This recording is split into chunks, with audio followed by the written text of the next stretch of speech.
new era of Call of Duty begins today. They ain't ready for you. They ain't ready for you. Who's better today? That is going to be the question. So much pressure on these players. We're only halfway through our season. They ain't ready for you. Let's get on our feet. We are wasting no time. Oh, you gotta be kidding me, HyDra. Oh my! I do not believe what we are seeing. Oh my word! The aBeZy pounces. Knock it out the park, yeah, show in it. The newcomer, can he be the hero? Hey, Texas. I know you say you want it. Now you gotta get up on it. Whoa! There is no place to hide.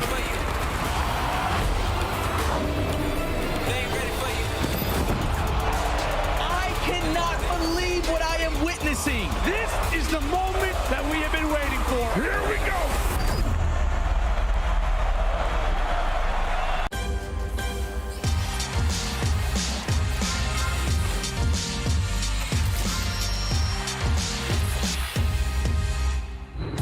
Good morning, you gorgeous gamers. Welcome. Day 2 of Major 4 kicks off right now as we're headed back to Belong Gaming Arena in Polaris, Ohio for the Call of Duty League's 4th major of the year. $500,000 up for grabs. We've got your top 12 teams of the league with our losers bracket in action today, and this one should be another interesting battle because we're going to have 5 matches on the day. And Allie, a lot of these teams battling for season points, but also a lot of some unexpected losses, and now that means you need to start a losers bracket run if you want to go into that top 3. Yeah, and not really an unexpected loss. One of the teams I feel like we should touch on first for sure has to be the Minnesota Røkkr, simply because they're also on that bubble for champs as well. They were battling the Vegas Legion, who thankfully for them also got sent down yesterday. All right, Røkkr and Legion, that is our 8th seed battle that we've been looking at all season long. Nameless, what's the story for you though on day 2? First, I gotta say Eid Mubarak to everybody celebrating. Yes. Also, today is gonna be a crazy day. We're sending teams home. As Allie just mentioned, the teams on the bubble, they're all in the losers bracket. Yeah. We got Boston down there, Minnesota Røkkr, and the Vegas Legion. So today, somebody's gonna be very happy if one of these teams make an upset and the other ones get knocked out. You go home today, you are banking $0 of the 500 grand up for grabs. But let's take a look back at what went down yesterday as 4 teams took one step closer to that first place in the 200K. One of the front runners has to be the LA Thieves. They took care of business against the Røkkr. There was a tight game in this series. We saw some good stuff in control, but Kenny and the team looking ferocious in hard points. They shut it down. As we go over to the Subliners series, though, this was the fastest of the night. 35 minutes in total. Yeah, I mean, in the 3 players, Skyz, Priestahh, and HyDra were the top 3 performers, and statistically on the first day, they absolutely had their way with them. And then we had a really close game, at least in some of the maps here with Boston versus OpTic. You could say close. I think OpTic Texas, that 250-164 first hardpoint was pretty dominant out of them. I will say that hotel control got a little scary for just a moment, but it was the icing up out of the side of OpTic. And then we move forward to Seattle versus Atlanta. Now, this is a series I certainly didn't expect to go the way that it did. Maybe not so much shocked that Atlanta won, but the fact is that they won it so dominantly after that map number 1. Atlanta FaZe, always a top 3 competitor, proving to all the doubters that they are wrong. The 3-1 over Seattle Surge, who came in with the 3 seed, sets up FaZe versus LA Thieves and Subliners versus OpTic. But as we mentioned, today is all about that elimination bracket, as we will be sending 4 teams home tonight. It's time to get rowdy, though, as we start the show. We wanted to do a new segment called Hot Takes, and Nameless, this was your idea because the community has been getting reckless. All right, yeah, no, I'll take some credit for it. Alongside Danny, this guy whipped it up in production, and the community always has these crazy, spicy takes. Not saying that we don't, but we wanted to involve you guys as well into this segment. So let's see some of these tweets. Let's start it off with Bryce Tacular asking the community, who do they think will go deep in the tournament? Jay Dunk says Ultra, the team that didn't even make it to the winners bracket, is going to the grand finals for back-to-back events. That is a hot take. I mean, I don't know if it's that much of a hot take. I mean, they are coming off of like being Major 3 winners, and they had a really strong strength of schedule. It's so, possible. Like, don't get me wrong, but it's a hot take. It's hot. Nameless, you have a hotter take, in my opinion. You have the team playing against Toronto to make a run. Tell me about it. I have Boston beating Toronto Ultras, so that is a hot take because they're about to get bopped out $0. I think, Toronto Ultra, solid team. I'm talking about them online. They had some really close search and destroys. I still think they're a top squad, but going up against Boston, I feel like this Boston squad yesterday showed me a lot in that series. That's the closest we've seen OpTic Texas to losing in recent memory.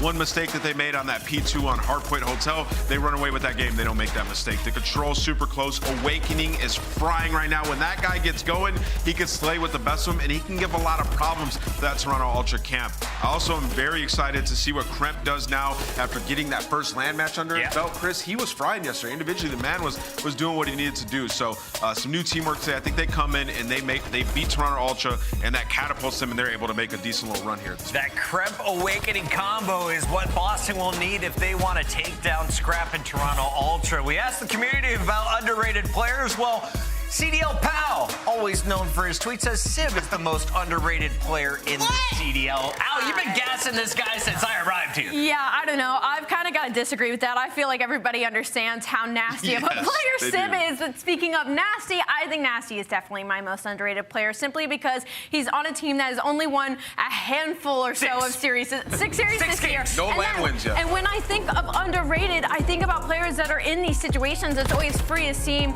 and for the London Royal Ravens. But Nastie, I mean, he's been the most consistent player on the squad throughout the entire year. He's leading in hardpoint and in search and destroy. He had to make a role change dealing with the revolving door that is the London Royal Ravens roster, and he got better once he made that role change. So I certainly think, especially as a player that's in like his sophomore year as well, he's been extremely underrated for his London Royal Ravens team. I'll be honest, he's not on my radar right now. Neither are the Ravens, as they have struggled all season. But the Ravens in action with Nastie today, and he's got a lot to prove. Let's keep the tweets moving as we had a bunch coming in. Primal says, damn, is the Signal 50 better than the MCPR? We're talking new snipers. Is there a new sniper meta, Nameless? Yes, there is a new sniper meta. I mean, it's the doof doof. If you play Warzone, you remember that shotgun? Well, it sounds just like that. I mean, you could spam fire it. We saw the battle between Dashy and Beans yesterday. Dashy hitting some collats, excuse me, with the old snipe. But Beans, man, once he started to get going with that, he was picking them off. And then we saw Cellium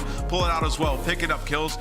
It's going to be the new meta. I think we see a bunch of the players that run sniper switch over throughout this weekend. The rate of fire is insane, and I think the amount of damage that it does compared to the MCP is like just a little bit less. But even through the meta sniper, it also hits hella hit markers the same way that we saw it hit the 50 hitting yesterday, yeah. Trenton Young says Atlanta gets going on their hard point and wins the major. Trenton, I like this tweet. That ain't a hot take. I like FaZe a lot. I think this is the team that I always have as a favorite to go into the finals. Will they win the event? Well, they would need to win hard points if they're probably going to get it done. But my team is the New York Subliners. This is the squad I'm calling to win the event. It's Major 4. They won the first major, and while they've been quiet in some of the qualifiers on land, they made noise yesterday. The hottest 3-0 over Vegas that anyone has seen. The fastest series we have seen in a winner's round 1. There's no stopping Paco, aka HyDra, and if you're looking for stellar players that could be in the MVP running, I gotta tip my hat to Skyz. His performance in game 1 and 2, ridiculous. If they keep crushing and search like they did against our #1 team yesterday, Subliners take this event. That's a really good point. I mean, they rolled them in SD. That's like, you know, one of the most dominant searches, probably the most dominant on this year that we've seen. I mean, 3 of them had a donut headed into the last round. On top of that, like, New York has been under the radar, man. Like, people did not have them in the contention to win this event, and they looked lights out, and it looks like they figured out their respawn as well. New York Subliners is my hot take. What do you guys have, chat? Let us know. Use the hashtag CDL2023. And it's time for a lightning round because, well, these are going to come quick and furious. Let's talk a bit about it, Allie. Our first one coming up in lightning round. Who's it from? Money Hill Stats. Vegas will be ahead of Boston in CDL points by the end of the major. So if you're looking at the numbers right now, we've got Boston Breach at 160 in 7th place, Legion at 130. So what they're saying is that Legion would need to win 4 games, and Boston needs to lose to Ultra right now. To like top 4, top 3, they win 4 games. So, I mean, he's got a lot. I don't know how you can have that much faith.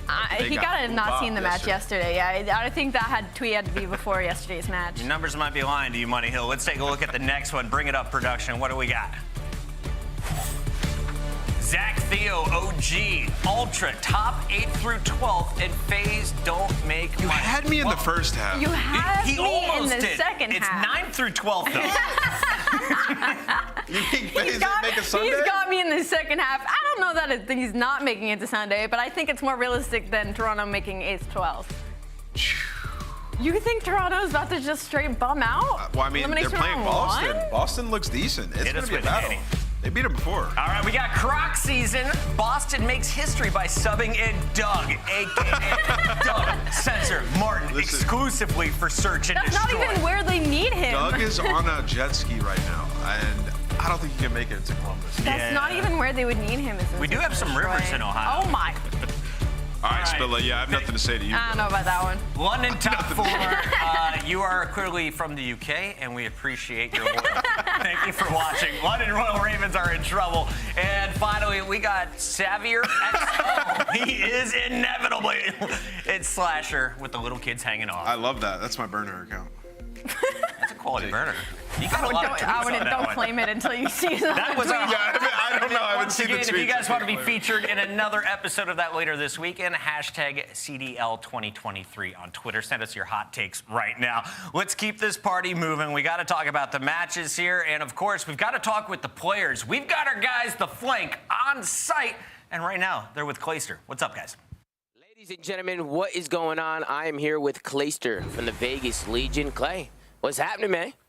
A lot's happening right now, man, but we're just ready to go today. We're playing Florida today. Just excited to get a chance for redemption. Yeah, I mean, yesterday you guys obviously struggled. I feel like your online stage has definitely been a lot better, but what happened yesterday, man? Where did it all go wrong? Honestly, man, it's just one of those series you got to throw in the trash. I think that we learned a lot from it, but at the end of the day, we can't dwell on it. We got to keep it pushing. We got to beat Florida today, and that's just kind of what we're focused on. I think Subliners came with a good game plan yesterday. They were very well prepared, and got to give them credit for that. After the loss, how'd you guys handle it all? You guys go back, you have a big team talk. I mean, what were the vibes like with the team after the loss? Vibes were obviously not good. I mean, immediately after the loss. But we picked it back up. We got back together after we got to the hotel, ate some dinner, talked for a couple hours, and I think we got a new refocused game plan coming into today. Yeah, cool. I like that. I mean, bet you got some questions for... Yeah, I mean, you guys have played Florida recently. Like, anything you're applying from your previous matchups going into playing them today? Oh, 100%. I mean, we just played them like 5 days ago online and put in a lot of work for that match as well. So we actually didn't have to do as much prep work this time around just because we spent so much time last week prepping for them. So it kind of allowed us to have more free time last night and use what we studied last week. Just kind of pulled out the notebook and just refreshed over all the stuff and really just make sure we play our game today. We can't let the other team set the pace. We got to set our pace, and I think that's one of the biggest things we're going to have to focus on today. Well, Clay, we appreciate you coming on. We'll let you go practice and scrim. We're looking forward to seeing your first match of the day. Yeah, appreciate it, guys. Thank you so much. Always a pleasure, man. Have a good one. You too. Shout out to Ben J and, of course, Zuma on site over at Belong Arena. Clayster getting ready for his first matchup, saying they just got to forget about yesterday. Yeah. And I think he is 100% on point with that. Yeah, you have to just like eliminate a match like that from your brain. One, you got rolled. Two, it was kind of uncharacteristic as well. Like, we have never seen Temp play that bad in the history of his entire career.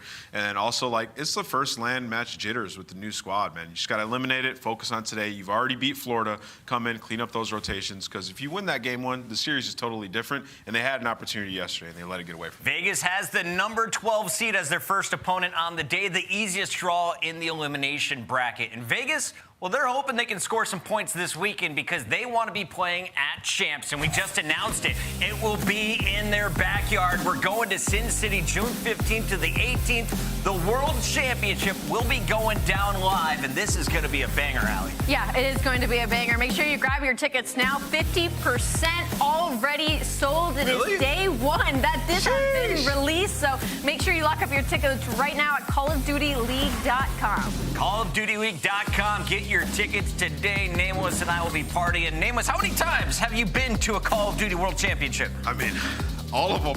Literally every single one has been somebody like, I don't even know how many champs there's been. I'll think about that and come back Black later. Ops 2 going all the way back to like 20. Only one I didn't go to was a We Richard are old Codex men game. here on the desk, and Not we me. got some young men in action today. Here's a look at all of our seeds. Remember, Vegas and Røkkr on the bubble at 130 points each. They'll be facing off against the likes of the Guerrillas, Mutineers, and London Royal Ravens as we start the day.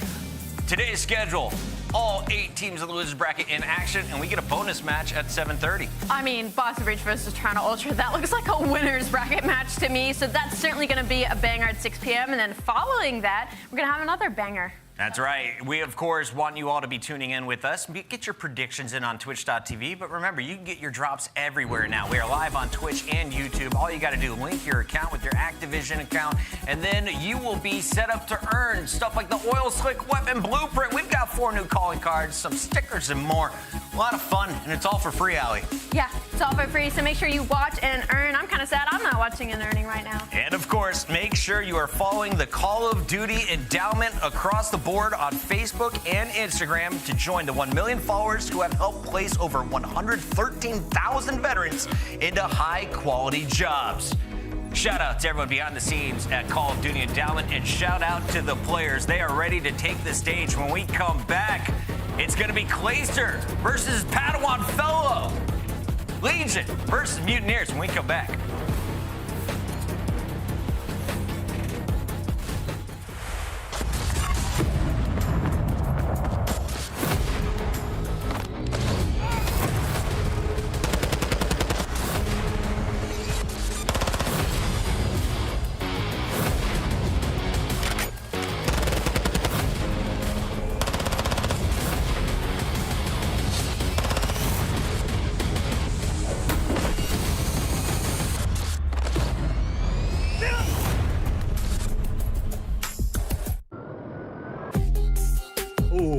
the road. Here comes the rain. So we're here in Southern California. We're about to do some off-roading. I feel like it's always joked about gamers need to touch grass, but I feel like it's very, very needed for professionals.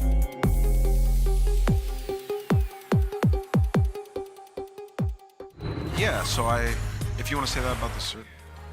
We are back live. Major number 4 coming at you from Belong Arena. The first battle of the elimination bracket as we find out who goes home in 9th through 12th place. It'll either be our 12th seeded Florida Mutineers, who haven't won a single series this qualifier, or Vegas, who got bopped in the fastest series of day 1 against the Subliners. We look at our 5 games. Which one can the Mutineers win? They're the underdogs technically coming in here. I think Florida, their biggest opportunity is going to be in the search and destroy. They're actually 2-1 in the head-to-head versus Vegas Legion, so they just need to prioritize those first bloods because they are the worst 3v4. We've got our casters ready. It's Miles, it's Chance. It's the first of 5 here on an Epic Friday. Take it away, gentlemen. What a Friday. What a Saturday it's going to be as well. What a Sunday and also Thursday. I did that one in the wrong order, but you know how it goes, guys. I cannot wait to get into this one. Redemption for Vegas and for the Florida Mutineers. Little bit of revenge, maybe. Chance, how are we feeling? Feeling like I'm just interested, I suppose is the right word, because this is the type of series that, like, we saw them in the online portion of the stage. Las Vegas beat them, like, very handedly, like they did pretty well. They got an Expo in the mix. They were winning controls, in Florida, obviously 0-5. That being said, Vegas's performance yesterday, just the immense amount of doubt that is now in my mind, like, for this team. I have no idea what to expect. I feel like the Florida 0-5, looking at the map set, it's honestly pretty good for them. I know that 2-8 looks terrible on this map, Miles, but almost all of those losses were from previous teams in the past 2 stages on this map. 2-2 for Florida, including, well, a map win against Las Vegas. So Florida literally have done it on this very map, and obviously Vegas, not too shabby at this map either. They have a lot of good wins against a lot of top teams, but we simply don't know what to expect. Well, forget your expectations, boys and girls. Strap in and hold on. We're going to Mikado and on board with Brack. Florida Mutineers, first time we've seen them so far here in Major 4. First time we've seen Capsule get taken care of like that. Here we go. Vegas in the point. And I love how, like, the meta has changed on this map over the course of time, where it is nothing but frag grenades off the rip, getting the pre-nades out in every single direction. So always impactful. Las Vegas taking full advantage, and of course Fellow now looking for an opportunity to try and put the spawns. Plays very patient, but Temp, the gunny, is ready today. Gets a nice kill. Las Vegas holding the spawns and have built themselves a nice little lead. Yeah, we're looking at the mental fortitude, the acuity of Vegas Legion to try to bounce back after what was the toughest day, I think, of many of their professional careers. So far, it is wonderful chance. Brack, though, over towards Noob. Mutineers looking in a good spot. Uh-oh, no, old man Clay. Taken care of, though. Capsule's got it. I was going to say the battle for P2 will go quiet for a while. Mutineers, they'll win that, and they'll get right back in this game. And you were talking about sort of that mental fortitude, the acuity, the bounce back. Well, that is instantly dropping the spawns towards P2 on the rotation. I mean, guys were just allowed to walk straight through Barbershop into the back alley, and the trades were out and abound. So Vegas already holes in the setup, and now forced to try to attack is Florida, for the moment, racking up a decent bit of time. Capsule's up top, not down low in the hill, so he's going to get traded out. And you see Clayster versus Brack potentially waiting in the wings. Clay going for the break with his AR, and he's going to get 2 out of the possible 3. Here comes the last one. Can Clay get them all on the point? Yeah, he does. Right into it. There we go. Vegas Legion is 4 in a row right now for Clayster. That's the break. That's the time. 25 to go. This is a very sizable sum of hard points to be grabbed here. People over towards New, he and Temp going for the big battle. See if they can't get themselves spawns towards that next hard point over by 10.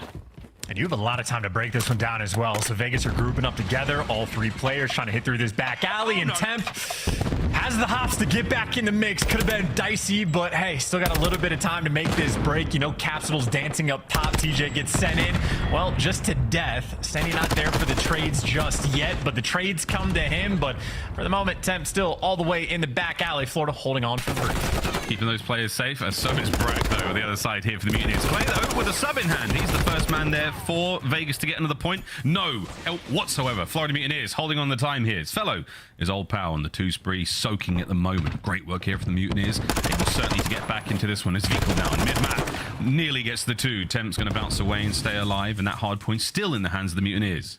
And honestly, the white flag they just had is kind of painful. I mean, look at where number 2 Vehicle just spawned. So he can think about the rotation. And now you have Vegas. I mean, they're just rolling into the new hill. Standy's able to get one gunfight, but he just gets traded out. That is an easy hold for Florida. An opportunity for Vehicle to make a dent. TJ, though, there to shut him down. So Vegas should be secure on the rotation. They'll get the Barber time first. Hello. Oh, big win from Standy. That's a massive win. Holding onto that side of the map now. Barbershop's about to crack open, and here we go.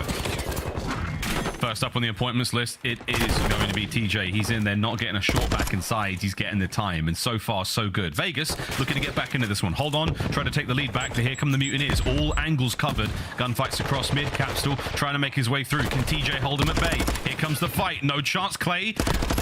Taken care of as well. Capsule with a break through the front. Oh, that is so tough. TJ just couldn't get any help. His teammates lost the gunfights back alley at the same time. Clay got traded out, so he was alone on point. Florida make the quick break, but now you got Vegas going for the reposition. So Barbershop be breaking for a moment, but it is just a trade fest around the point. But the final trade, it does go to Temp. He shuts it down, but maybe another extra fight. Vehicle in the back collecting the final 15 seconds. Now on rotation, Brack here to lock it down. So nice little moment for Florida, winning gunfights all over the map, but those are very close spawns that Vegas just got. It is going to be a battle for the new time. Clay, unfortunately, dives right into a nade. Fellow on the flank, cuts him down. Mutineers, it's a clean sweep. All players of Vegas have been taken care of now. Hard point time taken away. Mutineers over 100 points. What a strong start they have had. Can Capsule get any more out of this? Hit fire. The second! Massive work with the dead. He's still going. That's a big spree now for Capsule. Can he get himself streaks? We'll find out. Fellow's got mid-map locked down. The Mutineers running it on Mikado. I mean, that's an opportunity for Vegas. They all get the close spot, and they just get absolutely picked apart almost immediately. Now, though, through the Mix Fest, there's a little bit of a bounce back. They have a little bit of pressure towards the point, but you see Capsule on a 5. Sandy's left one shot, but that was a kill for Streaks. Couldn't get it. Clayster there to lock it down, and honestly, this is shaping up to be a battle of a Mercado. Scrap time towards Vegas. They're not going to be able to tie the game up. They'll be down by about 20, but again, a little bit of time to work with to try to set up on this rotation. And again, Vegas grouped up together. Triple hit through the back alley. Here we go. Brack. Capsule guns are up. Here we have it. Flying into the fight. TJ manages to get one out of it. Brack's still alive. The tactical retreat into the hard point. Sweet nade though. TJ might be able to go huge. It's a 2 spree right now. He will be able to get these players in the point, and there's someone behind him on the fence line. This is going to go awkward in a moment. But TJ on the approach to the point. Can't get the cleanups there. Fellow's got the backstairs covered. Standy's now trying to make his way in. It is a absolute iron grip on the hard point from the Mutineers. Every possible attack snuffed out. Vegas back to the drawing board. Yeah, Florida are utterly locking this hill down. I mean, you kick that off with Capsule getting a 2-piece on the 2 AR players of Vegas, and Capsule did it at range with the Fastnet. But if that's how you're starting this hill for Florida, you imagine they're going to be feeling great, standing maybe for the bounce back, but those are the initial gunfights. You got to get to the point, and Fellow's there to trade everything out. Eagle shuts down the final player, and that is a near perfect full 60. And honestly, Miles, it's looking like the woes of Vegas are continuing. Florida are picking them apart. This is a very strong look out of the Mutineers. Our point's nearly done. Over towards the parking lot we go, and this time it's Vegas in there first. Will this make a big difference for them? Standy gets a little too curious, and that cat has been killed. It's Brack now through the back line. Fellow backing him up. 10. Backtrack position. Attacks are in. Here they come, though. Mutineers, what a break. Great beta switch. Lovely attacking moves here. Over the top. Wow. Eagle gets his as well. The Mutineers, they're in, baby. That is their point. Can Standy keep the fight alive as the Florida Mutineers once again a sublime break? Yeah, Veagle's going to be trapped in between a couple players, but maybe they're locked in with him. Standy doesn't even go for the trade. He leaves it for his teammates, and I guess TJ eventually get it. Now Standy in position to get sort of those cutoff kills, and hey, he delivers for the big 2. You have a nice little bounce back for Vegas to try to get into the mix, but right now, just looking at the kills column, everybody on Florida looking like they came to play. Fellow already has 2 minutes inside of the hill, and that's just after 1 set of rotations. We're back to P1, though. Vegas, for the moment, have the bottom side spawn, so if they're thinking about a comeback, they are in position to do so, but Florida, you know, they're taking their time. They got the teamwork flowing. Going to take them apart. And Vegas, who got handed to them, they've been surviving off of scrap time for now. If they can get themselves at least 1 solid hold, they're right back in this one. Mutineers, though, back at it we go. P1 here in the second rotation, and they are finding that time. Bit of a flank now from Fellow. He might be able to go huge here. Standy cut down through the smoke. Vehicles there. Temp, other side of the map. You've still got that hard point in the hands of the Mutineers. They will crack 200 points, but Temp, he's looking to crack P2. I mean, this time is like too good. Like the rotation almost doesn't even matter at this point. Vegas are like desperate just to get this time or to keep Florida away, because Florida, they've already done the hard part and flipped those spawns. If they were continuing to get the P1 time, that could have been ridiculous. But Vegas, for the moment, they've stabilized, but they got a long way to go. Yeah, they're still trying to make something happen here. Let's see if we can't help Vegas get themselves back into this game with a listen in with the Vegas Legion.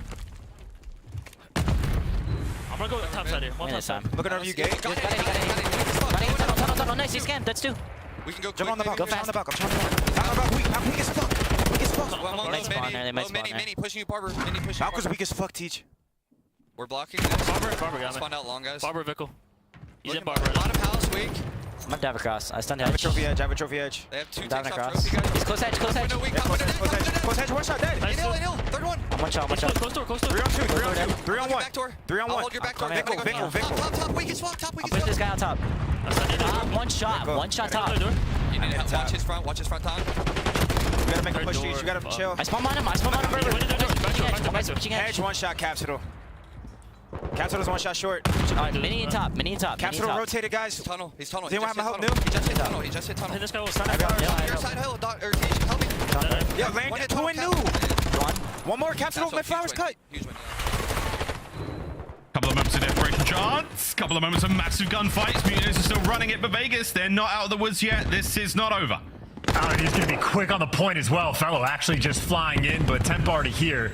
Consistent frustration in the comms, but maybe some energy to kick things up. Vegas finally ahead of the rotation game, but maybe a cruise is going to be in the mix to stop him. Oh no, I was going to say energy's one thing, the cruise is another. Will there be a trophy? I don't know. Clay eats it. Vehicle that lands. Hard point now in the hands of the Mutineers. The contest is there. Fellow on the snakes. Here comes Tej. Wins a big one. Stays alive for now. The foot race is on. TJ's going to have to contend with 3 members of the Mutineers now. The backline is where Vegas will be coming from. Capsule first man in. Will he check right? He does not. Tej finds 1. Tej with the second. The hard point remains in their hands. Tej can't stay alive any longer. Brack with a break. Oh, every single second's gonna matter too. Temps basically has to win this gunfight. Brack gonna stake him. Brack gonna shut him down. And now Clay forced in the mix, but you can't get past him. Brack is just simply too good. By the time he gets traded, look at the rotation. Number 4 Fellow already in position. Just has to slow him down back alley. But admittedly, Vegas, that is 3 players quick to get in Barber. They're right in there now. The battle for Barbershop is about to begin. Here we go. This could decide the fate of the map. Temp's in. Here comes Brack and Capsule. Vico now shoulder to shoulder flying forward. Temp can only get so many out of that perfect teamwork out. The Mutineers, that's it. They're in. 10 seconds for the win. Pushing them forward. The time's still ticking. Mutineers, there's no hope in hell surely for Vegas. Can Tej get another break? He can. Another kill. The time is now in the hands of Vegas. Fellow, though, he's doing a good job just staying alive and slowing everybody from Vegas down. So he's getting tags on players, and hopefully that's good enough for the reinforcements to come in. You got Brack picking up the 2-piece. Fellow just fed it to his team in Florida. Gonna walk away with the map 1 dub. And that's game. Woof, what an exciting start. The Florida Mutineers have come to play as they run Mikado through and through Vegas Legion. The hard point struggles continue from yesterday. Brack with the breaks chance. We saw Capsule towards the end there. Magnificent stuff. A team that, when they played last online, Vegas had their way. Vegas might have had their way in the series like by the end of it, but Mikado, that's roughly how it went the first time. Florida, that was a map win that they had, and they get it done once again on Merc. And Capsule, fantastic game through and through, consistent with the slang performance from start to finish. The man is picking 2 pieces up with the Vaznev against the 2 AR players of Vegas just to solidify rotations, but super high up on the damage, 32 kills to his name. And obviously you had Fellow just doing his thing, right? Super Soaker didn't have to take that many gunfights and even had great work towards the end. I mean, I'd say for me, Miles, like, you know, TJ on the kills column didn't have the best time, 19 and 26, but on the damage front, he was there, outperformed Standy, had a minute and a half in the hill. I feel like there's moments where, like, TJ is just soaking up time, and all of his teammates are dying around him, right? Like on the Barbershop Hill, we attempt just instantly losing the gunfight back alley, and then we see at the end Fellow doing the different thing of, like, giving up the pressure, but still getting damage in to help his teammates and orchestrate things and make plays happen. So I'd say right there, Florida just consistently across the board outplayed their opponent. a great, rotational gameplay-wise as well. First into the hard point, their holds were really good. Vegas do get the breaks eventually, and again, I do think TJ instrumental in the breaks. Very, very important plays. But again, just not enough. Vegas Legion, they were surviving on scrap time alone, and that was simply not enough to sustain them throughout the entire map. Mutineers, though, kudos to them. Great work in the lane department. Great work on the teamwork as well. We saw some really nice set pieces. Those bait and switches, those breaks on the tighter hard points, the 3-man hit in towards Barbershop. Nice single second of friendly fire found. Good work there for the Mutineers. A fantastic start to this lower bracket matchup, because again, ladies and gentlemen, the loser goes home. All right, there's some good highlights in the mix as well, right? Like Capital moving on the map, having a great time. I know Brack had a couple comments from Clay about his snakes not being on point, but we saw Brack in 10. He's picking up pieces, so it looks like he's putting a little bit of work in the meantime, correct that form, and obviously paid dividends there on the Mercado. But it's how the series started last time. It was Capital making moves, dropping bombs, and Florida with that early edge, but obviously it is not untypical for Vegas to go down to the hard point. S&D is their bread and butter, and they're looking for that quick bounce back. Indeed. Well, for those more eagle-eyed, you may have spotted a Cult Havoc in the background there. We hope he's doing well. Here we go, though, ladies and gentlemen. A double dose of Hotel for Search and Destroy and Control coming up in just a moment. And then we get to the Fortress section of the series if we have to go the distance. We'll find out what happens next on Hotel Search and Destroy. It's now Vehicle, mastermind here for the Florida Mutineers, calling the play. If anyone's watched his streams or heard him on streams recently, you know he's a real character, a lot of fun. On the other side of the stage, there's Standy. Late addition to the squad chance, he has been an absolute powerhouse in the slaying department. Help revitalize this squad, and they sorely need it. Now you've got the winner's bracket. You find yourself down in lowers here in the major. Can the Vegas Legion do anything with it? And I mean, worth pointing out for Standy, that is online, right? The slaying prowess has absolutely been there throughout the stage, that 4-1 record. But I mean, so far it has been a pretty flat team. And I know, again, Standy, especially in the damage column, has not quite been there, not keeping up. So definitely got to pay a great deal of attention to him in the map too. I know Search and Destroy, even like throughout the Vanguard season, when Standy didn't seem to be at like his elite level, his Search and Destroy was an elite level. So top-notch player in the category. Obviously, this is a team in Search and Destroy that can have an absolute blast, but that bounce back is going to be very tough. Temp with that .43, an absolute standout. We've literally never seen something like that from Temp, and of course that S&D as well. They got 6 old miles. That is completely uncharacteristic of the squad. Hell yeah. Well, the Monster Energy pregame. Let's see if that rhythm in S&D. I saw those boys sipping something special there on stage. Gotta say, man, it's like Monster just being a sponsor feels so right. Like everyone there on the stage just guzzling it. I love it, man. Florida, though, man, what a run they've had up until this moment. Vegas as well, making history. But can the Mutineers, I mean, these guys, there's always so much promise. There's always so much potential chance. Every single time we see these rosters, it's a moment or two in game that costs them that. Is this the squad to finally make a run here at the major? Well, I mean, the question is how deep of a run as well, because for a team that's 0-5, like any series win almost feels like a victory. But you are wrong, or are correct, excuse me, about how many like close games that they have had. Obviously, you have their Monster Energy pregame keys as well. Lowest 3v4 win percentage isn't too on point, but hey, if you're getting the first bloods, you could certainly make something happen. I know that's certainly going to be a big focus point on Hotel, especially against Vegas. Yeah, indeed. Well, we'll get to the control in a moment as well. Vegas 4-17 overall there. Mutineers a lot stronger, though, when it comes to the mode as well. So we'll see the Search and Destroy. Going to be an interesting matchup. At one point in time, I mean, up until, I want to say yesterday, many of us regarded the Vegas Legion to be the best Search and Destroy team in the league. Second. Of yesterday's. What, second? All right. But as of yesterday. Absolutely, FaZe broke the record in Search and Destroy. We're not tipping that to Vegas. No, we're not. No, but come on, you're upset. I had something going here. I'm sorry. Completely ruined it. Just get me into the Search. I had to, though, man. I'm sorry. I had to. Well, to get you into the Search, the second best Search and Destroy team we've had this year in Vegas. Fantastic record on this map. 5-2 record. The first blood's on point at 60%. And for the past 2 stages, Vegas are 3-0. Obviously, the record of 1-6. Not great for Florida in the past 2 stages, i.e. with this current roster, 0-4. That being said, Florida and Vegas did play on this map. It went all the way to around 11. So Florida are dangerous, but obviously Vegas, this is their home. That was so close from Fellow. One of the more high-impact snipers here in the league. His teammates, though, doing the work. Trades are done. He's likely going to hit himself in, maybe towards the couch side of the map on TJ. Top bedroom, all his. And Brack at least got a frag kill before he gets traded out. So he does his job, but here's the snake battle. Temp looking for it, and Temp, yep, scared of the trades. He knew it was coming. Fellow gets it done with the snipe, and TJ, that is a loud glass window. But yeah, 1v2, the bomb is down. There is potential. Very doable. Bomb recovered, a little noisy, and I like he's planting this way out in the open. If they look around that corner, they're going to see him. Vikl and Fellow, bomb planted. Let's see what you got. He's playing it close as well.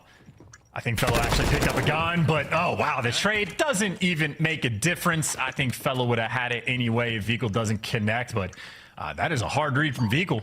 Easy, just like you wrote it down and you called him a mastermind. There was no surprises in that round there. Solid attempt out of TJ, not quite enough to really make anything happen. One thing I love about this this setup here in the Belong Arena, all the other teams and players, as coaches, everyone gets to watch this match in person. Everyone's sitting there, sharing thoughts and feels. There's a certain air of tension in the room right now. Maybe not for FaZe. You see Slasher in the back there, but it's all on the line right now for Vegas and Florida. Fellow's going to be keeping it out by the looks of it. See if he can connect with an early snipe, but no one up top for the Chow, so the impact yet to be felt. Plays over by the restaurant, though. TJ draws out the first blood and just gets incinerated off the snake. Brack has some clean shots right there. You got a man advantage that Clayster strips away. It's a 2v2, and look at what both the players on Vegas do. They retreat back to their spawn. They each gift the other a bomb site. You have Stanley versus Brack. Brack can make moves with dead silence, but you gotta check every corner. Spotted him. Brack, who's been here before. They're moving. Stanley, quick, ask Clay what he did. There it is. Damn. You don't lose the snake fights against Vegas. There we go. Well, keep in mind, Miles, that was a long snake fight just for Capsule to actually be able to plant the bomb towards A, and he does have dead silence, so he was making moves in map 1. He has a little opportunity to reposition here. Clayster, though, just going to catch him, but there's the snake off. Capsule's going hunting, and now he's still alive. There's the trade. Standy, fantastic veteran, heads up, calls, plays, shots, you name it. Great round. Wins the battle in kitchen. That was the moment of the entire round for me there, Chance. That snake fight. Once again, Brack back to the lab with the snakes, I think. Well, in fairness to Brack, he was down to 2 HP, and I think Stanley could have played it a bit more aggressively, but Stanley was very much trying to buy time for Clayster to come and help him out. But yeah, another snake off, typical of the situation, I suppose, and got to make sure Stanley very quick to get back in the mix to help Clayster towards the end, just to get the trades on Capsule. So we talk about Stanley needing to bounce back in the S&D, had a solid round there. That's a massive spot to find yourselves in. Capsule nearly taking care of business there, but good trades from Vegas Legion. See how important it is to just have a line of sight on your teammates. That's what we mean by getting trades. Don't let Capsule get away with it. He will cause a problem. Here we go, the bomb towards the A-bomb site right now for Vegas. Ah, Fellow! Couldn't kill his old pal. Okay, yeah, he could. There's a point break moment there for a second, but he finally pulls the trigger. It's a nice opener. And now you've got a 3v2 for Florida. Oh, Vikl knows as well. He knows Seb is nearby. He hears them the entire way, and that'd be good enough to put yourself in a 3 versus 1. TJ, I mean, legendary S&D player, but you hear the snipe shot coming out just behind him. He is now in a perfect triangle, and Vikl there to shut him down. Florida wheeling and dealing. I mean, connecting with everything you want. Fellow hits the snipe, and obviously good trades on the inside of the restaurant to make sure Stanley can't do anything crazy. And a 5-1 start for Vikl. Only 3 rounds in. Nice work. Play call to start things off as Vikl joins the squad after Colt Havett has to take himself to the bench. He's in the venue. You know, he's cheering the boys on. But for now, it's pure spice from the Florida Mutineers. Cool heads. Can they keep it going? Yeah, Vegas actually stacking the middle of the map in this moment, so they're going to have all the crosses covered, especially over towards A. But Florida, if they're dropping the bomb near the desks, that means they're ready to potentially reposition. They're going to be playing for picks, and I don't know where the first gunfight necessarily might ring out. Capsule tagged up, but he's got to cross to bedroom, and now Vegas, they got to be incredibly concerned about the flank, and that is a bunch of players wrapping back. Everybody gives up the mid control, all trying to deal with Cap. Yeah, look, you saw those heads afloat across the top line of the parking lot there. They know he's over here. They're going to commit numbers for it. 50 seconds remaining, though, here on the round. Mutineers. Bomb in hand. Capsule doesn't have a whole lot of dead science left. Will he be able to catch one? Oh, he does. The turn. Clay, good work. His position is absolutely up now. Brack will not let this go. Røkkr is there. Clay is a dead man by all rights. This is a 3v3 about to become a 3v2. No, he's got the trophy. He's protected, and he's got temp from above. Nice weapon to have in the back pocket, and just like that, man advantage, and you still got to try to get this bomb down. Florida, simply, they are running out of time. They have not made anything of the play they had. 15 seconds, got to get the bomb down. Clay is still in the position to poke out and cause problems. Here on the flank is TJ. TJ on the flank. It's enough damage dealt. He's caused enough noise. Temp's there to spring. The trap is set. Oh, but Fellow somehow evades it. Final few seconds. Fellow needs to take care of two of them or stay alive. Oh. There we go. The round to Vegas, but the spree of 2 remains intact for Fellow. Hey, that's a strange round, too, because Capsule, like, kind of drops the ball in that situation, but I think he would have been on the same page that I would have been on of, like, how is he able to get behind the entire team like that? Vegas just not worried about that push at all, so Capsule could have just single-handedly won the round if he was ready for the second gunfight. Unfortunately, just a strange situation he found himself in, gets traded out. Clay does a nice job of staying alive to get temp for the help. So I'd say around there, Florida a little painful when they go back and look at it, but in the moment, still feeling good, all tied up 2-2. 2-2. A solid showing from both teams so far here on Hotel. Here we go. He's more than tagged up on the cross there. Wonderful work. The Mutineers, 3-man hit through couches. Anything but chill. Nice nades. Capsule there. Finds another. Beagle's made his way forward. Temp with a suppressive fire. Here comes Capsule. He's been the killer for the Mutineers this round so far. Will he get another? He does. My word. He might be on for the ace here. I mean, hey, if he can get it, that'd be great. Brack not watching the flank, but he was working on his form, so always time to get in good practice. And he does have Daddy and a lot of damage done. He had great reads, but didn't have the gunning towards the end. Fellow there to shut him down, and Florida's teamwork right now completely on point in that round. I mean, I think there was a single trophy system that Vegas had out. Every single nade and stun coming through to eventually wear it down. Not only Capsule getting the work for the first 3 kills, but obviously the cover from his teammates was absolutely there. And the teamwork right now flowing for Florida. They really did take control of couches. The feet were up. They were very happy to stay there as a unit. And Vegas trying to make something happen, just expose themselves to those tough gunfights. Great stuff out of Capsule there. 3 on the round. Fellow on a 3 spree also. Here we go. Capsule. Bomb in hand. He's made it to A and relatively, well, completely unscathed, but definitely not unaware that he popped. Here we go. And I don't know if he got spotted. Temp actually does rat back, so I think maybe Cap got spotted by Clayster on the cross, but whether or not he did, he's got dead silence. He has cleared out everything, and meanwhile, Vehicle has now brought the entire team over to B, but instead of getting the bomb down immediately, I think Cap's going for it now. Florida maybe not as quick as they could have been, but either way, they're going to get this bomb down for free exactly how they want, and Cap should be able to cross back the bedroom. Now that's brilliant play though. Vehicle gives his life to get that bomb down and get the entire team over. Now can Capsule get in position fast enough? Prone, no more noise, hold your breath. 1, 2, 3, here comes Clay. Into the gunfight though, Clay holds it.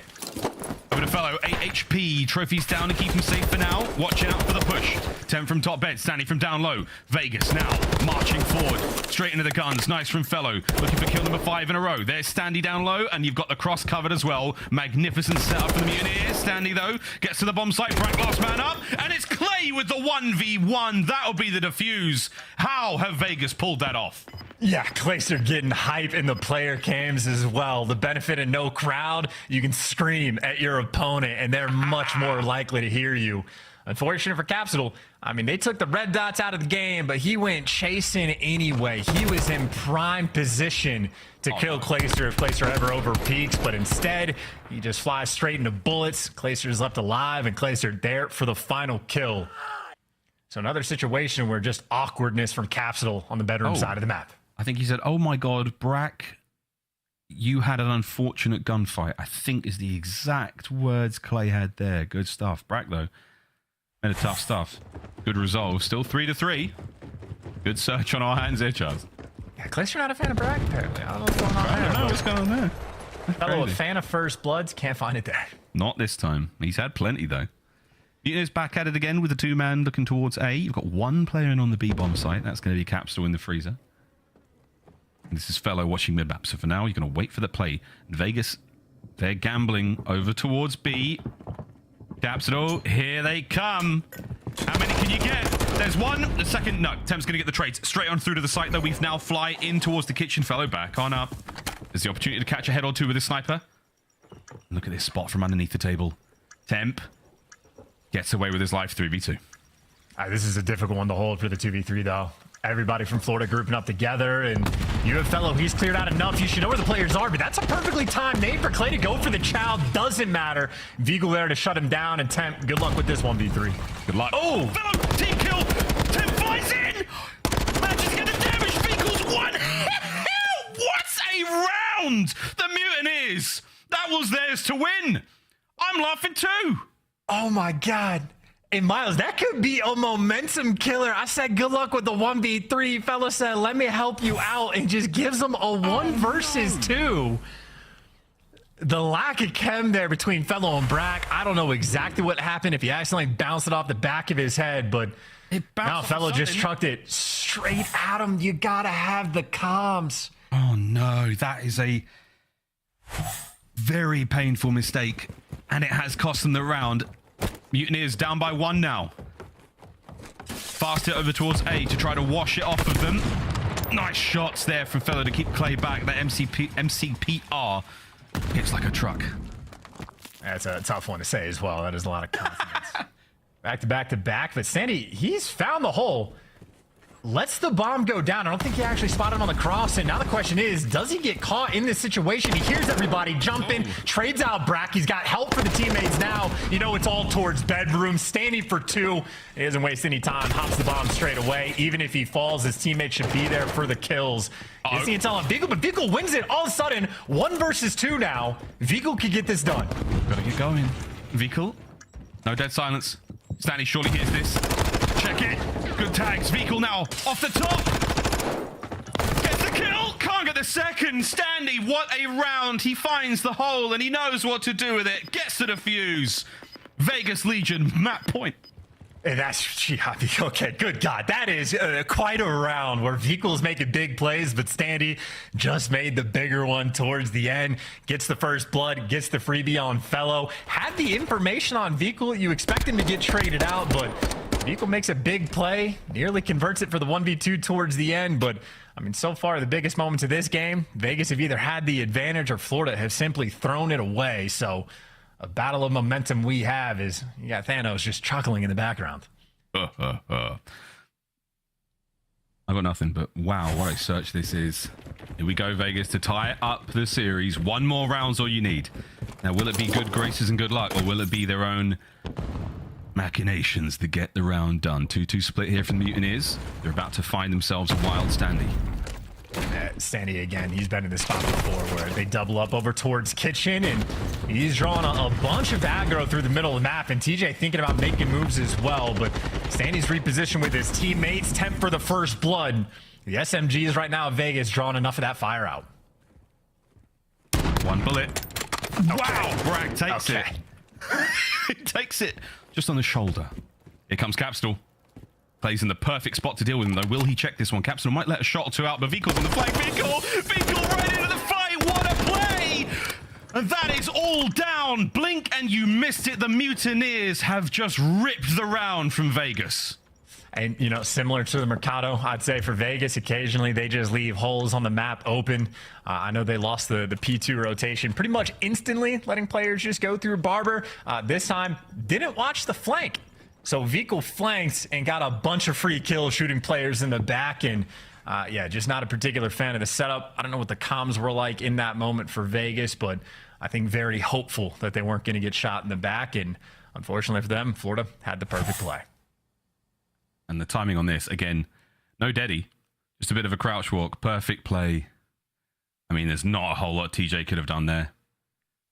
Brack finds his fight in the middle of the map against Clayster as well, but that was a sensational retake, technically, from the Florida Mutineers. Here we go, 1 more round to tie things up and force the round 11. Just back back with the aggression either. Cab or vehicle consistently flying across to make the bedroom. And already Vegas players have to be concerned, but Clayster, instant wrap back. And every single time a player from Florida gets into that position, they just can't make anything happen. Advantage now for Legion. Slow things right down for the Mutineers. You're still thinking about that A-bomb site, but you can't get a player down there, Stanley. Oh, he's watching it. Clay finds himself another sensational kill. This could be it. You're running out of options, Florida. But he's still down there by lights. You've got to commit quite a lot to get there. He's been tagged, but you've still got Standy upstairs. Here come the rest of Vegas. This could be it. The final throws of Mutineers here on Hotel. And now you got time to watch the cross, so you know these players are going to be pinned down to what side. And Standy tagged up and caught, but only 30 seconds to work with. And Brack's going to fall because TJ hit the flank. The go button is there. And the bounce back, at least in map 2 for Vegas, absolutely in. Search and destroy their bread and butter. They were handed a gift for that temp 1v3. They took full advantage of it. Tied the series up. I mean, despite the brilliance we saw out of Vegas, you cannot forget that tough round, that team kill and Temps 1v2 in the situation. That was a very, very lucky turn of events right there. But as luck would have it, we're now tied at 1-1 here in this series. We go to control, we stay on Hotel, but chance so far, Vehicle. We called him the mastermind coming into this one, and we were not wrong. Look at that. The damage, the kills, you name it, he did it all. Obviously great performance in the kills column. Vehicle put in some serious work, but him and Capsule had a few different opportunities, like on offense when they're making it to bedroom, that they were just not taking full advantage of, like, at all. I mean, Vehicle goes and opens the door to the bottom hallway just to turn around and instantly get shot in the back. Capsule is able to get on the top steps, and he just, like, overchows Clayster and hands away a couple rounds. So I'd say for Florida, quite a few mistakes in search and destroy. Obviously, the teammate at the top of that list. They sort of costed themselves. I think Florida very much in a position where they could have won that game and been up 2-0, but now all tied up as we go to Hotel Control. Hotel Control. Once we finish Hotel, we go on a little day trip excursion towards aBeZy Fortress. That's for the hard point in the search and destroy to close out what will be a very exciting series. Elimination matchup, ladies and gentlemen. The loser of this series goes home. We'll find out who that is in a few maps' time. Until then, though, quick commercial break. On the other end, Hotel Control.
Call of Duty League is brought to you by Monster Energy, the official energy drink of the CDL.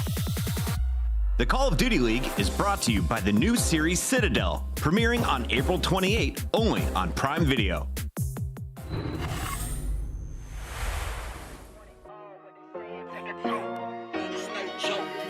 Give me the smoke, I want it all. What they saying, take a toke. I love the hate, I don't need no antidote. Better keep it light when you talking to the globe. It's no joke. Give me the smoke, I want it all. What they saying, take a toke. I love the hate, I don't need no antidote. Better keep it light when you talking to the globe. It's no joke. Give me the smoke, I want it all. What they saying, take a toke. I love the hate, give me the smoke.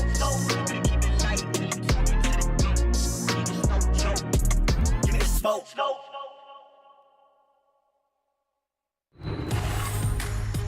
If that isn't the greatest intro in Call of Duty League history, I'll shave my entire head. Here we go, ladies and gentlemen, into Control on Hotel, map number 3. Both our teams tied up 1-1. If you've just joined us here, the Belong Arena, Major 4. Fights onwards. This is an elimination matchup, so we may, if we're careful, get to see some of those intros again. The other team, they go home. And I mean, from Florida, clearly the most swag in the league. I mean, that intro, absolutely godlike. And I think now, truly ready for the series to get underway. All tied up 1-1, so we effectively just have a best of 3 for the rest of the series. And we started on Hotel Control. And obviously, it has been a yearly theme for Control for Vegas. Not good on land or online, all the way towards the bottom. However, on this map specifically, for the broader part of the entire year, it has been about a 50-50 map, but as of late through stage 4, it has shifted. It has been much more defensive heavy. I mean, even for Boston, I think they were winning about 70% of their offenses, and we saw just their match yesterday. Defensive shootout. So we'll see if either one of these teams can break the mold. Obviously, very balanced on offense, and neither team good at defense at all. We'll see if they can pick things up that they've learned from the other series we've had. Here we go. Many learnings here as we get deeper into the MW2 season. There's a lot still to play for. Greenberg Hotel, we go here one last time here in the series. Control, we play 2 zones, 30 lives each. It is first to 3 wins. Here we go. This is also an opportunity. I'd say both of these teams looking for some momentum, right? Because there's a couple chokes in the search and destroy for Florida. Looking to get that energy back, because you cannot afford to lose controls towards Vegas. That has been the one opportunity you've really had in every series that they've played, and Beagle trying to take full opportunity of it for the moment. That is TJ Halley just flying already, and I mean, hey, 0 time wasted. Vegas on defense looking nice and clean, at least towards that B zone. They've cleared house, got an extra couple kills, and now setting themselves up for the pitch. The importance of that kill on Couches opens up Tej, keeps the B zone safe. Now back over towards A, we have it, and that first segment is on its way out. Done. Good stuff, Florida. As is tradition here on Hotel, you typically do capture the A zone first. Crazier things happen. Can Vehicle hold Standy at bay? Yes, he can. Have to play a tap now before the respawns can get here, and there's plenty of kills going the way of the Florida Mutineers. Good stuff out of them. They start to heat up here on Hotel. And there was basically 0 trades from Vegas in that moment. I think they threw away about 5 lives to only get a single kill on Florida, and Capsule does get traded out, but does force at least a team kill, so it's not going to be a perfect defensive setup. Even Temp's going to be coming off spawn, and now you got Florida 2 players wrapping around, so an opportunity to start to put the pressure on. Here comes the pressure. Clay, no stranger to it, but he has been stunned. Teamwork makes the dream work for the Mutineers. The backline vehicle with a big one. The beamers are there, and now you've got 3 kills up. Vegas, last man up, is going to spawn way on the other side of the map. A long, difficult journey now towards the B zone, and that is exactly where the entirety of the Mutineers are almost lying. Fellow, cutting off those players in mid. Big work now. They are starting to capture at B. Oh my God. Yeah, starting to capture. They're going to get this capture. They just completely pick Vegas apart. Every single kill falls into their lap. Beagle with perfect reads, perfect shots, a perfect stack in a perfect round. That was utterly ridiculous from Florida. Not a trade to be found for Vegas, literally anywhere. I think at one point they were up like 28-25 on lives. I think you had Florida, maybe after they captured the A zone, had like 1 or 2 deaths total, and Vegas ended up finishing with only 13 lives left. So literally not getting a single trade on the map. Florida, talk about a way to kick off the control. Crazy. We did say Vegas coming into this one, not the best team when it comes to the mode, but that was an extremely decisive round. Look at the streaks there across the board from the Mutineers. 2, 3, 5 for Brack, 2 for Fellow. Here we go. And that's going to be streaks. Crews gained. That helps out on the defensive rounds. Finally, some teamwork as well from Vegas, right? Stuns coming through, double and triple chow, and then through the middle of the map. Clayster there to lock it down and apply a little bit of pressure over towards B and forces the wrap back. But Vegas, instead of trying to capture the A zone, they don't want to fly over towards B. They're trying to be aggressive on it. And now this is a moment maybe to try to create a little bit of mixiness, but Fellow there to shut it down. So Vegas getting a little bit bold with the play call and getting punished for it. More punished indeed. Here's Fellow. He's in the feed. Temp still alive top bed. That does give his boys a lot of space. Whoa! Okay. It was all going great, and then Vikul did that. Okay. 22 lives apiece. 45 seconds on the clock as Vikul. Oh, another airborne kill from the young man. Pressure still there, though. Vegas, they're not letting up that bedroom control. Mutineers, they're throwing everything they've got at it. And I don't know what's going on with Vikul right now, but when he's shooting against the majority of Vegas Legion, he's using a aBeZy. When he's shooting against Temp, he just has a delete button. That'd be a two-piece for Brack. That'd be a kill for Cap. And this is right now aBeZy's everywhere in the feed for Florida. You and Vegas make one bold call to try to lean towards B, and now it is full panic. They have to get the A capture. They're still getting traded. And with only 10 seconds left on the clock, they have to win all of these gunfights. We could see the streaks land here. Brack could call them in off spawn, or will they opt to do it with the guns? First segment done. Here comes Capsule. Loud as you like. Oh, he doesn't check that. Easy one. Clay is going to get it. The second segment is done here. A will be captured. 1 minute and 9 seconds now will go towards the clock. And honestly, I can't believe Capsule didn't pop dead silence to make the play. Try to be more aggressive when they had the life count. Another team kill for Florida with the nades, and they had a massive life advantage. They had the full setup on the map, and now there's more pressure on B. Vegas have 2, now make it 3 bodies on the point, and the life disparity is gone. A late investment of the crews. The question is there a trophy? Absolutely there is, but there's also a Vikul. He handed you 2. He hands 2. Brack trying to get top bed. Can he get it, Stanley? He has to stay alive in this moment. You really cannot afford to give up that power position. You have to get your boys in there, but this is lovely sneaky play out of Brack. Capsule cleans the top, Brack the bottom, and that is a squeaky clean bedroom. The bed has been made. Mama happy. Now, back over to the middle of the map. Yeah, those aBeZys again, ridiculous. I mean, again, it was 13 to 12 on life count. Then Vegas couldn't get a single trade. Vikul's picking you apart with the aBeZy. Capsule gets back in his home, and the Beamer, when he is shooting against Temp, Vikul levels up. 12 and 9. Capsule 12 and 7. Woohoo! 12 and 8. Vikul find another? Yes, he will indeed. Brilliant work from the Florida Mutineers. Defensively so sound. The attack was great as well. And all that effort will get them 2-0 here on Control. It's not quite done yet. Final 3 minutes of Vegas chance. Somebody could get in there. Unlikely. But they could. And that's the round. This is a very strange game as well. It's like even within the rounds, there are like massive swings of who has the advantage. You have Vegas who like try to get aggressive over towards the B zone, even though Clay didn't win sort of like the entry gunfight. They full committed anyway, even after Temp even lost the gunfight on the flank and nearly got completely punished. Then Florida wasn't really super interested in defending A, even with the life advantage, but still threw away a bunch of lives. And I don't know, it was weird commitments all over the place. But Florida, I mean, they end up clutching up. I know Vikul got a massive 2-piece as well when Vegas had the pressure on the B zone, because Vikul, just like he was doing in map number 2, frying and Capsule right there with him. And Brack is 13 and 4. Honestly, great work on the kills. Well, they're looking to take the lead. If they can capture these next 2 zones, they will win the map, and we'll go on to another hard point. But until then, it's Temp. Nice shots there from that God Heady. Brilliant work from Brack. Can't get any more out of that one, but 14 and 5. It is disgusting from the Mutineers. It'd be very, very unlikely to see them crumble at this point. Yeah, just a comfy game. Brack, though, has been completely isolated and hunted down. So for a brief moment, a 3v3 towards the zone. Trades for the moment. Vikul was able to get 1. It looks like Clay's locked it down with the AR, so you got a little bit of work for Florida that they need to do to start to work towards this A zone. That starts with Standy, but Cap's able to get him. Now it's all about those trades to come through, sort of that 50-50 standoff, but even TJ, the only player really putting in work in kills column for his team, doing what he can.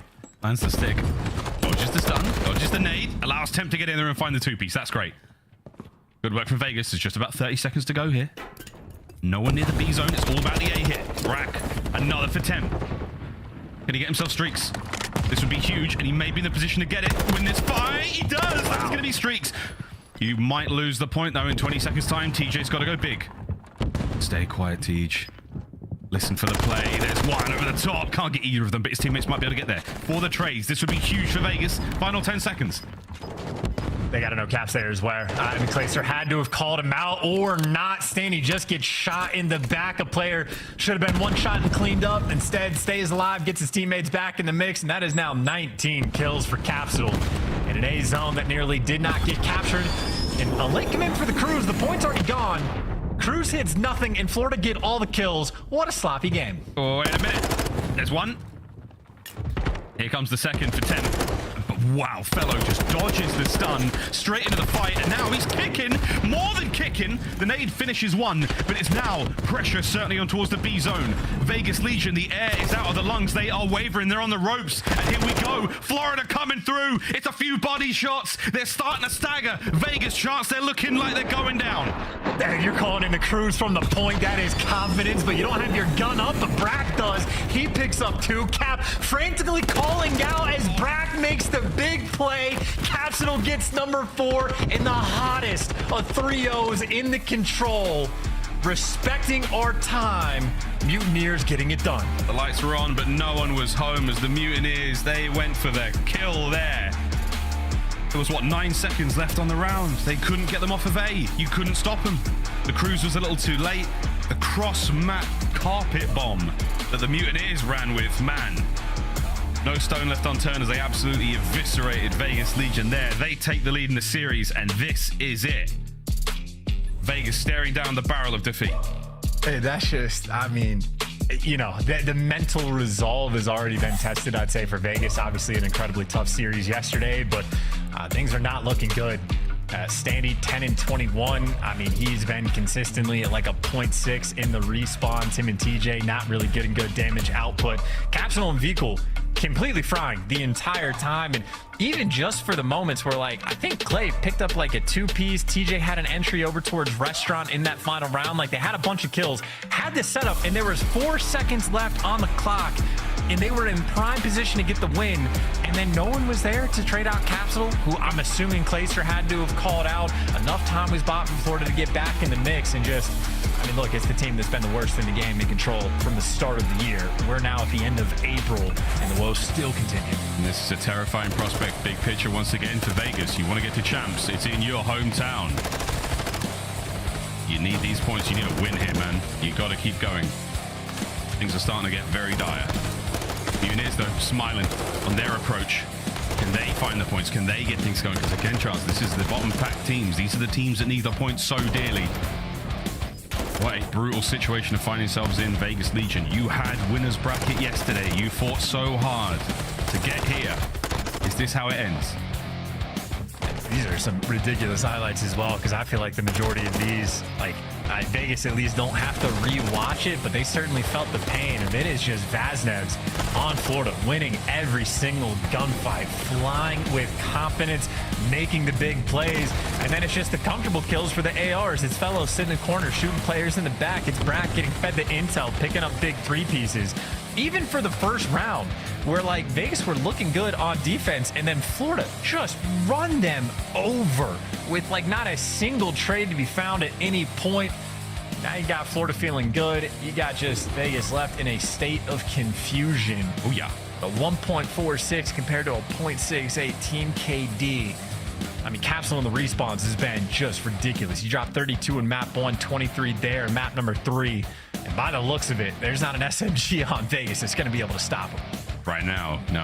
And the scary prospect again, we go to aBeZy next. That is where the subs will have a field day. They're going to have a good old time. Capsule, the way he's been playing the respawn chance, you ain't wrong, mate. A 2KD there. He's only going to look even better on Fortress. That's what we play next. Mutineers, sky high right now. Will they be able to keep the momentum going? Oh, my word. What a series this could be. S&D if we have to get there towards the very end. But for now, last thing you want is have to deal with another search and destroy. Close it out here, Florida. March on in the tournament. A very interesting final map for the S&D as well, because that has been Vegas's, like, they love Outbacker Fortress S&D. They have to be incredibly happy to see that there for the map 5. Florida also pretty good on that map, though. So, like, even Florida, I don't think they're going to be too particularly scared of the square up on that map. So, obviously a dangerous map 5 for both teams, but Florida a little bit more confident now going into Bagra. And again, just because of the difference in the SMG duos right now, Vehicle and Capsule, Smiles out, feeling good, going to a bagger right now. And I mean, in Vegas have had a couple struggles in just trading out some kills. There's just too many moments on this map where your SMGs can absolutely fry. Those are not exactly the faces of a team filled to the brim with confidence, or the faces of a team on the border of not making champs and not having a good showing in this major. And the pressure is it, man. This is the last hope. The last hopes for Vegas, and that is the tale of two teams. Fellows having a good time. The Mutineers a little bit more smiley. No, it's tough, man. How insane is this? That, like, you know, Florida, the run that they would have to go on to qualify for champs. I'm talking like top 3 at this major and the next one. Good performances in the online stage. They're in a hole to make champs, and they're still like vibey and feeling good. Vegas are like, in a sense, like playing for more. Like there is a much greater possibility, and yet they look dead on the inside. I mean, Vegas looks like Albert Camus wrote the novel about them. And now for Capsule on the flip side, sunshine and happiness. This could be his playground, and yeah, that is get a that ridiculous off the drop off. I mean, that out of here. Even in the Miles, even in the damage, the drop off is there. It's tough, man. Stanley's having This is insane. This is it. This is redemption for Vegas Legion. They can do it. They've just got to believe and absolutely destroy the Mutineers here. They're not going to be an easy thing to do, especially when Capsule is coming out hot like this. No. Gets himself 2. Now he's looking for 3. I mean, he's hitting slides as well, and that was clean to look at. But yeah, pretty solid start there from Florida. But TJ showing up. I'd say TJ honestly been sort of the shining light for me on the side of Vegas. He gets a big 2. Rack the only guy that can make a play, but TJ there to shut him down. So Vegas off the rip. In spite of the 2-piece from Cap, they have flipped the spawn in position, getting the hill time and on rotation. And now Standy in prime position, maybe to kill them all, but at least he got 2 before he fell. Yeah, it's good work though. This is nice P1 time as well from Vegas. Not an easy thing to do. Vehicle down the approach. Mutineers looking to fight their way towards the top left-hand side of the mini-map. They're making their way through the inside of the fortress as Vehicle's reign of terror has come to an end. Over to Capsule. Can't take care of Clay. In on the new point. Standy finding those kills. This is what you want to see. The submachine guns of Vegas get things going. They've still got the lead. Well, you had Clay watching the cross, but Standy's going out for the chow anyway, so unfortunately that leaves TJ fending off the entire Florida team, and yeah, not a good setup or a situation right there, what could have been, but now Florida putting on the pressure, winning a couple gunfights, and Standy unfortunately now pushed out too quick the first time and just going to get traded out the second. Vegas getting punished, and TJ can't bail him out that time. Yeah, unable to get under the point there. Yeah, the flank doesn't quite work out. Here comes Clay. Might be able to take care of Brack at the very least. Or no. Dives right into trouble. Standy! Oh, there's the comms. Finally. Bush corner. That was the call. And he does manage to get a bullet in. TJ looking towards the rotation. Has to check every possible avenue. There is a Tyler Fellow hiding amongst your ranks. He's a little sus. And he will not be jettisoned into space. He'll get a 2-piece and spawns. Oh, that is a dagger. You had Vegas with a pristine setup on P2 that they threw away immediately. And now Fellow helping you lock down a rotation like that. It was a tied up game as this hill popped. Opportunity for Florida to completely run the score up. Yeah, this is going to get ugly real quick. Mutineers. This is a sweet spot to be in. Vehicle. Top map's covered. The gate as well as he oscillates from one to the other. It's 3 in the feed for Vehicle. A 5 spree back. Oh no, Temp gives him the old 1-2. Ends the spree right there. 30 seconds remaining on the point. You might be able to get in if you're Vegas, but the comeback has got to start now. Okay, now. They didn't even put any pressure on. Standy's like, with 30 seconds left, he didn't want to push through gate. Instead, I guess they're playing for the spawn trap, and if you're going to play for the spawn trap, better make sure you get it, and that is 3 clean kills in the feed. So Vegas, they have to trade away effectively that full 60. They are massively down now in score, but once again, good setup on the rotation. TJ in prime position to slow these players down, even standing nearby to get some of these trades. So a difficult spot for Florida to get out of. Yeah, this is how aBeZy goes. Comebacks happen all the time. Brack with a nice timing capsule as well. Numbers starting to dwindle for Vegas, but they are going to spawn way closer to the hard point. No one in there at the moment. Brack's managed to get in, tagged up. This could be big if he stays alive, and he will. Here comes the Mutineers, and once again it is Vehicle with the kills. Fellow now on the 5 spree, looking to get streaks. Also, my good God. Mutineers, they seemingly can be stopped. All right, what a life from Fellow, though, right? He goes from 0-5 to 5-5, stays alive for 2 hills straight, and helps you get at least a partial break. Vegas has still got a decent bit of time, but look who's waiting in the wings. Brack maybe can't quite get the 2-piece. Does some damage. Does it open enough for Florida to actually get the break on the hill? It looks like that might be the case. The final one-on-one gunfight for the little bit of scrap time that is there, but while that gunfight is getting wrung out, Stanley's going to win it. Doesn't actually convert to any time, but it does set his team up for rotation. Vegas a little bit of clearance right before Blacksmith spawns. And again, we've got Vegas in there first. That's the good news for now, but they've all pushed out. They've taken individual fights, which they have nearly all lost. Standy looking to get streaks of his own now. Can he find a few more in an unfortunate spot? Nice, that's it. Streaks gained. Well played. 15 and 10 out of him. Clay, 3 and 12. Turn it around, Jim. You're not done yet. That is good news that there was no trophy in the hill for Clayster to be able to get his 4th kill and wins an extra one to keep him at bay. You know, Brack is in stables. TJ getting sent in for the kill, but TJ gets sent into a pinch, and that's the last man to clear out. Standing there to take care of him. Nice little bounce back. Again, a .68 he has had in respawns, or hard point at the very least. But right now, 16 and 10. This is the Standy we are used to. There's the 2nd in a row. Now he's getting that time as well. Oh man, that player count as well. He is razor sharp focused right now. Capsule Brack, they take care of business for the final 5 seconds here on this point. Time that you're happy to let go if you are Vegas at this moment. 128, 103. Vegas are not done fighting yet.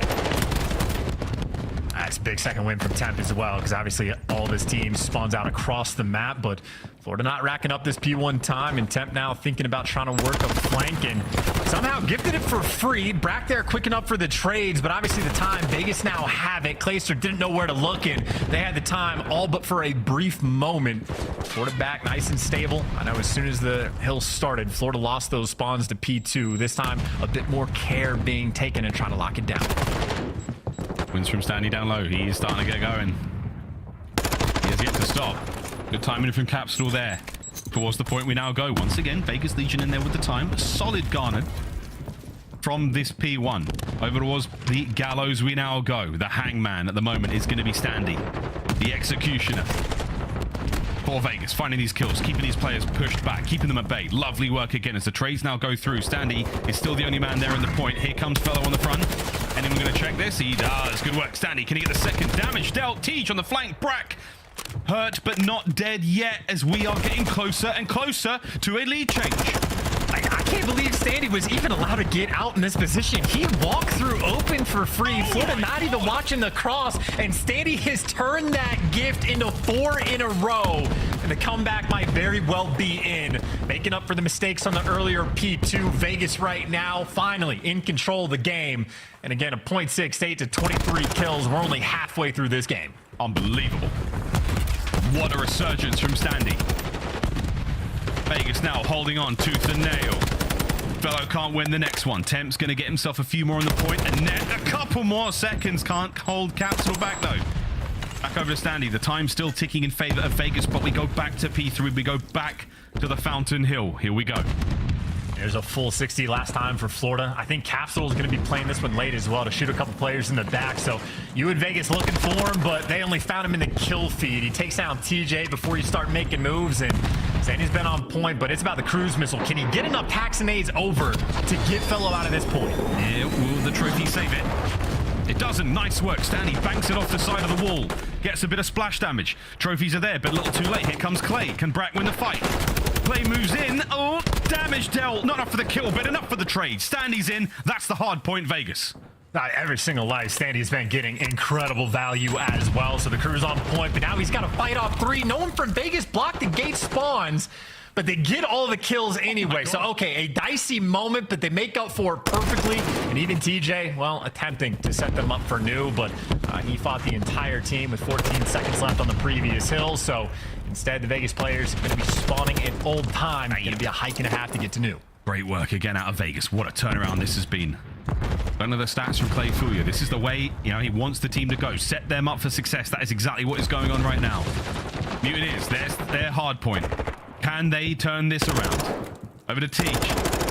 This is it. It's your teammate. What are we watching? This is very awkward indeed. Into the point you fly, and it's the Mutineers who have eaten you alive. Yeah, moment of awkwardness, and even though Temp got that first kill, fellow there on the cross just to get the trade, so not the best of rotations there for Vegas. Florida taking full advantage, trying to get that momentum back in their hands, but Standy being sent in for the kill. He has been the man on a mission on this map, and right now trying to do it himself, gets in the point, wins the gunfight in Vegas now, making sure they keep that lead. Vegas holding on to this one. They're starting to run with it. Will we see a game 5? Not over yet. Florida, a lot of comeback here still to be had. Let's go for a listen in. Deep statue, Clay. He's weak. I'm getting on time. I can't really watch it. He's probably gonna be holding. I can pinch these guys over. Okay. Nice. I'm blocking for us. I went left. We're missing one. He's top stone. Top dark of stone. He's going top trees. Virgil, I'm getting to stun, bro. I'm getting double challenge. One's weak, Clay. Clay P3 archer away. He's gonna be in the stable. Nice. Nice. One P3 archer inside. Give me a second. Give me a second. Give me a second. Single. Watch it back. And one's the stable. That's one. I have all your hangman. Stable weak, Clay. I have all your hangman, boys.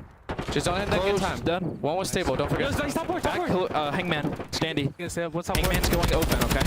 Where's it got in time? Where's it got in time? Anvil. Dead. And open. Beach out. Open stairs. I stunned your post and single. Open stairs. I didn't stun anything. Pushing you. I got that nade. I'm gonna get closed. Enclosed. One shot. Where's Anvil? He just enclosed. Anvil single. Okay. Anvil single. He's watching top. He's top board right now, cutting me a spawn. Nice, good job. I stunned it over for us. I'm about to try this time, boys.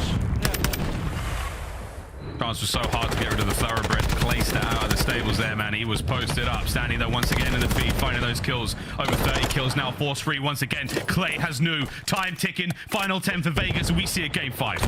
Yeah, and Clayster, who is struggling so much in the kills column, started to heat up at least a little bit towards the end. Wins the big 2 on the roto, locks down the P1 in life. Still there for Vegas. They have forced the game 5, but I'd say for Florida, well, might not be as many smiles on your face, but they've still been fighting every single map. All right, but you have to tip the cap to Standy. What an unbelievable turnaround from him. Ridiculous plays, ridiculous kills. A final map to decide who is eliminated first here at Major 4. Jeez, that's 33 and 19. Well played, Standy. Yeah, and look, Standy, 33 kills. Obviously, that is an insane bounce back. Not only that, he actually had 2 minutes in the hill as well. I think he had that sort of, at least in my opinion, one small mistake on the first P2. After that, every single life, he was lights out, leading the charge, getting connections with the crew, solo breaking hills, at least it felt like at different times. So Standy, absolute man on a mission. TJ right there with him. TJ just dropped the most damage in the lobby, so TJ on point as well there on aBeZy. And I'd say really just for Clay, I mean, hey, it's nice that his teammates had him for that one, just to force the game 5. And aBeZy Fortress to decide it all. The bread and butter of Vegas, but for Florida, it's a map they like as well. And I'll be honest, with the way this series has gone, incredibly difficult to call. All bets are off, folks. This is it. One more map to decide who walks away with a win here and who goes home. We're going to go to a very quick commercial break first and foremost, ladies and gents. On the other side of this one, Fortress, Search, and Destroy. Last map in the series.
Call of Duty League is presented by the GMC Hummer EV Pickup, the world's first all-electric super truck.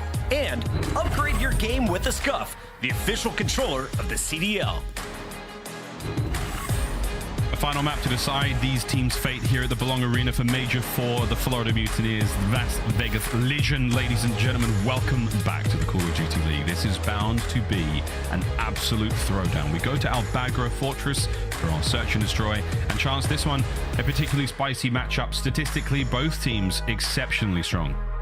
Absolutely. I mean, it starts for Vegas. 8-1 record on this map. They have like a near 65% round win rate, which, I mean, I don't know what that sounds like to anybody at home. I assure you that is ridiculously good. So this has been Vegas' home. They love to see it for the map 5, but as far as Florida goes, also incredibly dangerous on the map. Look at it, 5-1 compared to 8-1.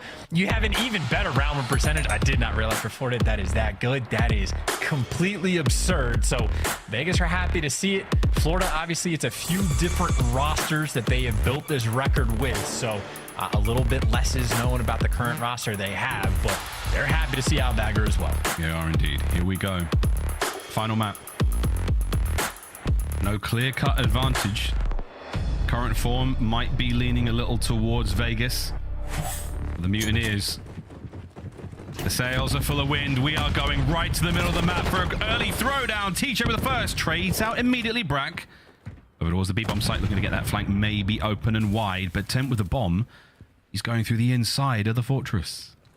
And it's only Fellow that's really out of this play for the moment. So you do have a 3 versus 2. They're looking for the double trial on Fellow, but yeah, good luck getting through that window. Clay gets sent in for it. There's actually Brack out of the play, not Fellow. There you go. But either way, 3 versus 3. And they want him dead. Yep, Standy's going to get him. 0 time wasted. Wow. Freebie 2-piece Standy continues to make the big plays. Big concern now, though, is like, where the hell is Brack? Is he over by B? Could he be coming through the A street? Where is he? What's going on? That's the question now. Brack has 9 million things to check. 9,000,001. He's working through them all as he now gets towards the bomb site. 30 seconds, 1v3. Temp can see him first. Will Temp be able to deal with him? Or will he send in Standy for his third of the round? Yeah, wow. We do. Standy, the Viper strikes. Yeah, he is chowing at this point. You know he's feeling good after the hard point performance he just had. So 3 in the round, big plays the whole way through. And I like the bait coming out of Vegas, right? It was like a triple stack over on the P1 side of the map. You see Brack wraps all the way back through his spawn over towards the B site, and then is just completely out of the play as soon as Vegas wrapped the bomb back towards A. So they got the intel on Fellow, playing the open corner. Standy goes in just to gun him down. That is a hell of a way to open this up. Here we go. A whole host of cast of characters behind this setup, watching the battle go down. Everyone very invested in this one as Brack lands that first blood. Fellow finds another. Florida Mutineers looking to bounce back immediately. Ooh, nearly the 2-piece vehicles there, though, to get it. Temp, last man up. 1v2. Done. Mutineers. Put them to bed fast. Yeah, alrighty. That'll be a nice little bounce back round. I mean, that is the full send on defense. I know players love to sort of fly across the double doors and play different corners, maybe work through the spawn. Standy full sends, tries the dolphin dive to get inside, and Brack will just take that freebie kill. So an interesting attempt, to be sure. Florida there to shut it down, and Vehicle, I mean, he dropped 12 on the first S&D that we had. Nice little bounce back on that attacking round as well, able to pick up at least 2. Florida Mutineers momentum now. Snipes for Fellow. If that door pops wide open, which it doesn't this time round, Vegas would have been met with an unfortunate present. And hello! Oh, so nice close! Win. Wonderful win from Clay. Can he get the second win? Teamwork. Here comes a lot of footsteps thundering across aBeZy. Vehicle on his third. And just like that, it's a 2v2. Temp, what a shot from that. All down to Brack. Can Temp get another? No, he cannot. 1v1. Hey, Brack, there's no way Brack is ever going to know this. Bomb is down in spawn. No one on Vegas ever picked it up. So TJ does have to wrap back, and his dead silence just wore off. Oh, no. And this is just a game of patience. And Brack, honestly, the patient man to make the play. You'll soon hear Tej. Tej gets the bomb. Oh, he's gone. He's gone. He didn't hear it. That dude right there, that's the difference between landing online. He didn't actually hear that. He didn't hear it. He's gone. Tej is gone. He's out, dude. The bomb has been planted, and Brack. Oh, he's planted right in the middle of the courtyard. Good luck. Have fun with this. 40 seconds. Here we go. Yeah, Brack's a trophy player as well. TJ, S&D wizard. He can see every cross. Brack, you truly just have to guess correct. That is the only way, and TJ is going to hear it coming. Stun check. Oh my god, it lands. Here comes the nades. Brack, going for the fight. Nerves. None for Tej. The Iceman striketh.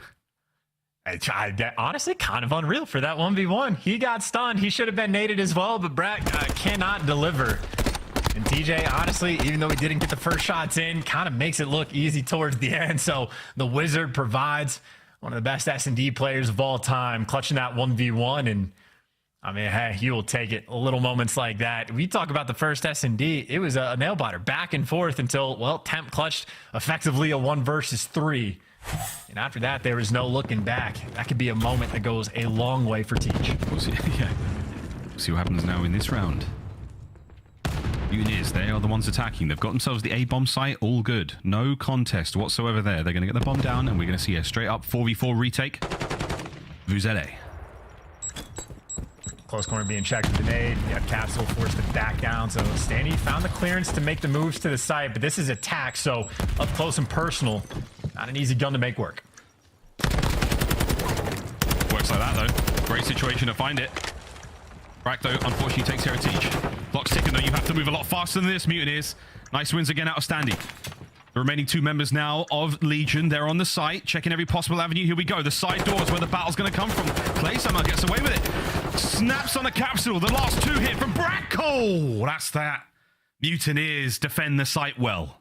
Yeah, and just a little bit too slow on the retake. It is never easy because time is not going to be on your side. But, I mean, the bomb is basically planted for free. No nades really there to do too much damage. Florida 8 will reposition. And, again, for Cap, I mean, again, wrong gun for the job with attack in that moment. He's able to stay alive and just throw endless amounts of shoulders to check the bomb and keep things clear. So, looks like that 1v1 didn't kill any momentum for Florida. Still, these attacking rounds have been paying off for both teams. Indeed. You know, I've seen Bance there from Minnesota Røkkr that played London later on today. Very invested in the way this one goes. They do not want to see Vegas succeed. And so far, Vegas are doing a little bit more than succeeding. They are thriving. A perfect round as Vegas bounce back immediately. We are burning through some of these rounds, man. Fellow has now been shut down completely twice with the snipe inside of open, by the way. Clay's had him both times, and I think Fellow's also getting tagged up, stunned, naded, everything out of bounds. So I don't know if he wants to keep the boomstick out or if he's feeling the pressure, but either way, I think we are now 5 for 5 on offensive rounds. Someone at this point needs to make the adjustment on defense. I wonder, though, I mean, is anyone going to do that? You know your strengths, you know your weaknesses. It's a fast game of chess, Chance. Speedy, if you will. And Stanny finds that kill. I don't even know how he pulled that off.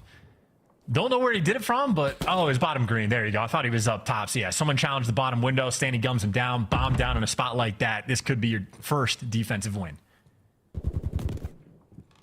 Shots ringing out. There's the snipe.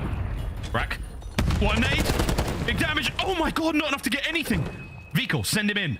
Deddy popped. Catches the first. The second play on the outside of the fortress. Now Clay trying to get onto the site as well. Lots of gunfire ringing out across the map. Clay and Temp somehow walk away with a big win there as Fellow now on the 1v3.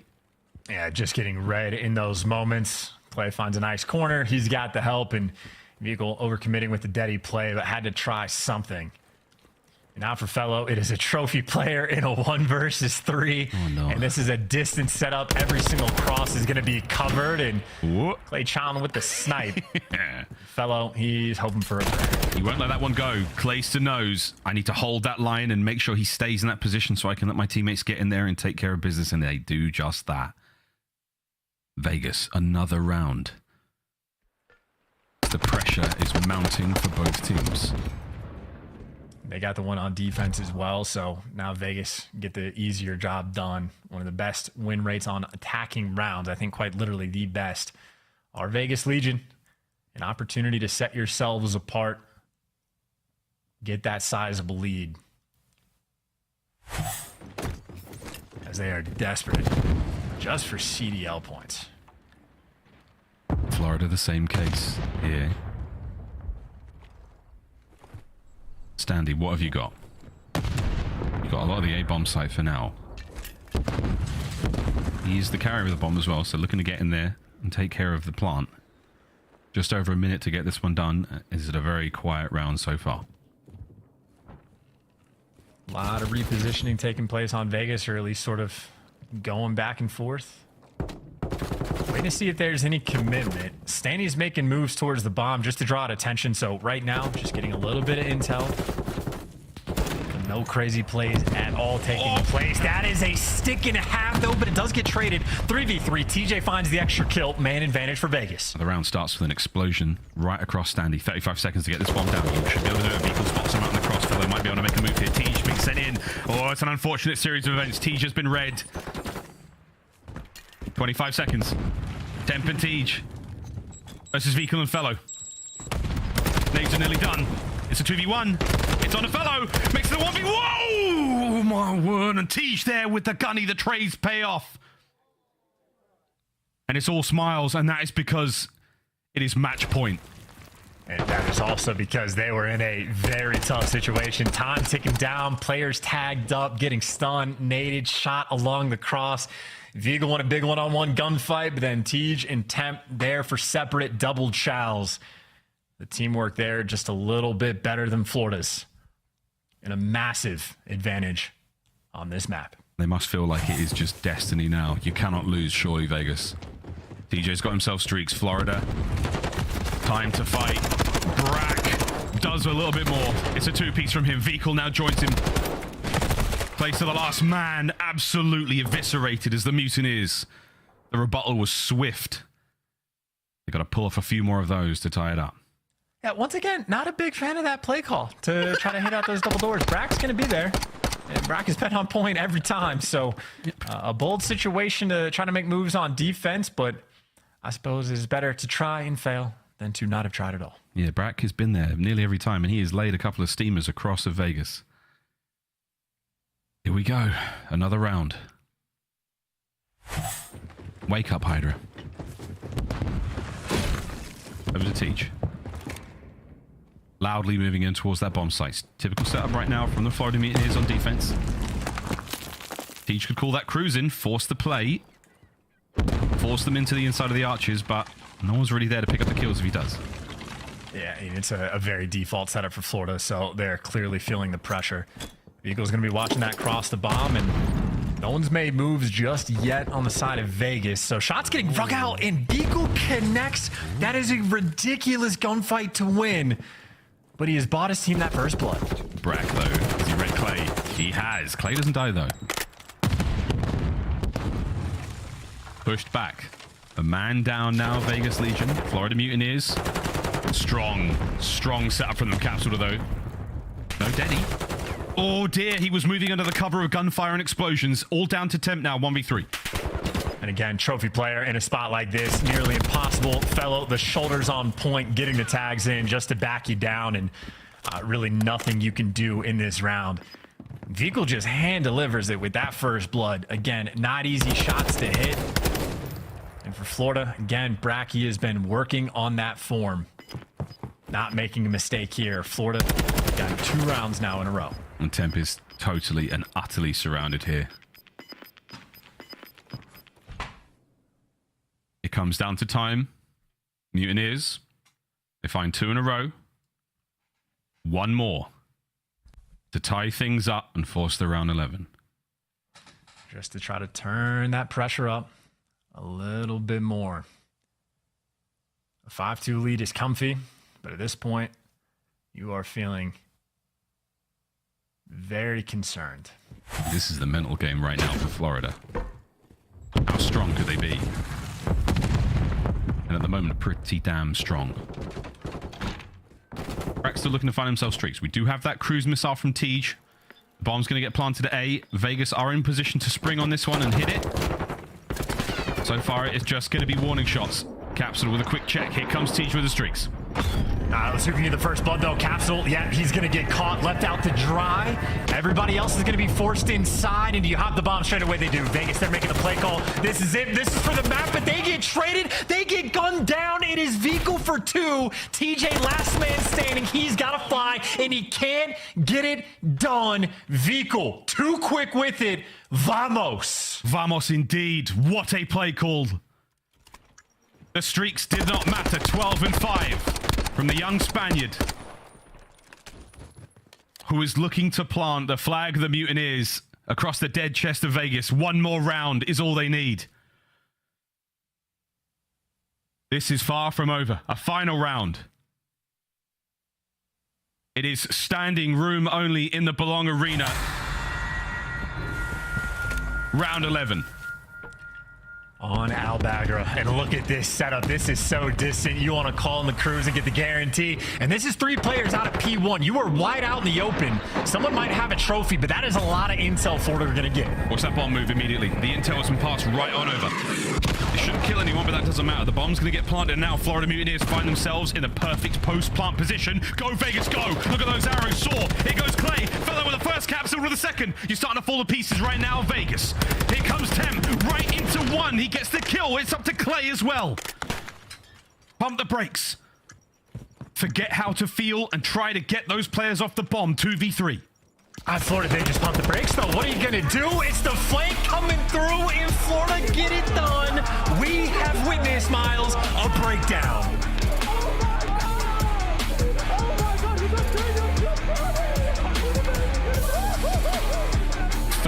Of the most decisive rounds of Search and Destroy the Florida Mutineers could have possibly played, and they have completely broken the hearts of Vegas Legion.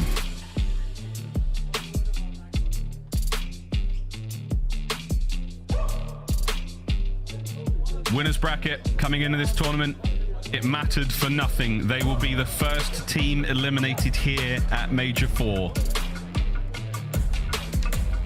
And that one stings. That one stings a lot for the Vegas fans. I mean, winners bracket for the first time in organization history, or the past few years at the very least, and just the immediate bow out at the time where they quite literally needed it the most. A 5-2 lead they had in Search and Destroy. They were making plays, and then Vehicle flipped the switch. I mean, round after round. First Bloods with the tack goes on a 6 spree. Both S&Ds, he was able to get 12 kills. Vehicle simply built differently, and I mean, hey, that is Florida at their finest, taking down Vegas on their best map. And there is no one on the planet right now happier than Scrappy. That came out of nowhere. Wow, what a series to start this Friday. A nail biter there in the Search and Destroy. We say a fond farewell to Vegas as their fate is now well out of their hands. The Minnesota Røkkr will play London later on today. We'll see the CDL points change a little depending on how all that goes. I cannot believe what we have just seen. Unbelievable. What a series. Chance, it mattered for nothing. For Vegas, they fought so hard, they came all this way. They will bow out first here in the tournament. An unbelievable series, mate. And long term, maybe not nothing. Like the 40 points you get in the online stage is still wonderful to get. But yeah, Røkkr now have a massive opportunity to completely distance themselves from the pack, to rocket themselves up in the standing. They got London later on. So Minnesota, they just got gift wrapped an opportunity by Florida. Up to them to take advantage of it. And I'd say for Vegas, just good luck for the rest of the year. Good luck. They'll need a little bit more than just that to make it to champs. For now, though, we've almost got we've got placements actually. Let's look at this. This is a big deal. This is the major comparison so far. As for Vegas, as you can see, not ideal. 5th to 6th. It has not been much better than that, but 9th to 12th, technically dead last as the first team to leave the tournament here. Mutineers, though, they're still writing their history. They will advance further into the tournament. There's another team that just Search and Destroy, man. I mean, Chance, brilliant turn everyone would have been favoring Vegas. Actually, I think except for Stats. I don't think Stats favored them. I was going to double check this before I do. Tim said Florida. Tim did say Florida. Tim said Florida. Congratulations to Tim. Congratulations to many of you whose pick'ems may or may not be set aflame by this one. Many brackets probably felt the pain there, mate. But wow, what a day. Nah, what a day indeed. I mean, for Florida now, their opportunity, again, it would take utterly crazy runs from these guys to jump themselves up in the standings, but you never know. Crazy stuff. Well, we've actually got the man of the moment, Vekal, with the absolute mastermind in Search and Destroy for the Mutineers. He's over there with the flank. What's good, boys? Well, boys, we're good. Let's get it to you now. Ladies and gentlemen, what is going on? I'm here with Vekal from the Florida Mutineers. You just had a crazy series. First match of the day. You guys go all the way down to a map 5. You're down 2-5 in the S&D, and you guys bring it back. I mean, how are you feeling right now? You're fresh off stage. I'm feeling really happy. You know, the desk, when I joined back in, they said I didn't have any superstar potential or anything like that. Damn. So it's good to prove them wrong, that I can also like have good series and be that guy for the team. And I feel like that was one to show off that I'm capable of competing in the league, and I should be in here. Yeah, your haters are your biggest motivators, right, man? But Chris, go ahead. You got a question to ask for Vekal. I mean, I'm just happy that you played really well, because I mean, we're good friends, man. I always love seeing you good, and I wish you the most success. You had a lot of doubters, myself included. Not you, but like your guys' team. What's been like the team dynamic with like Colt stepping out and you having to fill in? Because I think coming into the roster, I think Havoc was arguably one of their most explosive players. So that changed up the dynamic. I know you guys had like a 0-5 stage, which is kind of unfortunate, but I think you guys are probably better than that. Obviously, you guys shown that here. What's it been like filling in for Havoc, and like how's that like transformed into your gameplay? Like, what have you been doing to kind of fill those shoes? I feel like Colt has a really unique playstyle in terms of he plays more like pinches, more his life and things. So I feel like he was a good complement for Cap, in my opinion. I feel like Cap was flying by himself a lot, you know what I mean? And me joining into the team, obviously Colt had to step out for personal reasons. I hope he's all right. But I mean, I just took the role that the team needed me to. Our pace, they told me that their pace wasn't as good with Colt, and that like they just needed me to pretty much hold hands with Cap, fly around together, and you know, just piece together. I think the series showed that really well. You and Cap had, barring the last map, you know, Cap kind of got a little carried there. I think you and Cap fried this series. You guys had a really good one. Yeah. So. Go ahead, Ben. So last question is, so map 4 was pretty gritty. Vegas pulled away at the end. We heard the listening, and it sounded like you guys' comms were a little bit lacking. Like, what did you guys say, team talk-wise, going into the last map? So our comms were really good, map 1 and map 3 response. I feel like our map 4, Fortress was kind of like an experiment that we're really good in scrims. You know, we've been competing. I mean, obviously OpTic is 100-point club in everyone. Right. We managed to always get to the 200 mark against them in scrims. And we feel like our pace is really good on that map when things are going well. So it's kind of an experiment that we had. So, I mean, we're going to keep moving forward with you know, what we feel confident in.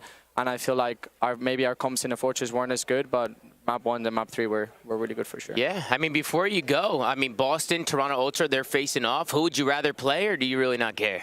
I want to play Scrapz again. You want to play Scrapz?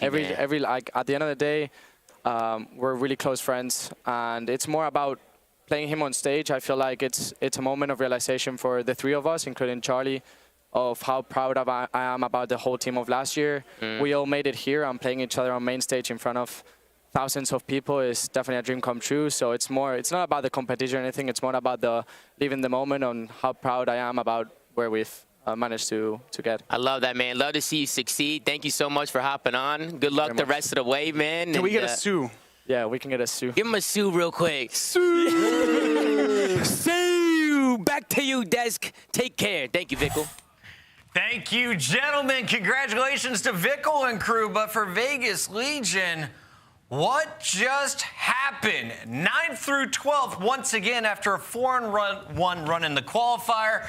And Is it too early to say fraud alert? I mean, it definitely is not too early. I mean, after that series that we just saw, did you hear that in the background? Shout out production for the Vegas Legion, man. It is a lot to ask to have to win both S&Ds in every single series. These guys come into this one, and the control just is an absolute disaster. Like, that's the map you have to go back and be like, man, we are not going to make runs in this tournament until we figure out our control. And then we get to this game 5. You saw the stats. 5-1 for Florida, 8-1 for Vegas.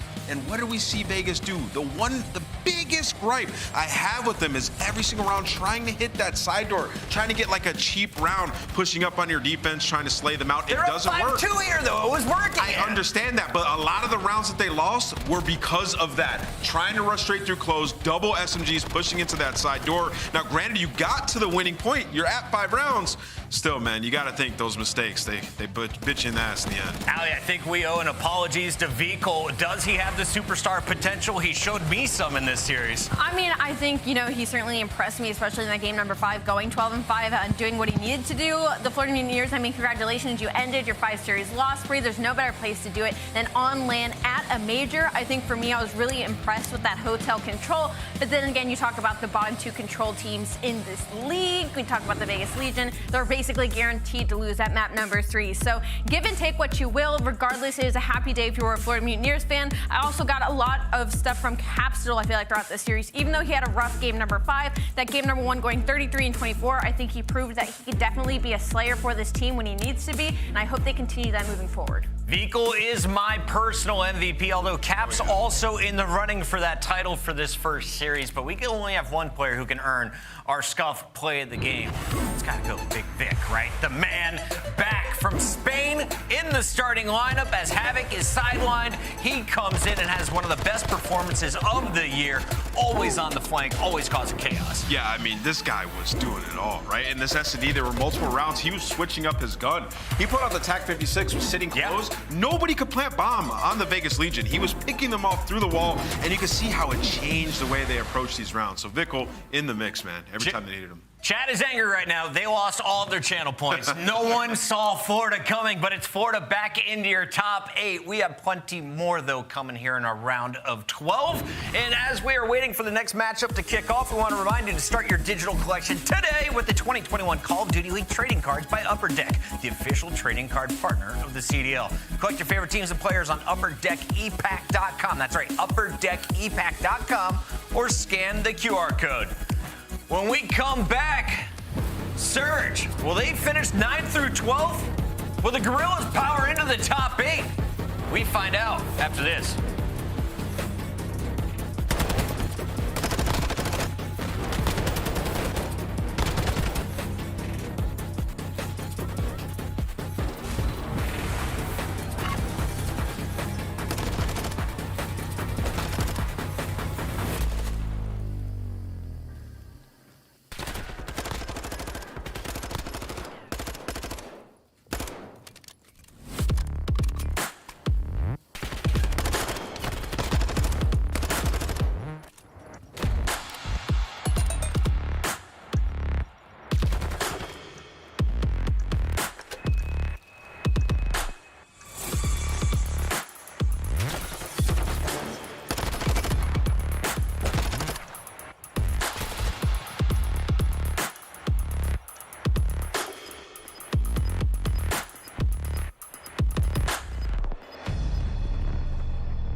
Look like the pros, play like the pros with the new CDL team packs. We've got it all. Home and away, male and female versions, weapon camos, emblems, and calling cards for your favorite squads. And stay in the loop by signing up for the Call of Duty League newsletter. Keep up with breaking news, event discounts, and more. Scan the QR code on screen for more information.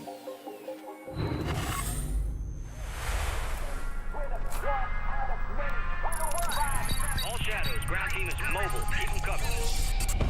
Eyes watching for the opposition. Out there crushing any competition. Long range, yeah, I got the vision. When I'm in the trenches, anyone can get it. I'm with the team when they need me. Or out on a dolo mission. Nigga rocky riding on this road of riches. If I catch you slipping, then it's over finished. War, ready, crew, coming through heavy. Aim steady, lights out, it's the gorillas. Not any winner, one out of many. Five talents, empty, lights out, it's the gorillas.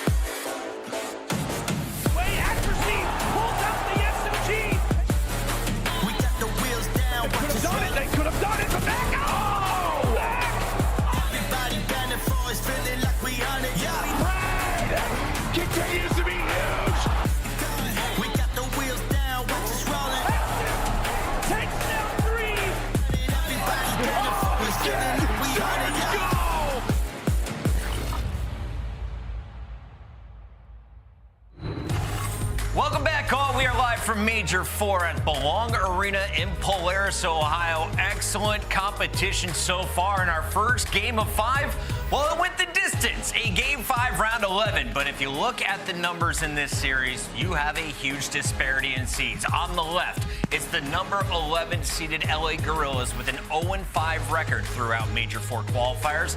And on the right, they'll be taking on the Seattle Surge, a squad that has found their form, 4-1 records in the last 2 qualifiers. They had the number 3 seed coming in, but got bopped by FaZe in a 3-0 last night. I mean, that might be the first time I've ever seen Sib smiling at an event, but on both sides, everybody were laughing and chilling. But one of these teams is going to be frowning by the end of map number 1. And let's start here with the Surge, because everyone's arguing, are they a top 4 squad or not anymore after the loss to FaZe? At the start of the tournament, a lot of people are saying this is a team that could make a run for a podium.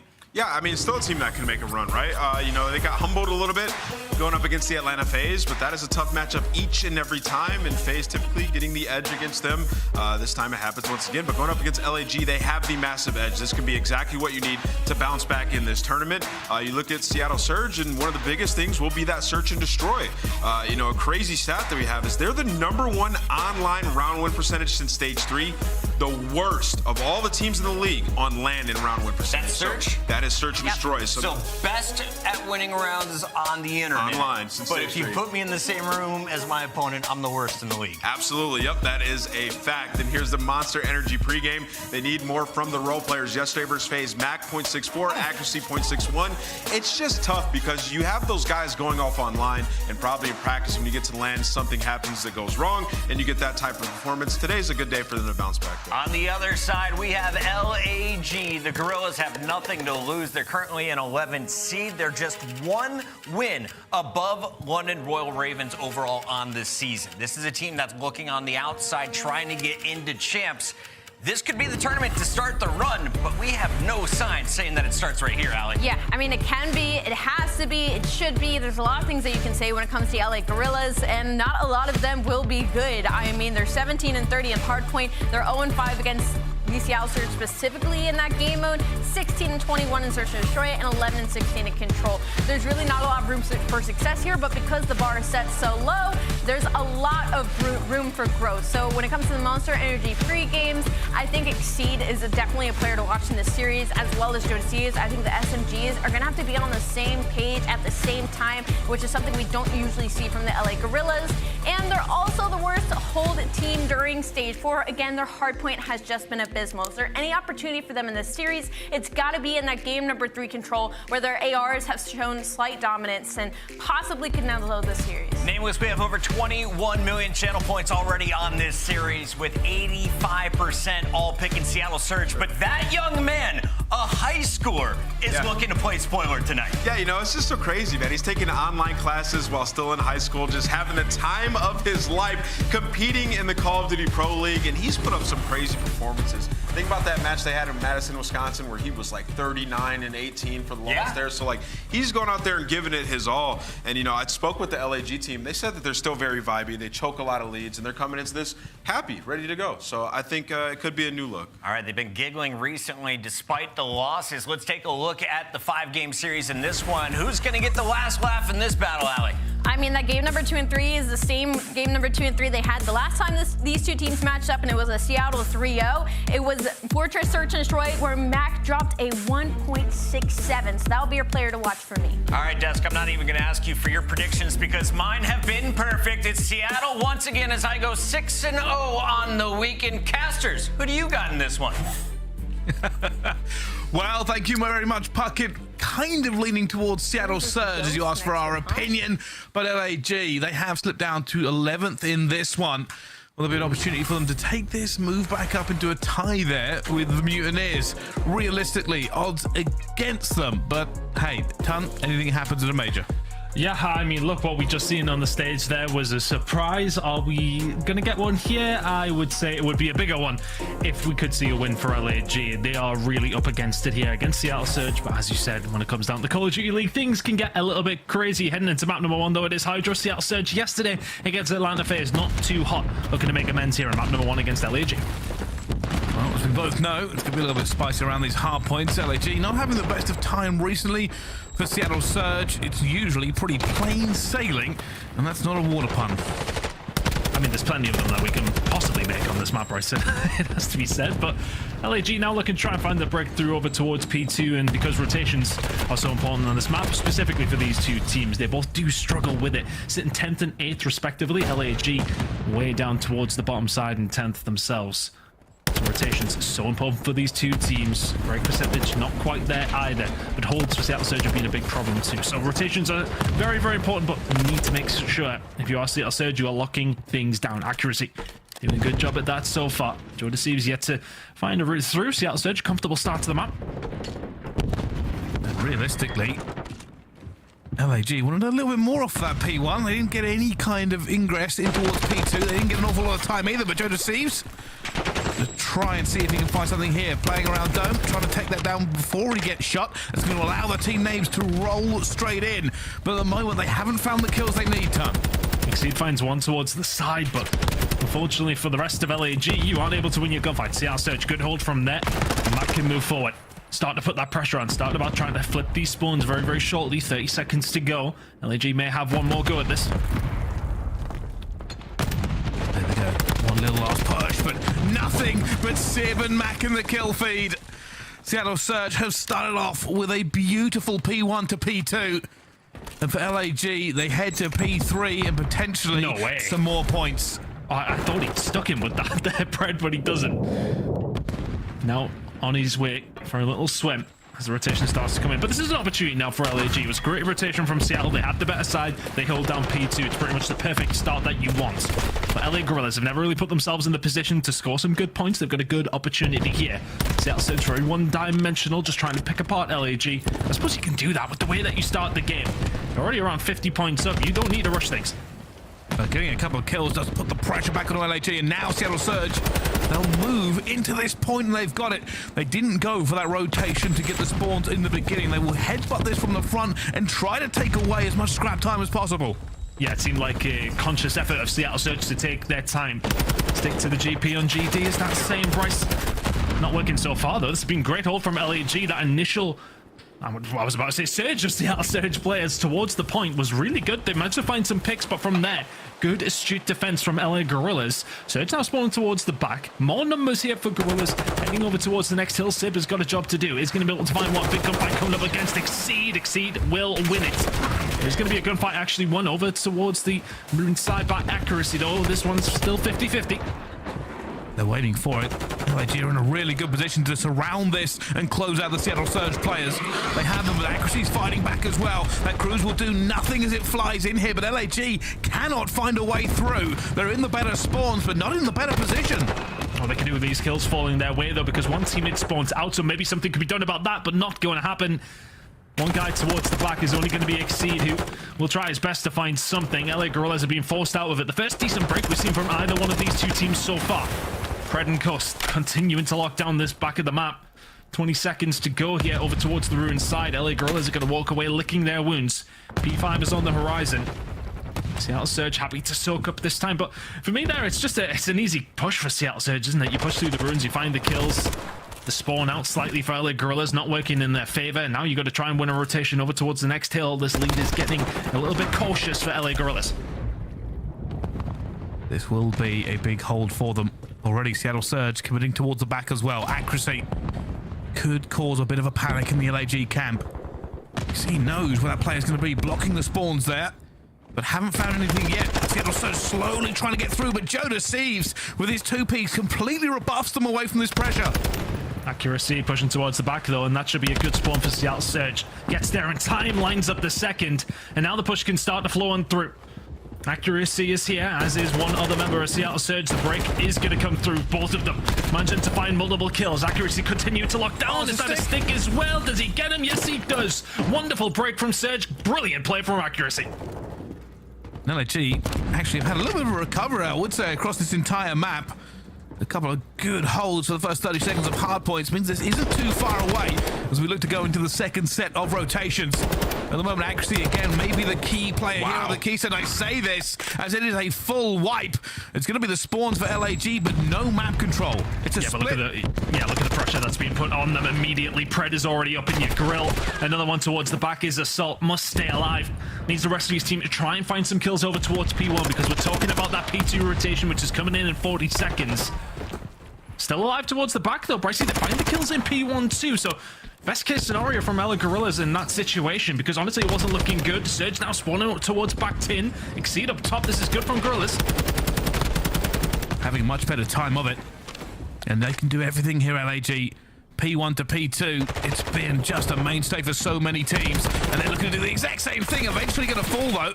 It still will look like LAG will have the spawn for next. Seattle Surge gets Scrap, but it's a hard break for them. Assault actually manages to kill Simp, who found a way through Dome onto the rotation. Important gunfight coming through from the world champ. Arseny's just about surviving. Oh, and he survives long enough for Pred to get taken down, so just being a distraction right now and a worthwhile one. LA Guerrillas soaking up some good time already, but look at the pressure that Surge put on immediately. LA Guerrillas are not fighting from the front, they're turtling just a little bit, Bryce.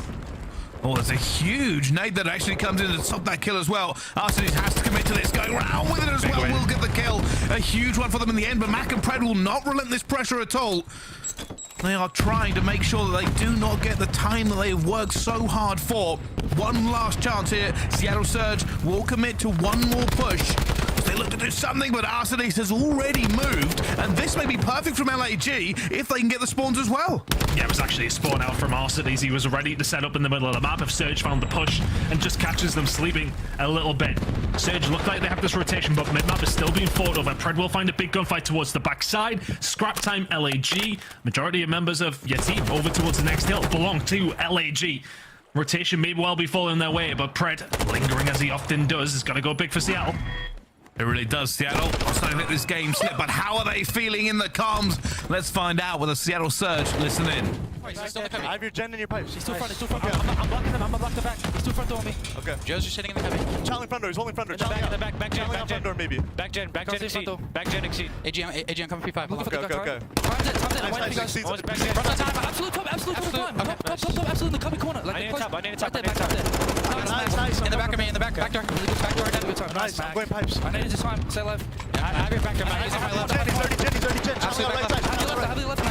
He's back there. They're all weak. They're all tight. There's two there. One shot. Okay. They're pushing through. One just ran through. Okay. There's 3 of them there. I got one over. I'm running. One on time. Top tools window assault. Top tools window assault, missing exceed. Okay. I don't see front window. Yeah, play kills, Mack. I'm backing out. I spawned out. Hit a P1. They're gonna be running P2. They're gonna be running ground. I'm re-pitching in front. Yeah. One just pushed ruins. One just got to ruins. Coming in the back beach, Yeah, back beach, back beach, Alec. Close one bullet. Where'd he go? I'm coming He's from the inside close. And one ruins. Close. I got one close. One's ruins. Ruins heady. Hit one stop. Nice. That's 2. Last guy in the back, probably. I'm trying to Yeah, I'm gonna chat under with you. I'm in the back. I'm the cross. He's gonna be front P2. Whoever's here. One shot. One's deep beach. Got run. deep beach. I'm trying side P2. Side P2. Deep beach. One more side P2. He's going to be side P2. I'm try to look at my back right. Oh, he's HyDra. Last guy HyDra. He's on the gutter. Gutter. I can't get him. Seattle Surge, calm but fast in the comms, and they're doing it every time LAG rotate to this hill. They don't get a lot of time done. Well, the majority of them were calm, but did you hear Pred, the dead shout on the rotation round? LA Guerrillas look prime position, to be honest with you, heading over towards P4. They had the rotation there, but they did not expect the Great White himself jumping out of the water, finding 2, breaking things wide open. 23 and 16 from Preddy has been a problem on the map, as he so often is for the majority of the teams, if not all of them in the CDL. It's a good hold from Seattle Surge and a rotation that they did not have. LA Guerrillas may well have fought back here, but they have to lock down nearly every single second. You cannot allow Surge to be close heading into another rotation. And that's what they're looking for. Salt looking for a player he knows is down here somewhere. It's going to be Mack, but Mack will fall as well. Seattle Surge so far finding nothing on this point. And that is all bonus, all gravy for LAG. They are looking to bring this back to almost completely empty, and Assault will not find the second. But LAG still in the dominant position, still finding the kills. And they are fighting for this one tooth and nail, both sides committing everything to this point as they fly in for it. But LAG will walk away the victors as we go into the second set of rotation. It's basically a tied game. That's pretty much a perfect hold. A little bit of a split spawn may well mess with that perfect moment for LA Guerrillas. 5 seconds remaining. They'll soak up every single one of those seconds. What's going on here? We don't have a gun to shoot each other. Oh my goodness me! It's a knife fight underwater. Exceed will find 1. Accuracy falls as well. 3-man white for LA Guerrillas. An opportunity to take the lead for the first time in the map. And it is unbelievable. Exceed now off to the races, going back to that mid-cut as well, but he's fallen. Seattle Surge, they were falling by the wayside, but they locked down P1. 30 seconds to victory now for Seattle. LAG have to move. 25 seconds. You've got to make something happen here for LAG, but you've also got to think about these P2 rotations. You've got to think about maybe winning a gunfight. Surge and the ascendancy now. 15 seconds to go. Arcedies has to go big for the LA Guerrillas now. He's here. He's played the long flank as well. And now he needs to be everything they need him to be. And down he goes. Seattle Surge still in control. Can win it here on P1. LAG are not here. They are not at P2 either. And while the contest will come in, Mack will take the kills. They're not falling. Arcedies eventually clears it away. And with 3 seconds left to go, LAG need a jetpack, a jumbo jet, a jet plane or something, because this game is done. And Seattle Surge will take that first hard point. Things got a little bit scary, just a little bit, if you are Seattle Surge in that moment. But the LA Guerrillas, you just warmed up too slowly. Starting to swing, starting to match them throughout the latter stages of the game, but the deficit was too far. That's a tough one. LAG did not play that one too badly, but as we say, I mean, it was just a bad start. You go down pretty much about 60 or so off P1, P2.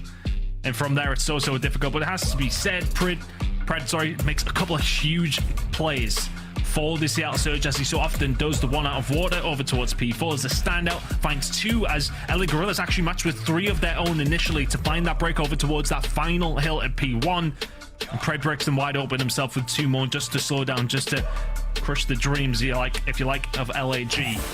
Good play from Seattle Surge, but they would have probably liked that to be a little bit cleaner, but I think they'd be happy with the win nonetheless. Up against Atlanta yesterday, it wasn't a good performance. A little bit more solid that time around, though. They take the win in just about comfortably, I would say. Yeah, they will do, and realistically, I think it was kind of all of Seattle Surge hitting fire at different times. For me, I think Sib started off very, very hot and continued to do it most of the way through. We saw magic from Pred as we usually expect, but yeah, big players all the way through. Accuracy himself. It seems like this team is starting to click together a little bit against LAG. There were some issues late in the hard point. LAG could have taken that one away. And I would say, well, probably the biggest one for me is going to be P4. 2 times Seattle Surge were spawning out, and LAG just did not get back with it. I also thought that final bit there was going to be the turning point in the game, Tom. Yeah, especially when they found those first 3 kills, right? It was looking like they found it, exceed, manages to find the knife kill underwater under Pred, and then they find the push through. But as soon as Seattle Surge spawn back up, find those couple of kills, it's pretty much game over. You're fighting tooth and nail just to get a hold of something at P1 when you really do need the rotation over towards P2 as well. Good job from Seattle Surge to lock that in. I think on the 3 rotations that we had, of course, outside of the first one, they won that rotation over towards P2 each and every time. And that was the difference. When they found a good rotation, they were the ones finding the holds, and they were breaking just a little bit better than LAG were. So good job from Seattle Surge to take that one away. We said we wanted to see the rotations come out from both these 2 teams. Seattle just about pip LAG to the post in that front. Fortress Search and Destroy now coming up. Some interesting stats on this one as well, Bryce. But LAG, that's always going to be a tough one. Both these 2 teams, not necessarily with an amazing record on the map. It's one that you would like to take away for LAG based on Seattle's record on that yesterday, specifically against FaZe. But unfortunately, you don't have the Tiny Terrors on your team, and it is a little bit more difficult. So, good win for LAG. But Search and Destroy coming up now. A definite opportunity, but Seattle have been lights out in Search and Destroy recently. Will have to be a strong turn up from LAG if they want to tie this series up. It really will, but unfortunately for me, LAG just haven't looked strong recently. Gotta say, some of the biggest losses for Surge as well, which may colour a little bit of their statistics, has usually been to Atlanta FaZe. A lot of times when we talk about it, that's where they're falling against the big teams. LAG, unfortunately, are not that ton. No, they're not. And, you know, their stage performance online has really highlighted that. Has not went well, but you know, when we have the chat with the team, they're still feeling good. The vibes are flowing. They're saying, you know, until it is mathematically impossible, we will continue to strive for a champ spot. And Marky B behind them will be pushing them to that at every single stage he can. They still have potential. Look, and you know, one player I've been really surprised in, and I wasn't too sure what to expect, is Assault. The guy has been really, really good for LA Guerrillas. I just think it's maybe too little too late for these guys at this stage. We are seeing signs of brilliance. You know, we've seen a couple of really good holds there, a couple of really nice breaks, some pop-off moments, but they're just few and far between. Against a team like Surge, you need to be on your A game. You need to be past your A game, to be honest with you, if you're LAG. And they're going to need to bring your A game here in the Search and Destroy as we load into Fortress. Now, I don't know if I'm going to be stealing this away from the graphics guys, but there's a very interesting stat. So online, when it comes down to it, since Stage 3, Seattle have the #1 round win percentage in Search and Destroy. More than Atlanta, by the way, at 59.8%. When it comes down to LAN, since Stage 3, they're the worst round win percentage in Search and Destroy. I don't know what to tell you. Maybe they're online as price. That's kind of the top and bottom of it. No, we know they're not, but online to LAN for Search and Destroy. Say these things. I mean, the stats, they're the #1 online round win percentage. Number 12 LAN round win percentage. I mean, the stats don't lie, Bryce. They need to step it up online. All right, well, let's find out what happens then as we jump into this S&D. We are on this first round. It will be Seattle Surge on the attack, not looking for any A pressure so far. Actually, a little bit of a passive play style for them. Only Sib now looking to clear the A side. Push over towards the A side. This bomb will go down. Mack with the check, Mack with the plays. Just simple little kills like that. Big plays from Mack melts. Smart to check it, then he knows that he can chal over the top. It's a 3v4 retake for LA Guerrillas to somehow find a way into this round. Seattle Surge alive and kicking. Here comes the front hit, and they will get a little bit of this. A bit of it is Seattle Surge now is that all they have to do is keep shouldering it, not give away too many lives. They make sure the people stay off the bomb here. Mack looking to go in as well. Thieves gets the first one. Mack, they get one as well. Not the second though. And now Pred left alone a 1 versus 1. 1 health. We'll check this in several seconds. I don't think Thieves is going to be the best position for it either. Pred will look around the corner and grab him. And it is a first round the S&D that is decided by 3 seconds. I mean, it got a little bit messy there, if I'm honest with you. You know, Seattle kind of get a little bit of bad timing. Mack moves out of the sight. And then all of a sudden, as soon as he turns away, LAG, complete control. And I don't think Seattle respected the fact that they could have had that much control and that they couldn't have been as advanced as they were, pushed up over towards the spawn side. And things got a little bit scary, but when things get scary, you're on Seattle, you have this guy called Pred. Finds the 1v2, albeit at the time not on the side of LA Guerrillas. First blood to Seattle Surge. Also, I want to caveat the oh, okay, well, no, actually, I'm not caveating any stats now. You can't be doing that. Pred killing Mack. Maybe this is a reason why their land percentage is so low, Bricey. Nothing to do with them playing Atlanta FaZe 3 times, of course, but accuracy evens the odds, 3 versus 3. That is the difficulty with context. Atlanta FaZe, like I said before, probably skewing those stats just a little bit, but now it's down to a 3 versus 3. Pred looking to make a move, but almost catches, and he will catch Arteles, who tries to snake his way out of it, and now Pred keeping himself alive as well. It goes down to a 1 versus 3. They know where he's going to be, and Pred actually has to back out from a Semtex. Yeah, but the Semtex coming through really does let Seattle Surge know exactly where Exceed is. That sounds popped up. Playmake potential, Sib, bullets in, Pred surely there to pick up the pieces. Exceed just about surviving, well, by the hair on his chinny chin chin. It will be the kill coming through from Pred. Seattle Surge make it 2-0. That round a little bit more comfortable for the Seattle boys. Last one got a little bit scary, that one. Textbook. Pred's 4-0. The problem for me is that if LAG don't start to do some damage on the S&D, if they don't take this S&D, I think this is over. I really do. Seattle Surge, we talked about them coming into this tournament. How good are they in this current situation? Obviously, against Atlanta yesterday, probably didn't show them off in the best light, but there are levels to this game. Surge now making a push over towards A once again. Both these two teams, the top 2 teams when it comes to plant win percentage. So you get that bomb down, majority of the time, you're winning the round. Yet to see LAG find themselves in a position to get that bomb down. And, well, I mean, I think Seattle might struggle to do that this round themselves as well. Assault Exceed will find 2. It's now 2v4 for Seattle. First opportunity for LA Guerrillas to get on the board here. They should have this all locked. Pred's left alone, 1 versus 4. Finds the first. Not going to be the second. There'll be no streak there for Pred either. LAG managed to just kind of diffuse what Seattle Surge were planning. It looked like a combined hit, and sometimes that's very, very effective. Unfortunately, they found nothing from it. Oh, yeah, that'll help. Good shots coming in from Exceed. Mack pushing onto the site. That's where things were starting to get going, if you like, for Seattle Surge. Not this time, though. Good shots from Exceed. Of course, Mack is always the one with the bomb, so you will get that information. Pretty much guaranteed. Now the Guerrillas with 1 on the board now. Let's see if they can do something different here. I said that bomb going down is so important for these teams. Seattle Surge flood over towards A, though. It's going to be very difficult to get it down now. And you can see already the rotation on the minimap. They have a Pred in the way, but the stun is going to make sure that he doesn't get anything.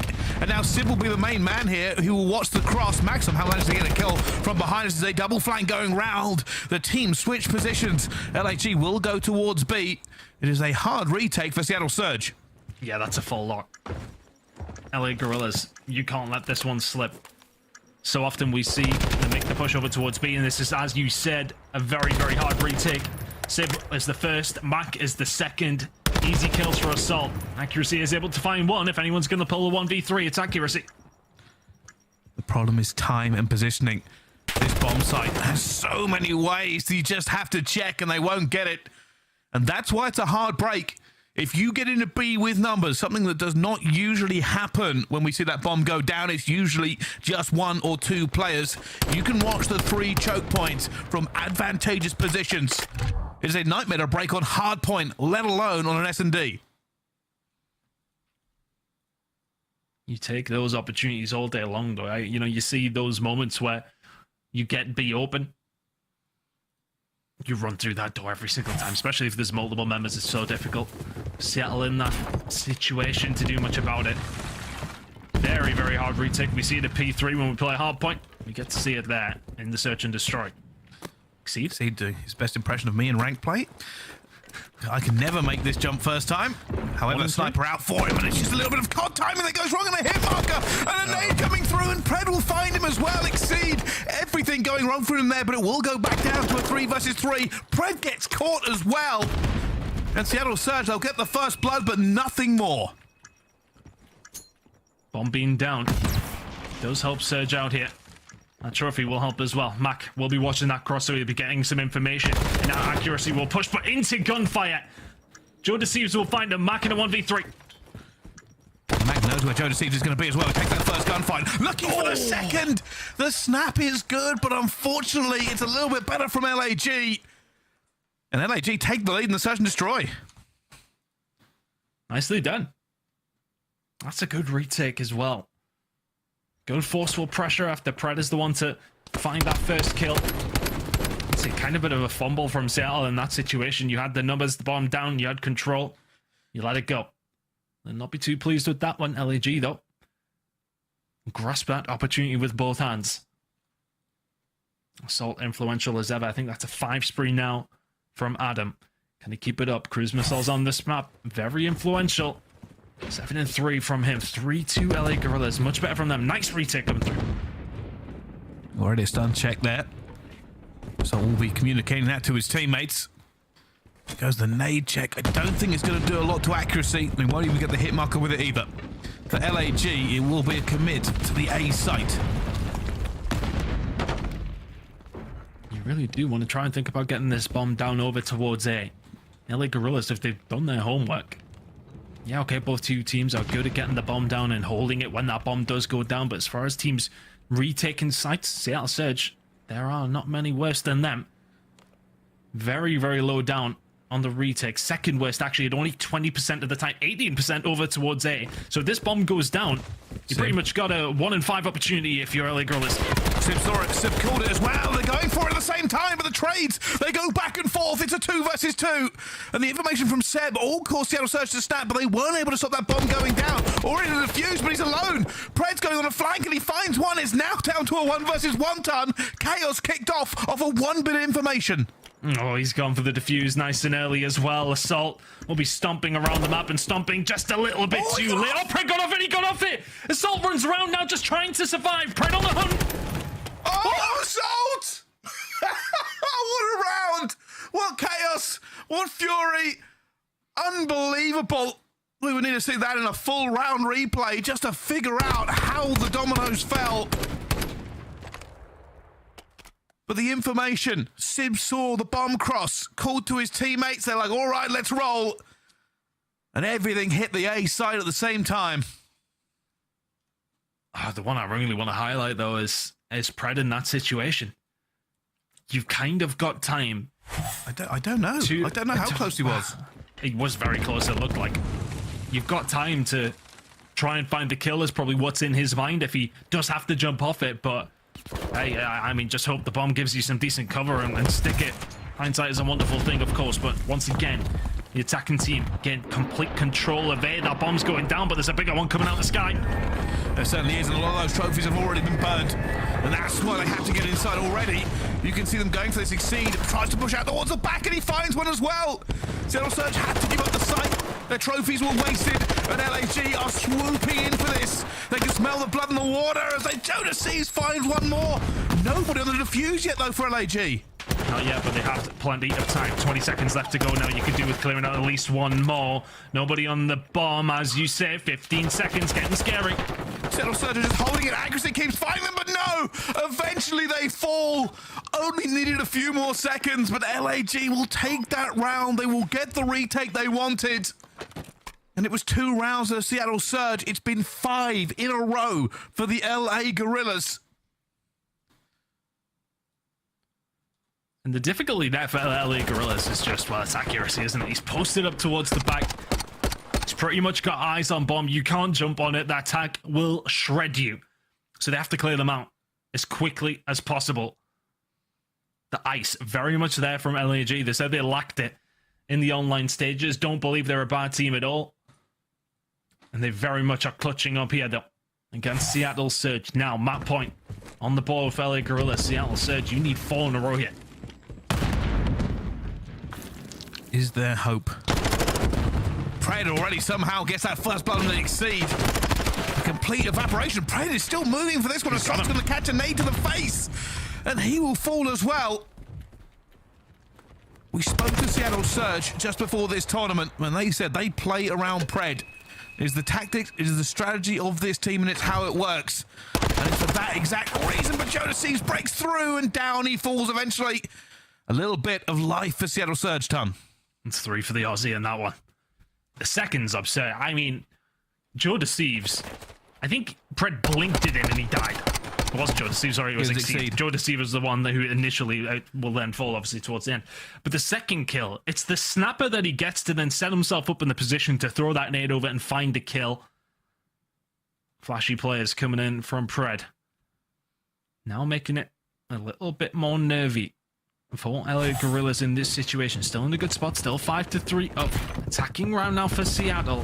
What's the play from LG? I'd imagine it's set tight. They are waiting. Can no longer afford any mistakes. They have to win 4 in a row. They've done the first. Will Pred go out? This accuracy is already going to find the first blood.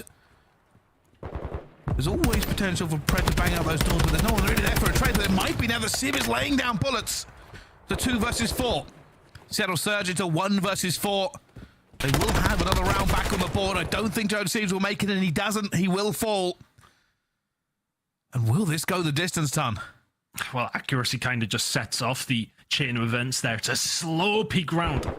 The street side finds one. And then all of a sudden, you have to see LAG start kicking into gear. Are we going to cover over for accuracy? Has he pushed over towards the truck side? Should we push over towards A? There's a lot of questions going in the comms at that stage.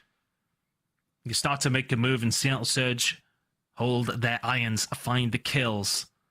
2 in a row now.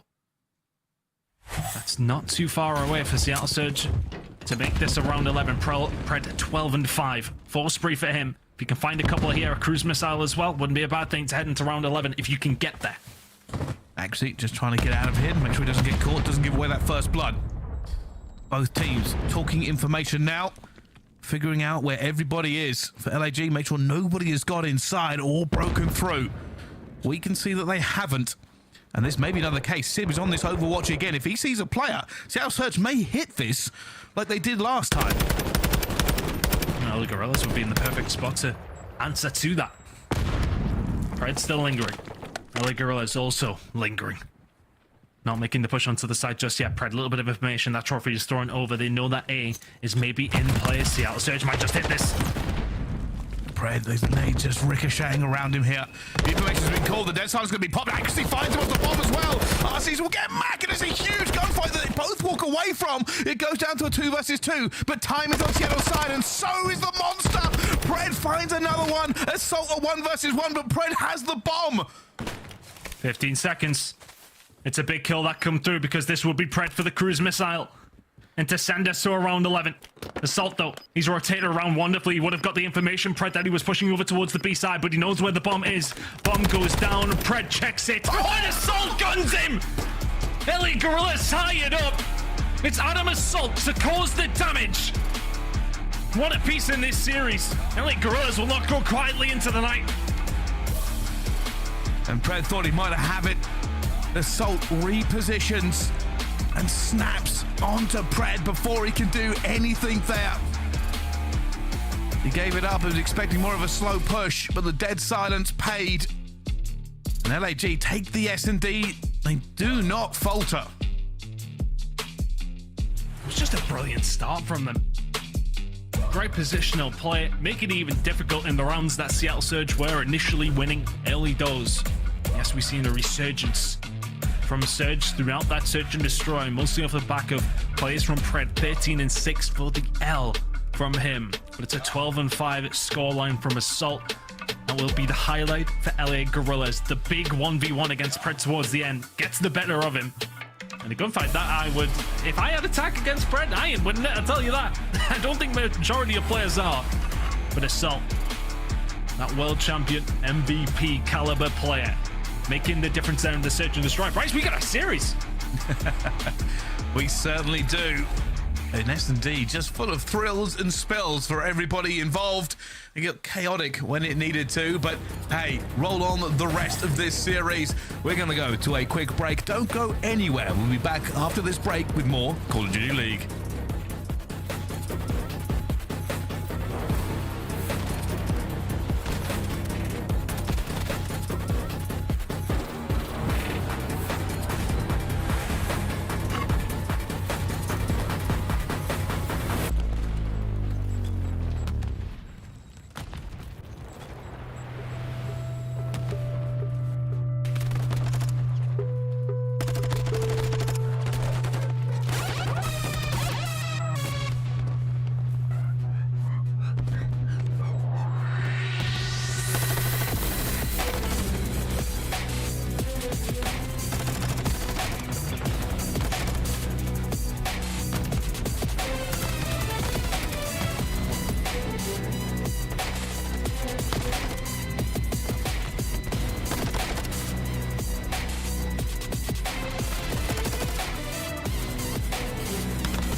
The Call of Duty League is brought to you by Monster Energy, the official energy drink of the CDL. The Call of Duty League is brought to you by the new series Citadel, premiering on April 28th, only on Prime Video. Ladies and gentlemen, welcome back to the Call of Duty League. We are live with Major number 4, all the way from Columbus, Ohio. And we have a game for you. LAG are going up against Seattle Surge, and it's all tied up 1-1. There's our beautiful production room showing us off some things and some memes. Yeah, Fike never disappoints. Big Vegas guy. Yeah, look, a disappointing performance from there, but not so disappointing from LA Guerrillas so far. Not too bad in the hard point. Honestly, just started off maybe a little bit too slow, but since then, the Search and Destroy beautifully played. It's assault to clutch up to, well, just about not send it to around 11. Things getting a little bit scary for them, Pricey, but now we're heading into Control. Both these two teams played up against each other only 5 days ago. It was actually us casting it as well. And the LCLO Control went Seattle's way. It was a 3-0 series. It will not be the case this time around. A close game the other day, though. It was only a 3-2 victory for Seattle to close it out. It'll be difficult for them still here again, but in the online qualifiers, this was very much played exclusively by these two teams. 5 times for both the squads. 4-1 for Seattle, 1-4 for LAG. The records do lean towards Seattle, as they will often do so in all of the statistics, but sometimes when you're online, the statistics do not matter. LAG to upset the odds and take a lead in the series here. Well, let's see. How does this go? It's already different than last time, but how much different is the big question. Exceed has slipped through. All they know that they've left this open, they will. Mack has already turned, and Exceed's flank comes to nothing. The pressure falls onto A. I kind of really like that from Seattle. They don't even cover off bar. Mack's just like, yeah, we'll jump at the point. I can watch it from here, no problem. Doesn't necessarily get great timing. He just holds it up, walks around at the right time for Mack to find the gunfight. A, gone immediately. Barely any time from them. Gone there. Barely any time at all. That's a lot of time to get a hold of B. It may even be the most time we've ever seen. I don't know if we've seen many caps that fast into a round. But now, of course, A and B, different animals. For LAG, they've got to make sure they keep pushing out and don't really allow Seattle Surge to bottle them back in here. And you can see the fights going on inside. It's probably going to be Joe Deceives. They rely on heavily for that. Yeah, LA Guerrillas, of course, obviously with losing A so quickly, will have that opportunity to set themselves up towards B. You can dig those trenches. I say that. You see Arcides, who was pushed up, die. Assault also following him to the grave. Exceed is the only one who will get taken down as well. That's a clean one. That's around. It's done. Yeah, that's the call of trophies down, Stack. We've got to get in. We've got to do it now, and it's rocketing through. Seattle Surge take the first control round very, very quickly. I mean, it's one push over towards A. Win your gunfights, get the point. One push over towards B. Win your gunfights, win the point, win the round. That was pretty much textbook. I mean, look, as I was trying to say, to try and set up the rest of the round of what was going to be an astute defense by LAG over towards the field side. They did kind of everything they could possibly do. They were even laughing about themselves. Like, you know, you push up towards field, you get some blue control, get somebody in the middle of the map, and then all 4 of them die. You're just going to win a couple of gunfights. Assault and Exceed haven't managed one in that entire round. Yeah, it's so weird looking at the scoreboard and seeing how few kills we've done in that round. It doesn't really feel like we've even started, but we have started, and Seattle Surge are looking to see if they can just get this one done quickly by the look of it. Already fighting back. LAG have gone for this first push onto B, and only Assault really offering up any competition to them. The hallmark of a good player, to see not a single bullet missed.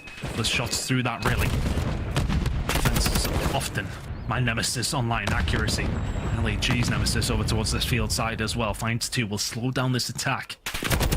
Backing them on up. Sib on a 4 spree, would quite like to make that 6. 2 more to go. And Seattle Surge are putting the hurt onto LAG now. Wow. You think they're trying to get a little bit of positioning.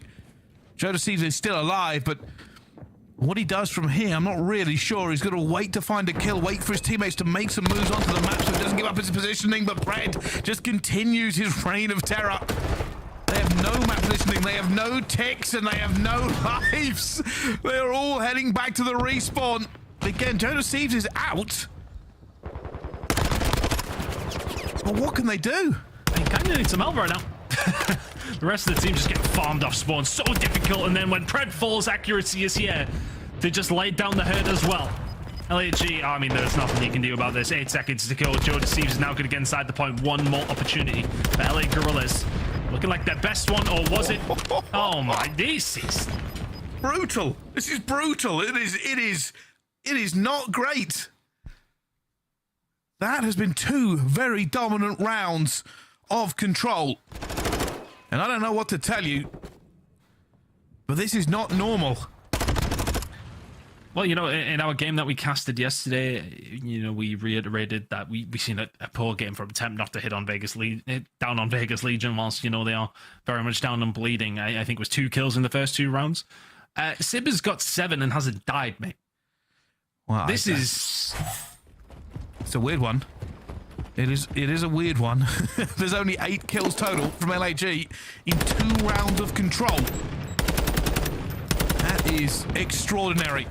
And now Seattle Surge have an opportunity to put one of the most dominant control performances into the history books here in the CDL. Do LAG have something left?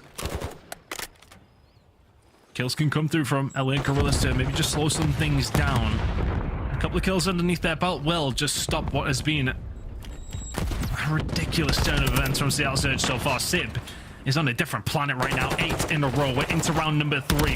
Going for the perfect game. I kind of don't want him to die, Bryce. What I think he might do is committed here. Will reinforcements reach him in time? He does have a trophy covering. Seattle Surge are now here, and that's a little bit of timing. Sim won't find that one, and down he goes to Arsenes. And LAG still actually holding on here. A little bit better trades across the map. The pressure has been here from Seattle Surge from the word go. LA Guerrillas have not been able to get any mid-map presence. Mack somehow gets out. Plenty of fire laid down towards Mackenzie, but surviving as a push over towards A has been materialized from the Seattle Surge. A couple of kills fell their way. Mack now locking down the locker side of the map here as well. This should be A gone unless XC can do something about it. Well, here we go. 2 ticks between Seattle Surge and a map win. Here we go. This will give them the information. It probably won't get a kill. There should be trophies about that they can all cower between. They're looking for one on the tree, and he's actually going to get it. Those Thieves is going to go down. Assault will be the last player left here, and he will fall as well. It's all going to go down to Arsenes, who finds at least 1 kill to put Seattle Surge back a step. The only thing that they got was close spawns, though, Joe. The Thieves can't find anything. Sib will be able to push forward, but because of those close spawns, Seattle Surge cannot have the luxury of jumping on. Didn't position themselves correctly to force that spawn over towards the back left, which would have given LA Guerrillas pretty much no hope. So to bounce back from LAG, numbers not on their side though, only 12 lives remaining, may well be 11 in a second. Trophy system was down this time. Seattle Surge still keeping the button on the trigger though. The pressure is still on. And the issue, Tony, is that these trades are actually pretty even. Probably Seattle Surge actually have lives to throw away. There is no map control here for LAG. They are forced to fight from spawn just to hold on. 2 more kills going down. Actually looking for it. Will eventually fall. Only Mack getting a kill there in the end. And with 50 seconds left to go, it is almost lives over for LAG. Yeah, they can't afford to trade like they have been over the past couple of minutes. Seattle Surge farmed them initially, and that's what's given them this cushy little lead. Mack now just trying to find some kills. LAG, you've got to sit tight. 6 lives remaining, and plenty of time for Seattle to find them. 5 lives now. Sim will find another. Fred looking for their shots. That's a Vaznev, and will get gunned because of it. 10v5. Time is on LAG side. The numbers are not. Well, actually, that's a huge kill for them as well. There we go. No respawns remaining, but it probably won't come down to that. The time is falling away. 10 seconds. Seattle Surge must get across the map. All LAG have to do is hold the irons, and that is exactly what they are doing. Not allowing anybody to move. It's a 3 versus 6, but the real 3 is in the time. And LAG hold. Whew. It's a stressful one. Very quickly running out of lives if LA Guerrillas. But Seattle Surge running out of time. It was that initial B hit that came through from Surge that really did, I don't want to say butcher that round, but it bled that time a lot, didn't it? Was it that typical thing I quite like to talk about was about dangling that carrot. You know, you go towards that harder point, you find a little bit of success, so you're like, okay, off the respawn, let's keep going, let's keep that pressure up. We know they're on the back foot. But if that just goes on that little bit too long, makes the latter stages of your round, if you don't get a hold of B early, just that little bit more difficult. LA Guerrillas, some sort of hope after what was, well, hopeless rounds 1 and 2. Now they're just trying to make a move here. You can already see them going for this inside control. The problem is Seattle Surge have B side control. They are already at A as well. Exceed is trying to find a gap here, and Simp is still alive though, and Mack will find him eventually. It's a lot of movement, it's a lot of posturing and positioning, but nothing there for LAG. Not working out so far. But what a turnaround this would be if LAG can bring it back and win the control. Imagine. At this moment in time, it's not looking likely, but still plausible. Lives not on their side, as they often, well, haven't been at any stage in this map. Seattle Surge just put them to the sword from pretty much the word go. Attack over towards it. And the Guerrillas with plenty of bodies here, but Seattle Surge are here in force as well. Pred accuracy will find 2. This may well be a clearer of LAG. Joe Thieves finds 1 though. And a 2. Hope is always alive. 28 seconds left, and they will have to do something. Pred is looking for his 6th. For LAG, they must get some more time on the board. It hasn't been a terrible round for them. A huge kill by aBeZy. It will stop the cruise missile. He gets onto the point. But reinforcements are a world away. The other side of bar as aBeZy continues to go to work. A one-man mission to keep the control alive. Just kept the pressure on. Seattle Surge now will have to find a break back into the site if they want to retake, but I don't think they'll be panicking too much. Sound cues will be there for LAG. Mack now, no need to make that retake. It is going to go over to Guerrillas. They will lock that one in. Now just putting himself in an awkward position, but doesn't need to because Pred will find 2. 24 to 15. A minute to find the push. Seattle Surge firmly in this driving seat, Price, but it's one good break. That's all it takes.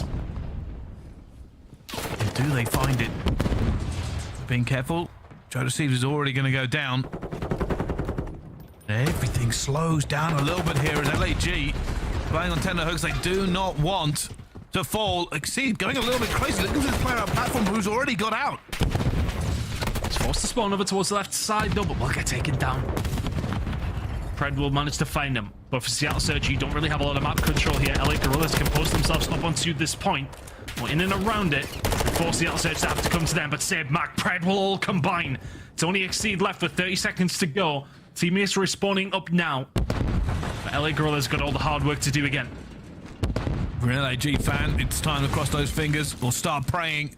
They need a miracle. They need something. Ghosty will find the first. aBeZy will find the second. Exceed will find the third. And maybe the Preds have been after only accuracy left alive. He has to hold off the whole of LAG while his teammates rush to reinforce him. And down he will fall. The clock is stopped. But is it enough? The lives again are on Seattle's side, but they need to make this push very, very quickly. Sib pushing towards the fences. The second tick's already in. The third one's about to follow. After those first 2 rounds, if you had told me we're heading to a round number 5, I'd have called you delusional. And yet here we are. LA Guerrillas, they don't have give up in them at all. Exceed is 9 and 23. I think I saw Mack on 7 and 22. But hey, KD doesn't always matter. If LAG can do this, it will be the most ridiculous of comebacks we have probably ever seen on a control. They were being whooped on this map, and they've brought it back to here. Seattle Surge, I don't want to say resting on their laurels, but a few occasions, complete control, chilling, no problem. Few Look players at the fall. slaying difference. Oh man, I mean, if LA Guerrillas go on to win this, we sowed the seed early doors, but I didn't think it would happen, Bryce. Here, you know, we talk about selling the dream. Still potential for LA Guerrillas here. It's a big hit over towards the B side. Mack not able to find anything. Jordan Steve's guns him out of his socks. Simp's the only one who can answer. A lot of pressure for LA Guerrillas over towards the B side immediately. Sim is taking bullets everywhere, but they just cannot get him out of that power position. That's a huge kill from him in the end. aBeZy is going to fall to accuracy as well.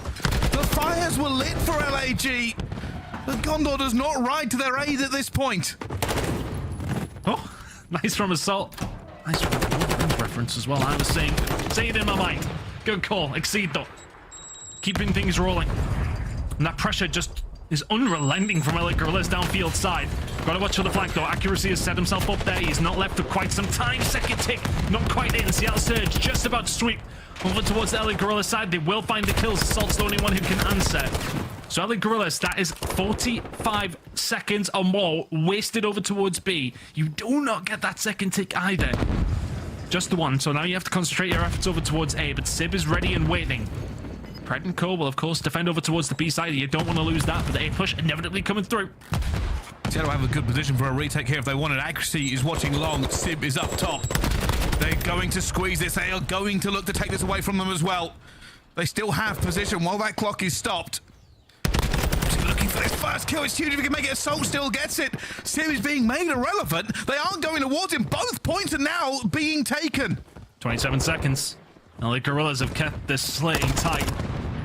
And maybe they're just starting to believe, but Pred wants to wipe that belief from their minds. Mack will find one over towards the top hill, and this will be some small amount of control for Seattle Surge. A now gone. Time extended. Heart rates rising. Seattle Surge can now start to try and find some control. Clear the point. LA Guerrillas, you got a minute to do something about it here. Keep up the intensity. You may well come up with a crazy comeback on control. LAG have a fire lit. Wow. This is turned from a beating to a possibility. Exceed and Pred waiting for it as well. A little bit of timing. Exceed wins the gunfight. It's another huge one. Mack will get away with it. If they had lost that, it could have been disastrous. 40 seconds left to go here. LAG looking for one of the greatest control comebacks we will have seen. I was about to say, it looks like they've run out of steam, but all of a sudden, out of nothing, Joe deceives will find two. Pred's the only one who can answer. Spawned up from Seattle Surge, they're not too far away, but LA Guerrillas are on the point. They are. They're holding it. They have bodies here as well. Pred is moving into action. He's looking for the players. And Joe Deceives takes him down. 20 seconds left to go. Mack waiting for Exceed, who's jumping across the point. The stun will come through as well. They are back onto this point. LAG have bodies. They have numbers. Mack looking to gun. Exceed and Pred both trading into it as well. Huge gunfight. Sybil with it. And is that going to be enough? LAG do not have the numbers. It finds a second. And it is disaster and heartbreak for LAG. Warriors to the end of the control. But the Cinderella story is not true. The glass slipper is smashed. And we go to a hard point with Seattle in the lead. I mean, you look at the faces of Seattle Surge. They do not look happy. That, based on what happened in round number 1 and number 2, a lot more stressful than it needed to be. For LA Guerrillas, at the same time, you talk about it not necessarily being the happiest of endings.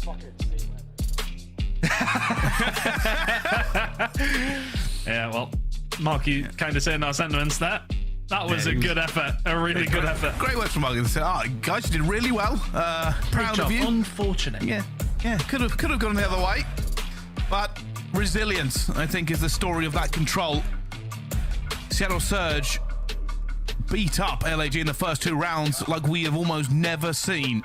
LAG ignored it. They shrugged it off and they fought back to the bitter end. One tick in a gunfight may have been the difference. They got outslayed by 37. And still an early bloody won it. I love Call of Duty. I like Guerrillas. Very close to getting it done, but Seattle Surge, you know, you have to talk about the first 2 rounds realistically. Yes, okay, the comeback from LA Guerrillas was very respectful. But Seattle Surge in these first 2 rounds, that looked like what would happen if I ran into the Surge squad in ranked play. It was decimation. 8 kills in 2 rounds. 8 kills in 2 rounds. Sib was 9-0 at one stage after 2 rounds. It was absurd. He got more kills combined in the first 2 rounds than the entire LA Guerrillas. I mean, and that has to be somehow. yeah, and yet somehow. I mean, look, that's why, you know, control at its best can be one team in control dominating the entire round. You can have 4 lives to 30 and you can still win it. Unlikely, but you know, plausible still. As well, by the way, I think the play on A in that final round was sublime.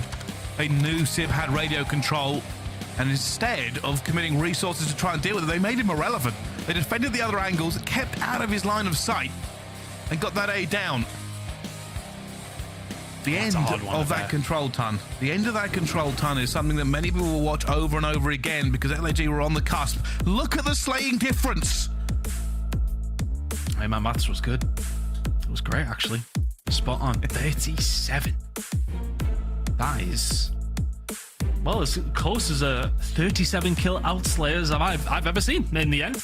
In terms of the rounds that go towards it, those KDs from Seattle Surge will not tell the story of this game. Dominance from them in rounds 1 and 2. Next couple, though, questionable. just about get the job done and will send us to an aBeZy hardpoint with a lead, and they will be feeling a lot more confident than, well, maybe they were in that round number 5. aBeZy coming up, of course, these two teams playing up against each other just the other day, 5 days ago. It was a 250 to 146 scoreline in favor of Surge. It was very, very comfortable throughout. They'd be wanting to do just that after what was a very nervy game number 3. They'll want to close out the series as soon as they can and start the losers bracket 1. Well, what awaits us in the hardpoint, Ton? It could be anything.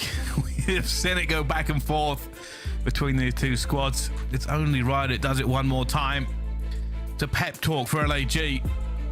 Words of inspiration flowing into the headsets. Will it be enough?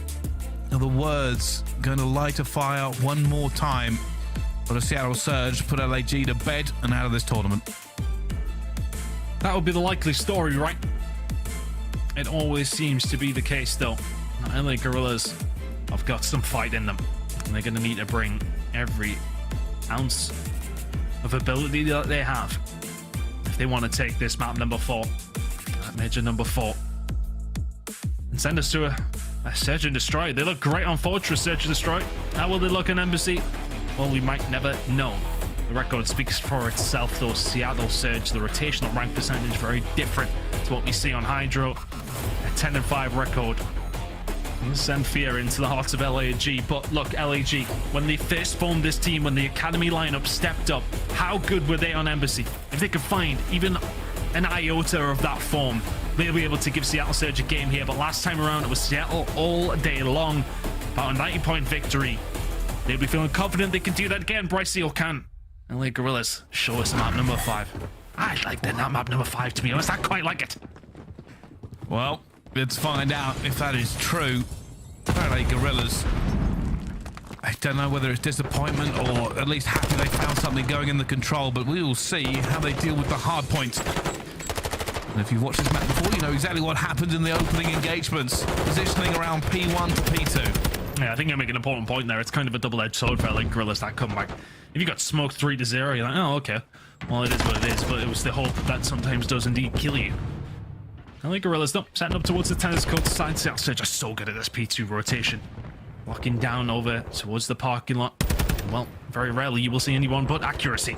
Up top, holding it down. Being taken down, though, Assault will find that first kill, and maybe LA Guerrillas can kick themselves into motion here and start heading over towards P2. Oh my god. Exceed did not find Mack when he wanted him, and now Seattle Surge actually have a perfect hold here for P2. They have the positionings. They're probably going to try and push out on Ambulance, especially if you're Pred. He'll wrap that at some point, but actually just putting the pressure on by hitting the front. You can see accuracy over towards the tennis court side. Just going to watch the cross for the team. Even if he can't find the kills, which, well, he likely will. It's accuracy at range, attack in hand. He'll put them up for the rest of the team who are ready and waiting. Seattle Surge are just so strong at this hill every single time. Look over towards the side of LAG. Not strong at all in terms of the points accumulated over towards P2. Worst team in the game with it. When they get over towards P5, though, that's where a lot of their success does come. So if they can find a good rotation to P3, keep things in touch and do what you do on P5, then hey, you're looking good. Good kills coming in from Simp, though. This scrap time not going to quite go over towards Seattle. It may well do, but the good fight's over towards the rotation. 50-50 so far. There's a huge fight for it, as well as both teams come in on both times of the sites. Joe Seed is going to be here first. Reinforcements from LAG. They're not worried about P2 anymore. Gonna have to get some more trophies down. Oh, good shots coming in from Arsenal. He's had to be there. But look at this setup. Pred over towards PD. Seattle Surge tightening the vice, pushing in over from the car park side. Accuracy with a child. Joe Deceives with the good shots. Mack on his way as well. And that vice is very slowly, quite slowly tightening from Seattle Surge. Good kills coming in from LA Guerrillas. 40 seconds to play with here over towards P3. Gonna soak up the majority. Mack goes for the chow, and he's going to find the first one. Unfortunately, took a little bit too much damage. And will force Seattle Surge are not in a position to chow this again. So it will be a pretty comfortable lead here for LAG going into this next rotation time. This is done. You need to get on the point, though. 20 seconds to go. The cross is there from Sid. Now Seattle Surge. Can't really make yourself a presence over towards that P3 side. Arcides with 27 HP. You wouldn't mind a grenade on its way, but Joe Deceives from behind. We'll find one onto Sid. Yeah, fantastic spawn from Pred. Put it up as well. The rest of LAG not close, but Joe Deceives causing problems.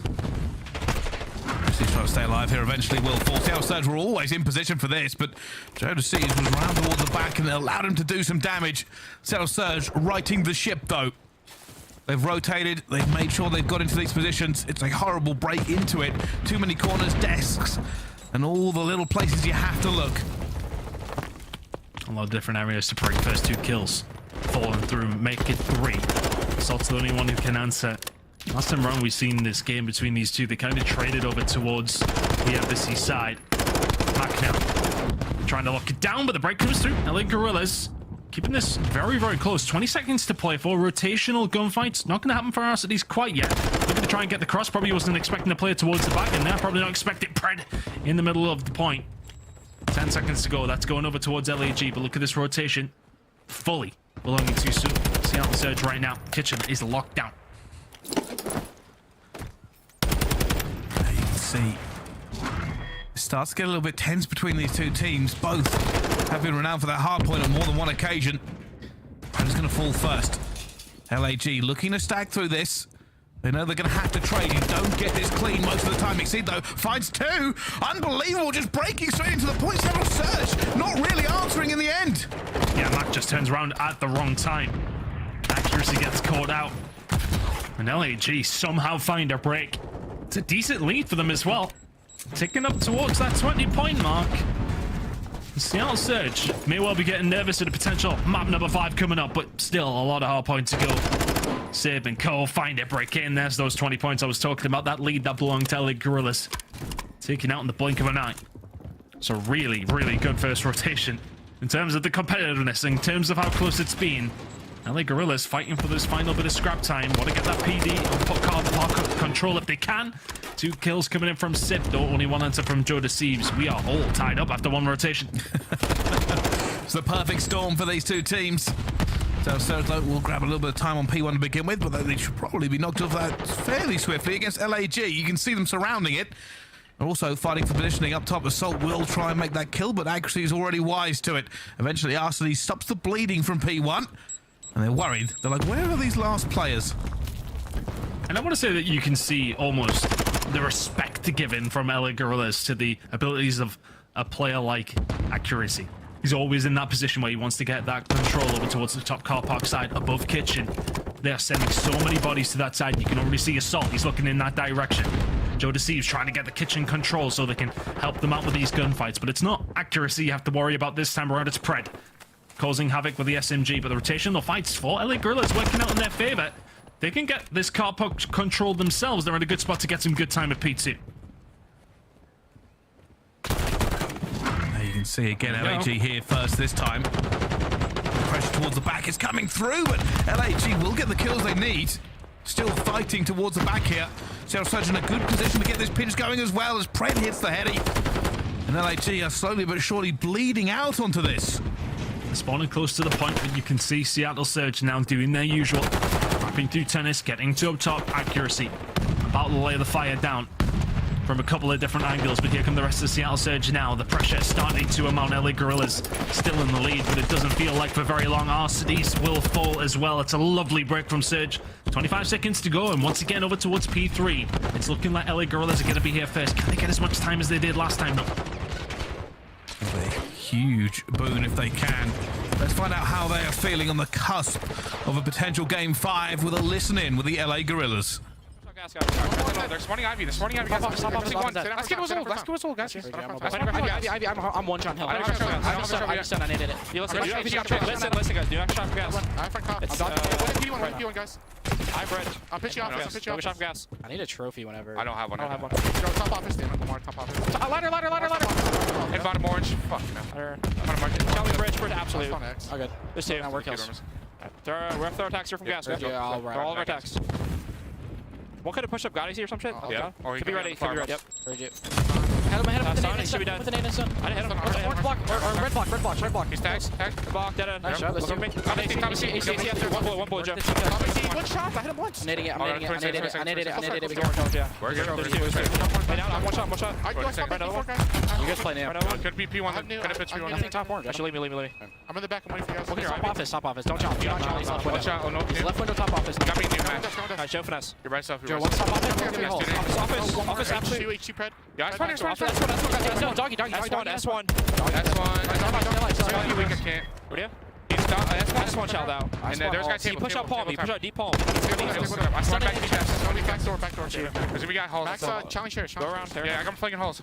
More so palm. S1. Stay down. Spawn out right. S1. Alright, slow down. I have the cross. LAG with some really good comms as they try to keep a lid on this Seattle Surge team. Fighting back and forth all over this point as Shotzzy keeps going for the entry. But they haven't been able to hold on to it with any sort of solidity. No, I mean, look, Seattle Surge were the first ones here. They got themselves set up. And LA Guerrillas just kept it scrappy. There's another few kills falling their way. They know where accuracy is, and it's all about assault and Joe deceives. It may not be anything clean in those situations, but it doesn't need to be if you win the last gunfight, which they did on multiple occasions. Simp, though, is he actually going to be able to find the scrap time? No, he isn't. 10 seconds going over towards the side of LAG. It will be a slight lead as we head over towards their preferred hill. Assault will find one. Exceeds in the kitchen trying to cook up a comeback from LA Guerrilla. It's not going to happen. Surge will lock in this rotation. They were there at P4. They need to lock in P5. And after he's just trying to play his life. He knows he has to be here for the trade of the teammates as they do manage to find their way into this hill as well. These two teams are fighting to the bitter end. And now LAG will take the lead over Seattle Surge. Seattle spawning out some distance, and Arseny's also going to take down Simp. That pinch is not going to be perfect. The cross watched, but he's been taken down. Kremp will find one, knows one's going to be sent in the corner. He will just try and slow them down as long as he can. Self finds one to see with the grenade. Simp now in a 1v1 will get taken down. LA Guerrillas, 25 seconds left here over towards P5. Seattle Surge may have one more stab at this hill for what is going to be a minute amount of time. But whatever happens, heading into the third rotation of hills, it will be an LA Guerrillas lead.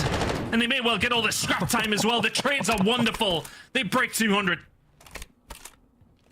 LAG are not going down without swinging hard, and they are swinging with everything they got. Joe deceives, looking for his sixth, the cruise missile. And they are 40 seconds away from taking Seattle Surge down on this map. It looked like it could have been Seattle's so many times. But now they must do the final hurdle, P1 to P2. Seattle cannot afford to bleed out on any of these hills either. The hard work and determination from map number 3 has bled into map number 4. LA Guerrillas, you can't let a lot of time go over towards Surge here. You do not want them close as we head over towards P2. Exceed, though, is running rings around them.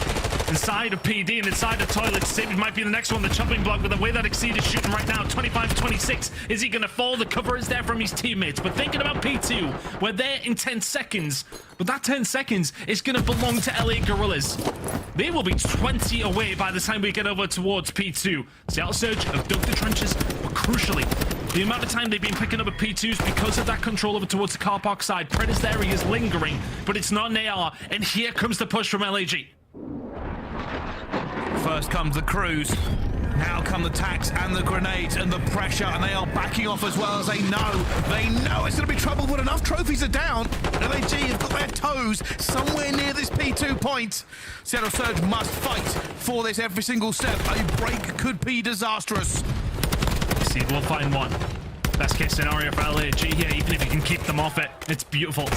25 seconds remaining on it. They're already on the point, and now Seattle Surge not spawning in the best position whatsoever. Pred's gonna have to work up some magic, but Joe Deceives will gun him. LA Guerrillas are 15 away and with a decent hold on the point. They can win this here as well. They just need to make sure that nothing else falls back, because he does find the second one as well. The contest will come in. It is no longer possible for them either, and they will fall. LAG, the rotation here, it's going to be Arseny's versus, and Arseny's wins the gunfight! He goes through orange, he finds it as well, he's broken them! Seattle Surge, that may be everything done! It will be a fight as well, Exceed, keeping them off the point, 4 seconds left, and LAG will take us to a map number 5! Unbelievable from Arseny's there in the end! We saw him moving through orange on the mini-map. They were waiting for him. And he said, doesn't matter.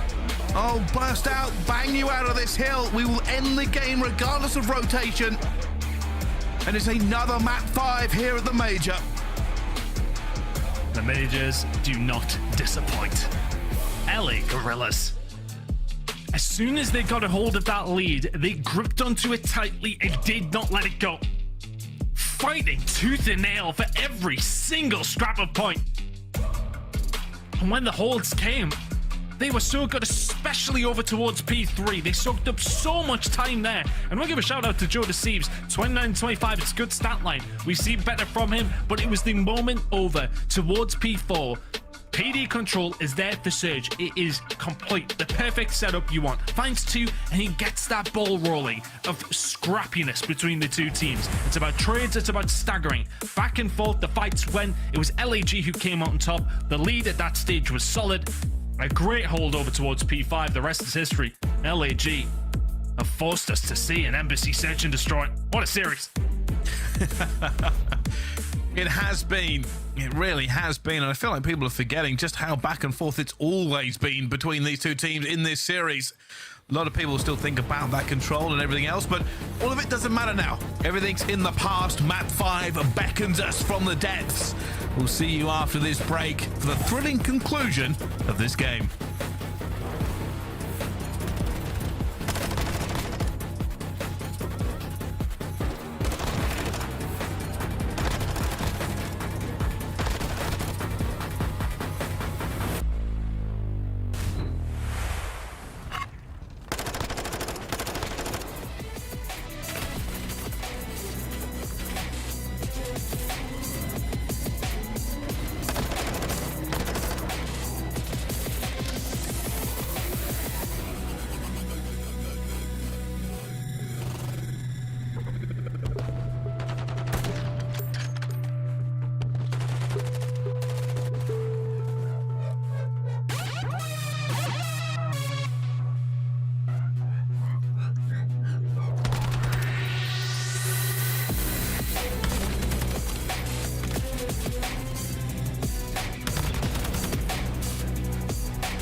The Call of Duty League is presented by the GMC Hummer EV Pickup, the world's first all-electric super truck, and upgrade your game with a Scuff, the official controller of the CDL. Once more into the breach, my dear friends. Once more, welcome back to the Call of Duty League. We are heading for another Map 5 here in Columbus, Ohio. It's a beautiful day outside, I'm sure, but it's even better inside. The studio is ready for a showdown. Which one of these two teams goes out top 12? A lot of people before this time would have said LAG. The fight is alive. I was thinking we were going to have a quick series here, Bryce. I'm not going to lie to you. Couldn't say I didn't say a flat performance against FaZe. And now they're coming to this against LA Guerrillas, and have they maybe underestimated this squad's potential? We've not really seen it on every single facet yet from LA Guerrillas, but this would be a big win in their season, especially with teams who are on the bubble for champs qualification. Falling down very, very quickly, a win for LAG would be good. But look at this. This is this season. This one I spoke about at the first Search and Destroy. Record online. The best in the league in terms of round win percentage. Online when it comes to Search and Destroy for Surge, it has not been good. 8-3 online, 1-6 at LAN. Will it be 2-6 at LAN after this, or will a player like Assault do what he did in that second map on Fortress? Can he do it on aBeZy? It's a map 5. And it's a one that LAG will be feeling confident on. They were great in the first Search. Their statistics look better on this map than they do for Surge as well. Let's get it on. There's the exploding cars out of the way, but Exceed's still going to take a stud to the face. Will have the sniper in hand.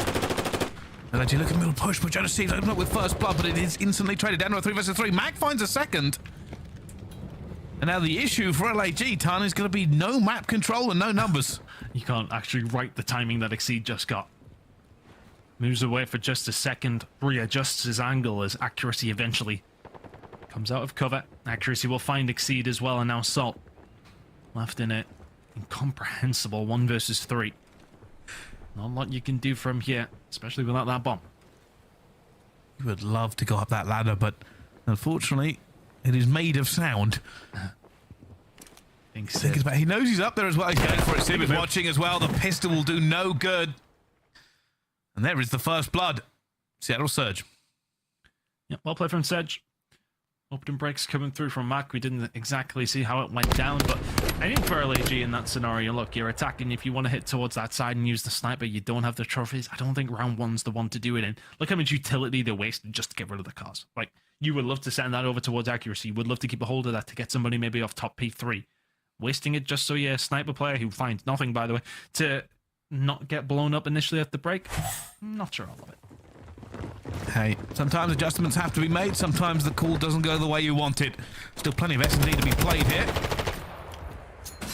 Sib and Pred will get the first blood again. Seattle started off well on the last S&D. They seem to be doing it again here, but Jonas Thieves. He swings in. It gets a little bit of panic in Seattle Surge. They actually have to reevaluate the entire battle line. Well, they were expecting to push him from mid-alley. Setting this up immediately. Oh, Mack is going to gun him out of his socks, though. Jonas Thieves, nothing you can do about that.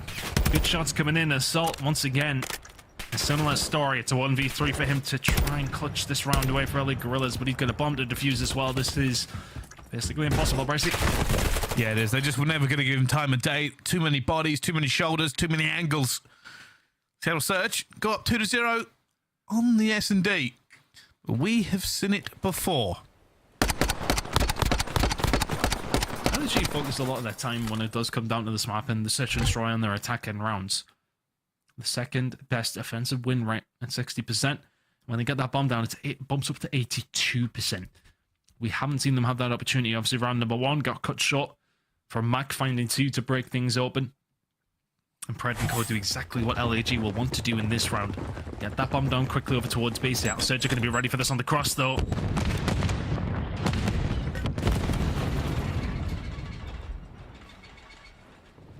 And Mack with a 4-0. Just playing a little bit careful. LAG haven't taken any map control. They now don't really have a lot of avenues to go where they can actually find anything. Mack almost catches something there. But that is actually giving LAG just the tiniest window of opportunity. This is unbelievable. The forcing Mack back away from mid has allowed them to get bombed down. Yeah, great use of the utility exceed once again on accuracy. Getting some bad timing. Not that time, though. Timing exists no longer for accuracy as he will fall to the respawn queue, and Sib now in a 1 versus 4. Much better from LA Guerrillas, and I love the attack plays. You throw them out. Nothing that Mack can do about the cross. The bomb goes down. The round goes to LAG. 2-1 now. Starting to bring this one back. There's the players in the background. A lot of them with a bit of a day off. A lot of them ready and waiting for their losers matches as well. If it doesn't get more intense than this, and a round for LAG will settle those nerves just a little bit. And as teams warm up in the background, it is already hot here on the main stage. I will give credit to LAG as well. Again, the patience they displayed there. They weren't being too aggressive. And just maybe recognizing that mid was open. They gave it everything they had. Here we go, though. Will they be able to tie this one back up? Already aggressive push coming out of Seattle. Actually, no. They back off from it. It's going to be a more patient play. See if Sib can find some picks here. Oh, don't you dare. Lift your pretty little head up, aBeZy. The scope of Sib is ready to take a head off. Stun's going to go out. Thieves actually going to start to push this grenade out as well. He's in a bad spot. We'll back down. We'll push into the site, though, and Pred is ready and waiting. Would have been great comms from Seattle Search to make that happen. First blood goes their way. And now aBeZy will be feeling the pressure. Pred with the dead silence. Did he the hear doors. What's to open? I think he knows the player is there as well. aBeZy is right outside. And oh, what timing! Oh my goodness! It's the most ridiculous collateral. I don't understand. Mack got him and he just ended up getting his teammate, but it is a 2 versus 3. It wasn't a collateral. I don't even know what happened. It was unbelievable timing regardless, but LAG need a retake. Sib nearly caught 2 of his teammates there, to be honest with you. And the retake will have to come on through. It's just going to be so difficult with the bomb on this side of things. Sib defending from an advanced position, finding another. Oh my god, Sib! It's disgusting. Seattle Surge accelerating into a lead again. And it's big plays from Sib again and again. That sniper will take anybody that can take. That was kind of ridiculous, to be honest with you. I thought he hit the car, but it doesn't really matter. Seattle Surge 3-1 to the good. And now that is something they will have to fear for the rest of the game. LAG, they see it. They will have to adjust every single way they play.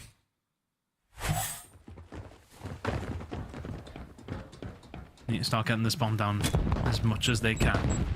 Seattle Surge have succeeded every single time that they have as well, and the grenades will stop that initial push coming through. Sib gets himself into this position again. He's been so dangerous at 4-on-1. Looking to continue to keep that pressure on LAG, who do not want to make this push. And not only is he hitting bullets through cars, he's taking bullets to the face. Sib's surviving. And can he find anything himself? Oh, and he's just taking bullets. They're locking him down. They're not giving him the room to move. Teammate on the flank, though.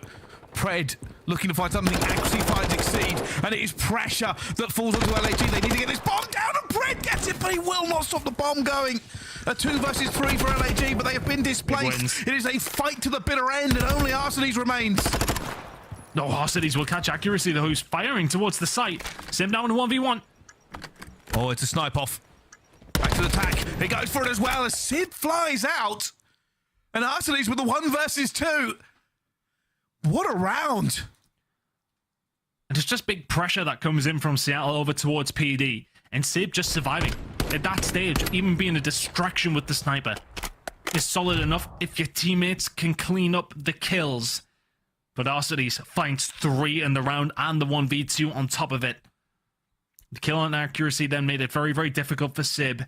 Slow and steady wins the race for aBeZy. LA Guerrillas staying within touching distance here. 3-2 now. Assault yet to really get on the board and show us the performance again. Like we've seen in map number 2. It's a swift attack over towards B again. Sib with another snipe. Exceed will fall first blood for Seattle once more. Assault gets one back on accuracy, though. A bomb will go down. It will give Seattle the advantage completely, but Thieves on the flank. It is just trading across the map as the 2 teams play chess, not checkers. Pred, last alive, looking to make a move here. That bomb's already been defusing. Does he have the feet fast enough to get there? No, he goes the wrong way. Top orange, and that bomb will already be defused. Pred was moving, but unfortunately, just nothing else with it. And we are now 3-3. Bomb goes down and Seattle lose control of the site immediately. Just can't let that happen in that situation. It's Joe Deceives over towards the backside. Simp may well find the first blood, but that's the danger of having a sniper. You got somebody there who, an SMG like Joe Deceives is pushing towards you. It's going to take a flashy play, a minor miracle to stop him slaying you towards the back of your spawn. It creates chaos in the Seattle ranks. But look at this push that's coming through from Pred, getting so aggressive, playing that close corner. He'll spring into action as soon as LAG give him some information. Oh my goodness, what is going on? Everybody diving, everybody dying. Pred's going to fall as well. Exceed has had to give up his point. I mean, the sniper is now in control. The bomb is out of their hands. LAG did not want it to go this way. Nobody on Overwatch as Pred just runs about. And Simple just put the final nail in the coffin this round. Surely Exceed has a sniper. But that bullet don't fly 4 ways. It will get accuracy though. This would be a hell of a 1v4. Time, information, lacking. LAG send out. Honestly, I mean, I'm not even quite sure why Joe Deceives his dolphin dived out of the top window. Would have been flashy if he pulled off the kill, but never likely. Exceed now being met with a brick wall of Seattle Surge players who will take the lead again. It's always felt like they've been comfortable here. It's never felt like LAG have quite had that extra step that Seattle seemed to have this time around. 4-3, still very close. But it feels like Seattle's to lose at the moment. And it does rest on how the rest of these rounds go. For Seattle, a tiny bit of a cushion. But is it going to be enough? The intensity of these player comms and the adrenaline in their systems will be telling. Cannot make any more mistakes. Pressure again coming in from Seattle. First blood for Seattle again. Bombs going down. LA Guerrillas have just been a little bit too soft towards this side. Pred is running amok, but Velocities will find one as Exceed finds a second. Pred having nightmares of that orange push. Numbers belong to LAG. Simp and accuracy, can you hold it down? They have to get here, that is the thing.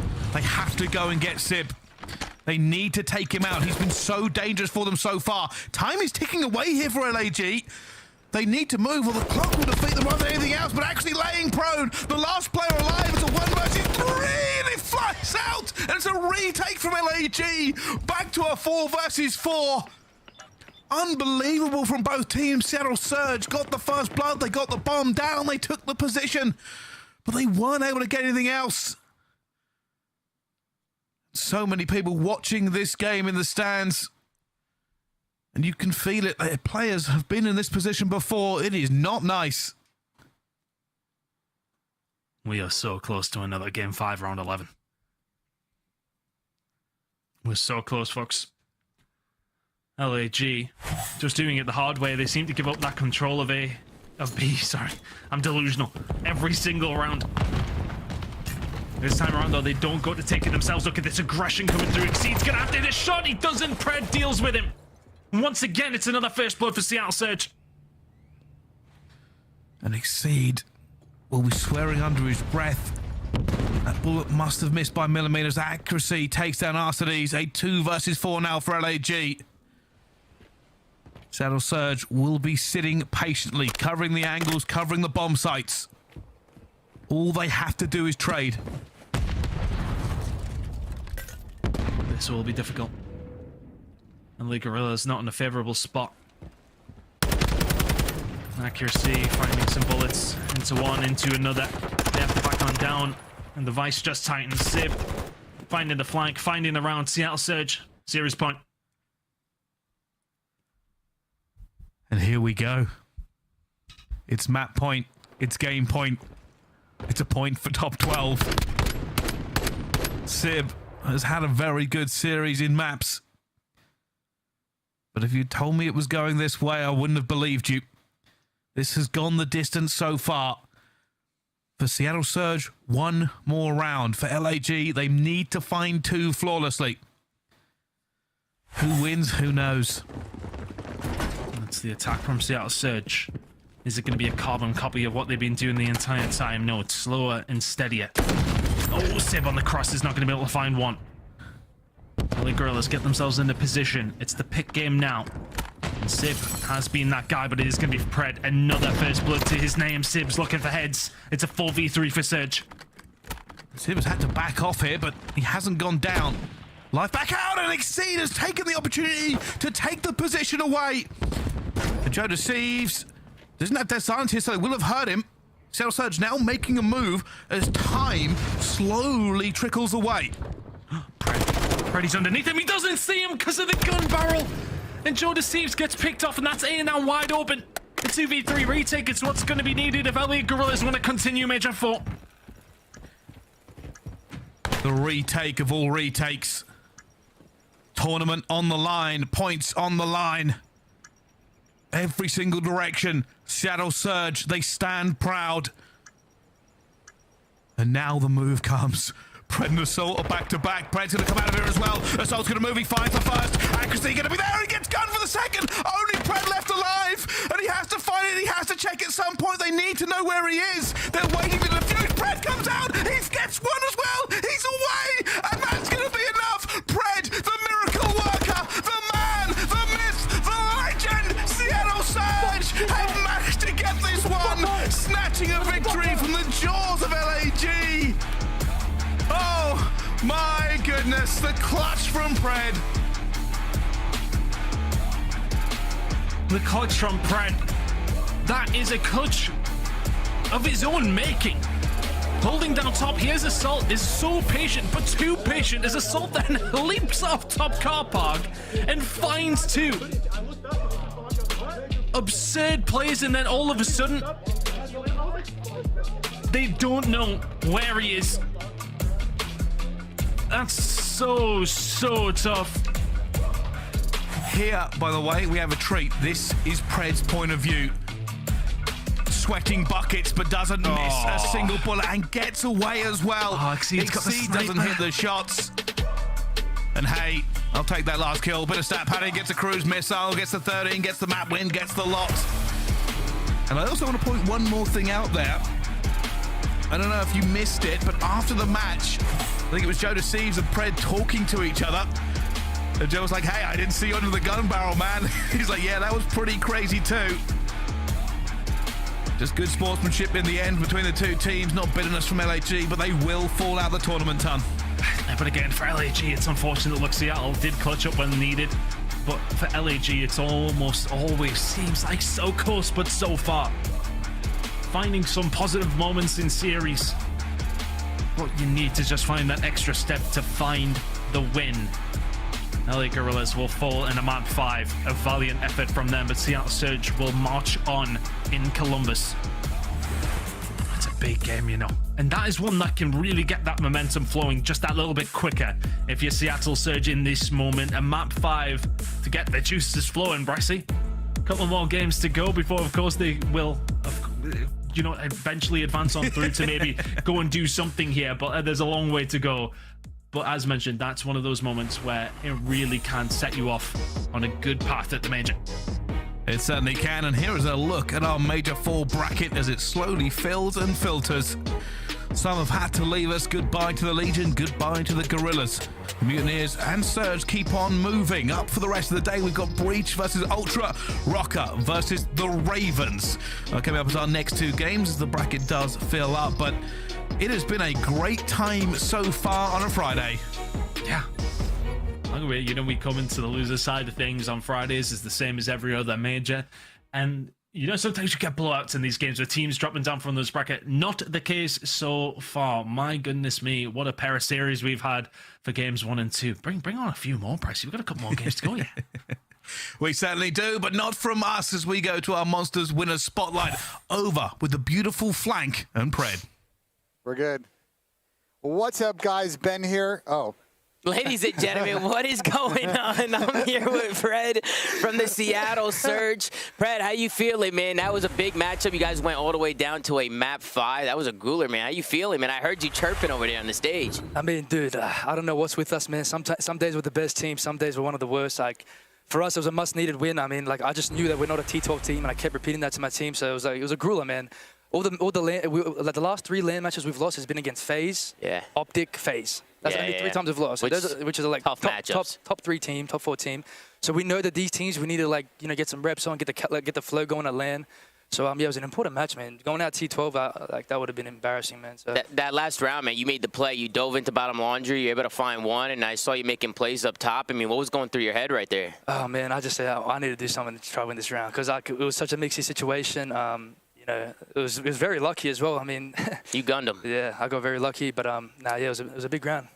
Just talking about the series a little bit, what did it feel like going into a game 5? Like your team's traditionally not good at search, so having to win traditionally your worst game mode in a game 5 versus a team that you guys should arguably be throwing. How does that feel like going into that series or at that map? Honestly, it didn't feel too good, especially when we're up 2-0 in control. I feel like that's when we started getting a bit frustrated and stuff like that because we should be closing it out there. It was like 22-10, and we lose that round, and now the map gets extended. They get a bit more momentum. And heading into map 4, I mean, we just didn't close out on some hills, which we're usually really good at.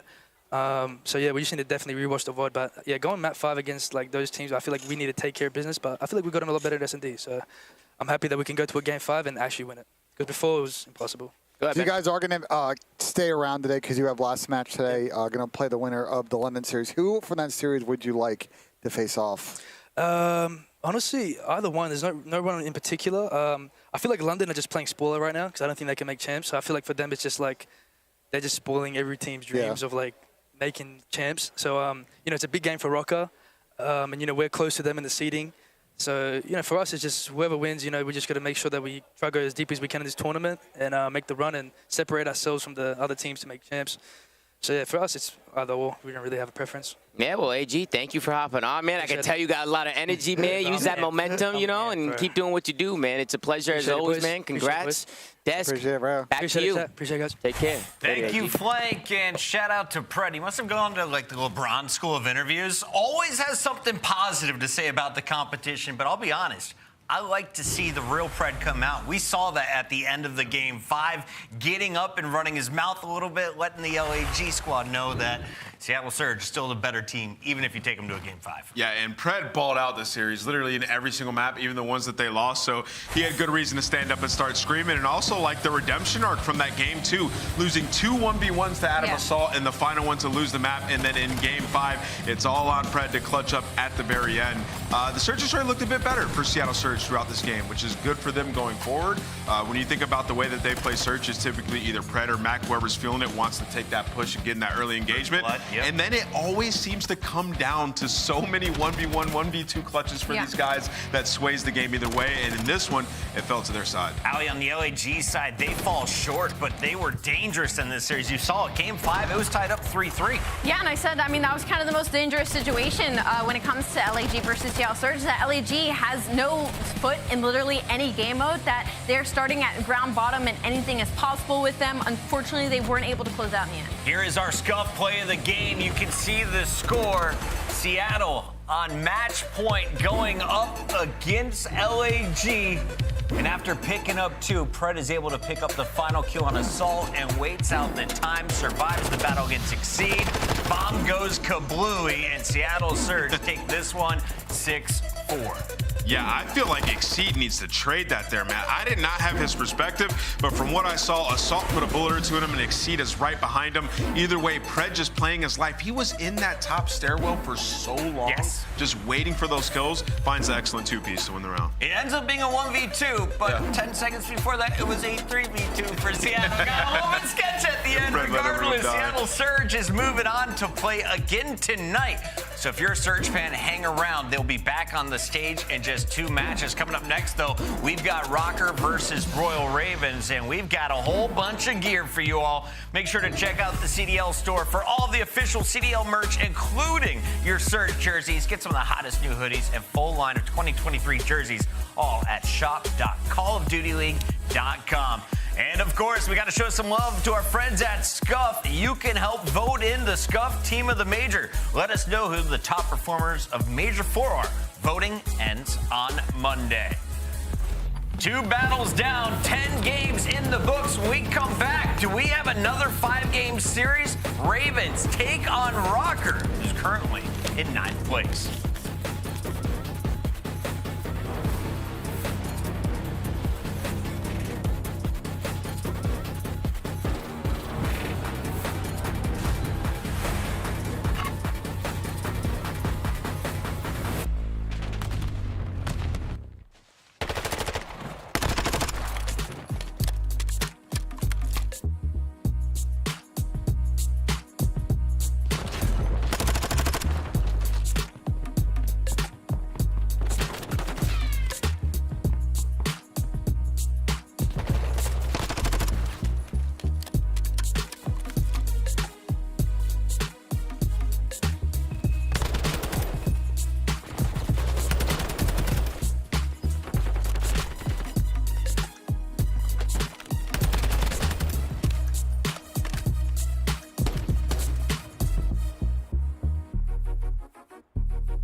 The Call of Duty League is brought to you by Monster Energy, the official energy drink of the CDL.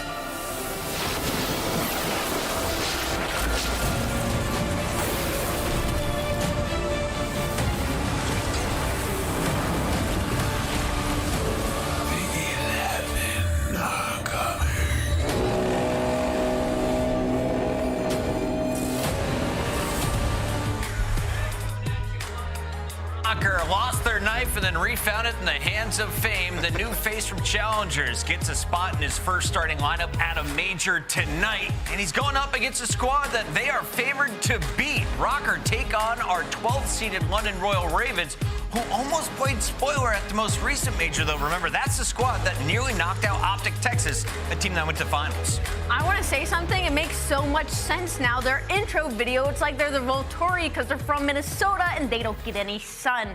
It makes sense. But what doesn't make sense is this matchup, London Royal Ravens versus Minnesota Røkkr, and I'm actually favoring the Ravens in this series. Favoring the Ravens? Tell me why. Because I think actually and statistically, at least across the board, they are playing much, much better than Minnesota Røkkr. They're technically the better hardpoint team, and they're technically the better control team, and they're technically the better search and destroy team. So in this matchup, I feel like London is certainly the underdogs. Let's take a look at our points here, because for Minnesota Røkkr, this is a very meaningful match. Coming into the event, these are our point totals. But Legion, you came into the winner's bracket. You had 2 chances. You were the first team knocked out. They will stay at 130 points. You have to think, Ant, with a single win, Røkkr reclaimed the top 8 seed. Yeah, you could hardly ask for a better scenario if you're Minnesota Røkkr, right? You're sitting in this situation now where you have the London Royal Ravens, who have never won a single match on LAN yet this season. You got to be able to win this one. And what we saw yesterday versus LA Thieves was a very competitive series for the majority of those hard points until LA Thieves took over at the end. And then the control looked fantastic. So for Røkkr, a lot of opportunity here. You need the SMGs to come stronger today. Now, let's take a look at some of the numbers, Puckett. And like Afro, he's been up and down. Bance hasn't had a positive series since Major 2. You know how long ago that was? That's pretty bad. So I need to see him step it up in this series alongside the same Cammy we saw throughout the qualifiers. When you say positive, how big do the numbers need to be from Bance? Because he's kind of the guy doing the dirty work. You expect him to go even, right? I think when you have Fame now in on this team, he's not a heavy slayer, right? Okay. Cammy, he hasn't been the same Cammy that they've been hoping for. So you need Bance and Afro to play like they did at Major 2. That is when this team had success. It's got to happen once again. Allie, let's go through our Monster Energy pregame. What do we need to see from the Røkkr for a win tonight? They got to play for first picks in that search and destroy. I mean, they're both pretty average when it comes to that game mode. I mean, especially on the defensive side. So they just got to prioritize at least trying to give themselves a considerable favorable situation by getting that first pick. Search and destroy has been the name of the game here on Friday. All matches go into a game 5. Will this be 3 in a row? We find out as Fame and crew take on a struggling London Royal Ravens team that did pull off a victory. Their 6th win of the year came in just 2 weeks ago when they took on the Las Vegas Legion. What did they do to take down Clayster and team? Because I feel like that was some of the best Call of Duty we've seen from the Ravens in some time. 100%. Well, first of all, Yuli had himself a hell of a series. It was the first time he really felt like he brought a lot to the squad. They won that search and destroy in that game 5. It was a CeeLo. Everybody played great. Some of the clutches started to fall towards their way. And, I talked with this team a little bit, and Asim said that, during Ramadan, it was very hard for him to play. It's always a tough time, and he said he's going to play way better at this tournament. They're feeling more comfortable, and Yuli said as time goes on, he gets better with squads. So finally, they feel prepared. Yeah, and as we talk over the Monster Energy pregame for London Royal Ravens, at least for me, I mean, London's the worst break team right now in the league. But if they prioritize rotation in this specific matchup, Minnesota Røkkr is the worst in rotation right now on hardpoint. And London, when it comes to search and destroy, they just need to get the bomb down. They are 2nd in plant win percentage throughout this stage, and Minnesota is allowing the plant 70% of the time. So a lot of opportunity for the red team. Ramadan Lamar. I think it's going to be Eid Asim. I'm excited for this man today. Look out for the SMG to lead his squad. You got Yuli, a player who came up from challengers this year, as well as Nastie. Look for those two in the middle of the stage to be the glue for this squad. But Scrapz on land. He's the old head on this team. I'm looking at the AR, the main, to go toe-to-toe against Cammy. Can he drop the bombs tonight, Allie? You're going to need a big performance. We are going to need big performance. Last time these two teams matched up was way back in January during Major 1, and it was Afro that had himself a hell of a series. It went to a Game 5, but it was a reverse sweep by the Minnesota Røkkr. Afro has to drop a 1.57 overall, and to be honest, from the series that we saw from them yesterday, even though they lost, Afro was the shining light. He was doing his thing on land once again, and they're going to need him once again in this series. 80% was the predictions in the last two matches, all one-sided affairs. Currently, we have 6 million to about 3 million, with 63% of the fans going with Røkkr. Will the fans be happy looking at these 5 games in front of us? We have Expo in the mix here.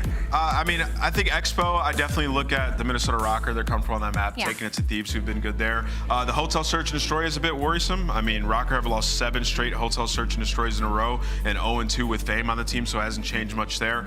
It's going to be a tough one, though, man. I could see this going Game 5 once again.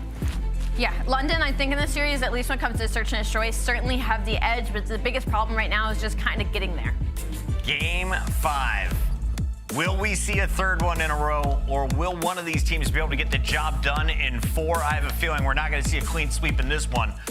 Who is going to lead off with our first hardpoint victory? The player's just a few moments away. Get your picks in right now. Predictions will be closing, and I want to make it official here on the desk.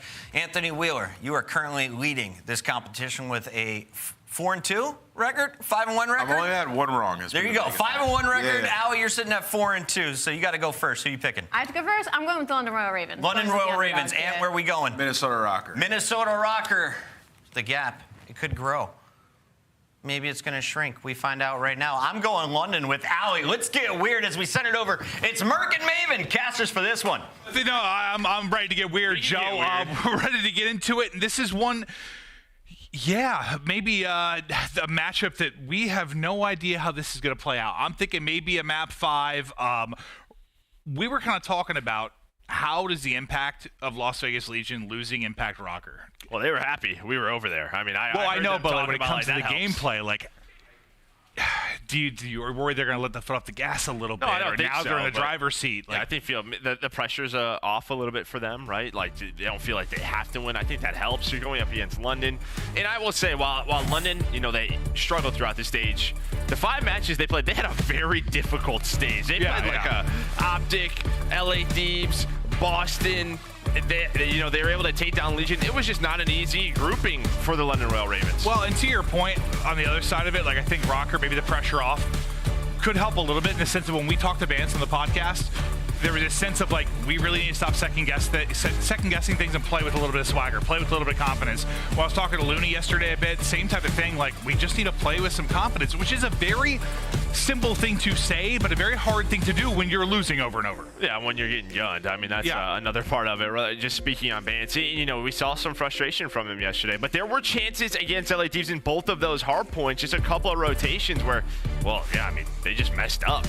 You have to be better at those money hills. That's got to be the conversation. Well, I think you said the Forgers, like the 5 to the 1 was like a big part of where they had the issue. I think when I went out and talked to Looney, like, same thing, like that transition is what really costed them. Yeah, and then Hotel P3 twice, both at Kitchen. LA Thieves were able to lock down. It was a 70-point game. Yeah, one of those. Who knows where this goes? But yeah, they have things to work on. Both of these teams are still, with new roster changes, trying to figure it all out. It's just who's going to get on that same page first. Yeah, I think we'll be focusing on Røkkr just like a little bit more in this, just because that's where the story's at as we get towards the tail end of the season. They're the one in the run to try and get into champs. London not really in that hunt with the way they performed this year, but a chance to play spoilers.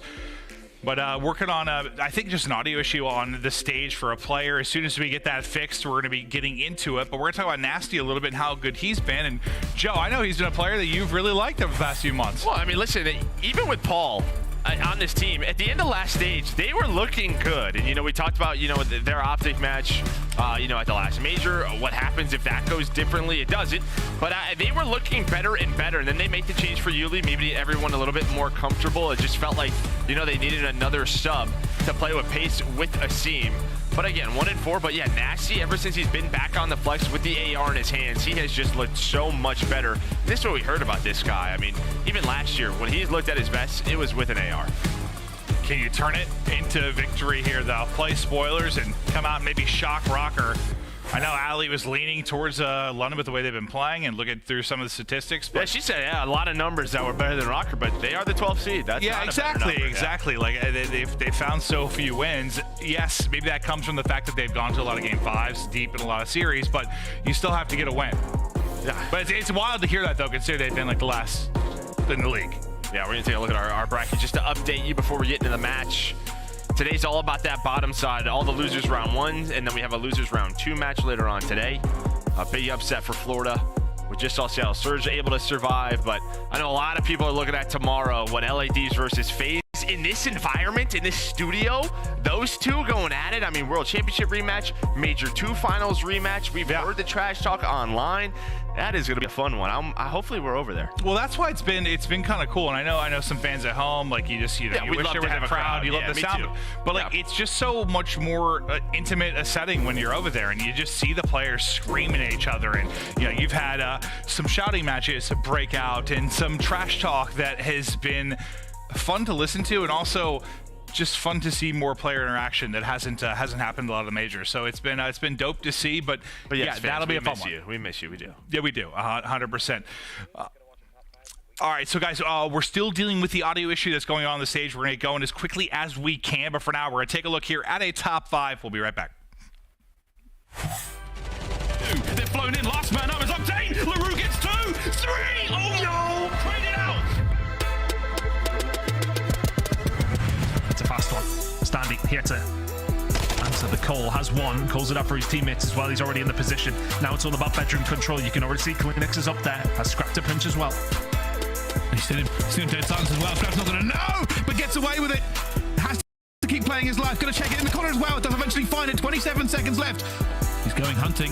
He's going hunting. And here comes the fight. Standy! A 5 streak. And again, the bodies are being shot. It's 5-1 to Legion. Has sprung a leak. This is the opportunity right now for Røkkr to get on it, and they do. They're flown in. Last man up is Octane. LaRue gets 2, 3. Oh no! Trade it out. Bance is in there. Simp puts in pretty much every single bullet from that clip of the Baznab. The final bullet connects with Red. Ends up striking. Takes down both the tiny tears, and he wants Cellium too. What has Thanos got prepared for us? He has no dead silence, that's for sure, but he is going to see the shadow of Pred. It does not matter. But where do FaZe begin to initiate this fight from? Simp once more taken down. Pred extends the spree. That's now going to be a cruise missile earned, and one more on top of it.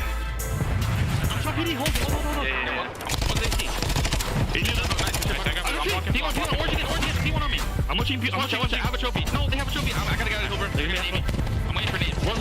You're 2 S1 on top of you guys. S1 deep S1 guys. B1, absolutely. No, he might be P1 looking. I'm looking at S1. It's a little bit too aggressive, and instead now we're thinking about aces for the rookie. Wait a minute. Gonna get shot in the back though. So he shut down a Ghosty for 2. Enough time to plant. Beans completely out of the picture. We got another 1v1 in kitchen. Another 1v1 in kitchen. Will it be as snaky as the last one? Here comes Beans in the back door. They've not heard a thing. Oh my god, Beans with the knife. No, wait. Beans is on the bomb. I don't believe it. Ghosty's not going to hit him. Check it. Oh my god. OpTic Texas take the round.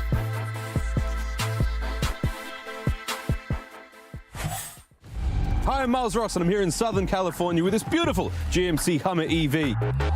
I know what you're thinking. Southern California's all beaches and Hollywood. Well, it's also avocados, oranges, and rain. I'm here to pick up Kenny, a member of the LA Thieves, our reigning CDL world champions. Give it up for Kenny! Back-to-back MVPs! I'm here! You gotta realize when it's your time to be selfish. I need to be selfish in spots where it's like gonna help my team. Major 4 coming up right around the corner. Let's see if we can't get him to relax a little. So let's go get him. Even the world's greatest Call of Duty players have to get outdoors once in a while, so we're on a journey to reconnect them with nature in the revolutionary GMC Hummer EV. Let's go touch some grass.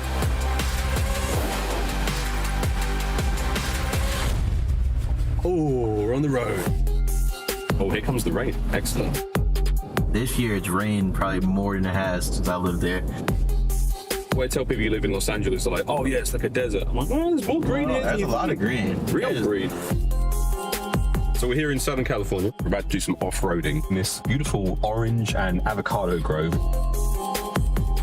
This is a cool one for me, man, because this is the first time I get to drive this in like my city. It's a cool car as well. Oh yeah. And when you see it on the road, you have to look. It's impossible not to. Be like, all right, sold. I'm going. Like I'm just sold. Oh, there you go, GMC. You've got another customer.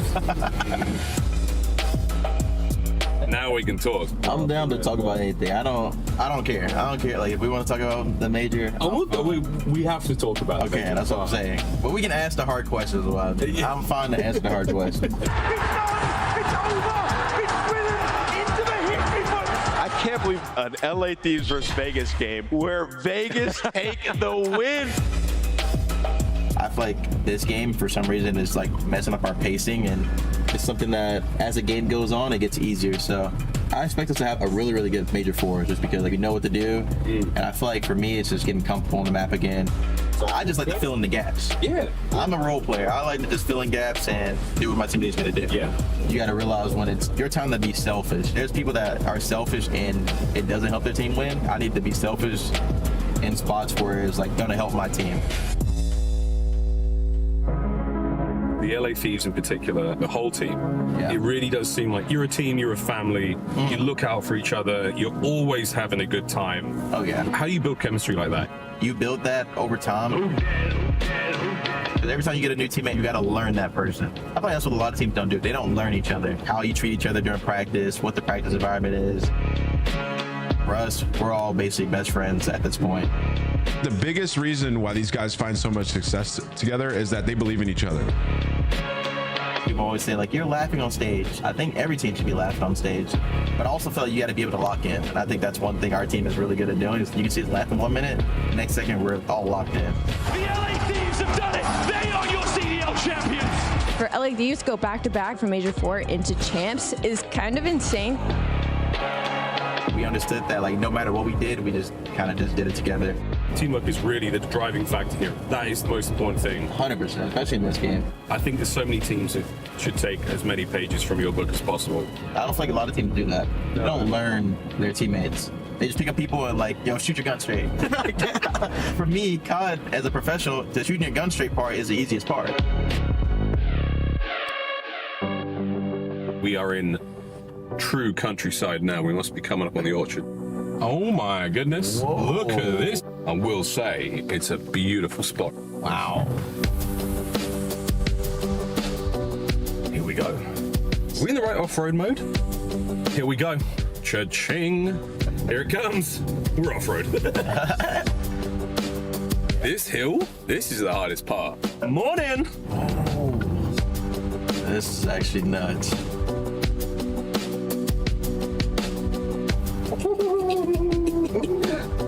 That was pretty good. We had a lot of fun on that one. All right. Tell me the importance of touching grass and sort of resetting the mental. I feel like it's always joked about, like, yo, gamers need to touch grass, but I feel like it's very, very needed for professionals. Kind of build your confidence back and build yourself back up to what you know you can be.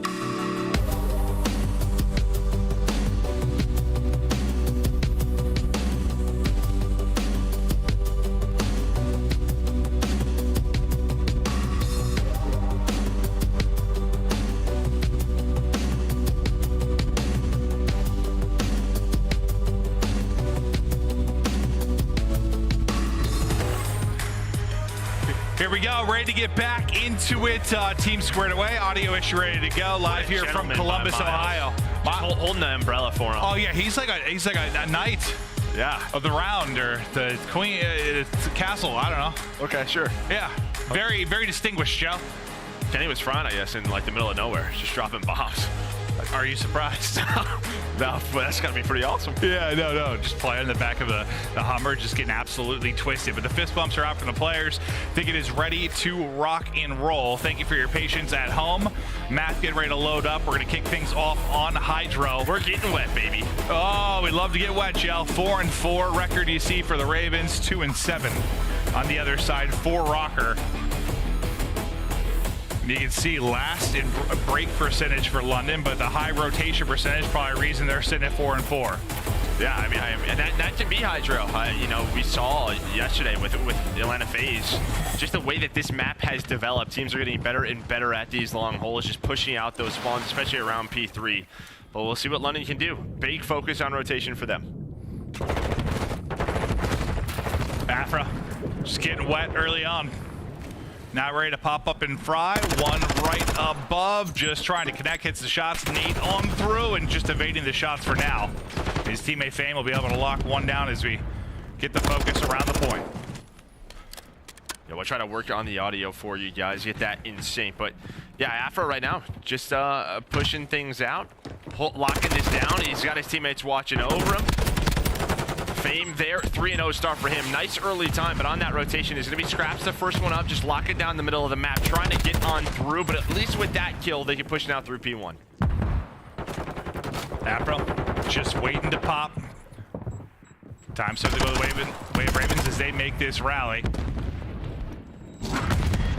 Just tucked away to pop it now. Looking for the chow. New hard points going to pop. 3 kills through for Røkkr. Cammy a part of 2 of those, but aBeZy with a quick answer back with 2 and able to get away with his life. So a nice play from aBeZy, at least to keep a presence here. No, 100%. I mean, you don't allow them to get top dome control. Now your teammates can flood. The nades are in. There's no trophy on it. And yeah, that starts with aBeZy, and he plays his life. He leads to that break. He hits the water route. Well, he's able to push things out. We talked about them being last in break percentage, but that's a big one out of a team in London Royal. Yeah, what, 2 before and then 2 at the end of it. I think that's like a 4 spree there. That's 4. 2 plus 2 is 4. Yeah, the math. Thank you, Joe, as he is stepping up there. And I needed that from Father Joe.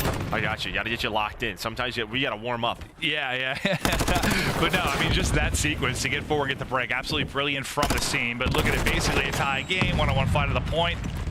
And now we'll take a look at the rotation with 5 seconds left. You see at number 8 and Cammy, locked in and loaded, watching the back. It's going to be Afro. Let's look for this next big fight. It's going to be Nastie taking the 1-on-1 with Afro in the back. And this is a big kill here for Afro to try and stay alive. Just look at 7 and 5. Bance and Fame are so far pushed out. But if that spawn is available in the back, that is where London will spawn on up. So now this is where P3 gets a little bit crazy, gets very hectic with these close spawns. Got the numbers here again. Another potential break. Fame's able to lock down 2. Fame makes it 3. Fame locks it down, and maybe another chance for aBeZy to have some sort of individual play, but this time they shut it down. So Røkkr will get inside, start to rally this time. I mean, that is insane, the timing, because Cammy actually spawns up behind them while they were going for that break. So Cammy, I mean, but that all starts with Fame. As he's able to stay alive. You felt like London was going to get another big break there, but Minnesota Røkkr able to hold on. Now a lead right around 30 points. He's going to rotate over towards P4. Seems to be the first man in, and he's going to win that first gunfight. Well, we've seen what he's done when he's trying to make the breaks. What can he... Okay, well, he's not going to do anything. He gets set up early because he's going to get picked, and he will be spawning out with his teammates. The race now across. First into the point will be Røkkr. Bance going to be the point man here to try to apply the pressure. Maybe get a little bit of a flank. Looking to wrap around the backside and make the play. Trying to crack him wide open, but just able to take down 1 before the trade is in. Able to find 1, but again, that allows Afro now to go for this pinch. This has just not been a very clean game. Both of these teams, break after break, you can have good spawns, but nobody on the hill. Immediate broken control for Scrapz. He's just going to play his life. There's not been a lot of time earned here. Well, sometimes you have 2 teams that, I don't know, haven't been playing all that well within the course of the league, haven't been great hardpoint teams by any stretch. It's going to be a little bit messy. And Joe, when it is a bit messy, what's like the biggest maybe key to victory for you in that type of game mode? Or that type of game? Well, I think it's always those first set of kills, because that's when you can kind of clean things up, especially on a map like HyDra, like what we just saw. If that first set comes in for Røkkr or London, that's when you can get the setup that is going to earn you a ton of time. But there was always 1 left. Like even aBeZy at P2 when we had that break, leaving 1 alive can always be a little bit dangerous. Just kind of focus on the kills a bit and just make it easier on yourselves. And we'll see if either team is able to do that. But you're still looking at approximately 30-point advantage for Røkkr. Gunfight up to Cammy, and it's just going to be 1 for now. Fighting around the point, but nobody into it yet. Now it'll be Nastie that's able to transition and get in for some time. Bance just waiting to take the fight. That'll knock knock Nastie out of it. 3 kills through for Røkkr. How long can he hold on? There's still the one player that's lurking around. It's a Seam again. That's the last guy up, but they're able to clean it up. I mean, yeah, thinking if Afro, he was 3-10 coming into this hill, and you're winning by 40 points. If he gets going, what does this game look like? Because you have a very even side of London. Everyone 9 or 10 kills. But when it's come down to those breaks, come down to holding spawns, it's been Minnesota Røkkr. Yeah, but maybe like having Fame kind of pop off at 15 and 9's got to feel good, because you know he's got to be kind of the energizer bunny for this team. The guy coming in from Challengers trying to get them ramped and loaded. Can he keep it going within this map? But as the next hard point is in, I see him inside. Looking for the gunfights, catching a nade. Yeah, maybe a chance here. You can see the way that Minnesota Røkkr are playing this. Cammy's gonna win that gunfight, and now Bance is on that pinch, but Nastie picks it up. Side, top dome, a lot of time being earned here. The rest of Minnesota trying to get push out. Again, it starts with Fame, but the setup right now is just a little bit too strong, but Cammy gets on through, and now the people are spawning up. Have to focus on him, but Nastie continues to look over his teammates. Didier now for a Seam. Can he be the playmaker with 15 seconds left on the point? Scrapz is trying to hold the window, able to connect it, able to win the fight on the push that comes forward there from Afro. Yeah, lovely snap, but just not enough life left to win that fight. Now it seems Steady coming into play, trying to chain it together. Will end up dropping, I believe, to Cammy. 10 seconds now separating these two squads. Next hard point up.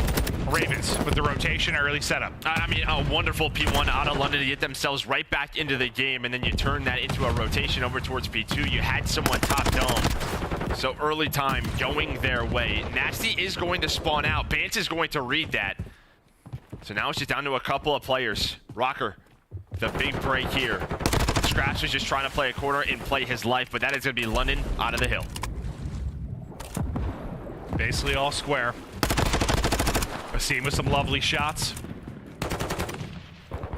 Can he make an impact once again? I know it's late in the hard point, but a chance to play spoiler for these remaining seconds. Right now. Yeah, Fame is just continuing to pop off. 21 now in the mode.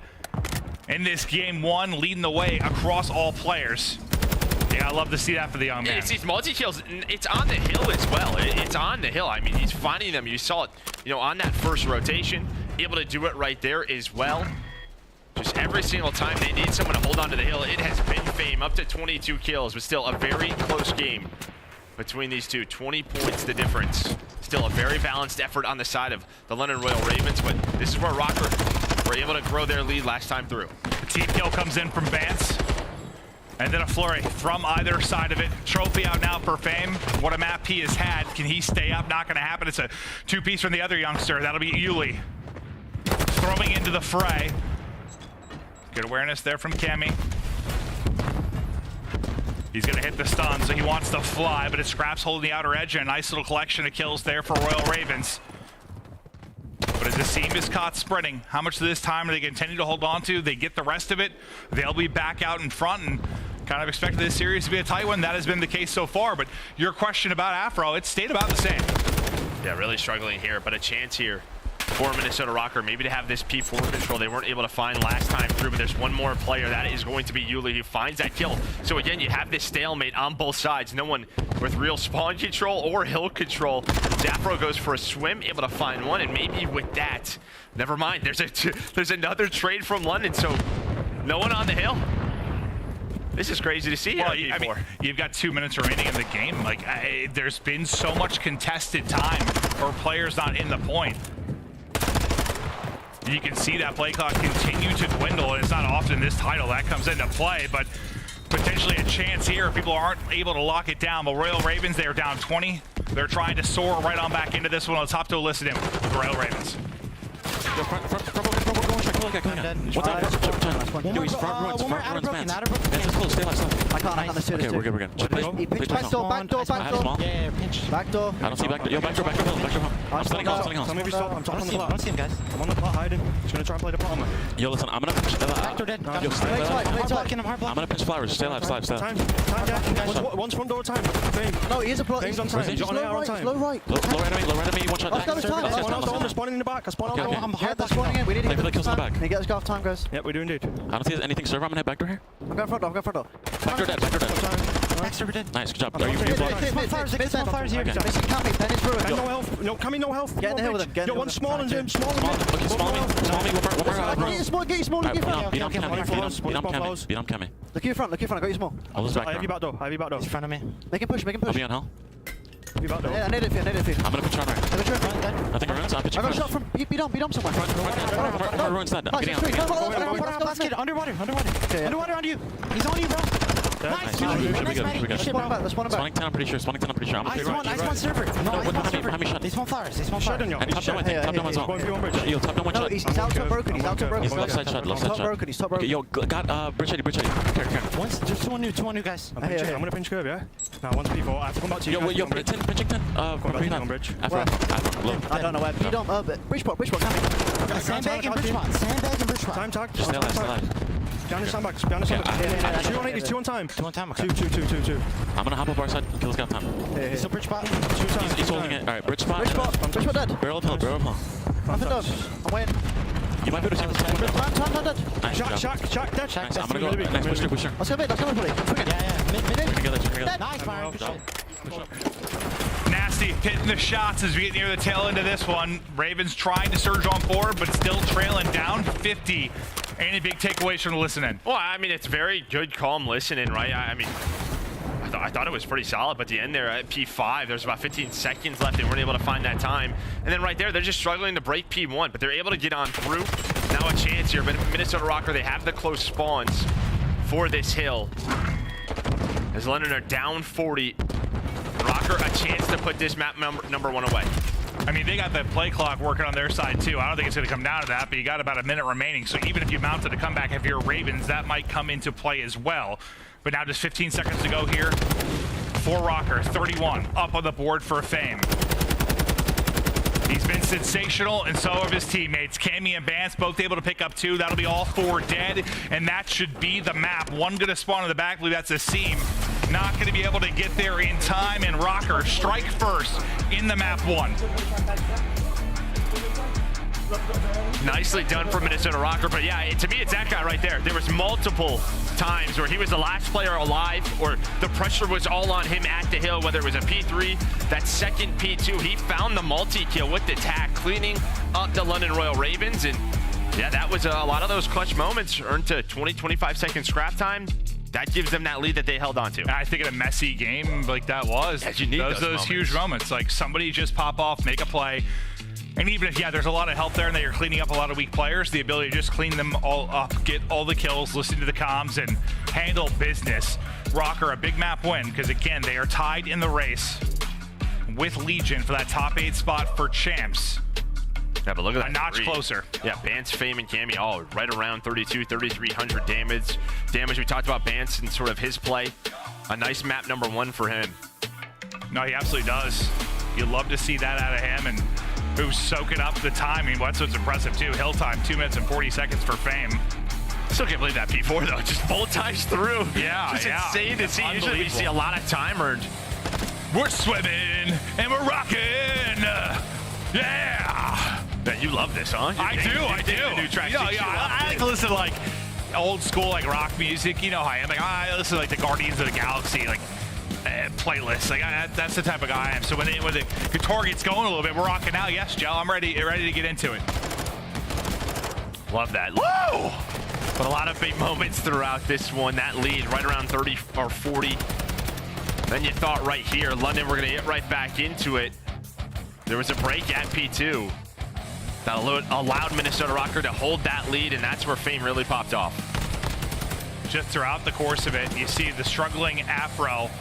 You need the teammates to step it up, and when you have one player not really putting up the numbers, you see the other 3 really on full display, and God, you needed that, because I think for this team, sometimes that's been the struggle. You know, you have a Cammy struggle, you have somebody like Afro struggle, the kills might not be there, but this time through a map 1, they were. Well, as I say, the one player who really has a struggle throughout the year for them, majority of the time, has been Afro, right? So I think, you know, as a player, it's supposed to be the star of the team, to have a map like that where you're kind of in the blender, but you look at the scoreboard, you see everybody contributing, and you're winning, you're like, there is no better feeling than that as a player. I think you sort of look over like, thanks, boys. I got you on the next one. Like, and we've seen Afro and Search sometimes absolutely take over maps. You know, that Asilo comes to mind versus like FaZe you and I were casting where he was absolutely unbelievable. Like, he has those sensational game-breaking moments.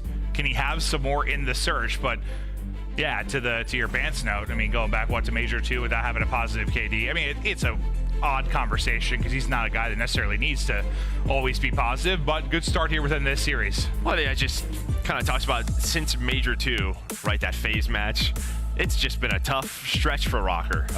Yeah. You know, obviously you would love to have a win where he's popping off because that probably tells you you're destroying someone. I mentioned that Afro Search back to that series, forgetting that's the one that like kind of feels like it was the dagger where things started to fall apart a little bit. So close to making a run, but Brian Saint coming by with the fist bumps, talking through things quickly and ready to hop into a map too. Probably looking off screen towards Looney, who's chatting him a little bit, just maybe giving him some keynotes going into this. I'll tell you what, I mean, you know, every time a challenger player is added to the CDL, you talk about Yuli, you talk about Fame, Ghosty for, you know, OpTic. I love what I'm hearing from the comms because, you know, obviously a lot of focus has been on Ghosty and their success, but even just what we heard from Yuli there, just very calm, right? What are we doing here?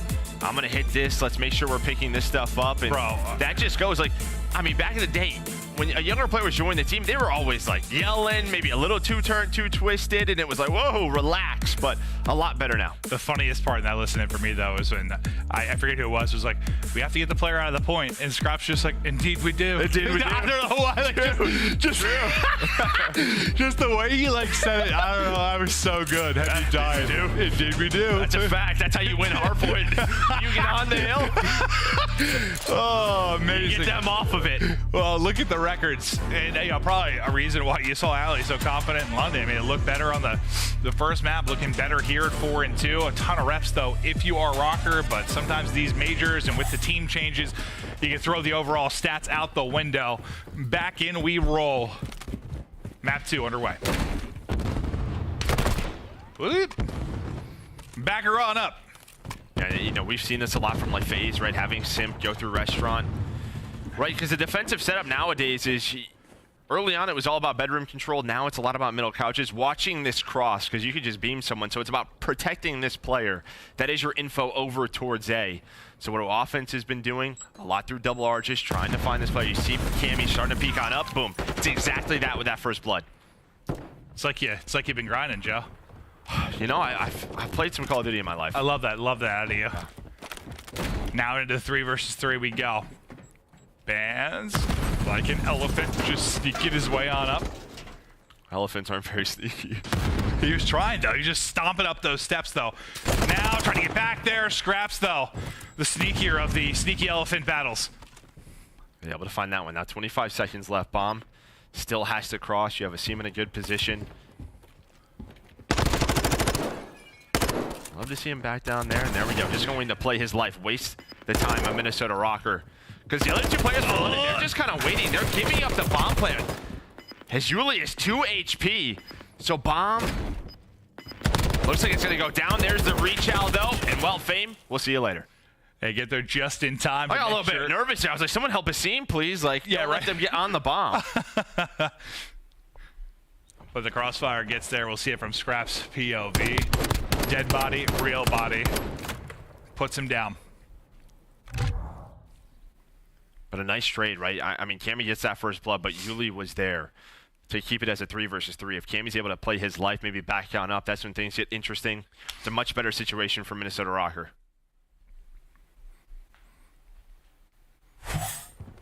It's a round 2. Nice shot from Yuli and Scrapz, providing 4 of the kills in that one. Gonna keep an eye on Afro throughout this, see if he can get going, but Yuli nearly instantly greeted by a stun. Cammy is trying to soar forward with the Vaz, and he's been slowed down, and he will end up getting pinched out. A team kill does come in. It seems Nate will connect onto Nastie, so you give Røkkr a chance in this round behind that team kill. Then Afro's able to find a pick, so now quickly to a 2 versus 2, and what could have been a 4v2 without the team kill. Yeah, I was gonna say, I mean, Afro's just hunting Scrapz down. You're hoping Scrapz is just kind of just playing a corner, playing his life. His teammates have B bomb control. They're just trying to hit a flank, but the timing doesn't work out. Now we're into this 2v2, and well, this could be a tough retake because we know the snakes are gonna be in. Daddy just gonna run out. Stun hit. No trophy yet. Nade might do damage. Able to pick one.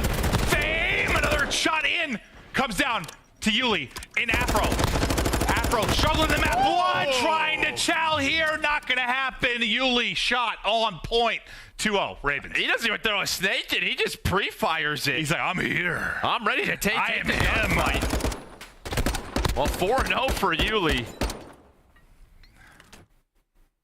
Yeah. Not what I was expecting. Yeah, that's right. I didn't snake. What's up?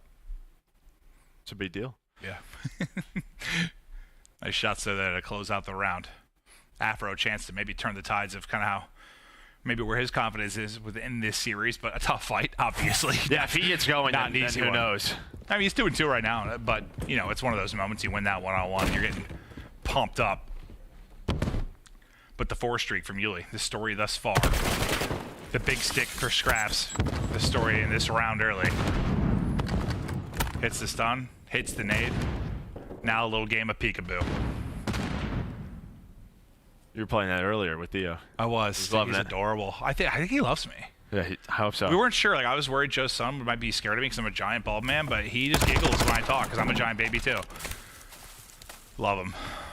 Bance with the first blood right through the middle of the map. That just opens up B. He is the second as well. Oh! What a round out of Bance with Scrapz. Makes this a little bit more doable. Still tough though. With him in the snipe in hand. He's gonna find a gun. Tried to find a gun. They're able to do it. That'll be the tack. They throw the wallbang spawn in. Shout out MC. Can he hit any shots? It's close! Bye-bye, Afro. Your pain continues, courtesy of Maddie. Hit the shots! Fame wins it. Cammy wins it. So after the lovely wall bang, after that, bang, bang. Røkkr take the round. I didn't think Fame was going to keep challenging. I thought he was just throwing shoulders, but he just kept shooting. He threw the whole shoulder. Yeah. Laid him out. Absolutely. I think it was just buying time for Cammy to reposition. He's able to find that gunfight on the Scrapz with some beautiful shots. But there we go. But that round starts with Bance just taking the chance, going right through the middle with Deddy popped, able to flank Kitchen. Nice round there for Røkkr now. See if they can continue to bring it back within this search and destroy.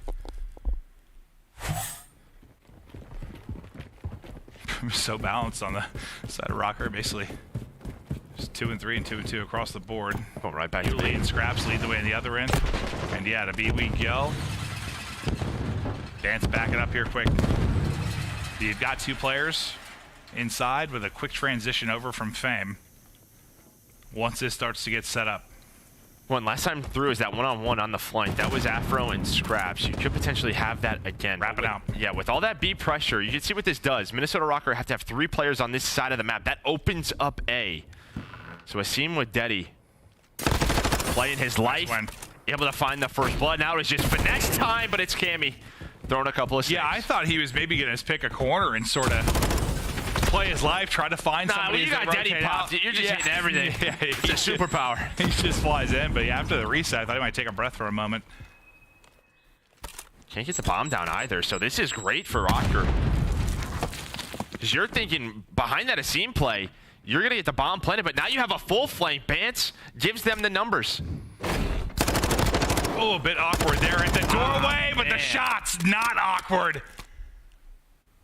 Crisp. And that's just something I feel like if I'm Asim, I'm like, what the heck happened? Because you did everything right there the first 30, 45 seconds of the round if you are London. You basically, you rotate all of the Minnesota Røkkr players over towards mid and B.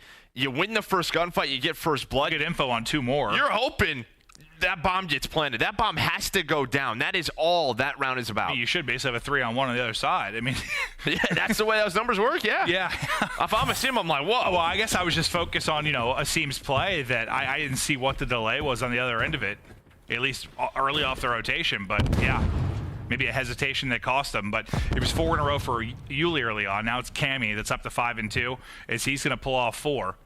Wait, is that the ace for Cammy? No, because I thought Bance got one on the flank. Okay. Oh, they all had 2 kills. Sorry, a round prior. Slow round again. London playing very mid-oriented. You do have Afro with Deddy popped, similar to what we just saw Hasim do last round. And well, there's going to be that first blood. How does he play it this time? Well, he's just going to play that corner like you were talking about. Bance, he continues his great series. We'll give them a 4-on-2. They do hunt down Afro, but bomb planted. Cammy just going to back away. I thought maybe enough tags that the nade might finish him off, but not going to be the case. Cammy's going to get back to full HP. Now on to Yuli. Good luck with that. Gonna get dropped. 20 seconds. But I think it is tough though. Like when you going back to sort of how you saw Afro play it and how you saw Hasim play it, because I think sometimes it's not even just not just a Deddy thing, but in the sense of like you get a kill, you know where players are. You're thinking once you get the kill, they're going to run at you. And it's like, I catch a timing and catch one. But unfortunately, the timing he got was both still on the heady. Oh, like, it's the same as like what we see in respawns. I mean, when someone's going off with Deddy, they're getting a lot of timing showing their way. Yeah. Like, he's just hoping he gets one instead of them being snaking behind it. Like, they're flying towards the doorway.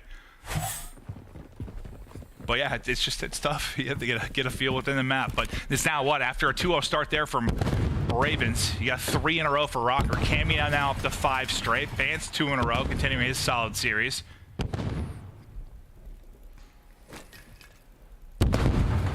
Stun check for info bottom bed.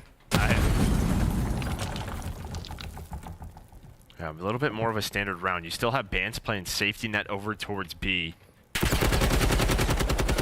Wallbang's coming in. London just playing very patiently. They want to work this A site. There's just so much glass on the ground. It'd be very dangerous to run around here, Joe. Oh, it would, yeah. No, they have protective boots. Oh. So they're okay. With the built-in dead sound speakers, yeah.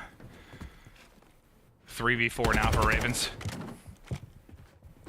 Still on the other side of the map. I'm just looking at Hasim and Bance. What are those timings going to be like?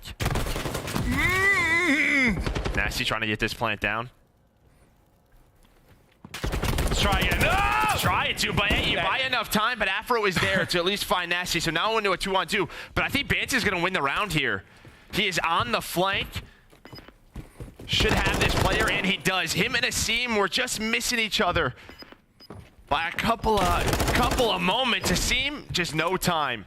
Bance is going to know it. He should peace out, and he does. Hell of a gunfight win there, though. But yeah, it's looking good. Not going to matter. And yeah, Nastie's just...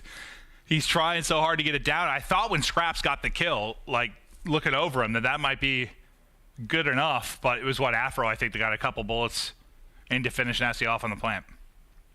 Yeah, what's crazy, too, is after you get that kill on that player luggage side, you can dive that bomb across so that player bottom bed can't see you. So maybe just overthinking it a little bit there to get that bomb down. But doesn't happen, then Bance works that flank. Well, I wonder if it's something like when we swap POVs, like Nastie kind of took the shots, didn't rely on Scrapz to get the kill, and then just kind of opened himself up to the other angle type thing. That sounds smart. I believe it. Could have been real dumb too, but Joe, try my best. 4-2 now for Røkkr, 4 straight. And again, Bance has worked his way up towards couches. This time, though, they're going to watch that angle. Very close to Deddy, but just going to back away and play his life. Gets across, gets stunned. Nade will back him up, though, and make sure he's not getting chased for the time being.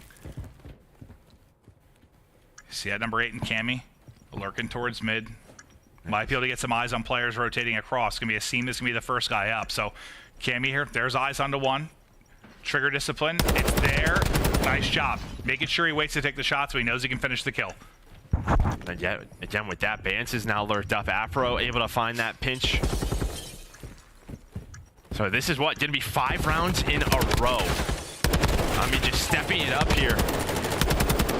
Does Røkkr as they take command of this series. Yeah, they are dominating after those couple of rounds. The adjustments have been there. The flanks have been well timed. Insight, I think I saw him behind. was gonna say taking notes, but probably not. I saw him walk by in the background. Obviously, former teammates there, a couple of the guys. Yeah, it's just where they're scrimming, so they're just like, hey, what's going on in the match? No, it's cool, man. It's everything. Again, set up very. It's just tight in there, and like it's a nice intimate setting. Players just talking, BSing. It's been fun to see those guys interact. Bance on 4 in a row now. He's the 6th in 3, so maybe he's about to get that first positive series. So far, so good. Within these first 2 matches, so one more round here for Røkkr. We'll see if they can find the first blood to take advantage early. All right, London finally able to get this bomb down, but it's gonna be a 4-on-4 retake, and Røkkr are going quick. Real quick. Afro able to find that first blood. It seems like, I was watching the full pinch. Was able to find the Afro, but does he know Bance is there? Bance is just lurked into this corner. He's obviously gonna have to come out so they can work this retake. Able to win 1. Plays his life, now has the help of his duo and Cammy. 2 versus 2. 20 seconds to go. Fast plant from Ravens. Could it be the difference? Cammy able to push on forward. Cammy, Bance looking to get it done. Last alive will be Yuli. Needs going to be out. It's a good one. That'll connect. Cammy is gone. Time is dwindled. The clutch there from Ravens to stay alive in the map too. Nicely done on a Bance and Cammy to almost clutch that out, but he holds on to the nade. You got a little bit more of a standard round there from London. You get Yuli across, the bomb planted quickly. Well, it's like the quick plant puts the pressure on him, but it's such a quick hit at the retake there that you get a shot if you're a Røkkr to get it done. But it was awful timing for Simp because he's watching the full. He was main desk, but he backs away. He's looking at the full pinch backstairs. And just nice. I mean, it's a simple thing, but just nice nade. Like that's the play you go for. You put it right in between both. You know the time you're playing with on the clock. Even if it doesn't stick, it just hits. You know, you got to peek and hit a bullet probably. Yeah, that's where it gets dangerous though. Is if they're both teams shooting you in this game. Yeah.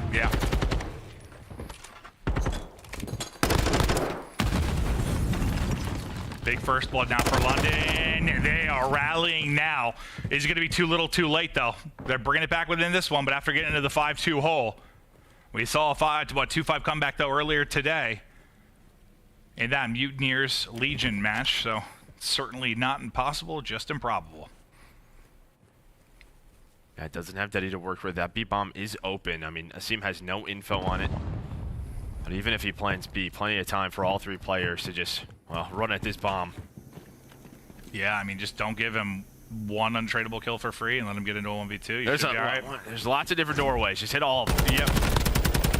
And I like this. He's going to go for early chow. Try to... Well, that would have been that kill. He gets that and gets out clean. That's that one-on-one you needed. Just couldn't quite win it. That might have been worst case for Ravens within this, but now you hit every doorway. This will be the push in. Nice shots and nice snap, but regardless, the third would have been able to pick him up. Only way that goes wrong is if he has gun Scrapz to sleep in the first fight. Yeah, nice discipline out of Scrapz too. Just backs down, doesn't get caught, waits for Asim to work the pinch. They're able to play that retake, but yeah, London. Nice round there to find those early kills. Nice play though, but like you said from Vay, I mean, try to take a fight right away. Just couldn't quite win it.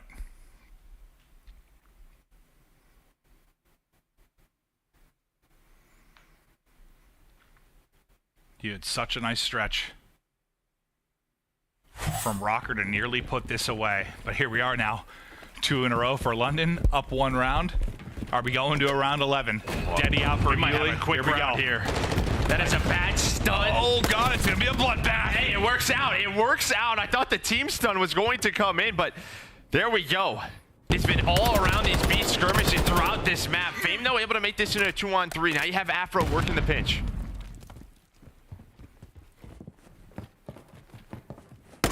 Able to catch him on it. Bomb didn't go down. Bomb did not go down. Oh, Afro rinses him. Now I want to see him. Daddy out, tucked in the corner, and Afro with the plays. They close out the round. They get the dub. I thought London had that to around 11. Yeah, these are the rounds with a newer roster that's changing all the time. Those sort of 3-on-2 situations, they have to be cleaner. And you can just tell, just not on the same page for London. in a couple of those rounds throughout that map. I mean, they were able to bring it back, but Minnesota, they clutch on up from a nice, 2-on-4 out of Fame and Afro. Is that all 4 players with 8? Yeah. That's a team game. Well, I mean, that's what it looked like even early. Like a couple rounds in, it was like everybody had 2. Like it sort of steadily progressed like that.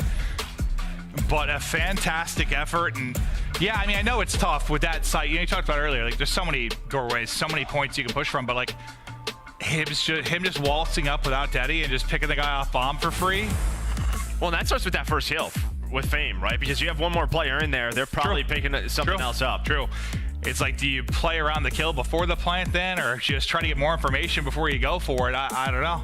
Just been unlucky there for London. It certainly is. And then, I mean, just a nasty gunfight win from Afro. But here we are, Røkkr up 2-0. And again, this is, I mean, I keep saying it because it's like the one big storyline for going into champs is just those points and how tight they are with Las Vegas Legion. Røkkr a map away from getting a 10-point advantage and maybe doing more damage within this tournament if they're able to. Røkkr up 2-0, headed to a quick break. Don't go anywhere.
The Call of Duty League is brought to you by Monster Energy, the official energy drink of the CDL.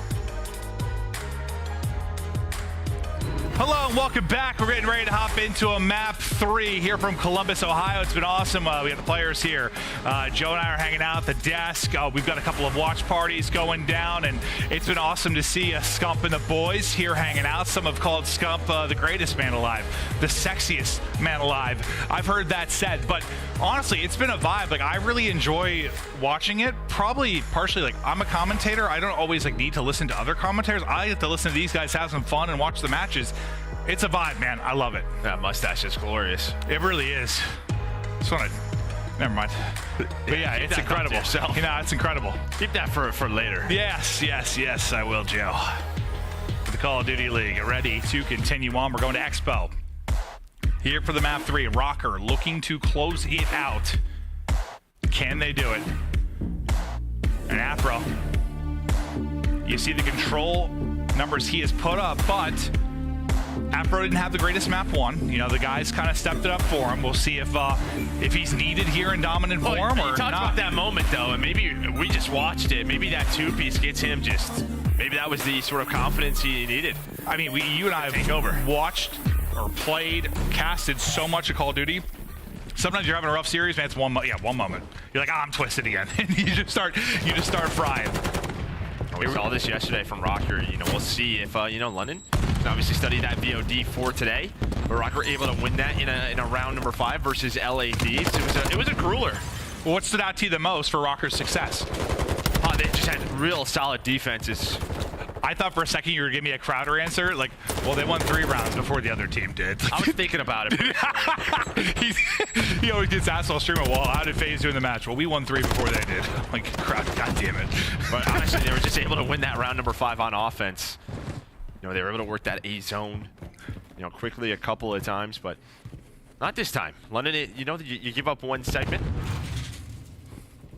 You have Scrapz watching that top street. Nastie's able to win that gunfight, but over at B, Afro able to open it up. I think he just grenaded his teammate. I think he's licking his lips, brow a little bit furrowed. I think my guy's locked again. Yeah, he's got a great camera. Yeah. Oh, no! Oh, God! Yeah, so Bance wanted to cancel reload there, and you just can't do that. Unlucky. What an incredible feature. Yeah. When I think of that, I think of advancing the game. Speaking of advancing, another tick done at B. Good one, Joe. Bance now with Daddy Pop trying to get freaky. Inside the spawn of London, he's able to find the first, but they're going to go head over towards A. You have Afro pushed up as well. On the other side, though, it's going to be Yuli, maybe the playmaker that London needs.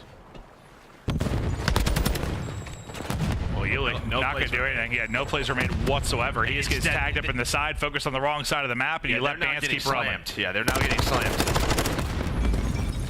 They are in the absolute blender. He got a 7 life advantage right now. If you are Røkkr, 5-1 start here from Afro. Give him number 6. Looking for number 7. Bang. He'll hit on that one as well. 5 in a row. Capture going through. Done. Round 1 Røkkr. Bang, bang. Well, we talked about if, maybe that round got him going. It sure did. 7-1 in this first round. The trap set up. You had both Bance and Afro in the London spawn. And when you have 2 Vaznevs in your face, that is just not a great time. Yeah, and we haven't seen...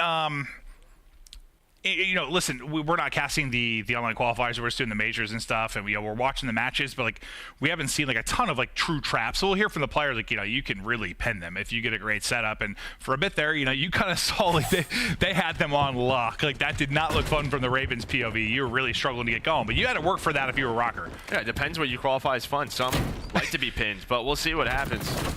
But yeah, both offense and defense. I raised my hand.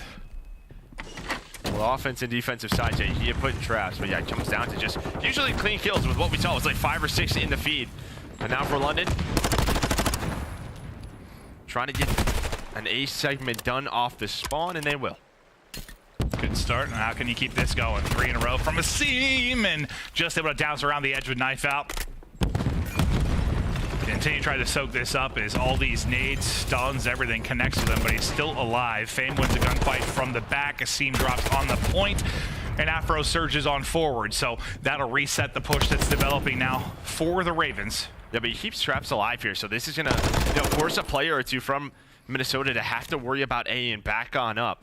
But you can kind of see, right, the map is very split right now for Røkkr, but Bance is able to find that first kill. It goes right through connector over to A. Yuli heard the steps and able to get the opener. The stun will connect on him, so he's still just trying to lurk between these 2 points. Just get picks in transition, play his life, just find the good timings and openings, but that time just gets red. Fame holds it, lets Bance surge on forward. Nice job there from Røkkr. Yeah, I mean, it was just kind of worst case scenario for London because you're hoping you win a gunfight, top windows, and then Yuli can hit that pinch. You have 2 or 3 dead, and we can kind of do what we just saw in Minnesota. Do you finish A, you hit the last segment, and you go right over towards B. They are pausing the clock because the seam's on the B point. Just taking his time. It's the rest of London staying alive over towards A. Well, they were trying to. Not a ton of time left in this, though. Is it Deddy will be out from a seam? You're looking to get that second point at B. Not going to happen. Sub 30 now to go. 11-5 out of Cammy. He's looking for the next fight. Ready to get up the bat. Jumped around the edge. Some nice shots in, but can't quite finish the kill. The stun will keep him back. The nade will keep doing it. You just keep trying to waste time for the reinforcements to get there. But now Nastie and Yuli able to get a kill. Right onto the point they go. B very close to being finished. You already have 2 bits of progress at A. A minute now tacked onto the clock, and you're in a much better spot. Lives even. 11-11. And with only 1 segment needed, this is where, again, you can kind of keep it messy. You don't have to play for complete map control. You can just jump right through bar, through connector, right onto A. If they're going to push through towards Windows side, but that was a nice job by Yuli. They were actually in a pretty tough trap, was London, but he was able to just sneak on through under the windows.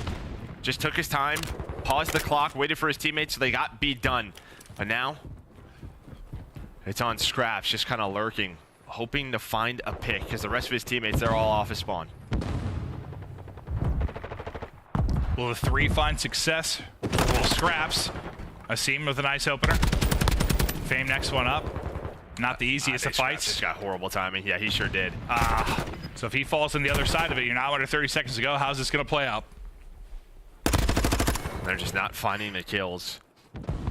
Yuli just trying to wait for his teammates off a spawn. Looks like Asim's going to take a long route all the way through. Afro is watching that. But again, when you're playing for this top side of the map, you're wasting a lot of time. But here we go. Last skirmish going down. The trades are great for Røkkr because there's only 3 lives remaining. 1 player does get to the zone, but it's a 2 versus 8. Good luck in this one. Tries to snap back. A seam spawn picked up, and Røkkr, there's another round. They're rolling on forward. You get 5 objective ticks, but after the offensive round from Røkkr, it doesn't mean so much. You needed that round win. And again, it's these small moments. You can see like what London is trying to do. Like, it's that Scrapz lurking play, right? You're hoping he finds a kill.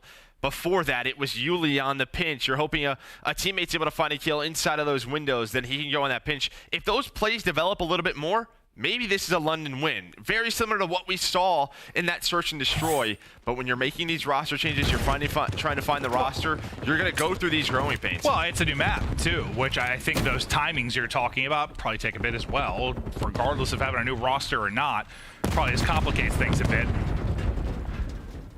Fame just holding the hallway. So they look at double negative. Is that turning it into a positive then? It might, Joe. I think that's how. We'll see, because they got to start finding something positive. I think that's how the universe works. Afro had that crazy start at 7-1. Since then, not exactly dominating, but Fame in the respawns has been terrific. He was so good in the map 1, 16-9 here. Yeah, I mean, everyone positive on the side of Minnesota. 1 player just staying on the point, just pausing the clock. Again, Bance just trying to lurk up. Just deal with players off a spawn, just being annoying. And behind that with Bance, Fame's also able to find 2. They're going to go over towards A. That A spawn is in, and I love this out of Bance. He's just going to cut off the reinforcements. We saw this in their match yesterday versus LA Thieves. Hello! Already tucked away in a pocket. Thought he had 2, but Nastie actually hits the nade. And able to get a second.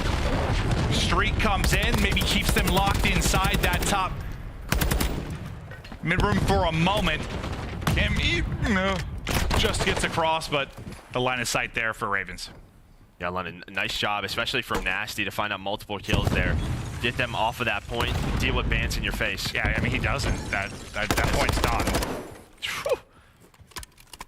Love to see it from Bance. Talked about like kind of the KD struggles, not everything, but they've been a struggle for him here, having a terrific series.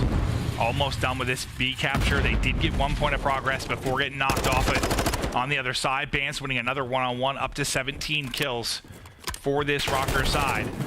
And now this is it for Ravens. Can you hold? You have some map position. You have 2 players out. 1 player watching the pinch. Well, it feels like Nastie's starting to heat up. He's won some key one-on-ones. Give his team position. And Afro, he's going to call on a streak. Find this info. They want to put this away right now. He's got a trophy.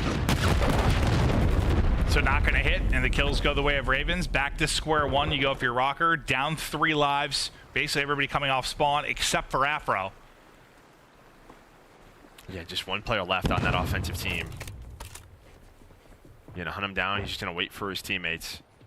They're kind of just ignoring the top side of the map, right? So they might just fly out bar if they have to. Maybe just stack the point. Now this is gonna force Scrapz back up.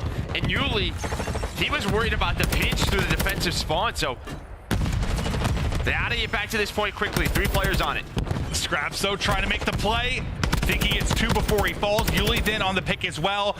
They get both. So the tack's able to hit for Royal Ravens. You keep the 3 life advantage and you clear them off the point for now. Not the tick though. I kind of like the play from Bance at the beginning of that though. Just kind of stomps around, kind of baits him with the footsteps and just pre-aims, gets the kill. So I need 1 more. They don't have, top bus control, so you can see where Røkkr's starting to push down from. Here we go. Afro's going to open it up. That's a submachine gun. Now you just go. You stack this as quickly as possible. You put the trophies down. It's this zooming. Might be the map. It's might zooming. Be the match. Røkkr with a 3-0, and they take control of that 8th seed. They take control of their destinies for now. And the scary part, if you're Legion watching this, yes, I know it is against Ravens, who haven't been a strong team, but you look good there in spots if you are Røkkr. And now you're just praying, God, I hope they don't win more. like how much more separation can they put between them and Vegas?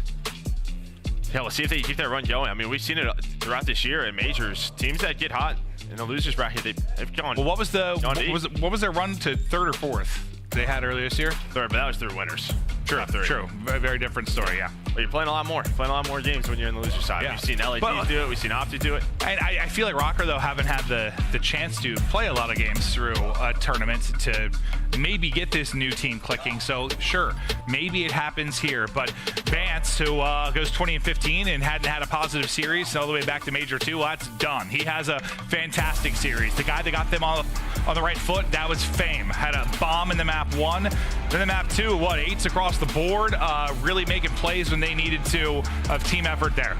I think it's just a lot of those clutch moments. You look back at the hard point, that search and destroy, nice mid-game adjustments, but then, London started scraping their way back into it. That last round, that 2 versus 4, that sealed the deal. No, it certainly did, but there's a look at the overall 5-game series and how it played out. Big win there from Røkkr, and now just how much more can you continue on? Can you get 10, 20 more points maybe as you go through it? Maybe it ends there, but at least you gave yourself a little bit of wiggle room, even if it's 1 wiggle. I just love looking over and seeing Puckett. He's man. Just looking at you. But we're going to take a look at the bracket. Speaking of beautiful things. Oh, I'm still on camera. Hey, guys. The bracket, how it's looking now. Were you still on camera? Perfect. Yeah, I think so. That's all right, Joe. We're having a great time. Yeah, we're going to see Minnesota Røkkr now taking on Seattle Surge. That's going to be a tough matchup for them. And what up next? Boston Breeze versus Toronto Ultra. Losers round 1, maybe you didn't expect after the last major. Yeah, I mean, but it is what it is. I think 100%, not one you expected, but Ultra probably, if you talked about the 2 biggest surprises from the qualifier, I mean, on the positive side, Legion. On the negative side, Ultra. I mean, you didn't say a lot of them. I mean, there were, 3 or 4 4-1 teams at OpTic undefeated? Yeah, but I don't know if anything surprised me more than maybe Ultra. The fact that you're coming off a tournament when you come out and play like that, that's probably the one that shocked me the most. But It's truly unbelievable, but I believe we have the flank with Fame. We're gonna get to the Monsters spotlight. How you doing, guys? Hello?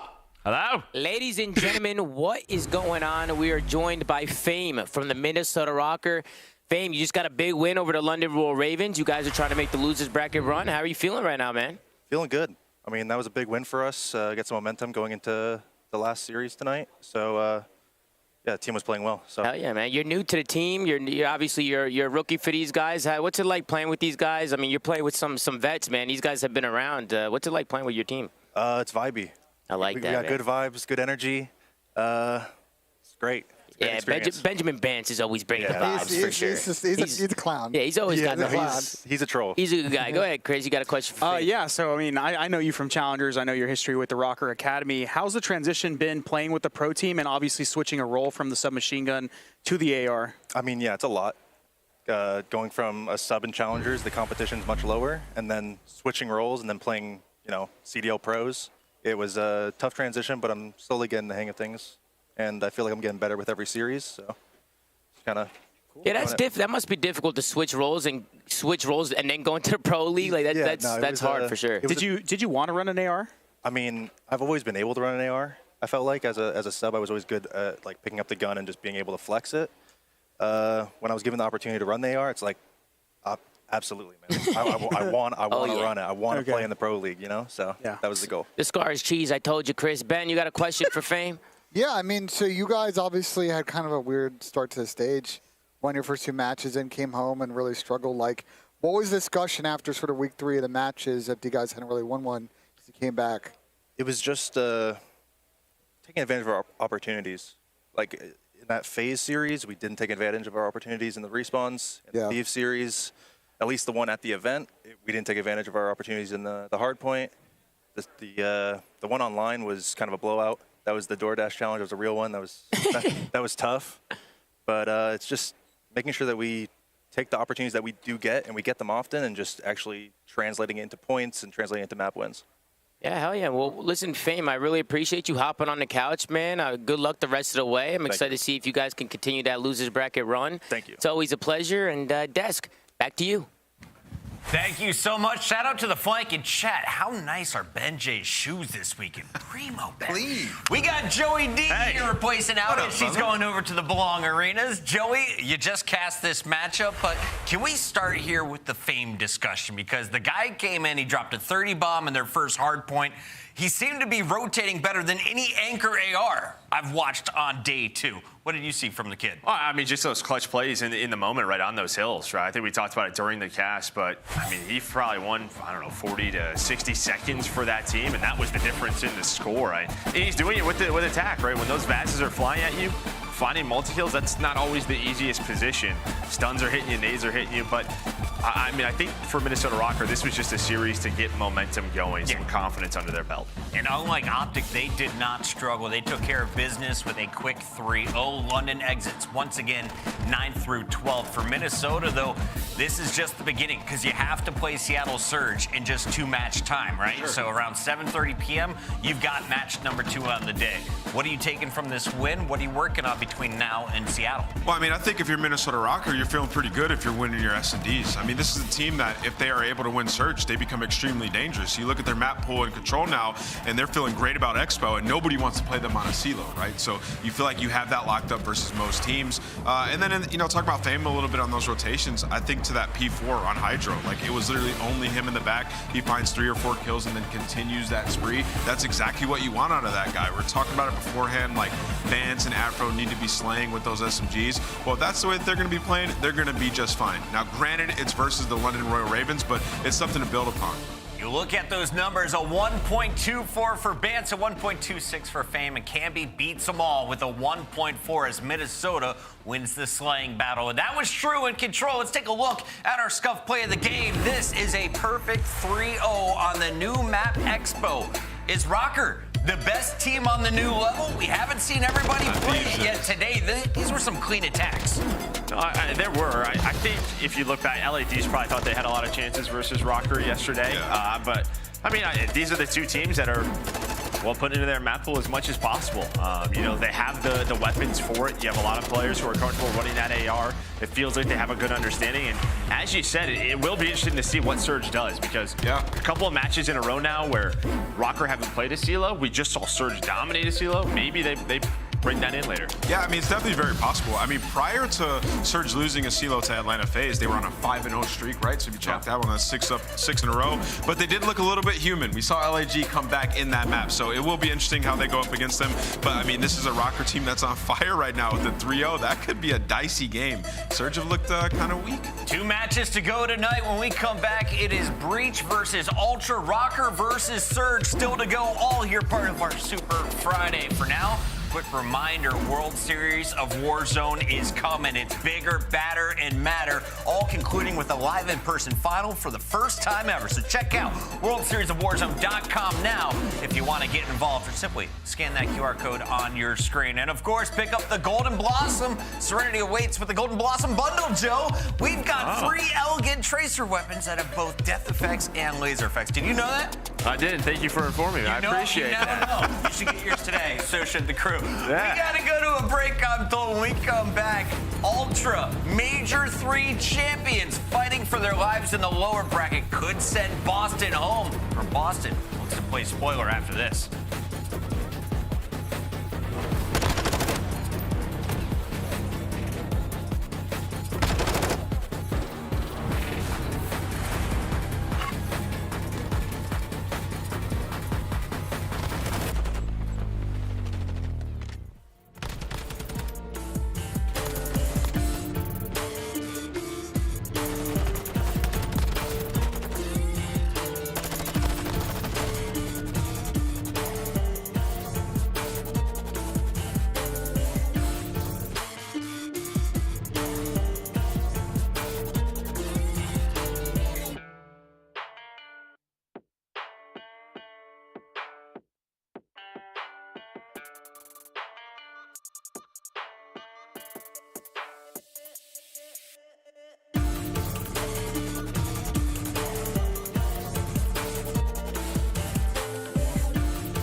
With Bance, my guy. All right, let's chat through stuff.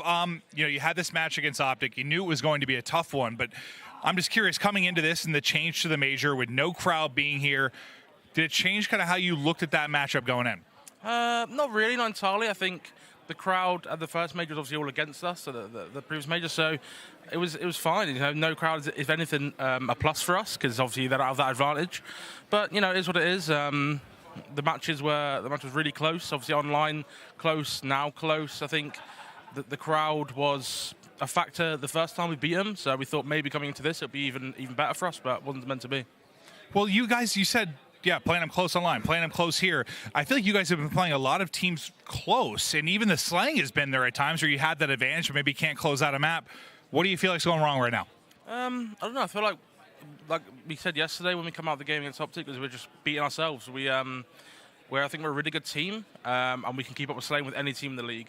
But we can't stop beating ourselves at times. We keep making these mistakes that you can't afford to make. And if we stop doing that, I mean, I think we could be the best team in the game.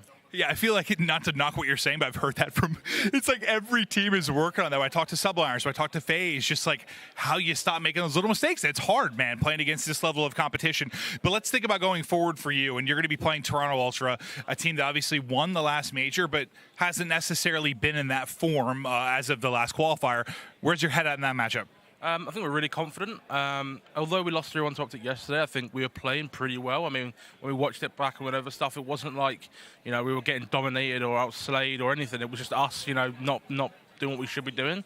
Obviously, we beat Toronto in the online matches. We were 2-0 up and then went to the last map, but we ended up closing it. So I think, really think we can beat them. No crowd, no fans, nothing, and I really think we can do this. Okay, well, one last thing I want to ask you, a little bit separate from like the team stuff.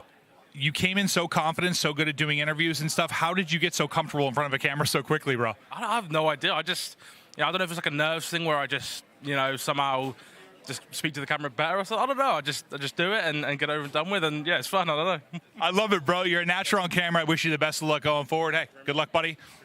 Thank you.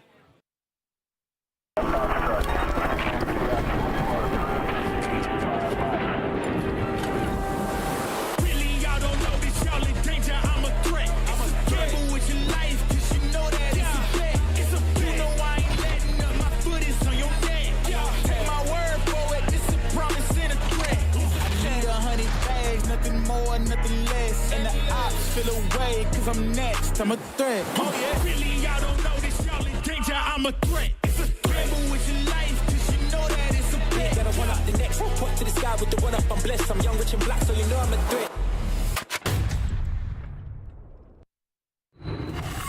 It is the final battle in our elimination round 1. We are here in the lower bracket looking to find out who is going home on day number 2. It's Major 4 live from Columbus, Ohio. Welcome back, everybody. Chris Puckett alongside Joey DeLuca.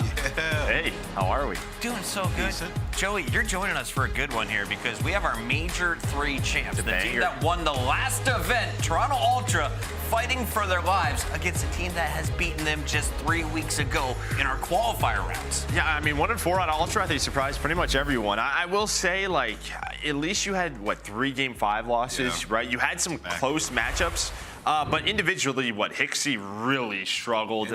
Inside struggled as well. I don't want to make excuses for anyone. I don't know if it's one of those situations where you win a major, you go back to online play, and it's just not the same thing. We know it's sound EQ and everything like that, but maybe they're just a little overconfident. They're a young team, very young. Yeah, and you banked $200,000. What do you really need to fight for? You're already in the top 2. Well, they took their foot off the gas pedal, and they paid for it, Nameless. You're now in the elimination bracket, and if you want to get to another championship, you gotta make it 6 matches in a row here in the lower bracket. Yeah, I mean, well, for Toronto Ultra, Joe just kind of touched on it. I mean, these guys lost a lot of S&Ds throughout this stage. I mean, Hardpoint is so #1 in breaking and rotating. They're feeling confident there. And even in those search and destroys, they were nail biters. Like, you think about the round 11s, the round 10s that they had.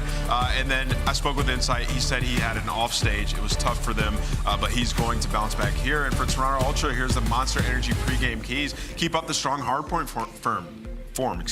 Like I just said, they've been great in that game mode. That's something that they've struggled against Boston with in the past. 2-4 hardpoint record up against Boston. If they could turn that around here, they have an opportunity to beat them. Look out for the rotations. That has been the key to success for Toronto up to this point. On the other side, we got to talk about Scrapz, actually. The Major 3 MVP is in his rookie season, but he feels like a veteran to me, Joe. He was my favorite player after week 1 of the 2023 season because he runs his mouth, but then he backs it up, and he's dropped some bombs statistically. He's been kind of quiet throughout these qualifiers. The whole team has been. How do you get Scrapz back to his peak?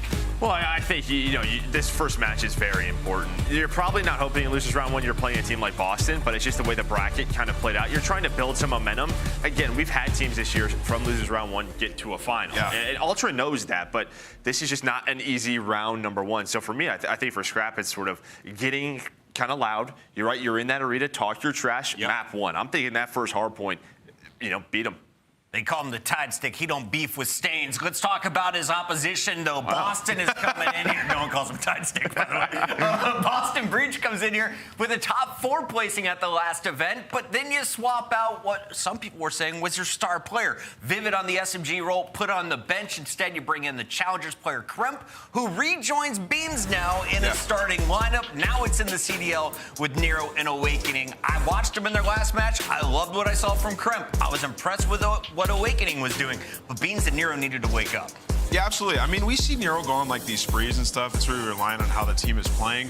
I feel like when we went to that listening, the comms on Boston Breach were insane. They need to calm down there, and it'll change a lot of these situations. They had an opportunity to beat OpTic in that hotel hardpoint if they just listened to each other. We heard it. And here's the Monster Energy pregame keys. Find rhythm and hardpoint with Kremp. Yeah, when you lost Vivid, you lost something there, whether it be chemistry or comms like I just spoke about. They were 2-7 in hardpoint since dropping Vivid, which is unacceptable given the slaying power that you have on this roster. And then also S&D get the first bloods and capitalize. Boston 11th in first blood percentage on the season.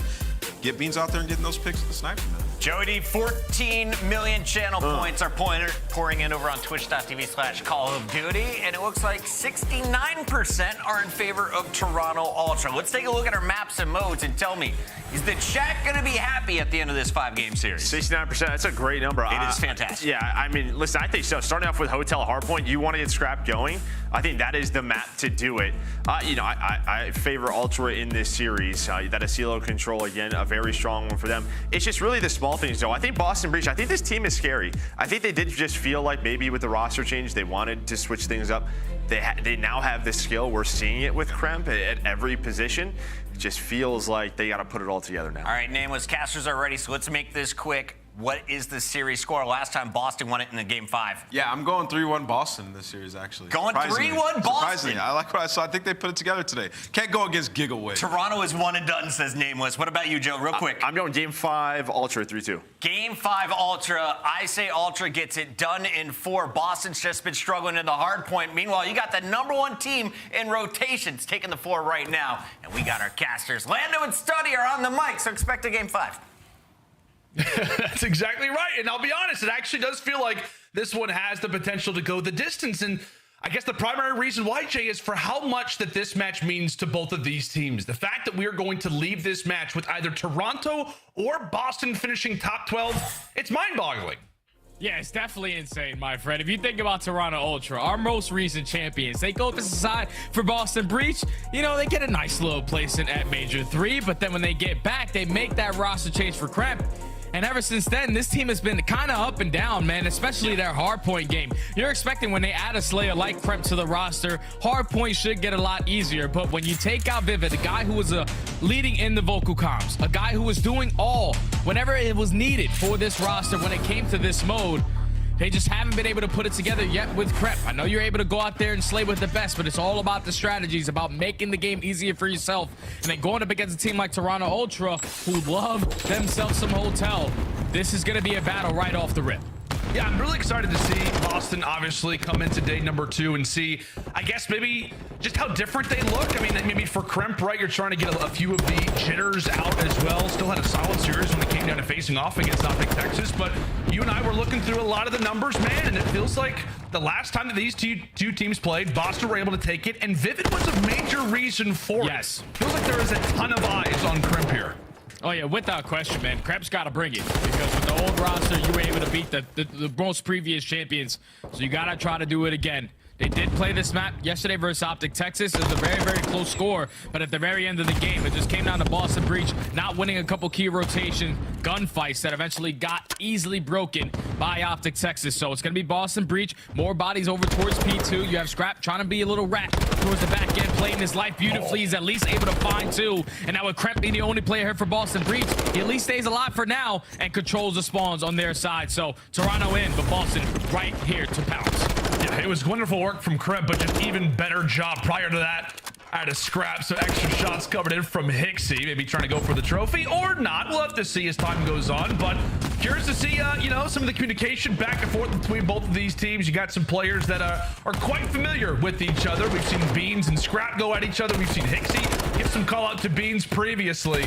But with 20 seconds left, it is a wonderfully timed break coming in from the Breach. Scrap, in the meantime, still putting them in the dirt. A few interesting spawns as Kleenex will drop. It is Toronto currently with control as we rotate toward new. Oh, that's a big kill right there from Hicksy to at least get that player off of that remaining junk time.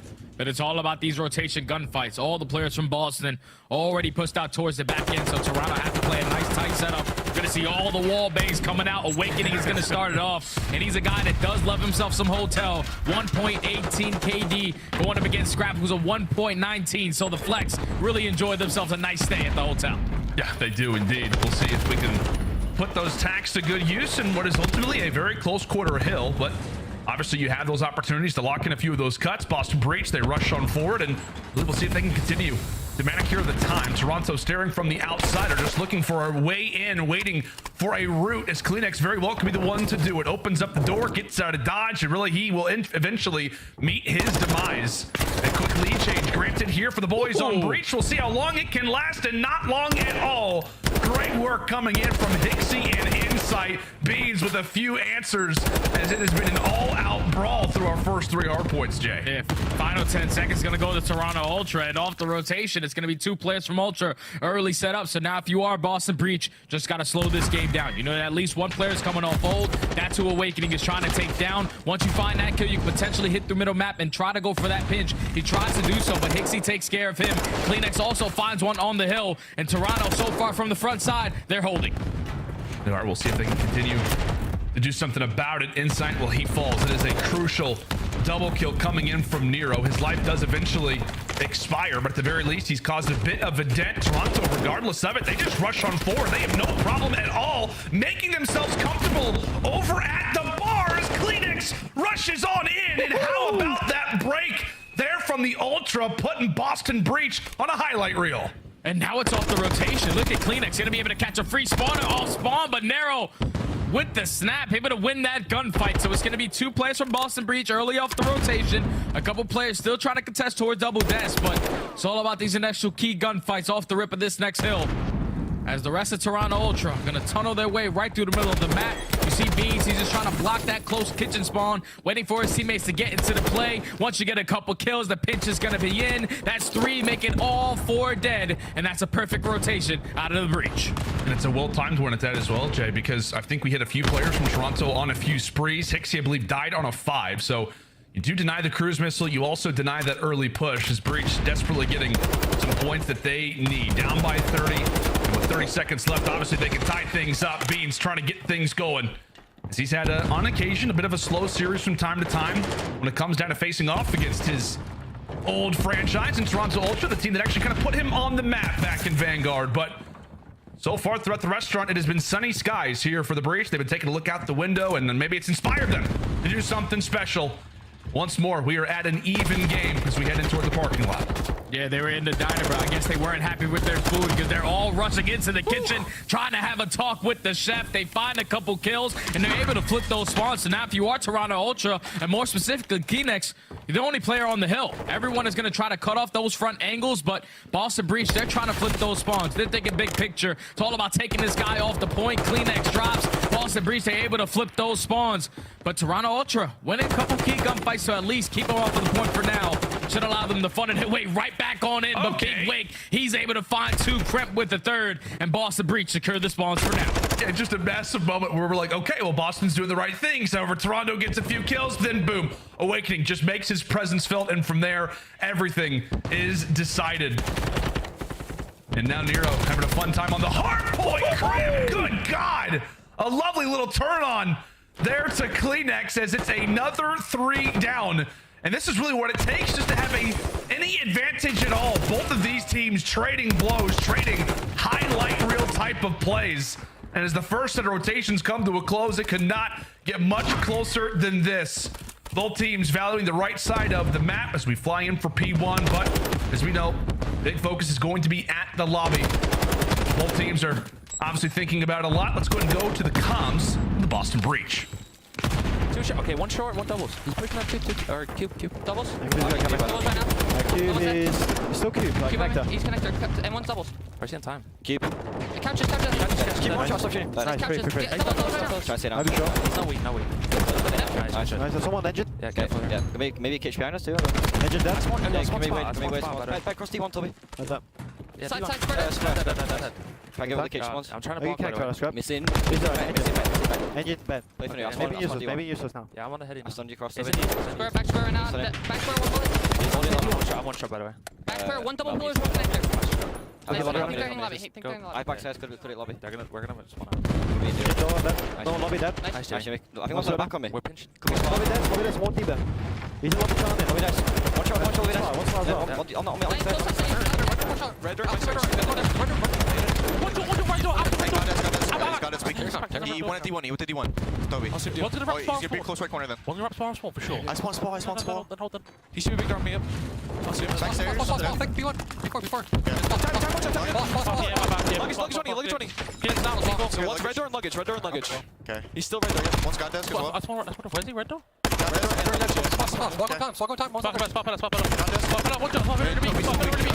Nice. I'm second new. I'm hiding in the right. That's one spot. Then one was B4. Okay. B4's go. He's bigger. Luggage. Let's go.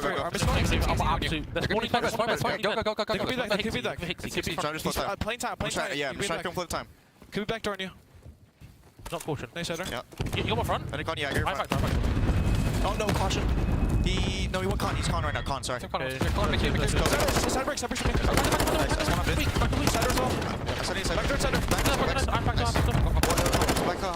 Back door. I got your side door. Actually, I got wall back. Okay, they got your side door. On the ticket. Left. Nothing on storage. Maybe one front. Side bricks and side door. Run away to the left. Well, I think for a moment, Boston Breach were pulling off some AI trickery. I think they loved Toronto Ultra's comm so much that they decided to steal their voices. But eventually, everything kind of started to go back into normal. But I'll tell you what, Jay, right now, the scoreline very much so favoring Toronto Ultra as they get a huge 3 down. Breach are investing a lot in getting that rotation over toward the kitchen. Toronto break on in, and now they are basically within 20 seconds of locking up game 1. Yeah, 20 seconds to Toronto Ultra able to walk away with it. A great break on towards that kitchen hill with Boston Breach rotating nice and early. They're the worst rotation team on this map, but Toronto are the #1 breaking team. They show it towards kitchen. Only 13 seconds left until they close out map #1. Boston this time around, though, they're finding all the kills. They're controlling the spawns, blocking the spawns towards back spa. You're forcing Toronto just completely tunnel vision right through the front end. And so far, they have not had any openings. All the kills going in favor of Boston. This is going to be a frustrating hard point so far if you're Breach, but obviously if they were able to come away with a monumental comeback, things would surely begin to change. But 12 seconds more, are we surely going to see Boston maintain competitiveness over at the bar? Go for the rotation. Absolutely not. Scrappy delivering a quick triple, and that should be the game. Toronto, a commanding Game 1 performance. Talk that talk, Scrappy. You gotta be able to walk that walk, and he definitely did in that map #1. 28-20. Pops a 3-piece in those final moments to close out this game 1 hardpoint. Last time these teams matched up, it was Boston taking this hotel. Toronto have actually never beaten this squad, but finally, 3rd time's the charm to put themselves up 1-0 in the series, and that's gotta feel good, man. For a team that went 1-4 throughout the stage, haven't really had a lot of success, but the one game mode that has been their backbone all throughout their struggles has been hardpoint. They take it, now they find themselves up 1-0 in the series. Yeah, like you said, that has to feel good. Obviously, if you are a Ultra player, if you're an Ultra fan, just to see your boys come out and do that. And, I know there was a lot of questions on, how are certain players going to play? I think in general, man, I think a lot of the focus was going to be on Hixie. I know he started off great. I think he ends up going on like a 5 spree at a certain extent. Goes for 19 and 21, minute 34 in the hill. And he also, throughout a lot of that is able to enable his Slayers. Just the hill time in general across the board, to me, is what sticks out, Jay. That was very much so a team effort across the board. We talked about objective.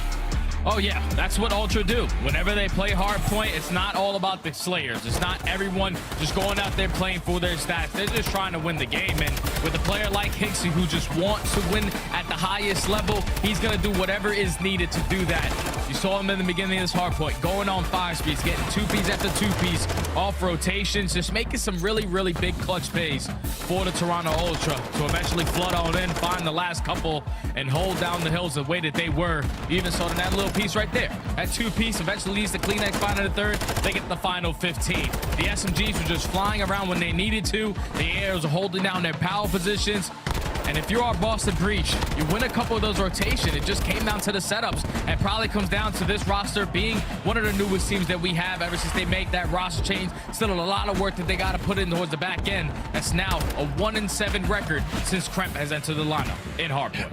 Yeah, that is, I don't know, it's just not what you expect, right? I mean, it feels like this team, I mean, we were able to talk to them coming into the major, and they're like, hey, you know, the reason why we make this change is because we feel like it can raise our ceiling. Like, we feel like we're a team that has 4 Slayers who can just come out and dominate. And to be honest, I mean, they didn't get outslayed when it comes down to this HP. They only get outslayed by 3 kills despite losing 250 to 183. I mean, do you feel like maybe just with having this amount of talent, that maybe with it being a younger roster, such talented Slayers, but maybe not great communicators, that could be leading to maybe some of the issues that they've obviously been suffering? I mean, this is a team, a lineup where you should not be seeing a 1-7 hardpoint record attached to them. Oh yeah, I definitely agree with him. You have this much talent, you shouldn't have a 1-7 record in hardpoint. But I think the biggest thing that you have to talk about with this team is just simply time, man. Like, when you have the Slayers, when you have the talent there, it's all about putting it together. You see the young man Scrapz just looking into the souls of his opponents.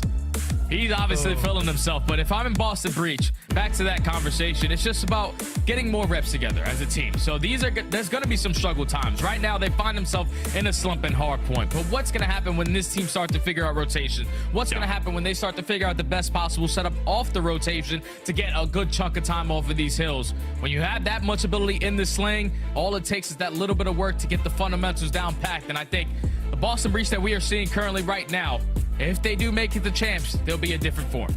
Yeah, that's the, you know, the question is if, right? Right now, sitting in the number 7 seed, the reason why we've been stressing this series so much, really, for both these teams. Of course, Toronto not wanting to finish top 12 after just winning the most recent major, but for Boston Breach, you can argue this has a much more bigger impact on them when it comes down to this season. Obviously, seeing Minnesota walk away with a few victories is not great for you. I'm sure they were pleasantly happy to see Vegas get eliminated, but right now for Boston Breach, holding on to that 7th seed, want to not just maintain it, but even elevate your current position. And well, Jay, I guess we talk about elevate, you know, when it comes into this Boston Breach team, Search Destroy is where they've absolutely heightened up their game. It feels like this has been really the mode that they've had to cling to, given the fact that the hard points haven't been so solid. Oh yeah, this has been the mode for Boston Breach. The last time they played Toronto, they were able to take both Search and Destroys. It wasn't on LSELO, but just in this mode generally, Boston Breach usually make the response back, and that's all to the fact of how impactful Beans is on the map. Last time he played Toronto, he had a 1.8 in S&D. On this map more specifically, is a 1.5 KD, so that's a guy you have to put a lot of focus on. Absolutely do. You know, he'll bring out that sniper, definitely not afraid to do so.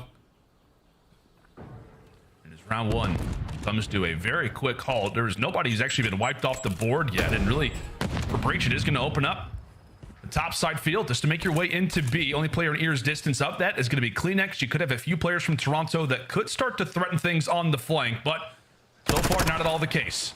Kremp, great first blood onto Scrap, and with that, I believe it could be a bomb rotation coming in from Breach. Kleenex is giving call-outs saying, hey, I've seen one player over here. I'm hearing some stopping. Gives the call-outs to the teammates, so we'll see where that bomb elects to go. Back in toward B, and Nero runs right into the fury of Insight. Yeah, Insight's able to take him down, so that's bomb down at this B site. The rest of Boston Breach trying to find an angle to where they can push up on the field side. Insight takes down another, but Kremp is instantly there for the trade. So with only 15 seconds left, you have no opportunity to rotate this bomb over towards A. You have to commit towards B. Kleenex takes down Kremp. 1v2 for Awakening. And best of luck to Big Wake. I mean, 5 seconds on the clock. He's still got to plant a bomb. Well, that's out of the question, and he will just get rolled as he tries to go in toward the top window. A valiant effort, but my word, man, just not the cleanest round number 1. Definitely not the cleanest. Once you get the first blood onto a player on the flank, you get all the information that you need. You also spotted Kleenex over towards that B bomb. It's time to be aggressive. You have the man advantage. Just put yourself in a trade scenario. But once Nero drops with that bomb over towards that B site, none of his teammates were in a situation to even trade or get remotely close to even find that kill or probably work the plan. So Toronto Ultra stall off the clock and eventually leads to success. Insight with 3 in the first round to get on the board. Yeah, you want to see Insight have a good performance in the Search Destroy. 1.07 on the year, 0.81 so far here in Major 4. He's definitely taken quite a bit of the load, the struggles of Toronto, and pretty much said, hey, a lot of it's on me. I need to be better. So far in that opening round, he absolutely was. And thankfully, if you are a Toronto fan, seeing that another first blood go your way is a positive sign. Awakening out of the fight as Beans once more bringing out the snipe. We'll see if he can make it a 3v3. Yeah, it's a good time for Toronto to find that first blood, but you're still going up against Boston, who love themselves some 3v4 situations on the CeeLo, the best team at clutching in those scenarios. Beans with the sniper pistol. Wow. He's just trying to stay alive. Almost does it, but Nero's at least able to find one. Scrapz instantly there for the trade, though, and now it's Kremp in a 1v3. 30 seconds to go. Does not have dead silence, but he's about to get it. Issue being is that Toronto Ultra have got a free B site. They're about to get this one down, put themselves in all kinds of corners, and really make Kremp have to work. Best of luck to the rookie, who has now identified exactly where this push is going. Not rocking dead silence, and understandably so. They know where you're going to be coming from. Spotted, tags up HyXy a bit, but yeah, with 30 seconds left, he may just go ahead and eat this nade, or no, he'll go ahead and toss it off. He'll still give it a valiant effort, but yeah, this is just not going to happen, Jay. Yeah, they have all the crosses set up. Ultra with the perfect rotation over towards B. HyXy puts down a couple shots. It's time for everyone to trowel. Scrapz is able to find that final kill. That's on the back of another first blood. Toronto Ultra usually struggle at finding first bloods on this map, especially on the attacking side. They don't usually get that bomb down. When they find that first blood, it's all about those mid-round adjustments. They haven't done it all throughout stage 4. We're talking about 3v2s, 2v1s. They just simply did not have that clutch ability in those scenarios, which has led to the record all throughout stage 4. But that time, they don't mess around. Everyone watches the crossfires. You get the bomb down in the 3v1. Basically a flawless round for Toronto to go up 2-0. Yeah, you can see the streaks going right now. Scrap and Insight. Really been the search destroy superstars so far for Ultra this year, doing their thing through the first 2 rounds. And Scrap making the dead silence play quickly through the flank, and he also does have Insight not far behind him. So this is a 2-man flank, both of the ARs, as the dead silence does run out, but Scrappy has absolutely made a lovely jump. Insight gets things started. Awakening Beam. Kremp also will fall. Nero left in an instant 1v4, making a 1v3. And he has got to do something special to just stay alive for more than 10 seconds. Not going to happen.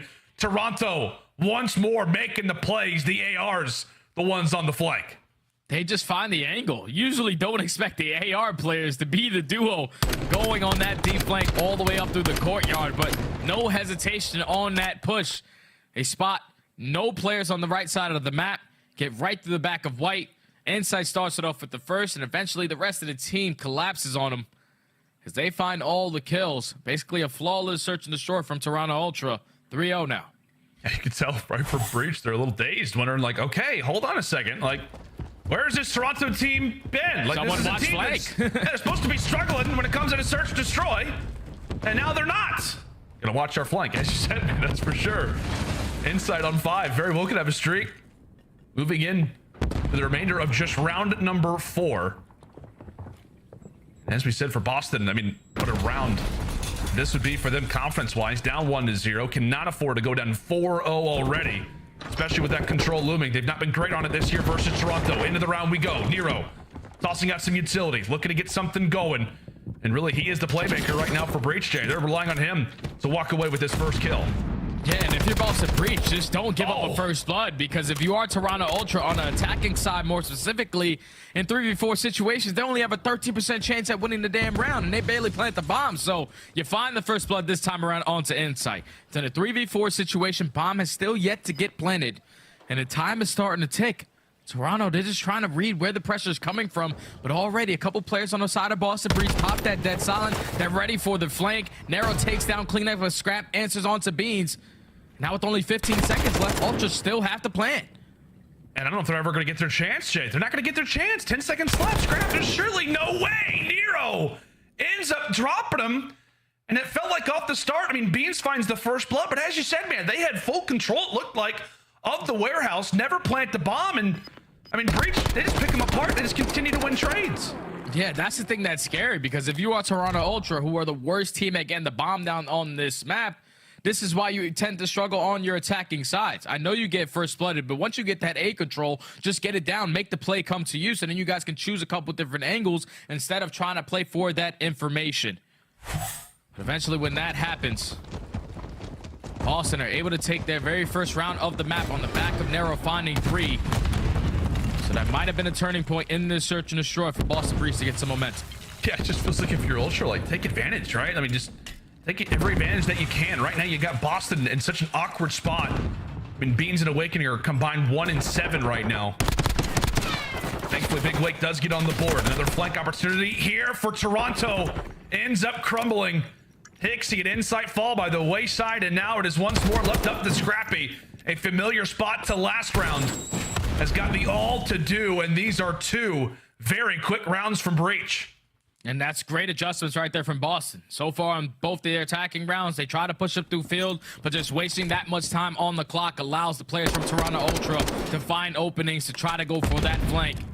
But this time on this attacking side, they instantly get that bomb down towards A. Awakening actually watches the flank this time around. He gets the first blood, a little bit from of assistance from Beans to find the second. And you leave Scrap in the 1v4 with that bomb planted towards A. Have a better time doing something else, because that's not going to be easy. As Boston able to chain a couple rounds together. Down 3-2 now. See if they can make it 3 in a row. It was Toronto who started off 3-0. Like we said, back-to-back, very quick situations going the Breach's way. In Toronto, as we said, a team that does not like to plant the bomb, finally going toward that strategy. Bomb planted instantly, but based off of where those arrows are, you can see Nero, he's trying to make a cutoff. Pretty much put HyXy in this mattress room all by himself, but has got a lot of things to balance. He's spinning plates, and oh my god, they all come crashing down. Awakening now left all by himself, 25 seconds to go. 1v3 for Big Wake. Nameless is a big fan of this guy because you can never count him out at any of these moments, but Toronto Ultra on that attack, that's exactly how you want to play it. No one shows presence from Boston in towards that A site. HyXy with no hesitation on that bomb plant. Once he gets it down, Boston are now forced to retake. Scrap gets the first blood. They all hold down towards bottom pool. That eventually leads to a very, very clean round for Toronto Ultra. They usually don't have those, but already the adjustments are in. A very timely round at that for Ultra. As we said, it was 3 to start. Boston began to answer back. And then a timely one there for Toronto. Lovely stuff coming in from Kleenex. No his potential. Search destroyed. Nice little battle there versus Nero. Get ready to highlight that, but look at the teamwork. Coming in from the SMGs. Let HyXy fly. Watch what he Oh my! A quick triple, and with information found onto Big Wake, this round from Toronto has been excellent. It is theirs to lose, but can Big Wake do something special? Another 1v3 attempt for him, and boy, do they need this. Crucial round. Has all been decided on the play by HyXy. Now leaves Awakening in the 1v3. Invest that's honest though with the repositioning. Is able to find Scrap. So more manageable situation in the 1v2. 40 seconds to work with. Bomb still down towards bottom pool. So he has a lot of ground to cover, and that dead silence is about to run out. That's the biggest problem. 30 seconds to go. Bomb acquired. Footsteps absolutely heard. And with that, see HyXy looking to make sure that that B round has not actually happened, and no, not going to go through. Wonderful work from Toronto. They just hang out, wait. I'll tell you what, man, that round is all on HyXy. A lovely little hat trick to kick us off, and it's Kleenex who finds the 4th, giving Toronto that point. And those are just game deciding plays right there out of HyXy. Game winning plays. The fact that he finds 3 and then completely backs up to his spawn, gets recoups with his teammates, and doesn't try to be the aggressor to find an ace on a round. The guy's just trying to win, and that's a perfect example of that. When you find 3 kills, you're probably feeling yourself. Gonna try to go for an ego chow, but backs up, regroups with his squad to not allow Awakening to clutch the 1v3, to not put Ultra at point game. I mean, these were the plays that we saw HyXy make when it came down to major number 3. When he was called upon, he was able to do what was needed. The SMG is completely frying in these last few rounds. Can Bean start to bring it back? Well, now it is all on to him, and there you go. Toronto Ultra We said S&D was a struggle, but that did not look like it. Looked like they were having a fantastic time here on LSCLO as they put Boston to bed and quickly go up 2-0. And the crazy thing is, both of these squads do tend to struggle in those first bloods, but I'm pretty sure a majority of these rounds, it was Ultra. Yeah. Every single time, finding that opening kill and then playing the trades the correct way to close out some of these rounds. Momentum continues from that map. Number one, they dominate in this search and destroy. And this is why it's scary to play against the Toronto Ultra squad when you're coming out of that winner's bracket. Because this is a team who recently won the most recent major as they find 5 first bloods in the map and close out the search and destroy 6-2. Boston Breach, you gotta show some life, man. You gotta show something, because if you walk away with this major with no points, sitting at 160, you are now considered in the bubble. Yeah, absolutely. You said it perfectly right there. Like, for Boston, like, you cannot afford to go into Major 4 with or leave Major 4 with no points. Like, it just can't happen. We already talked about it. Like, when it came down to the Major 4 qualifiers, wasn't really the best performance from them. They lose the hard point, and they're trying to rely on the search and destroy, and that does not go their way. And now we're talking about LSCLO Control already, Jake, down 0-2, and I believe these teams have faced off against each other on LSCLO Control recently, and it hasn't gone well for Breach. Yeah, the last 2 times that they have played it, it has not gone well for Breach. It's a 6-1 round count in favor of Toronto Ultra. So obviously all momentum on their side. They're up 2-0 in the series. They're the best control team in the game. It's looking like Toronto Ultra potentially will be able to close it out in 3. Yeah, it's wild to say already. We thought this one had the potential to go to 5, and now we're already talking about how this one could just be ending in just 3 games. Ladies and gentlemen, we come back after the break. As we said, that LSCLO Control still looms. Is this the chance for Breach to begin to bring it back? Or will this be a hot 3-0 for Toronto to kick off their Major 4 tournament? We will see you right after this.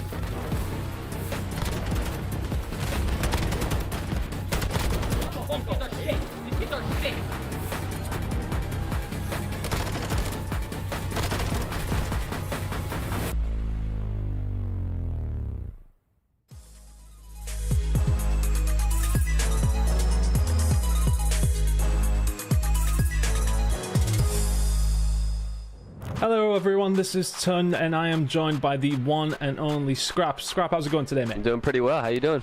I'm good. Having a nice weekend, and now I'm here getting to talk to the MVP of the previous event, so I'm feeling good. So first and foremost, well, congratulations on the win, of course, in Texas.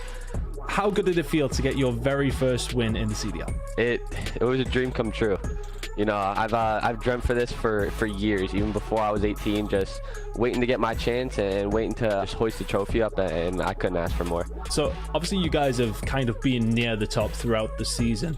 What did you think it took to push you over the line to finally get that win? Yeah, so, you know, we were actually pretty good throughout the whole season, like you said. I just think we needed a little bit more, you know, just playing the correctly more. You know, we had the kills. We were a team that always had kills, and I just think that we just needed to slow down a little and just focus on just playing Call of Duty to the level that we know we can play. Because our practice in the whole year has been pretty good, and we knew that, you know, if we can just translate the practice to the games, then we were going to take over these tournaments. So that's exactly what we did. What are the challenges of being a pro Call of Duty player? I would say maybe the challenges is just, you know, you have a lot of like eyes on you, you know. A lot of people, maybe the pressure can get to them with all the fans, you know, tweeting on Twitter. Maybe if you have a bad map, you have a bad LAN. You know, we had a bad stage 2, day 2, where we didn't win a map. And, you know, I had the onliners accusations coming after us, Bell Fiber merchants, all of that. So, you know, I just think it's the biggest thing. It's just like not letting people get to you, because, you know, maybe people say like, oh, the fans will get to us, but, you know, there's definitely some players that it definitely gets under the skin, and they're like, oh, this means a bit more because I have to go prove to people. So I just think it's maybe like you having to prove yourself. How does it feel to represent that brand and, of course, the city of Toronto? The org, I love the org that I played for. They treat us very well, you know. The hospitality's been great, and, you know, we have the whole side of Canada with us, and we love them. So far, a lot of the questions around yourself specifically about being about the Rookie of the Year conversation. obviously you're pretty much at the forefront right now, but is there anybody else in the league, teammates included, that you think could challenge you for that Rookie of the Year? Or is it signed, sealed, and delivered? Is that one yours? I'm not really too sure. You know, I've been railing every single rookie that's came in here, so you know they haven't really had a chance. I'm not really a big into individual accomplishments. You know, it's cool if they come. It would you know, it would be sick to, you know, have a trophy up in my room. You know, I don't have one yet. But you know, I'm all about like team awards. You know, I want to win the majors, I want to win champs, and I want to do everything as a group, because winning as a group through all the practice and through everything that we've been through together means so much more than me just winning an individual trophy. A big thing about your character as well in the league is the trash talk. I'm a huge fan of it. I was even from seeing you in challenges, I was excited to see you bringing that over to the professional side of things. But we in Boston actually bumped into your mum, and she says you're a lovely boy. So where does the trash talk side of things come from? It's gotta be just the competitive side of me. Like, you know, as my mom said, I'm a mama's boy. You know, I love my mom to death. You know, I'm a big family person. You know, I have a heart outside of the game, but, you know, in game, when I'm ready to win and I'm trying to take it off from you, you know, I don't hold back. And I have a good, you know, line between being a family person and then going into the competitive side of me. So, yeah. What does the future hold for Scrap in the CDL? I'm going for everything. You know, we're trying to win everything. I'm trying to take over everything. Like I said, yeah, I run and I know I didn't maybe like say it in the interview after we won, but, you know, in that moment, I was just thinking like, wow, I actually did it. I didn't really think about so much trash talking in the moment. I was like, yo, we actually just did this right now. So, you know, trash talking, like like I said, like it just comes out of me when it comes out of me. I don't do it a lot. I don't do it every time, but it will come out sometimes. But, you know, I'm just trying to make my mark and just keep growing. Excellent. Any shout outs, Scrap, from you? Yeah, you know, I shout out my family every time. So literally my whole family, they watch every game I play in. They watch me win the major. Shout out my teammates, the org, and you know, all the fans in Canada. We love you. Excellent. Scrap, thanks for the talk. Good luck in your games in the next upcoming stage. Thank you.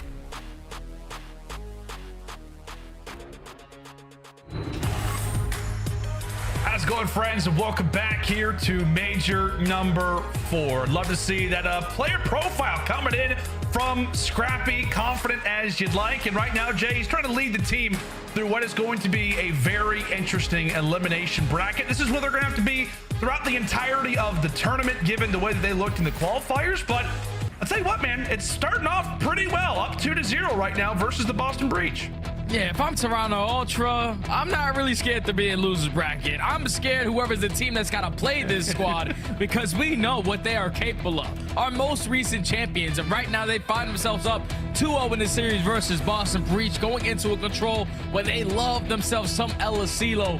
Records are 8-3 for Toronto, 7-4 for the Boston Breach, but 2-0 in this specific matchup. So if you are Ultra up 2-0 in this series, you know that you have beaten this squad previously on this map. All confidence on their side. Yeah, it has to be, right? I mean, for Toronto, it feels like everything is going their way. And say what, man, Breach, I think they need to come out and just win the opening attack. Like, that would surely begin to make things a little bit better in their camp. And oftentimes it always starts with an opening team fight victory. Kremp and Beans trying to do that right now for the squad. Is Kremp able to win another massive gunfight. That's going to be 3 down for the moment, and Breach quickly rush on in toward A. That is 1 segment down, and another one that's about to join it. That is going to be the entire A segment captured. Well-timed kills coming in for Boston. Oh, that's too easy right there from Boston Breach, more specifically out of Kremp, who already starts off this map 2-0.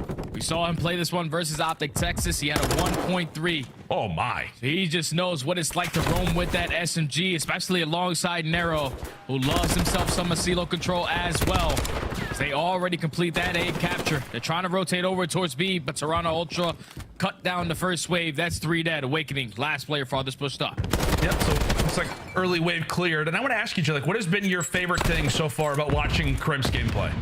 Oh man, just his aggressiveness, because you can just tell the young man is very delusional when it comes to some of these chows. But it's just alongside Nero, like both of those guys have a lot of the similarities in their gameplay when you're talking about ego chows, how much ground they're able to cover with their movement. So I just think this young man has so much potential to grow as he continues to play in his professional career and play matches like versus OpTic Texas, versus Toronto Ultra, some of the top team in the game. You're only going to get better as you keep going. Oh my word, he's already off to another lovely spree. That's going to be 3 in a row. Also some shifty movement to stay alive. He and Nero currently skating. It feels like over at this B zone, and right into it they go. A current 4v1 on the point, and really, if you're Kleenex, you are calling on the cavalry. How quick can your teammates get there? I guess as fast as Kremp wants to take him down.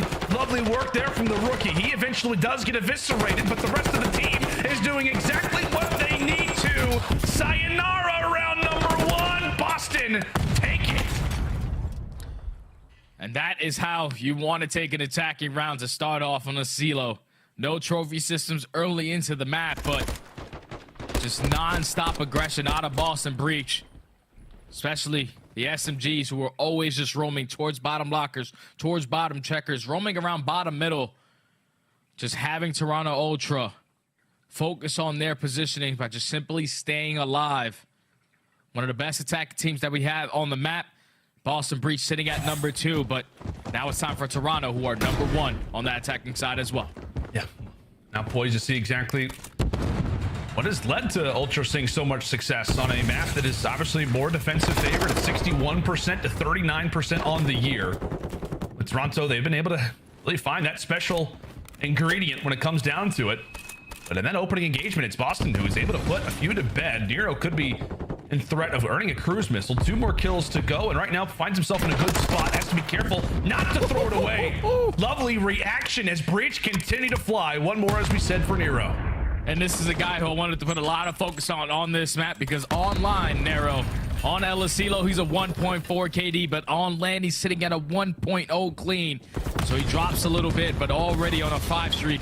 Potentially earned himself a cruise missile freebie onto Kleenex. Time to get out with your life. Unfortunately, Hicksy is able to catch him. So now with Toronto finding a couple kills, they have full control of field side. Probably just gonna try to get up towards B to stop that clock. B's a big one. They would have dropped Kleenex in the meantime, and so with that, now all the pressure, as we said, begins to fall into Awakening. Hicksy with the lovely flank ends up setting up this play quite nicely for Ultra, and that instantly looks like it's going to be the B point going their way. Nobody from Boston is going to be in distance of it, and that is Toronto Ultra. Their attack on CeeLo explained perfectly, Jay. That's just too good. Actually, to walk away with that B point nice and early, so now you have 1:30. Try to rotate over towards A. It's now Boston Breach are on the defensive end. You have Kremp roaming around towards bottom pool. You have Beans all the way pushed out towards back yellow shack. He does get sniffed out, but he wins his gunfight. That's now 3 dead in the feed. Hicksy last player up, but he should get traded here. And now Boston Breach, they cut down the first wave. Only a minute left. They have to hold on. Just to be able to do that. And really, right now for Ultra, it's about finding those timely picks. Never going to be easy for the defensive team to lock things down, as we said, over at the A point. Much easier for the offensive team to get there. Kleenex trying to make a little bit of noise toward the back. That's going to be 2 down. And now for Ultra, they will find their kills as well. It is a full-on collapse and a stack inside of the objective. Nero is going to bring out the cruise missile. Here comes the cruise. Can it land in time? It will. The trophy is there to stop it.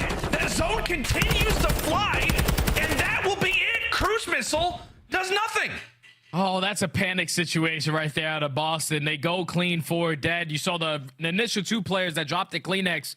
Once those 2 guys dropped, the other 2 players from Boston tried to be aggressive because they know we cannot go down in this situation, but they were too aggressive, and Toronto were able to capitalize on it. Get the 4 down, get the stack in, and even get Nero to invest in that cruise missile, which have been so crucial as we got into these later rounds. But now Toronto Ultra, they don't have to think about that one. Much needed attacking round, especially with Boston wasting that streak. Yeah, I mean, you just feel like if you're Boston, like you absolutely could have used that moving into a future attacking round, like this one that they're about to have. Like, I don't know, it just felt like in a spot like that, we were even questioning whether or not that the streak would even actually be useful at that moment. Questionable plays coming in from Breach. I think we actually saw a knife to the back of a teammate, so maybe communication not on point at the moment for Breach. Regardless of it, though, we head into round number 3 with them back on attack. So far, both teams looking pretty nice when it comes down to offense. We'll see if Insight can actually earn a cruise missile himself. He sits on 4, eventually does drop, so good work from Breach just to get him off of that spree. And They look to focus their attention now back toward A. All 4 players here on that zone's about to go. Yeah, it's too late. It's too late already if you are Toronto Ultra. We're about to make a decision if you want to try to break in, but Boston might have made it for you. As they now realize that there's only 1 player on the point, so it's not going up as fast as they thought. HyDra has worked his way all the way around backfield. He eventually does get cut down by Awakening, but the rest of Toronto Ultra, they're still trying to contest this. They're not trying to get this one up for free.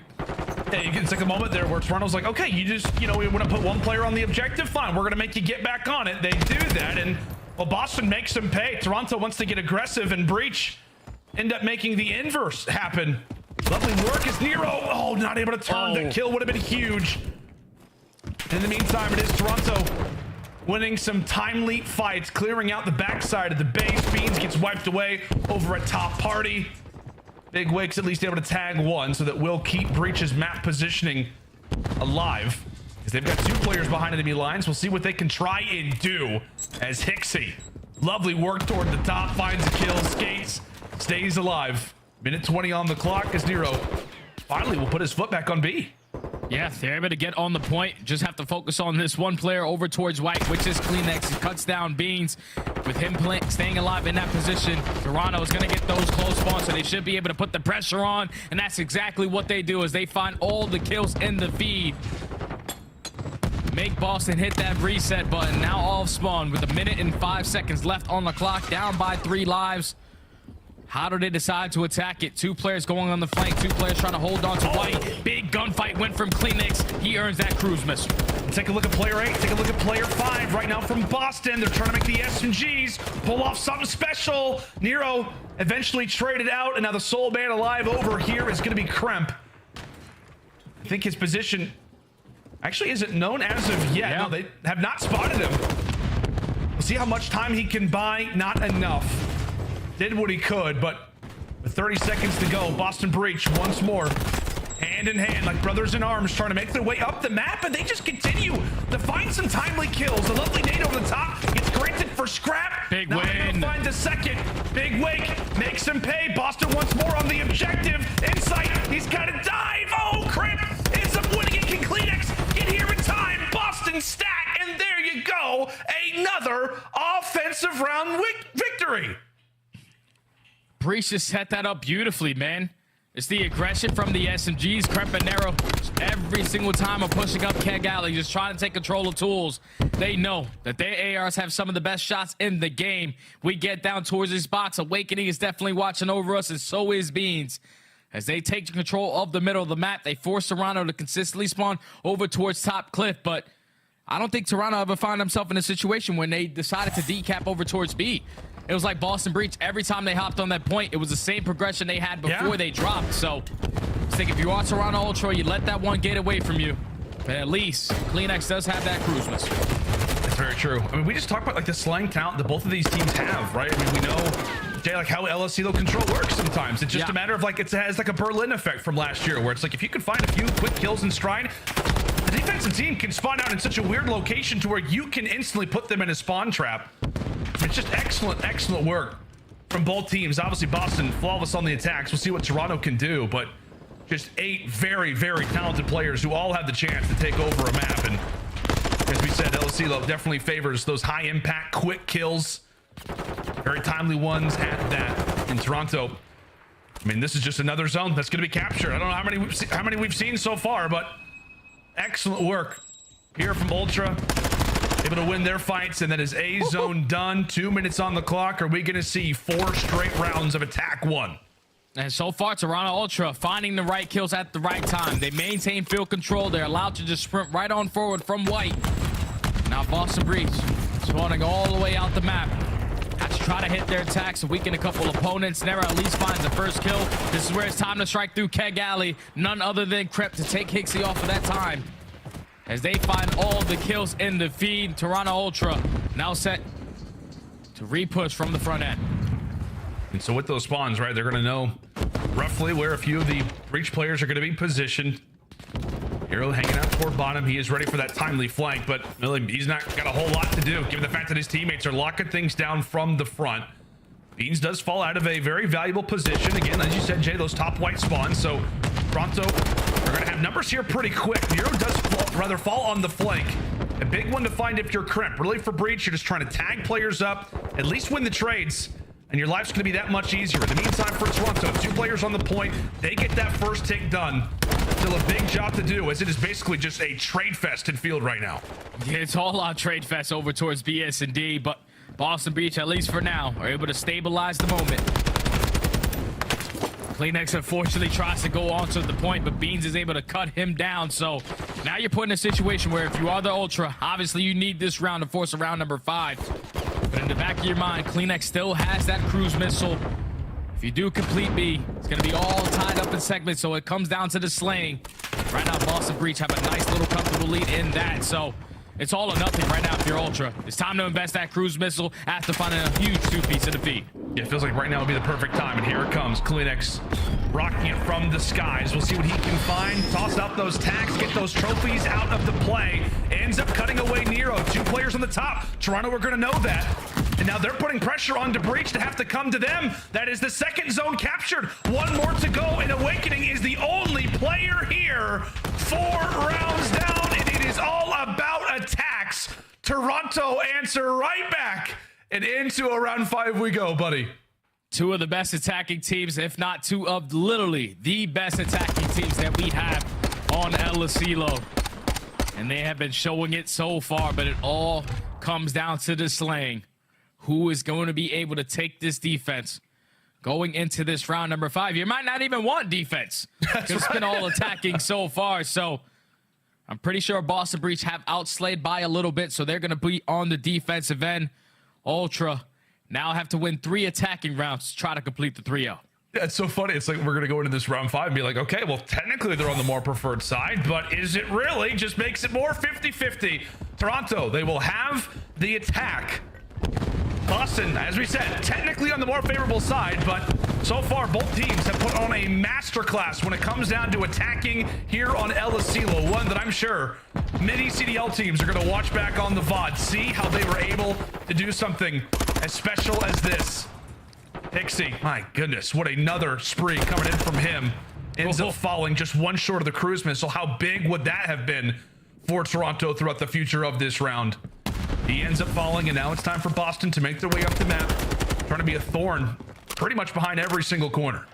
And right now, Owakening is the only line of defense for Boston Breach over towards A. He's able to find 3 kills, relieve that pressure, and now force Toronto Ultra just stay in their spawn. Only 45 seconds left. They have yet to find a kill until Scrapz and Inside combine for 2. You take down Owakening, you take down Beans, and with 3 dead in the feed, you're finally able to stop that clock. The stack is going to come in towards A. They're going to try to contest it, but it should be a trade here from CleanX, and it is. As the first segment is in, second segment about to be done already. It's going to be a minute extended on the clock. Yeah, we're talking, Jay, like teams oftentimes when they're losing a fight like that, right, they're at least able to go even, if not get pinned in the back of their base. Toronto Ultra, what do they do when they're putting their spawn on El Asilo? They go through with a quick 6 team spree. As we said, just fantastic work from both squads so far on the offensive side. But 1 more zone to go. Big win. 3 more ticks to go as CleanX able to wipe away Owakening inside of the base. Another layer still to go. Kremp trying to be annoying, trying to be difficult. He remains there. Big wins coming in from the rookie, causing Toronto a lot of time to have to focus on him. And that's going to be another one. Kremp now at 4. Oh, the rookie is coming alive for the Boston squad. He was the only player on this side of the map that stayed alive in his situation, and now he finds himself on a 5 streak. Can potentially earn that cruise missile, but there's so much time being wasted on Toronto Ultra trying to locate where Kremp is. So he's rotated his way all the way towards white. You see how they're playing so slow? They waited for the 1 player that at least made it out to try to make a play. They still know that Kremp is ready to attack. He finds another one. He earns that cruise missile. And with only 20 seconds left, it might be time to invest it to call game. Yeah, you can tell like Toronto, they're trying to send CleanX. They're trying to put the Great Dane to take down Kremp, but he will not go away. Oh, my. Go away. Toronto wiped off the point as it's Kremp styling here in round number 5. The final effort, the final push here for Ultra as they have to rely on a dolphin dive just to hop at the objective, and even that is not enough. Have yourself yourself a moment. Special K, Kremp, going off in the round 5, giving Boston the timely defense and their first map in the series. Oh man, that's a big map, obviously, for Boston Breach to stay alive in this series, but more specifically, out of the rookie in Kremp, just takes over the game in those final moments. And now you find yourself in a situation where if you are the Ultra, you have to now worry about his presence on the map, because that map number 4 is going to be Fortress, SMG Town. It's usually where they like to roam, but Boston Breach, they needed to win 1 defense to walk away with the map, and they do it all the way in a round number 5. Great performance from the rookie. 29 non-traded kills, 3,400 damage. Highest kill streak was an 8 spree.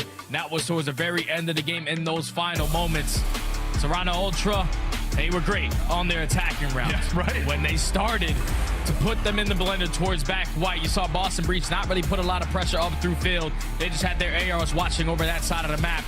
Just the SMG presence from Boston was too strong towards bottom, pulled towards top mid, and Toronto simply did not have an answer for them. So Boston stay alive a little longer as they force map 4. Yeah, without a doubt, as we said, in case you just joined us, you've obviously heard a little bit of noise toward the end, but round 5, it was about Kremp. The prior 4 rounds were all about attacks. It was all about the incredible offensive nature that was established from both of these teams. As we said, Jay, it just felt like you were watching a masterclass from both of these rosters, even if they were pinned in the back of their base. It didn't matter. Like, you would just see Toronto go through, find 6 kills instantly. Boston do the exact same thing. Incredible stuff from both of these rosters. As we said, just 8 very, very talented individuals when we talk about this lobby. But at the end, it was just Kremp being a problem. Goes on a wonderful spree. And a lot of those kills, Jay, they were on the Kleenex, right? Toronto, they were trying to send Toby to try to drop him, get him out of the picture, just so they can make it through field. The fact that Kremp remains there never makes Ultra comfortable.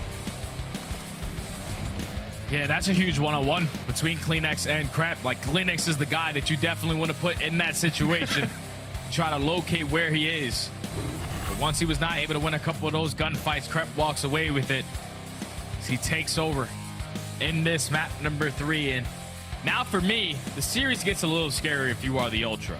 Because if this series somehow goes game 5, we know the old Boston Breach roster with Methods on the team had no ice. They were like 0-6 in game 5s. But ever since Beans has entered the lineup, they are 3-1.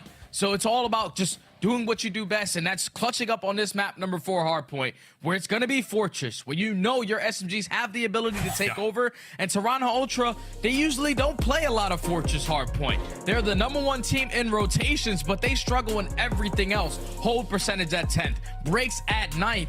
So this might be an opportunity where Boston Breaches, due to the amount of slaying that they have on Fortress, if they're winning their rotations like they were on map number 1, on a map like Fortress, your setups are basically written out for you. You know what you need to watch, so it's going to be a lot more difficult to break them. So if you are Boston Breach, this series is far from over. And with the rookie coming out the swing like that, you can tell that the energy is definitely on their side. Yeah, without question. I know Boston's obviously been putting Fortress more into their map pool as of late. I know they didn't actually play it versus OpTic Texas, even though that some maybe thought that they could try to, you know, face off against the Texas boys. Not a wise decision, obviously, given the fact that Texas is dominating teams. But like I said, it's a map that they're trying to add when it comes down to this team. And I don't know, Jay, this is just, it feels like Fortress hardpoint. How often do we talk about SMGs in general in COD? But on this map specifically, I think you couldn't really ask for a better map if you're breached. Yes. Kremp instantly going into right after a performance like he had on El Asilo.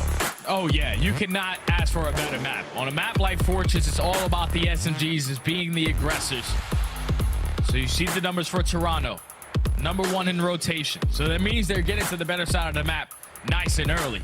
But their setups after that are not great. And with the way that Boston Breach have that sling on the back pocket, they're also 4th in breaks on this map. They should be able to find a couple easy ones. But here we go, into the map number 4. Ultra starting off on the better side. So they will get some early time off of P1. The Boston Breach, they're finding a couple kills. They already find themselves into art as Kremp is trying to flip those spawns. Yeah, Kremp just comes through with a quick double.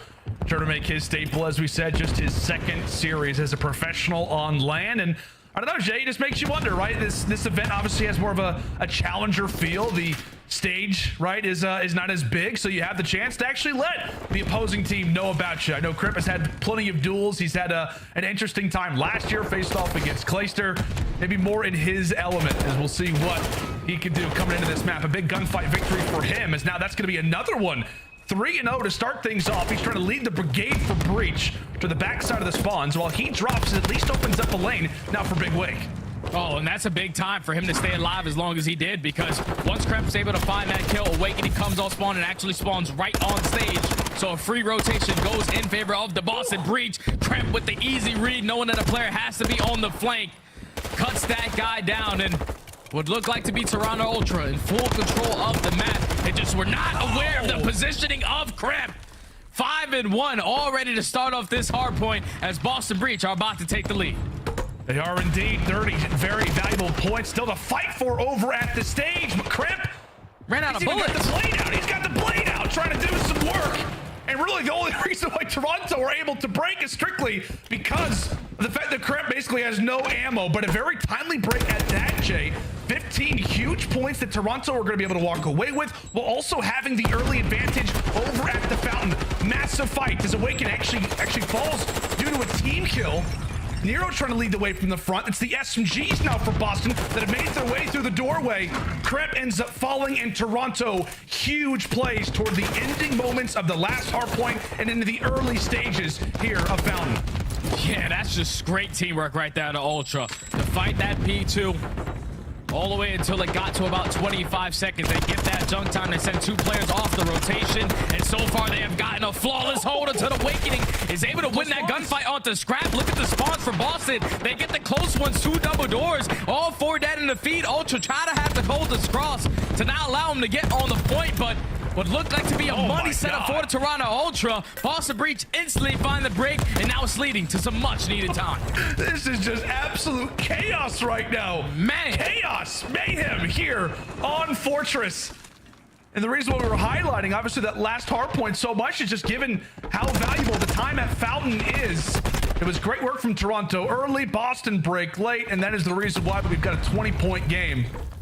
It is Boston who are going to be able to break out of their base. At least it looks good for them to do so. Scrapz, one player that is holding the cross, trying to make his teammates' lives that much more easy. And with Kremp out of the picture, thank God for Ultra, you have a chance to wipe that sweat off your brow and hopefully establish a decent advantage here.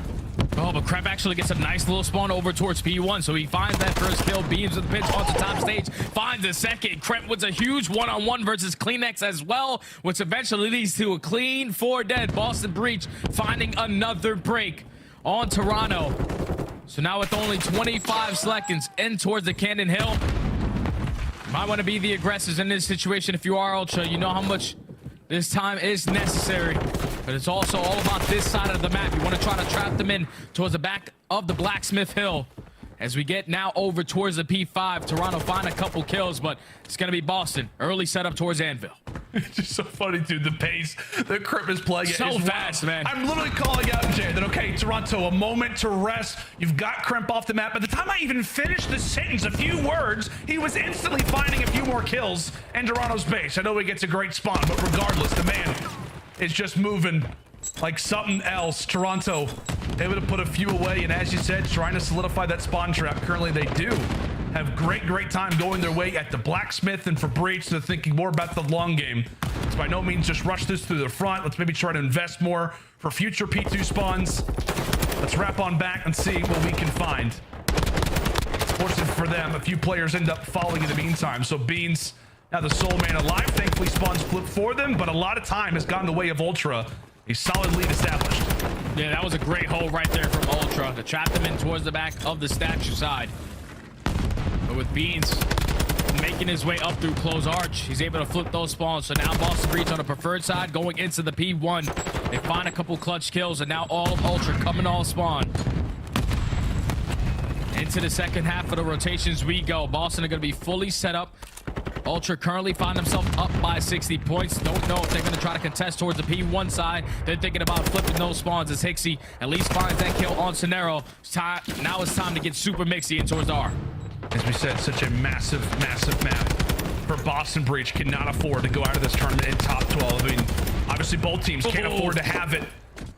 Trying to fight with everything that they've got, at least send this to a game 5, but boy, did they need this hard point. Boy, did they need this rotation. And right now, it looks like they've got it. That is a lovely 3 down, and you can see the arrows from Boston quickly realizing the trap that they very well might have set for Toronto, but one player has managed to sneak through, that being hiXy. What can he accomplish as we now prepare for next? Oh, now it's over towards the P2 hard point. Toronto Ultra find the break at the right time, and now you see 2 players from Boston Breach swanning all the way across the map, so it's on Nero.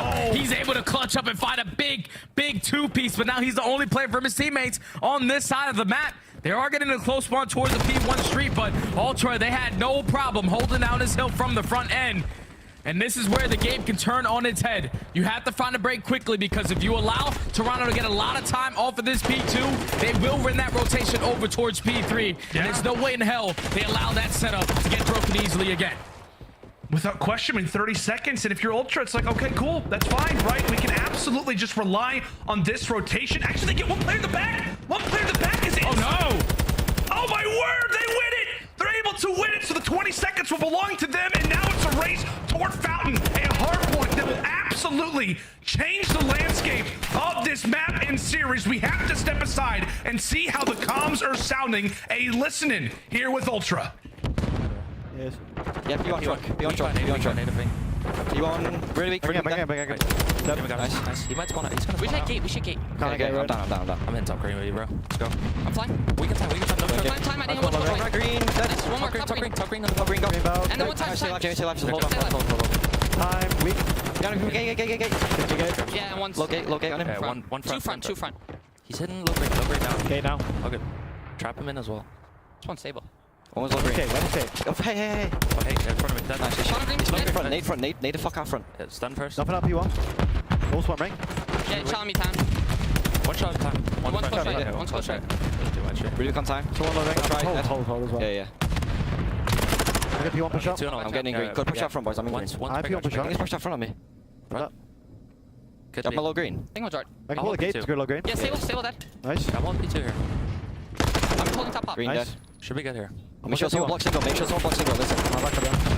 Alright, top green wake. I'm backing up to P1. I'm in hill. Oh, it's P2 now. P2. Already stage check. Two big arch. I spawned you right. I can hold you single. Two big arch. I got back over here. Close to me. Okay. I've already singled those. Close left, Scrapz. You could do hops. How much You could do shot? hops. Yeah. It's gonna hit your side door then. Might hit back door. P1. I'm pillars. Spawned out by the way. P1 and pillars. Scrap. Pillars went single. There's 2 back single scraps. So you're gonna go back. Yeah, P2 kill me. Nice. There's only 2 back single, boys. 2 back single. Time deep. Yep. Trying to help you. Up and fork. Chan. Climb top. I climb top shit. Up and fork. Win. Back deep. Absolute on the close side. Nice. One's in time. Top one time. Top weak. You're left top when you jump in. Yep. Pillars dead. One time. Charge over. Nice. Side door has to be. The P2. Look at your P2. Could be back door. Watch it. Side of it. I'm watch your spot. Watch your back. Stun. Close left. Okay, double. I need my pillars. 15. I spawned. Okay, they're gonna be ringing me. Maybe flanking you single. Single, dead. Yo, I'm in new. I'm like stable. Yeah, Nero on Ben. Yeah, already. Back door right now. Shit spawn ring. I drop bullet Ben. Absolute node. Nice, good shit. Yeah, I'm holding my And I expect nothing less than the Toronto boys to give me the nice, cool, calm, collected comms. I was ready to take a nap, but I remembered that we're still in such an intense hard point. Boston Breach able to get some good time off of the P3, keep the P4 scrappy. Now only find themselves down by 27 points. They do have the preferred side towards Anvil. You cannot allow Toronto Ultra to get on this time, but Insight just applying the pressure towards the arches. Might have just called it there. Yeah, that very well could be what decides this game. Toronto can obviously win it here. Boston, what can they show us? What can they provide us with? They're going to wipe them off the hard point. So many things to try and think about. For the quick 3-for-1 trade. Insight, JB Craven, the sole player alive, ends up wiping away 2. Kleenex tried to be the setup man. He will drop, and so now toward P1 we go. Boston still in it, but they need to win this early team fight over it next. Yeah, Boston, they had the preferred side, but it's all about winning these key gunfights. Toronto already find himself set up around this P1, only 14 seconds until they call game. So this is the moment where Boston Breach have to clutch up, find a couple kills, but all the kills are going in favor of Ultra. This might be it. It looks like it might be. Beans trying to go for a last-minute heroic play. Heatsy able to drop him. That's all dead, though. Only 3 points away. Boston able to find all of them, but Toronto flip spawns in the meantime. It is a quick 2 for 2. Players spawning everywhere right now for Ultra, but Boston doing an excellent job of taking them down in stride. Breach holding on, but just barely. Scrap, maybe the final play. Maybe the final play. And Scrappy ends the series on his own terms. Woohoo! Has got some words there for the Breach. And what a game, what a hard point it was as our Major 3 champions survive. And for Boston, it has got to feel like heartbreak. Making that roster change, bringing in Kremp, trying to make sure that they could be in a great spot when it comes to the standings, and they leave Major 4 with 0 points. And now with quite a bit of anxiety as well, Jay. Oh yeah, anxiety is through the roof now if you are Boston Breach. Ever since they make this change, 1-8 in hardpoint. Been great in both the other modes, but that's the one that is definitely sticking out for this young roster as they fall short to Toronto Ultra in a 4-game series. Every single map was close, but it just came down to a couple moments, man. A couple moments where Boston Breach just didn't take advantage of their opportunities. It happened in the search and destroy. It happened in that game 4 hardpoint as they kept the game close. But every time Toronto Ultra needed to clutch on up, find a key set of kills to close out the map, they did it. Never a panic in their voice, never worried in their camp.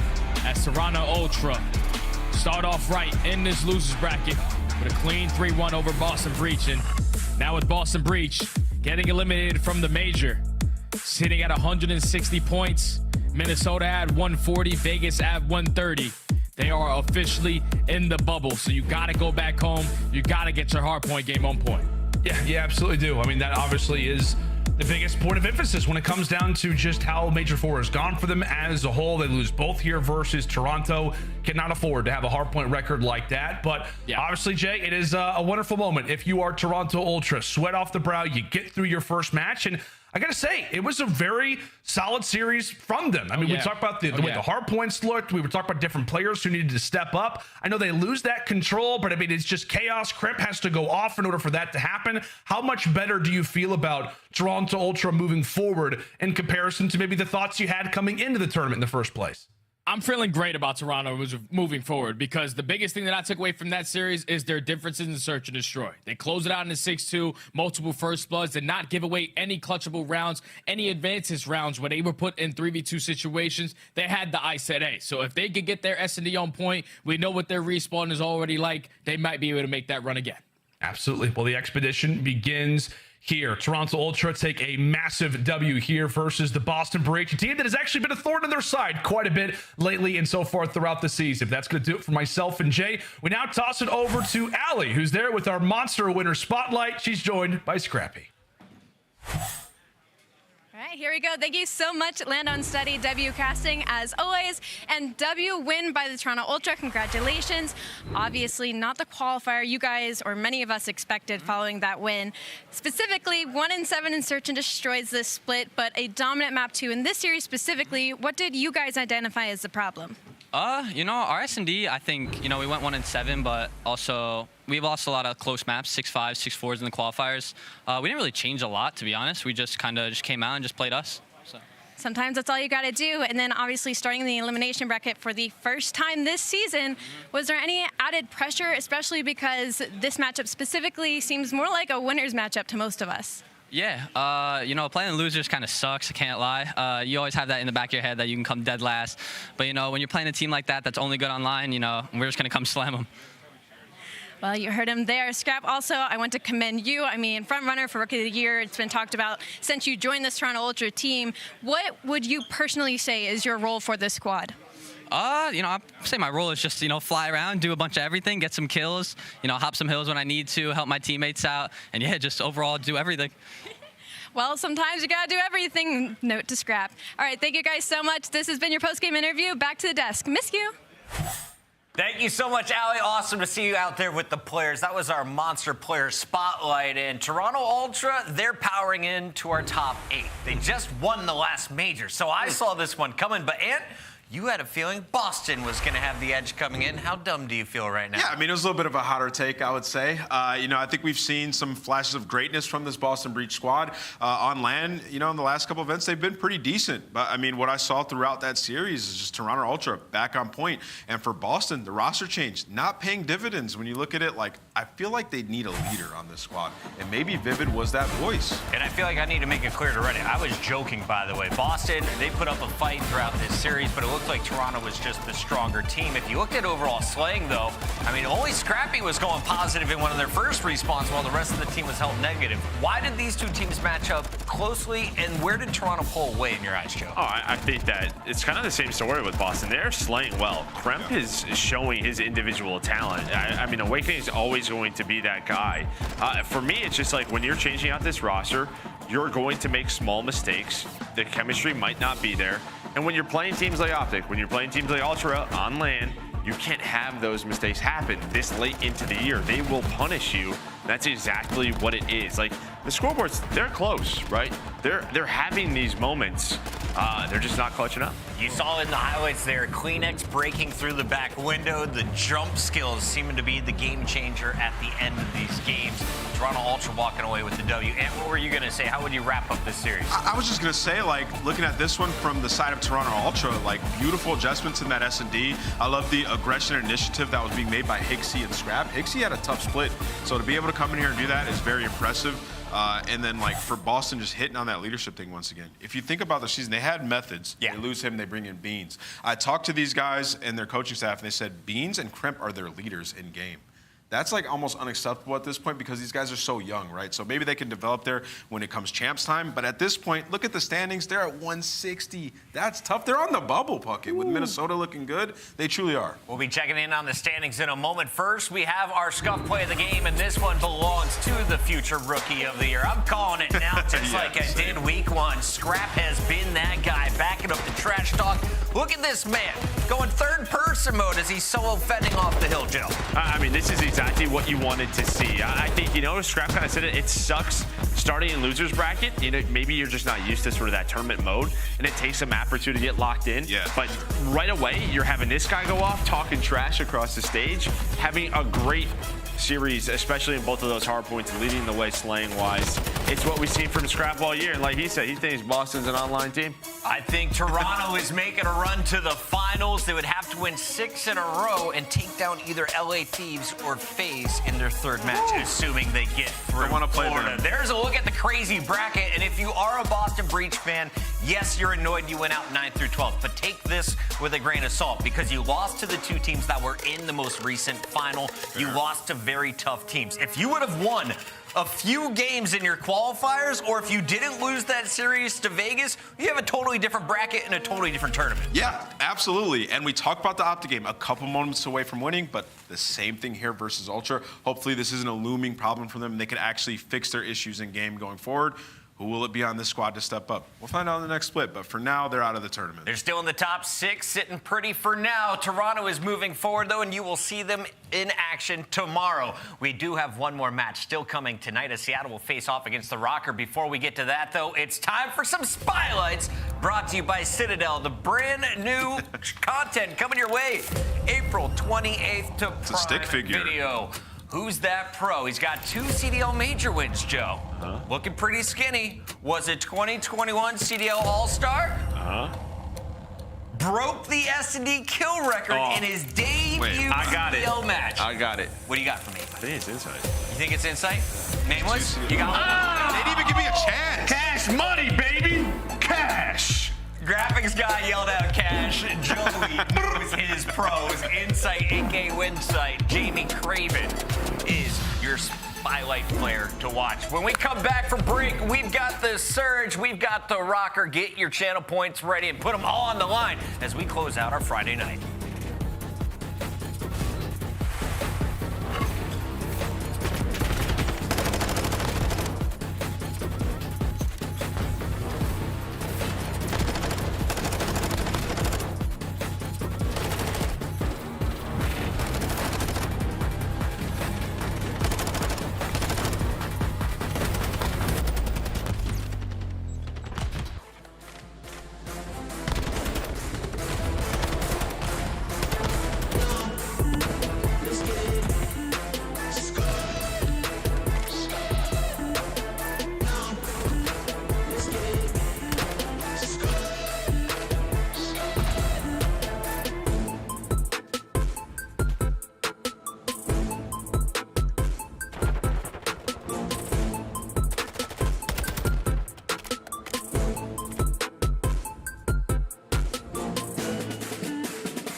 Welcome back to the fourth major of the Call of Duty League 2023 season. We're coming at you live from Belong Arena in Polaris, Ohio, as we are gearing up for the final battle of the night. At the end of this evening, only 7 teams will remain in the event. This battle decides who moves in to the top 6. We got Minnesota Røkkr going up against Seattle Surge. This was historically a winner's bracket matchup. We're getting it already tonight. Joey D, our special guest on the desk. What are your thoughts on this matchup, Joe? I mean, it's a bit of an interesting one. I think Seattle Surge is the favorites here, right? You know, with the form that they've been in. But Minnesota Røkkr, can you gain some momentum, gain some confidence after that just match? I mean, they just played a couple of matches ago. Can that build towards something? But you're going to have to find a way to slow down Sib and Pred. If you're looking at Minnesota Røkkr's success, this was a team that found it in the winner's bracket. They haven't been able to get much going in the loser's bracket. Meanwhile, the Surge, kind of similar story, Ant. They haven't had the best or at least consistent performances after going to a grand final in Raleigh. Yeah, I mean, well, you know, you heard them talking about in the post-game interview their losses that they had, like Atlanta FaZe and OpTic Texas. Like, it's been tough for these guys. In Seattle, Pred had himself a hell of a performance, but it was a close game versus LAG. I mean, you lose that aBeZy, majority of the Money Hill rotations, like top AC, that has to be cleaner. But I think you're happy with that performance because accuracy played great. Like, Pred broke the kill record for a single series at 119. Accuracy only had 1,000 less damage, second most in the lobby. So he played his ass off in that one. You're going to need him to continue that. Let's take a look at our Monster Energy pre-game. Pred, keep up the momentum. You just got to keep setting record numbers each matchup, Joe. Yeah, I mean, maybe not that, but yeah, I mean, keep it up today. I mean, right, if he keeps frying, can shut down the SMGs. We've talked about Bance and Afro and sort of their inconsistencies. And then, yeah, the ARs continue to provide damage support. I mean, accuracy, he had such a great stage. Yeah, he did. Right? It just felt like the first couple of matches they were playing, he started off very inconsistent, but as you said, he's looking better and better. Big thing for me is you saw the bottom point. This squad has played maps 1 through 3 4 times out of their 5 matches coming into this one. So interesting edge if you're looking at experience for the Surge. But Røkkr, they're looking to pull off the upset here and make a run of their own. They've shown us they're capable of it. You got Afro leading the way on SMG. Bance woke up last night and dropped some numbers on us. Can he keep it rolling today? They're going to have to if they want to stay with Mack and Pred in this game. But the ARs, what battle are you looking at in this one, Joe? I'm looking at, you know, Fame versus, you know, Fame and actually versus sort of, you know, the ARs on the other side. Can they keep this up? Because Cammy has been playing great this stage. And then what we just saw from Fame, he was the playmaker. He clutched them up in that game #1 hard point to keep that up. I mean, if accuracy continues to play well for Seattle Surge, that is the battle I'm looking at. Nameless, this is our Monster Energy pregame, and only 14% of the fans have faith in Røkkr. If they are going to pull off the upset, which one of these 3 is most important in your eyes? I think I kind of like that last one, talking about the LSELO. I mean, you saw the last key that Surge had, and it was like the first 2 maps in the series. Well, Surge have been great on a CeeLo control, but also this is the best CeeLo control team in the game in Minnesota Røkkr. They're 9-0 on that map. And also when you get to the Fortress Hardpoint, the second best hold team in the game, and then Hoto SD, we just saw what happened there. So if you can extend this series and get further past the map 3, Minnesota has a good fighting chance. One-word answers, who wins? Seattle. Seattle? Surge. I'm making the case, though. 3 Surges here on the desk. Let's see if the casters can make it 5. The final battle for top 6 starts right now. Go ahead, boys. Thank you very much. Yes, the feeling is Surge for this battle, but Røkkr, maybe they can find some Major 2 form here at Major 4. Basically going to be their only hope, Ton, but we will have to find out. I think one of the biggest stories for this is that maybe Surge are a very different team to London, and while Surge have not looked rock solid, they certainly have looked better.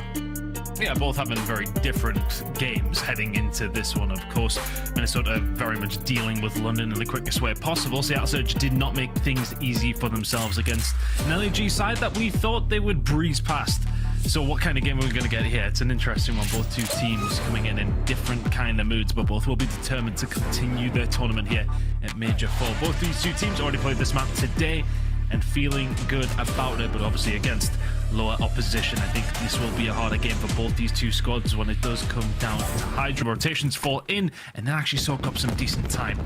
Are the breaks going to come through? Who's going to come out on top? Let's get into it. That is the key question. Over and over again for Seattle Surge. They've just looked dominant when it comes down to hardpoint. No real change here either. Anyone is starting off all them, and maybe the man of the moment, or the man that Surge are going to be relying on, is their superstar. Pred record-setting kills earlier in this tournament. Is it time for a 2-peat? Good players coming in around 10, just messing with them. Knows he's going to keep them spawning back there. Good holds coming in from Seattle already. I mean, this is just a nightmare scenario if you're Minnesota Røkkr. 5-0 from Pred already. Spawning out as far away as possible. 10 seconds to go on P1. Rotations in for Seattle Surge. It's been perfect so far. Accuracy hasn't even had to do anything. He's just chilling back down. We've got the spawns, boys. Don't worry about it. Nicely done from Seattle. That's 43 points on P1. An insane hold and an insane start. Here's the Røkkr, a big break. Might make the difference. Oh my goodness, Ton! What a reversal of fortune. Minnesota Røkkr decided to spawn into this match 60 seconds too late. I mean, I think for Seattle, that initial hold up towards P1, you're soaking up some good time, but when they all die off the rip, they don't have time to then push up the dome to keep Minnesota Røkkr away as far as they possibly can. Don't lose your gunfight to that scenario as best you can, but Røkkr doing a good job, find the break, and then themselves haven't had a chance to set up as good as they possibly could. Pressure's going to start soaking in, and again, here comes the break. The whole percentage that we were talking about. It's been a struggle for both these two teams, and that's coming to the forefront pretty much immediately. Minnesota Røkkr, though, 15 seconds to go here, looking like they're going to hold it down. Now they're waiting. Flames could be for the scrap timer. He's going to fall to Pred as well. Cammy having a long-range gunfight on Dome, but the most important now will be Bance to the back. Find Simp, because a little bit of chaos in Surge's lines. But can they capitalize? Surge will be here first. We talk about important kills. That one may well be very valuable to Minnesota Røkkr. Bance is going to be waited on here by Pred, though. But it's a distraction. They have to send some numbers towards the back to deal with what Bance is going to prove to be a problem back here, because there's the spawn for the rest of the team. Does his job. And good spread whilst he's at it. Accuracy on a 5 spree. Got to get rid of that as quick as you can, and Bance may be the man to fill in that role. Minnesota Røkkr, really good manipulation. That's all down to Bance. This is what they're waiting for. They still got to get some points off of it. They haven't found an awful lot recently. Scrap time here at least. We'll get them back within striking distance. But the problem for Røkkr at the moment is going to be the fact they keep being second to rotations. It is not the way to win a hard point. I mean, Bance gets himself spawned up, rotates all the way around towards the back of P3. Gets the spawn for his team. I was about to say he's going to get the spawns for his team at P4, but accuracy will gun him out of the water. 10-5 from Pred, 6-3 from accuracy. It's going well for Seattle Surge on the slaying side of things and on the points. P4 really has been a money hill for this Seattle side. The strongest P4 team in the game. It's mostly been down to the breaks that have been following through, but the rotation is here for them again. They're about to break 100. Now they're waiting for them. Røkkr have stacked. They've got players in the area looking to try and make some sort of break, but they fall again. A couple there from Afro and Fame may do a little bit just to keep them off the time, and that's a huge win from Fame in the end. Wow. As he continues to gun, the nade will take him out of that point, but it's the same old story. Røkkr managed to get a break in the second half of a hill. It is not enough. They need to win some rotation somewhere. Yeah, it's been 3 uncontested points for Seattle Surge for the most part. It's nice to have the setup and actually just force Røkkr away as much as you can. Break gonna start potentially coming through again. Bance is the playmaker towards the backside. Mack's gonna have to win this gunfight. Bance has put plenty into him, but Mack answers back in turn. Now it's gonna have to be from the front from Røkkr. Seattle Surge holding. And here comes the pressure again from Røkkr, but not finding anything as Simp goes to work and finds 2. And it's slow from Minnesota here. They're worried about pushing up without the full numbers. Cammy eventually finding a kill here as well, but the score is starting to get away from them. They could do with this break ton. Yeah, looks like they may well find a way through. Afro getting himself on board in this game. He's going to find a second here as well, and these are the moments where they need Afro to pop off. Fame is there alongside of him. Afro not there for the trades, though. Accuracy. It's just been an absolute monolith here for the Seattle Surge. Time and time again, putting down the damage, making the plays right alongside Pred as the player of the game. In that game number 1, Bance can't find the break. Fame may well pick up those final 15 seconds. They are sorely needed for Minnesota Røkkr. Pred says no. Really, really good first rotation hills out Seattle Surge. And for Røkkr, they're finding nothing but scrap time. Scrap time so noticed because it can't go into the bin, which is where Røkkr are finding themselves. This is already a huge deficit for them to make up, and now they find themselves in the same position as they were at the beginning. Bad sides, no P1 control, and no P2 rotation. Yeah, the devs were worried about if accuracy continued this form. Worried for Røkkr, and rightfully so.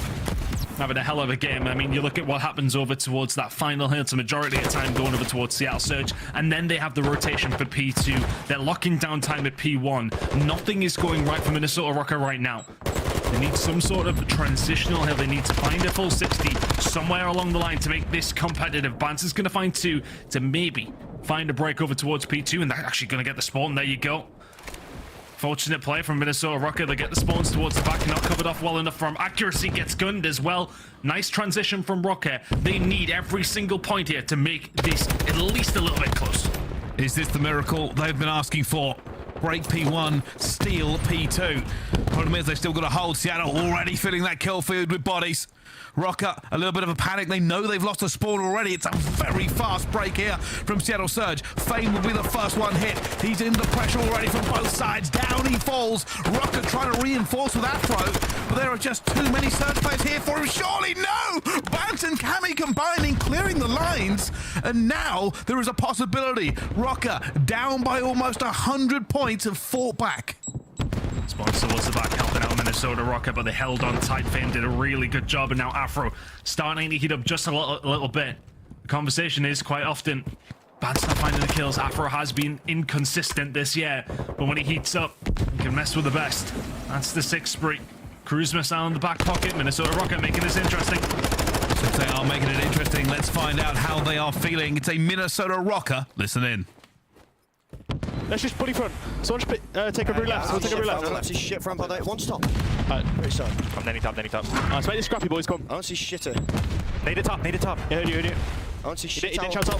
Top, one shot. No, you're pitch. Watch out. He's wait, where? Mid fucking what? Mid wall.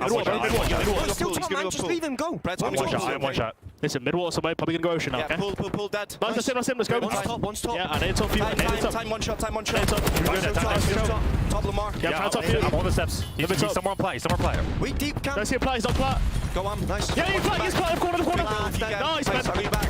Nice. Shout out the outer right, so you're back. Yeah, outer right. You take it. Make a shit. I'm still with you. Mack. Yo, block me to a spawn. Yeah, I am. Block me to a spawn. Yo, 2 at the back. One's in ocean. Heard you. I'll go ocean. Hop up. Stay down. There's two more. One more in the back. Heard you. Kev. Yeah. I'm playing this. Yo, no. Go through. I'm probably going to spawn out though, okay? Yeah, we can give it right if you want to play through left. I'm getting in blue, okay? I'll spawn right. I've got time. I'm hiding in blue. Heard you. Yo, wait, do you want me to stay P2? Yeah. Can anyone get my mid? I'll stay P2. Make sure we secure out. Listen, okay, you got river? Alright, sweet. I'm staying down. Mid arches. No, I can't. He's deep river. 2 deep river. I'm staying down then. I stay alive. One's gonna be close spawn, and then one guy is like on the scaff. I spawned. Yeah, needs to be close. I'm trying to stay alive, bro. I don't see anything on the right, you know. Nothing mid. Mid. Watch out, front P2. Yeah, out boys, Mack. Front P2. Stay alive. Back P2, Brad. I'm gonna shoot this. Stay alive. I'm just gonna shoot it straight away, okay? Yep, go for it. Alright, listen, one's back on road, one's in time, like outside time, one's P2, and one's on mid, in blue. Bitch, you blue. Blue her, Simp. Yeah. And probably the most frantic confidence we've heard from Minnesota Røkkr all season. They are feeling the frustration, they are feeling the stress here in this game already. Cammy will catch one to the face, but they almost had this rotation and they needed it, but Seattle Surge were able to get a break and they move into lethal range. Yeah, they need to make sure they rotate over towards P5. It's already accuracy there, ready and waiting. Røkkr just trying to get as much scrap as they can. I was saying to you whilst the comms were going a full 60 here, you take the lead. It's now about rotation again. It's a couple of hills that they managed to string together to make this interesting, but I can't believe Afro is not checking that. It's where Bance sits and accuracy. Picking up the kill, spawns towards the back for your teammates as well, but then the spawns there for Minnesota Røkkr too, so things getting a little bit mixy towards the back. These fights need to be won by Røkkr, but Simp is lining them up. Seattle Surge can close it out here over towards P5. And it's always been a half step too far from Røkkr. They need everything here, and accuracy waits patiently just to bury them into the HyDra River, where they have belonged for the majority of this map. Nothing for Røkkr has gone right. The rotations have been late. The breaks have been sloppy. And Seattle Surge have had a game. Just when you thought you could turn it around, there's been not a lot here. Not much to talk about for Røkkr. One more final opportunity. Accuracy has put them to the sword from the minute go. They're not going to be able to win it over towards P5, but it may well be done as we head back into a third rotation of hills. But that's 2 rotation of hills where Seattle Surge have beaten Minnesota Røkkr to an absolute pulp. 1-0 to Seattle, and deservedly so. Flawless performance. Guerrillas. I felt like maybe I was a bit too hard on Minnesota there, but realistically, they had some big plays, but they were doing it most of the time after the rotation. You got to give them credit for breaking the hills in the way they did, but the fact they had to consistently break that often over and over again, even the time when they rotated and we saw them go to P4, lost it pretty quickly, lost the points. It could have been a very different story. Credit to playing it close. Yeah, I mean, as I mentioned at the top of the game, it was all about the holds. Who was going to manage to hold down those hills when they did find those rotations? Røkkr, like on occasion, especially in the second rotation of hills, P4, P5, you kind of had the rotation, but big break from accuracy, especially over towards P5, and then Seattle Surge coordinating themselves very well over towards P4, which was a full 4-man rotation, locked down for a good 10 seconds before Seattle were even anywhere near. There was some signs of life from Røkkr, but for the most part, it just felt like Seattle in firm control all the way through. Accuracy has been impressing me to no end this week so far. This stage in general, over 3,000 damage from that man. Scary prospect for the rest of the league right now. And to be perfectly honest, considering how P1 and P2 went, it's a big play by Røkkr to get back into it. It was terrifying, but you saw Røkkr fight back from the very last all the way. And there were, like you said, Ton, opportunities, signs of life, potential. But that's all it ended up being, potential. You look how far they were behind, and you say, hey, maybe if they didn't have to fight through the front of hills a few less times, it could have been a different scoreline. I mean, at one stage, they were about 90, 100 points behind. This was a nice hold over towards P2 from Røkkr. The transition towards P3 was really nice as well. So when Afro started popping off, then Røkkr started getting some points underneath their belt. I think it was about a 10-point difference at best at one stage. And then from there, I mean, accuracy was letting us spot twice. He played them like an absolute fiddle towards the back. The AR's combining well. There's the second one for good measure. Nicely done. And it's every single time that you see Seattle heading over back towards P1, you think about those P2 rotations constantly. You look towards Dome, number 6 accuracy, sitting on top of it every single time. Too easy for the rest of the team to then just have to do their jobs, fill in the gaps, get the rotation, find the kills. You got Pred, Sib, and Mack on your team alongside accuracy as well. It follows just so easily. Wonderful play from Surge. Great map number 1. And after the defeat to FaZe, looking pretty good on HyDra. Minnesota Røkkr now backs against the wall. It was always going to be a difficult map number 1 though. Yeah, it certainly was. I mean, it doesn't help when you've got accuracy just putting up numbers like that. You expect it most of the time out of Pred. It's the way this team plays, but it's different when you just cannot get past that player. As we go on to the S&D, it has been woes for Seattle Surge. Their statistics do not match up as well as it could do. But they are the favorite team still coming into this matchup. A lot of people have lost faith in Røkkr recently. Yeah, it's such a strange one because, you know, we were doing a Spaces through the week talking about Røkkr, and you've got fans coming in asking, like, you know, what's going on, man? Because you look at this roster on paper, it should be brilliant. Like, look, Fame's come in, he's definitely impressed. But you think of Bance and Cammy together, their legacy in Toronto Ultra, how well they played over the past couple of years, how solid they looked. And then you add in Afro in the sense of that young, up-and-coming, serious Slayer from the UK. You've got that good mix of players, that good mix of talent. For me, I just thought this would be a team who are rocking in the top 6 for the majority of their consistency is what I thought I would see. We haven't seen the search and destroy level we thought we would see. We haven't seen the teamwork that we thought would transpire with this roster. However, this search and destroy map, I don't hate for them. Seattle Surge did not look brilliant on it last time around. Minnesota may well only have a 1-3 record, but they haven't played this map with Fame yet. I'm wondering if they've got something new to bring to the table. Can they watch what happened with Seattle up against LAG beforehand and take some positives from that? And that's what they'll be hoping on. Is there life in Røkkr here? And while we can be negative, while we can talk about stats, there is pressure for both these teams. Seattle do not want to go out at this point, and neither do Røkkr. Røkkr want the points. They've already seen their rivals, realistically, in the Legion fall. 10 points here would be extra sweet if they can find it. And as this starts off a little bit slow, playing for position. No trophies available to either side, so a fast hit over towards A is, well, not exactly desirable. That's a fat nade in Cammy's face, and he will have to back on down. But Fame watching over will deal with accuracy. So no, he does usually play down the street side, but will they be aware that Mack has pushed up as well? Now the two teams committing towards that A site just yet, but Røkkr thinking about it now. Pred trying to make a move. Bance will back him down. Versus 3 as Mack will find Cammy on the flank. This probably has to be a fast plan from Røkkr now. And Bance is giving up top here. He's going for side. He might be able to find a kill, and he will find one as well. But Pred is now amongst the pigeons. He's up here, and he will take down Bance. The 2 versus 2. The bomb will be down for Røkkr. But there are monsters lurking. Pulling towards the back of your Røkkr. Just watch over the bomb. Don't have to do anything too silly. Pred is always going to be looking to try and find that angle. He needs to start moving quickly. 25 seconds.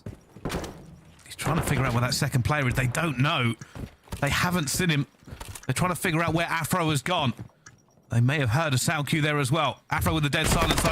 Coming around. Needs to win the gunfight. Loses it to Simp. And that defuse is easy for their Pred in the end. And they spent so long breaking it down. FaZe was fighting for his life. No information for Simp there. The dead silence was popped. It's a 50-50 guess. Please say that. Is it really? He could have pushed through double doors. He could have pushed through open, closed. Simp guesses correctly. I wonder if he maybe did have a little sound cue on him, but finds the gunfight. Impressive from Simp. And lucky there for Røkkr. You know, if you go and play up against Surge's weaknesses on this map, only 17% of the time are they retaking sites when the bomb has went down. That number will now rise. First one we've seen in quite some time. Røkkr aggression. However, they can see FaZe just teasing the corner. It's a double setup! I like that Afro and Bance combining, making sure they win the gunfight regardless.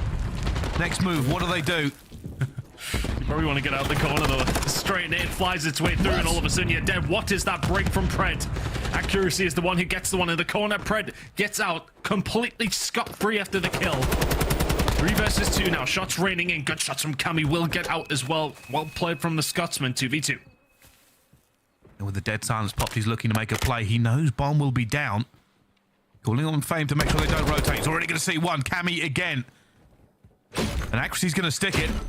The Iceman cometh. Zone, but Cammy spotting him out. Here comes the push. Nice retake from Røkkr off the back of Cammy. Finds 2. Gets a nice angle up towards the side. Double doors wide open. Thank you very much, Simp. The first one's the most important one, though. Finds that gunfight. Opens up the play. Nicely done from Minnesota. Røkkr was slow and steady from Seattle. Not too sure about that 2-man stack in the corner. Frank worked up for the first kill, but I'd like to see them move after. Win the round anyway, though. You chalk it up. Move on. Røkkr very much in this one, Bryce. They are. It's a long way to go on the S&D, though. Fighting for their lives in this tournament. People always ask. I feel like these are some of the biggest games. Teams do not want to go out in this position, especially with what it means this late in the season. The race for champs fully underway. It's a great opportunity for Røkkr to extend the lead over Vegas Legion as well. Seattle Surge, I think, will be okay. Into this round, though. Afro playing around the area where you will typically see Pred linger. He's found himself up into the top art now. Minnesota Røkkr thinking about making a plant over towards it. Pred may well be there to disrupt. Is Cammy going to read this? Yes, he is. Shots are in. Pred will have to dip. And that's his dead silence, also slowly ticking away. He still wants to use it, still wants to make it, but Bance will find him. A 3 versus 4. The take is coming through as well, but Bance and Afro combining. Actually will get that trade onto Cammy. Bomb going to go down, and Simp is there at the same time. They've let him through. And the bomb is not down. Afro's actually going to go for the ninja plant with it active. And that was a 2v4. That was a 2v4. That's Seattle Surge just managed to clutch up their Simp. I mean, I kind of just don't understand why that bomb is going down to the right-hand side of the site there. Just sit behind the bomb. Simp has got the freest kill when he chooses to peek it through close. The gunfights go down over towards the backside as some aggression comes through from Røkkr. Miscommunication across the board there, me feels. It's one of those moments here you can give Seattle props, but they've kind of offered that one up on a silver platter, Bryce. Yeah, that is going to be a round that might come back to haunt them. Røkkr had all the opportunities, but just couldn't convert it. Too many lives given over to Simp. Opportunity to tie this one up, though. Already you can see Seattle Surge just checking that Røkkr haven't gone aggressive on the site again. Seattle Surge dotting their I's, crossing their T's before they get this one down. There it comes, though. Minnesota Røkkr will have to find a 4v4 retake. Imagine accuracy all the way towards the back. This will be a difficult one, but Fame will find the first one onto Mack, and I think that must have been through the door. Simp now holding up top rails, such an important spot. They're waiting for it as well. They're trying to apply pressure at the same time. Minnesota looking for all the angles, and eventually the squeeze is paying for them. But Predator's alone. He's fighting for everything he has, but you're going to know they're on the defuse, and he has to get through the gauntlet, and down he falls to Afro. They call it correct this time, and you have to give credit to Fame. Finds that first blood, cuts off one of the tools that Seattle Surge wanted to keep that pressure away. And honestly, I think as well, you know, you have that kill from Fame, which kind of looked unrealistic from where we were seeing the arrows moving around the minimap in the bottom left corner, but much just wall banged as the player moves away. So then that sets up the play for Bance to take his time up top. They've got plenty of time. They find that kill initially straight off that bomb plant going down, puts you in such a good spot because you're not rushing around trying to find these picks. Bance can take his time from top art, pick one up top rails, and then from there, it's pretty much all she wrote. But this is a B hit coming straight off the rip, and it's going to be a killer piece from both these two teams so far. Sib and Pred combining, though. Cammy having to back down. The B hit hasn't necessarily worked, but Bance has had a free run through it. He is, but can he find anything from it as well? And that's going to be all done and dusted. Tear that page out of the playbook and set it on fire. It does nothing for them. I mean, I think the unfortunate circumstance there for Røkkr is that Seattle have read it perfect. I mean, quite often you will see some teams send over one over towards close, one over towards open, but there was actually a couple of players over towards, well, P1 on Fortress, Hardpoint towards the trucks. And then from that instance, it's just about who's going to win the 50-50 gunning, who's there first. This time around, it was Seattle. So that's that. Good work in the previous round from Røkkr, kind of just throwing away there. That's a bit of a disappointment one, but back on to the game now. Screw your heads back in and see how we're going to get away with this one. Røkkr stacking over towards closed accuracy, laying the bullets down, then Pred cleaning up from the flank. He will get traded, but it's a 2-for-1 for Pred. Bance trying to do something on the inside, but it's not going to find Simp, surely, and Simp will get out clean. Disaster there for Bance. They 2 versus 4, or 2 versus 3. 2 versus 2. He's going to go down. And it's just Cammy left alive. Has to check the back, has to check every single angle. It's not going to be easy for him, but he drills Mack straight in the forehead. Sib is looking to see whether or not he's defusing. Does he pick double doors or does he pick the back? Pick double doors, and time is now on his side, Tom. Yeah, Cammy could have been defusing, so Sib did have to come over and check. Cammy just being resolute. Sib just playing the angle. Cammy's got to go for it. Sib will check it, but just about in time. The gunfight comes through. Impossible for Cammy. Got to go searching. No dead silence in that scenario. Nothing you can really do. Does great to pick off Mack. Go to the back. Yeah, he does great to pick off Mack over towards the backside. And he's convinced he's going to go to the back because that's where the bomb's planted for. It's the default, right? I mean, you send accuracy towards the back truck, you get the bomb down, he can watch it. It's accuracy. He'll stay alive, he'll win his gunny. But Sib in that situation plays the off angle, so he can get some information on the site, find the picks, find the shots. They may not be clean ones, it may not be a clean angle, but it's enough of an angle to find the gunfight. 4-2 surge now, a little bit of breathing room. For Røkkr, this is everything they don't want. Every single game they have remaining left of this season is about getting the champs. A win here could potentially be the difference. But Seattle Surge don't care. They have no mercy. They want this, they want it done, they want to get further in this tournament. The stun check comes out from Cammy to allow him to make his move up towards top rails, and that might kick Minnesota Røkkr into gear, but this might just do something a little bit more. Pred finds one. Fame able to answer back immediately. Seattle Surge, they smell blood in the water. There's a lot of them here, but that nade may just deter them. Røkkr yet to get the bomb down. They've made a couple of small movements, but Bance, is he going to be the one to break open this play for Røkkr? Time is running out. It is so much time being burned, and Fame has to now back off. Seattle are ready to retake. They're sitting on the cusp of this site for so long. And time is going against them. It's already going to be one down as well. Cammy and Bance have to move. It's just Cammy left. Nothing there for Røkkr. They never had control. They never had the confidence. And Seattle Surge are now 5-2 up in the S&D. I mean, Seattle's just sit back the entire round there. They don't need to really force anything.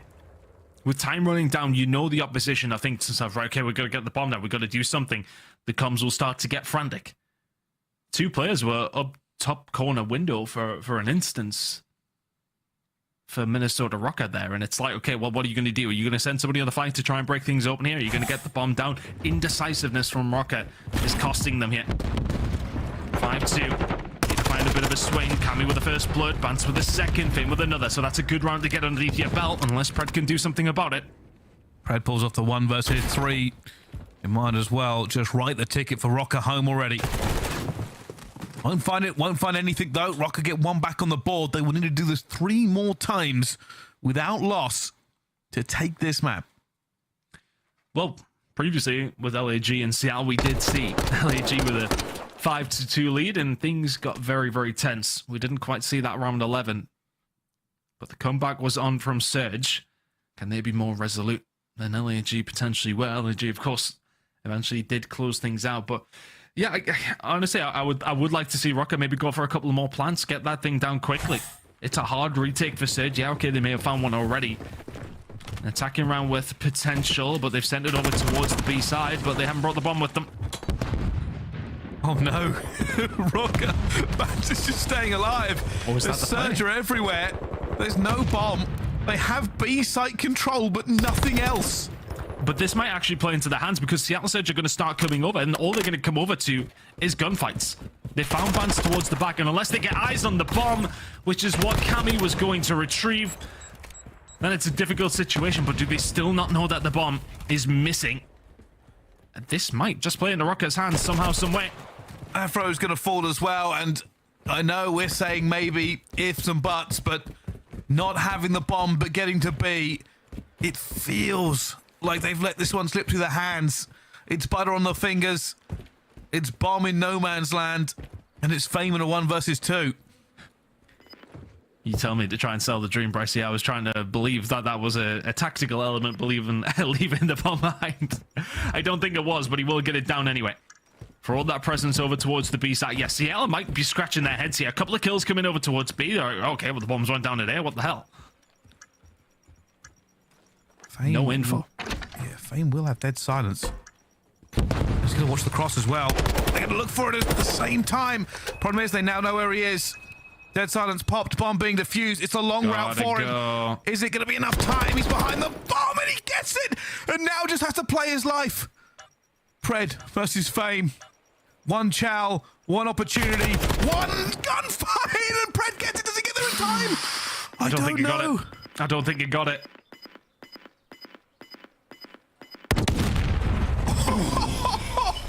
Oh no! Fame pulls off the 1 versus 2. But it is the microseconds that matter. Oh, Røkkr can laugh about it now. Fame pulls them out of a sticky situation there. It's such a shame as well, because Røkkr actually broke through towards B very well, had control of the site pretty much from the get-go. That would have been a free plant, and, well, it probably would have been the same outcome. A round win for Minnesota. It's now 5-4. Getting a little bit scary for Seattle now. What's the play going to be in this next round? Is it all-out aggression? Minnesota Røkkr sit tight. Look at this from Surge. Afro's getting aggressive as well. Are they in position? Afro's peeked corner a few times, and Pred has been there watching, and this is the time. Dead silence popped. Afro moving, going to see Pred, but not going to win the gunfight. The timing is just slightly off. Bance is up here too as well, but they haven't pushed him. Sip will be waiting. There you go. There's the kill on the Bance, and there's the kill on the Cammy. Sip was there backing up Pred for that initial kill, but now it's Fame for the 1v4 to keep Røkkr in the S&D. And he's already taken bullets. They know his exact position. They are going to push him down, and he will fall. Seattle Surge, the S&D to them. It's a 2-0 series. Disappointment on the face of Bance. It's one of those maps. a 6-4 scoreline. Seattle Surge played their situationals well for the most part and will be happy with the win. But I think Minnesota Røkkr will look back at that and say we had a couple of opportunities to take rounds there. A few moments that just did not go their way, some of them that did. I'm not saying that Røkkr have thrown that one away by any stretch, but there's a couple of rounds here and there they feel they've left on the table, Bryce. Yeah, it does feel a little bit disappointment for Røkkr.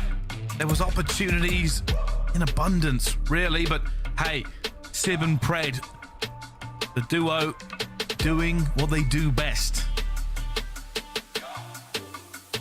Just big plays from Pred constantly on this map, isn't it? The 12 and 7, I mean, the damage is not quite there because I think he's so clean in and out, isn't he? Save accuracy, laying it down through the gates on many occasions with those tags.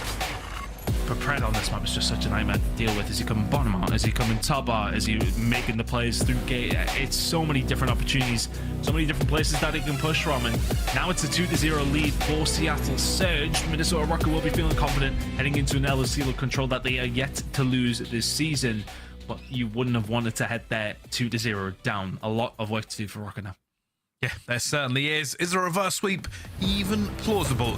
We're going to have to find out. Here comes Control next. Don't go anywhere. We'll be right back on the Call of Duty League.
Ladies and gentlemen, welcome back to the Call of Duty League. We are live with a game. It's Minnesota Røkkr versus Seattle Surge.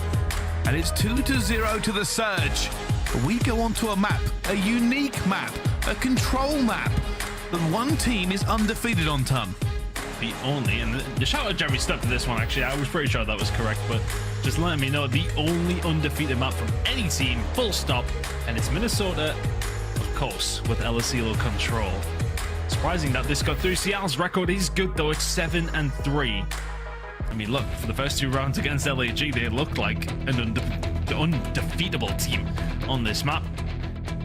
The next couple of rounds weren't exactly as saucy, but looking towards these statistics, they stand out here at 90% defensive round win percentage for Minnesota Røkkr. You have to bring it up. You have to bring it up. Yes, just come sitting there in the watch party now, just eye twitching. Oh, it's 2 a.m. in the UK, but it's much, much earlier in Ohio. And that means we have games aplenty. Time to go on to the control. We're on board with the attacking team to begin with. It's Seattle Surge. You said games aplenty, we might only have one more map. I mean, if Seattle Surge come out swinging like they did against LAG, it's going to be tough for Røkkr here. Good start to the defensive side of things, though. Just a line across the map, lock it down, but somebody who's been locking it down this entire stage is accuracy. 2-0 to kick things off. And here we go, a route through for Seattle Surge towards B. And they're going to find something they do not want to take this very, very quickly. Accuracy still alive. You can see Minnesota Røkkr trying to move through the middle, but they found Pred inside as well. There's too many bodies here. Surely that first tick is done. That might be it. Only Afro alive, but Afro gets 2. Falls to Pred. It still might not be enough. The second tick for B is falling. And Seattle Surge are probably sitting there with grins. I mean, Seattle Surge do all the hard work around field and then say to Pred, yeah, get yourself inside and see what you can do. It's absolute nightmare fuel for Minnesota Røkkr. Pred finds 4 in a row and B is gone in an instant. It's a full, solid 2 minutes for Seattle Surge to now converge over towards A, and the positive for them as well as they can get themselves up to plat. You can see Minnesota Røkkr are haphazardly pushing out of their spawn because they know they can get pinned in, and now Afro's going to put the shots in, but not quite enough. Doesn't finish his dinner. Pred's 5-0. Is under lock and key from Seattle Surge. This one's going up quick.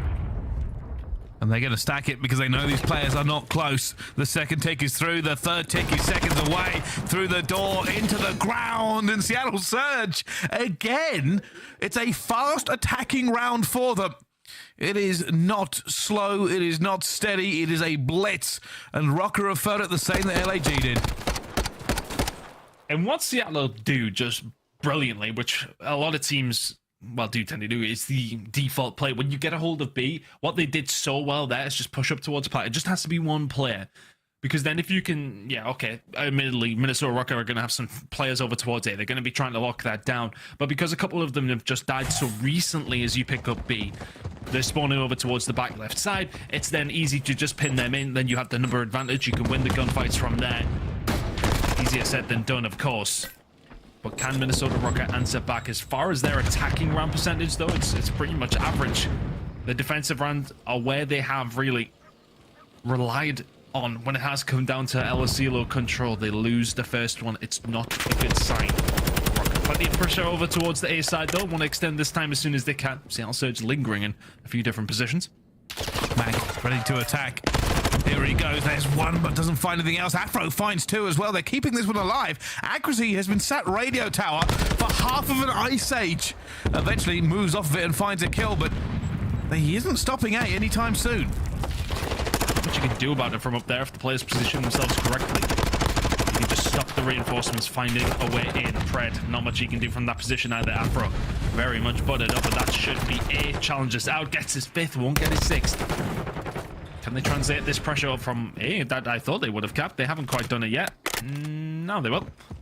Can they translate this over towards B, though? 2 players to hit the flank, 2 players hitting from the front. Big gunfight going on over towards blue. Afro looks like he's just gun accuracy. Plenty of pressure from Røkkr towards the back as well. Yeah, Bance is messing with things back here. All the snake in the world isn't going to save you when you're in no man's land with no support. And 3 players looking. Has had a great start. 1-7 here, Bance, but Afro 9-5, taking his fair share. More than his fair share. Shoulder's got to be strong. Shot's not quite there. Accuracy, Pred. combining now as well, and Cammy, he'll be called out. They know exactly where he is. Pred's going to go on a merry little dance all the way over to up top. Cammy trying to lock this man down. Many in the league cannot do it. Cammy has slipped the net though. Minnesota Røkkr have got enough time where they can force their way around the outside. Good shots coming in from Camp. 4 and 6 out of him.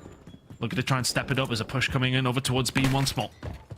Seattle Surge still have some prime positions top AC. Green is also going to be for them. Cammy is hunting. He is looking for some of these players. He's going to find accuracy as well. With 2 down, Pred back into spawn. This falls on Mack. He will be the player on the flank, and they should know he's not here. In the stack, it's here, and it may well just be the nail in the coffin. Mack will get taken down on the flank, and here come the rest of Seattle Surge. I don't think they're going to be here in time. Minnesota Røkkr just need one opportunity. It's a really good round from them. It's also just about the play from Cammy. Goes searching for Pred, doesn't find him, but sees an open door down the left-hand side. Finds a kill on transition, takes down accuracy, and all of a sudden Minnesota Røkkr just snap into action. Straight onto the point, and yeah, Mack may well be behind you, but it's so readable. When you find 3 kills towards the front, yeah, what's the last guy going to be? It's probably on the flank. They read it correctly, find the kill, find the round. Nicely done from Minnesota. Well, let's see how this continues. The attacking rounds have been pretty straightforward. For Seattle Surge, it was all of them. For Minnesota Røkkr, it was mostly Afro having that knife fight in and around A. Just players keep challenging him close, and he kept taking them away, and he's doing it again. Finds the 2, Fame finds the 3rd. 1 player left, it's accuracy. They'll know where he is, and down he falls. Pressure now can be put on from Minnesota Røkkr. You can find another wave of kills, force yourself up, especially over towards this B side. In just a little bit more of an advanced position. Bance may well be 2 and 9. It's the double beat down onto Pred to make it 3. He's in a good position to rack up some kills here, though. Bryce, he can go farming. Or not. No, he's not been shooting well, so might as well use the fists, I suppose. But at the moment, Seattle Surge find themselves in a stalemate. Røkkr have taken away map control. Afro, with a dead silence, looking to go farming. We'll see a player out there in the distance, but Bance will get it with a nade first. Just staying alive in this position is as valuable as anything else for Minnesota Røkkr. Pred trying to make something happen over towards A. Mack holding his hand and finding a way through. SMG Joe. A little bit of presence over towards this side now. Afro is going to find a flank. All the rest of the team here to pinch with him, though. Here it comes. They've been waiting. They've been patient. I wonder if they're waiting for more players. That second tick is going to come in here before Minnesota Røkkr really get into anything as well. Afro's going to fall. Cammy will find something, but that 3rd tick should go forward. And Mack goes for it as well, but no, A is not found. 27 seconds to go. It is going to be hot feet all over here for Seattle Surge. They must move. Yeah, can't take your time now. Have to find a hit. A seems the most likely opportunity to extend that timer.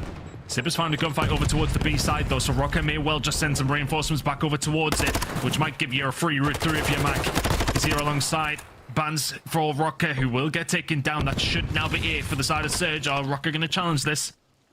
I don't think so. It's gone. 19 and 14. 1 minute 10 on the clock for Seattle Surge. We've seen them do this before. Get a little bit of inside control, win a few kills, straight onto B. Mack hunting for Cammy, but COD timing. It goes against him. And now Seattle Surge have decided to use this time to see if they can find some kills. I kind of want to give some props over towards Simp as well. He hits over towards B straight off the rip when they're still pushing over towards it to extend that time. And well, I may have to actually speak about what he did so well in just a second, because Seattle Surge have actually found a route onto it just far too easily. Røkkr all at sea. Bance has to do something about it. He gets taken down, and for all it was a good start to this defensive run from Røkkr, they're flailing now. They really are, and Pred calls in the cruise. Afro will find one onto Mack. He slows it down just a little bit. Simp trying to fight for his life. Needs to keep alive. Dives out of it with 35 health. The Cammy will eventually find him. Røkkr arrive just in time.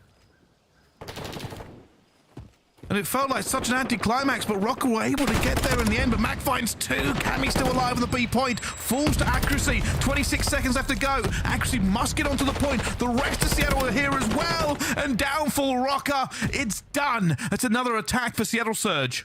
And again, these stats for Minnesota Røkkr, we talk about these defensive rounds being so strong from them typically. Another one falls to Surge. It's just the kills that come in at the absolute wrong time if you are Røkkr. And what Simp I want to talk about was what he did so well. they spawned up towards the green side, and he just pushes up towards field. He says, okay, well, there's not much time. Maybe I can get a jump. But as he finds a kill, Røkkr then have to rotate men back, making it free over towards A. And Røkkr can't push up that field side. They can't get set up in as deep as they would like to, which makes it easier for Surge to kind of just walk through secret and find a couple of kills. I mean, it sounds as simple as possible, but it's all from Simp just putting that little bit of pressure on. Made Røkkr have to readjust. They didn't readjust correctly. Seattle Surge now on the defensive side to close out the series. Røkkr gonna have to find 2 back-to-back rounds. Bance with the dead silence is looking to find accuracy, and he will find it as well. Cammy combines. Is this easy now? Bance with the melee R is going to try and thread the needle versus Simp, but just cannot get those kills down. As long as he's staying alive, though, making it difficult for Surge to try and find a retake. It's all good and well, having your SMGs, being able to do something about these players inside the point, but you've got to get there without being botted up. Bance alongside of Fame. I'm not going to need to do anything because Seattle Surge have given it up. Look at that mid-map control that they're trying to keep a hold of, though. These next few kills are going to be important. Cammy getting straight over here as well. There's only been 4 kills total. Bance will find a second. Cammy still trying to stay alive. Has a little bit of reinforcements coming through, but they're going to be taken from basically every single angle here in the end. Well, Spawn's coming through, helping out the side of Surge. I think it's probably because of the push coming in from Bance over towards that left-hand side. But he's trying to farm players off the respawn. Pred and Mack are able to answer. Cammy does get rid of Mack, but Pred reading that one. Knows Bance is behind him. Get rid of him as soon as you can. Now a good opportunity for Pred to push up towards the bar side. He can start farming himself here now. No worse of a player for Minnesota Røkkr to be pushing into bar on. Now we're going to find him, though. Cole with his pants down. Afro will find one. Now the push can start to flow through for Røkkr. A couple of more kills, and you're looking at a dangerous situation for Seattle. First tick is through, but they lost a few players for it as well. And Bance is on Overwatch, and they are right at the back there as Simp shreds the wall to pieces and eventually finds him. Bance gets wall banged. I think Pred's the crucial player here. Yeah, you got to get rid of Simp and accuracy, who are on disgusting spots. But Pred in this position will slow them down to no end. You can see Røkkr, you can see number 3, number 1, Fame and Bance all looking for him. They know he's going to be lingering around here. Stun check not going to come through. They haven't a clue where he is. And eventually, with time whittling down, they'll have to give up the ghost and just hope they can turn and burn when the time does come down to it. They're looking for Fame, trying to figure out where Pred is, but Pred is sneaky, and Pred is laying down. A few team kills have gone down, but there's nothing for Røkkr. Not a present, not a whisper. Maybe not a hope or a prayer. 33 seconds left. Maybe one big push left in them. If not, it's goodbye. It's sayonara. Røkkr just forgive or forego the field side of the map. They wanted to go through the middle and just see if they can find some sort of piercing attack, but it may well just be this final opportunity. Bance can find one. Is that going to open things up? Bance is going to find a second. The rest of Røkkr have got to get there to help him. 10 seconds. And Mack's just laying in wait to try to make sure that nothing happens, but Bance actually gets the third. And they've got onto this one big push here. Pred is out. He's going to find a player off the respawn, and now swing into position, but Cammy will take him down. Can they survive the onslaught? There's too many players as Bance finds a force P, and he's just going to be alone. It's not going to be enough. Surely Bance finds a 5. It's one of the greatest performances we've seen from him in the entire series. Surely not. The Bance has made the difference here for Røkkr and kept them alive. We're going to a round 5. I mean, Bance just pulls it out of absolutely nothing. He's the only one that doesn't get cut down, finding his way through the middle of the map. Gets himself into tin and creates something out of absolutely nothing for Røkkr. It didn't seem like there was a hope or a prayer there. Bance finds a couple of kills, just opens it up. And then the routes become a little bit clearer. The opportunity presents itself. In Minnesota, I mean, how on earth they managed to pull that one out? I have no idea, but it's all about Bance and that play towards the back. Nobody had that happening. Nobody thought that was real. Bance finds 5, and they find the point with seconds to spare. It's defense for Seattle. It's attack here for Røkkr. Their unbroken record rests on 1 round. Attacks all the way through. So I suppose Røkkr, are they on the better side? Who really knows at this stage? We took that one away from the jaws of defeat. Cammy just trying to stay alive by accuracy up top tower. Always going to be an issue. He can just go for the retake here. Pred, I'd imagine this does get cleaned up at some stage. Cammy's still alive and kicking. Eventually will fall. Not the reinforcements they want for. Accuracy has been sitting pretty up top for so long. And Afro will get back in here. For Seattle Surge, there is a question reverberating around the heads. Do we swing back in away in time, or do we give it up? It looks like Predator said, hey, I'm swinging. Dead silence is popped. Man is moving. And he's going to move straight back in the cover. He's like, yeah, maybe we don't take this. Maybe we don't. We've got to be. It'll be fine. Doesn't want to waste his dead silence, which actually has just inevitably been wasted. Can't find that push through. Røkkr now trying to set themselves up along the A side of the map. Want to try and pick them apart. Seattle Surge on the right position. They are ready for it. Big win from Pred. Afro in these positions is a pain. You could already see Bance has actually turned around. He's looking for accuracy. He knows somebody's going to be towards that green side. There's the information. Afro will try and find them as the rest of the players from Minnesota Røkkr try to create something in the spawn. They may well be going back straight to their own. Back at accuracy, finding the kills. Good defensive hold over towards the B side. So far from Search. There might be a little bit of hope, and it's winging its way on in. Matt Lee's been hurt as well. Simp hears it, and Fame cannot find it. The problem for Røkkr is that Seattle Surge have taken map control away. They've got Pred lurking and murking. He is just killing his way through this team, and every time he does it, it delays them by just a little more. The kill coming in from Bance, though. They can force them back a little bit. Sibinco now have to do their jobs and lock it down with the ARs. Grenades heading in over towards Plat. Accuracy will be minorly distracted. Afro can find another. Minnesota Røkkr clawing their way up the map at the moment. Brycey, a little bit of control belongs to them now. Time stopped. Mack in a prime position, but Afro guns him. They've still got players in the outfield. It will be Pred that falls down. Accuracy trying to play his life. He's trying to keep the pressure on so his teammates can help him out, but won't find anything. Afro versus Simp on the outside, and it's Afro again. It's two players for Røkkr on this one as well. Reinforcements flooding for Surge. Cammy finds Mack. Accuracy still at the top. Has to reposition to the window, but it doesn't matter. Røkkr have found the control. They are still undefeated. They are still in the series and the tournament. That is unbelievable. Seattle open up incredibly again on the control, only to fall by the wayside. And somebody go and hug Bance, because that round, he saved them from oblivion. We talk about the impactful players that man makes. And hell yeah, we're from the UK and we will be slightly biased towards Ben Bance always and forever. But those are the kind of players. Wasn't very good for most of it. No, he wasn't. But then that's the difference maker. He may well be 17 and 25. But if he doesn't make that play, if he doesn't have the foresight to push forward and just stay where he is, start to try and force them away from the back to create those routes for his team to get through, they lose the game. They're out of the tournament. They're heading home. He brings it out of nothing. And it's those kind of players why he is still involved in the CDL. It's not about the numbers, it's about the important kills that flow through. Big plays from Bance alongside of it. Minnesota Røkkr back into this series all of a sudden. Things could get a little bit scary for Seattle Surge.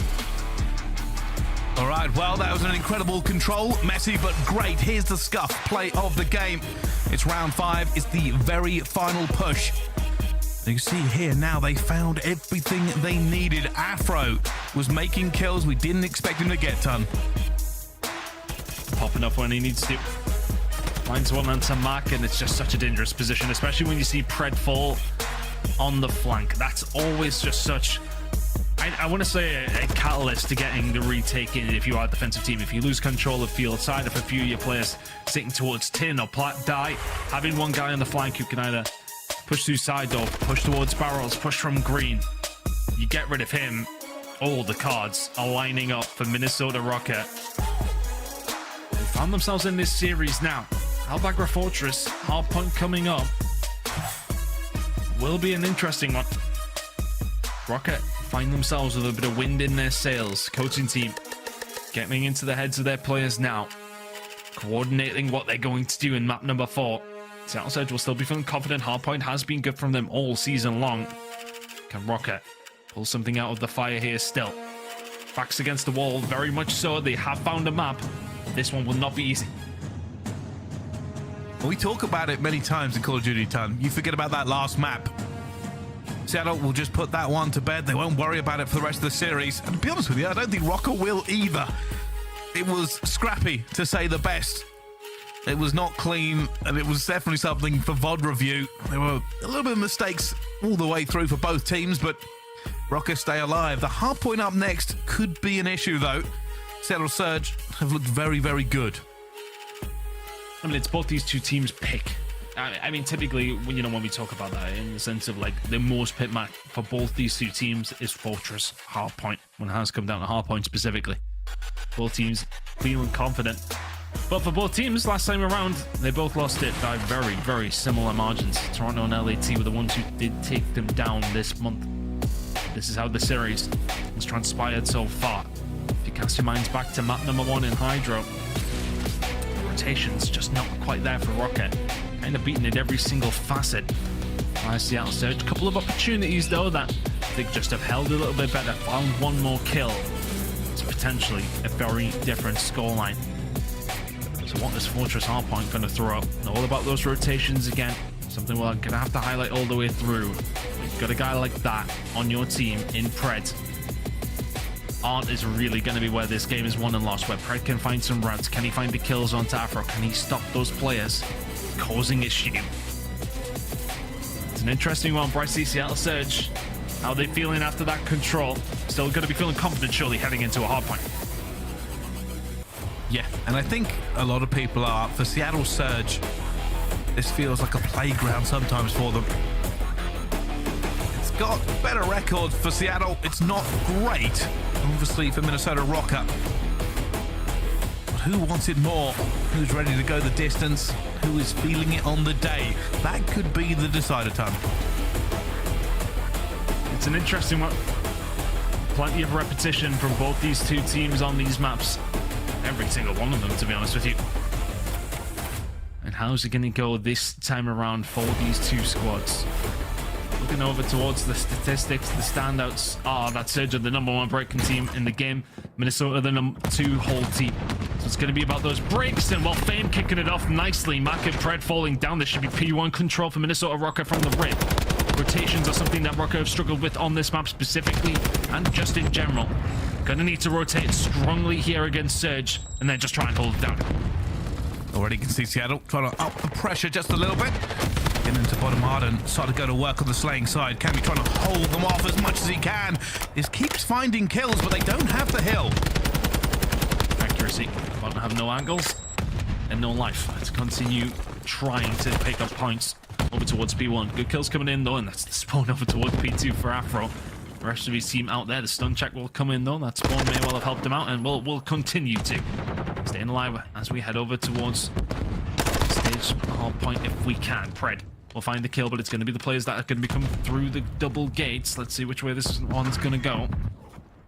Already you can tell the Seattle Surge are hurting Røkkr all over the place, but it all depends about these points. Can they get in here at this time? And realistically, there's nothing there for Røkkr. Seattle Surge have locked this one up tight. Hard break now for Minnesota Røkkr. From this side, it's just so difficult to break from, but you don't want to really give up those P3 rotations. But through the front door is Cammy finding the second one, and accuracy is absurd. But Mack is there to pick up the pieces. Players weak across the board, but Fame will find two of his own, forcing them away. Spawns there for Minnesota Røkkr over towards P3, but Surge are fighting for it as well. 25 seconds, but huge fights going on over towards P3. Scrap time is going to go to Røkkr. These fights must go Røkkr's way if they want this rotation. They will do everything coming up. Minnesota Røkkr there. They've locked it up completely, and right now Fame is just having fun. He's fighting for the scrap time, will eventually fall out of it. And now Seattle have the unenviable task. Can they break this? It's a hard break at the best of times. Fame now on the respawn will just try to watch the cross. He'll butter them up as they find a way through other maps, pushing towards gate. Fame off the respawn will do the same again. We'll try to find the flank. The push comes through. Bance will deal with the first one. Fame actually going to spawn up with his team towards the back. The shots are in. It's a good hold from Røkkr so far. And those rotational gunfights, I mean, I can't say how important they were. It can matter to a full 60 points here. And with Minnesota Røkkr picking up the scrap time, everything works out in their favor. Still locking this down. 30 seconds gone. Seattle haven't had a sniff. Haven't managed to break through. There is signs of weakness there, but the defense remains resolute. Eventually, Pred finds Afro, and Afro shouldn't win that one, and he doesn't. But now the shoe's on the other foot. Minnesota Røkkr may be pinned in here. You can see Seattle Surge, they spread across this map. That is the small caveat. If you're Minnesota Røkkr now, you're probably going to be running into fire as soon as you come out the gates. There you go. Prime example. Simp finding 2. Pred sitting over towards the top outside, and Bance will find just a small gap in the car to find a small gap for Minnesota Røkkr to find their way out and over towards B4. Pred lingering as he often does. Fame will find him. Minnesota Røkkr have not done too badly to get themselves in this position. Maybe we'll need to slow down. Afro finds 1, dips out, dies. CDL Surge, hold on. They're still putting the pressure through. The Simp almost finds a collateral. Not going to find everything he wants, though. Life eventually will trickle back into his bar. And now it's going to be all about the pressure. I'll tell you something, Røkkr are keeping this one a little bit competitive. They are just continuing, unrelenting into this point. Seattle Surge keep killing them, and they keep reappearing. Fast spawns for Røkkr, though. Walking away, licking their wounds. Over towards Blacksmith.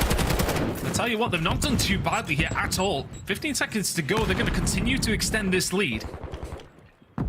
Great job from Røkkr. So you pick up the full 60 on 3, the scrap on 2 alongside of it, and then a good chunk of time is denied by Røkkr to Surge. It was looking like a good rotation. This one's looking like a good rotation as well. See how Surge locking down the Blacksmith. Plenty of trophies around. Spawns towards the back for Røkkr. Spawns towards the front.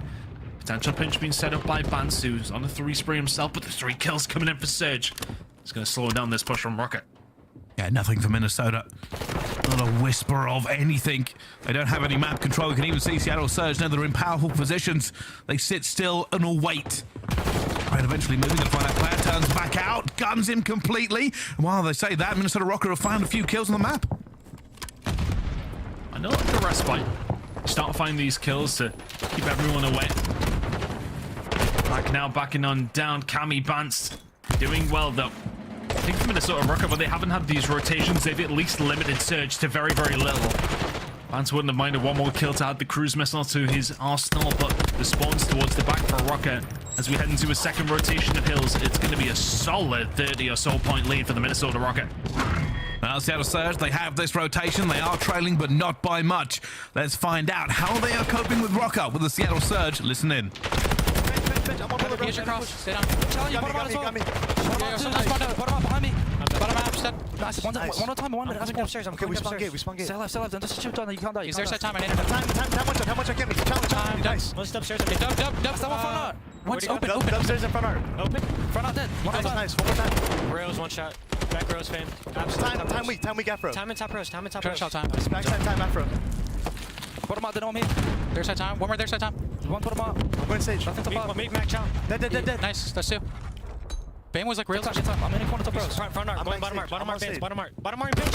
Top art bench and rails. Okay, one's rails and one on rows. No, he keeps side door. He got me. He's on the stage. He's watching the cross. Side door bench. Okay, we gotta work the P1. Yeah. Hit front, guys. Can't see the guy. Come to the P1 truck. Cammy, challenge open. He's trying to bottom out. Nice. I'm gonna try to hop up. I'm gonna go front with Dante. He's gonna hold the hog behind me. Hops covered. So left side stage. I stuck you. Watch out. Watch out. Top rails. Really good top rails. He's backside stage. Backside stage. I don't see the guy stage. He's left side back of it. I'm waiting for you guys. Side door weak. Full side for push. Side door front. Do that. Side door and open. There's 3 on hold. Side door and open. Nice. In between, Mack. In between. I shot in between. One behind the stage. Behind the stage. In between. Behind the stage. I have the hold open. Okay, behind the stage and in between. Wait, shoot and flip. Yeah, I'm gonna back shot. Stage. Back. Down to the. Nice. Single to bottom. Go. We can do this. Go run me. Last guy's time maps, man. Go. They're gonna be P1. Maps, that. Nice. They're gonna be P1. Go. Yeah, my I got one gate. Can we get maps now? Get maps? Yeah, I'm top art right now, guys. One top maps. Okay. Hold it, Amir. I think he's top maps. I'm gonna go play. I have to go play time. I have to go play time. Yeah, I'm looking at it. Gate, guys. Two stage. We can stick to this shit. Two stage. I'm hiding top art. One top art, 2 stage. I'm hiding top art. Seattle Surge not feeling the frustration they must there in the comms. Minnesota Røkkr did pull ahead into a commanding lead, but they've gone P2 straight into P3. Seattle Surge in a great position now to hold this one down, and Mack gets a very vital kill there in the end. They are clearing the lines. A 40 here will bring this back to almost a tie game. Close spawn for Røkkr. Seattle towards the back as well, though. So it's going to be a firefight over towards the point. Pred running out of bullets. Fame taking Simp up the point. All of a sudden, there's the break from Røkkr. We didn't see it last time from Seattle, and now you can farm them off the spawn if you're Cammy. There's 2. Seattle, 25 seconds to go. You're going to have to give that up. It's going to be about 220 to 139. Seattle Surge need to be pretty much perfect the rest of the game. And now they're waiting. They're trying to lock them in, but there is a person who slipped the net. Name of Benjamin Bance. Can he find anything here as well? He does find accuracy. This will throw Seattle Surge into a little bit of disarray. They weren't expecting them to be out so soon. And they need perfect COD. They need to shut the door on the Røkkr. Brilliant hold here puts them back into the game. But it's so difficult with the way that Røkkr have been breaking these hills in this map.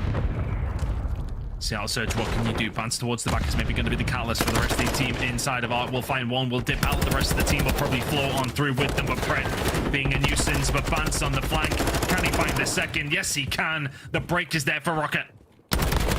Not even getting into it yet. They haven't got the points, they haven't got the time. It's still a pretty close game between these two as they just throw everything into it. Afro looking for Simp, cannot find the shoulder. Somebody jump in the point. I mean, for Røkkr, though, it's a win, isn't it?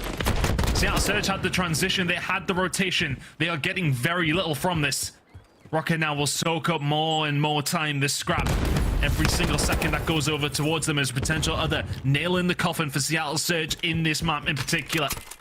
Røkkr now are going to be about 15 points away as we head over towards Blacksmith. Afro kicking into action. That kill the Predators upset. The break is wonderful. Minnesota Røkkr might want to say a game 5 yet. That was outrageous from Afro. The hot snapper may have just put this to a game number 5. Already you can see them piling forward. It's 5 seconds to destiny. Seattle Surge hold Blacksmith for now. But can they do it for the rest of the game? It's going to be difficult. But 30 seconds here puts him at 200, but 5 points is absolutely nothing. It's a minor, small break, which is what's now coming on through Røkkr inside the point. Seattle, not close enough. Game 5, we go again. And it's a resurgence, a rebirth, like the phoenix of old. Røkkr have defied the odds. Nobody thought this was going game 5. Nobody thought there was life in a team that has faced a deluge of criticism. But we have one more map on Friday at the Major. How else could it end? Neither one of these teams respecting our neighbors in any sense of the imagination, Brycey. A map number 5. It's late here in the UK, but we're enjoying the Call of Duty. 250 to 176. The breaking from Røkkr was superb. They kind of set the tone, didn't they? I mean, the double kill from Fame comes in right off the rip. Minnesota Røkkr can get some decent time at P1. Rotation towards P2, yeah, okay. It's 50-50, but the fact that they push from open and closed and still find as much time, and then flip it, and then get the rotation and the scrap time, everything just seemed to flow the right way for Minnesota Røkkr. They played that one superbly. And now you have a map number 5 that Seattle Surge are not confident on. The reverse sweep is on the cards to send Seattle Surge home at major number 4. Couldn't happen, could it, Bryce? Hey, people always forget last Friday was magic at major number 3 in Texas. And major number 4, it could hold that same secret special stuff. But only time will tell us. Speaking of time, it's time for a break. Don't go anywhere. Map 5, last one of the day, is coming up right after this.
Ladies and gentlemen, welcome back to the Call of Duty League, and I might need to go see a priest because there is no rest for the wicked. We have gone the distance. Today has been long, but it has been glorious. One map remains though. We say goodbye to Minnesota Røkkr or Seattle Surge, and S&D is all that stands between us. Oh god, having you in your opening lines to bring me right back down to earth. Here we go, map number 5. Trust me that it was better than the other one I had. Anyway. Let's save it for another time. Here it all goes. Here we are. Look, I mean, both these two teams, not necessarily the best of records. Seattle Surge, very, very low in terms of Røkkr. His play time on this specifically. So the first bloods are an interesting one. Very, very low for both sides, but for Surge, when they do find these first bloods, their conversion rate is the best in the league. Problem is that they just don't find them that often. So it's going to be about these first bloods. Very, very important. Search or destroy at all times. Maybe a little bit more important here. Map number 5, last game of the day. Let's get into it. 82 days since the last reverse sweep in the CDL. As a pre-fire on a statistic that may or may not come true. The Seattle Surge, they've taken restaurant control. Minnesota Røkkr, they have not been pushing the boat out. In fact, they're dropping the bomb and switching it over to Fame. Afro just going to play the island, linger around as the rest of his team trying to construct something over towards A. Sib has got good eyes on. Afro will get dealt with. That island no longer has a population. Bance finds Pred though in the middle of the map. Now Bance can get moving over towards the bedroom side. Good shots from Cammy. That should be A plant coming on through for Minnesota Røkkr. Accuracy and Mack, can you find a retake? That's a long bomb from him, and he does manage to find a little bit onto Fame. So he'll be weak for a few seconds, but Cammy can't cover. It's a 2 versus 2. Accuracy. Actually, it's 2 versus 1. All that's left. And it actually finds the first, but it's going to need more than ice to find this. He's got a lot of time. 20 seconds, not going to happen. Shots coming on through. Røkkr. Get the job done. Easy enough for them. Bance just lingering around. And as soon as he gets himself in the bedroom and that bomb goes down, I mean, it's pretty much the round, right? So difficult for Seattle to retake in that scenario. Unless you wrap all the way background over through glass. Check every single corner. There's a lot of them. So difficult to try and do something about it. So first blood over towards Røkkr. Nice run from them. 2 from Bance, 2 from Cammy. They continue their sprees heading into round number 2. Look at this from Seattle Surge. Fast over towards A. That bomb's going to be going down very, very quickly. Fame has eyes on. Probably going to have to back down in a second, but Seattle with bomb control. Fame almost got himself into a premium position, but that wallbang isn't going to work. The bomb has gone down. They're trying to tickle Mack out of this one. Eventually, Cammy will find it. It's about these gunfights on transition. Seattle Surge still buried in deep as this bomb is down, but look at the movement from Afro. You'll find Pred, but Simp lines them up 2v2. In a good position as well. Fame is outmatched here as well, and his teammate's going to fall. Fame, with very little he can do. The snaking is in. He picks up the Vaz, looks for him and flies out, but actually already has the cover. They lost the first blood, but they got the round. Nicely done. It's all about Sib. Finds a minimum of 2 in that round.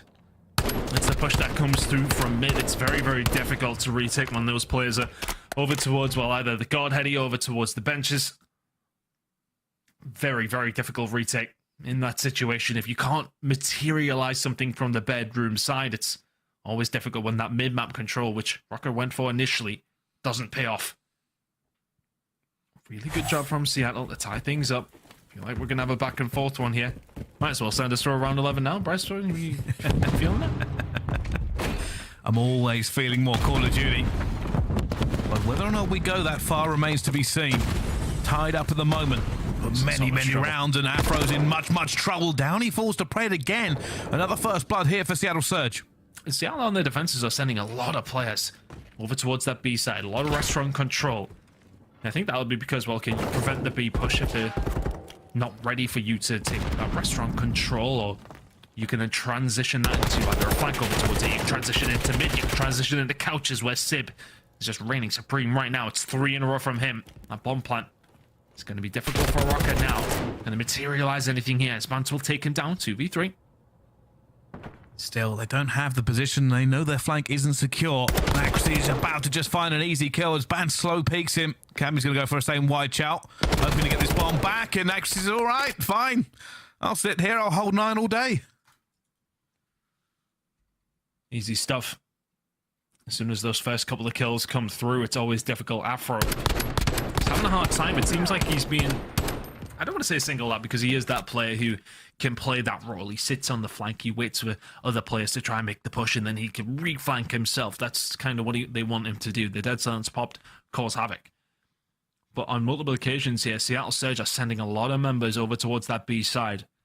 Doing their homework. Minnesota Røkkr obviously preferring the A push, as many teams do. I wonder if we'll see a change up from either one of these squads on the attack shortly. Accuracy, 4 spree. Now, can they find anything? Simp finds another kill. It's first blood, but it's traded back for them. Now, a 2 versus 3 Seattle Surge, all finding a first blood, have found themselves on the back foot. Bomb in a woeful position. Simp just hoping for an overextension. May well get it here. The shots will ring through. Not much info. They know the bomb's there. Yeah, accuracy going to fall as well. Simp 1v3. So back and forth. It's really been about restaurant control. Whoever's been able to get a hold of that seems to be winning the round. Come hell or high water, Røkkr find a way back into this one. They will not go out quietly, Bryce. I am so glad they didn't double chal it. I could just see it happening. I was terrified. I was like, please don't let Simp get another 2-piece. But Røkkr, they had the same thoughts. They're like, you know what? We're not going to try it. We're just going to back off.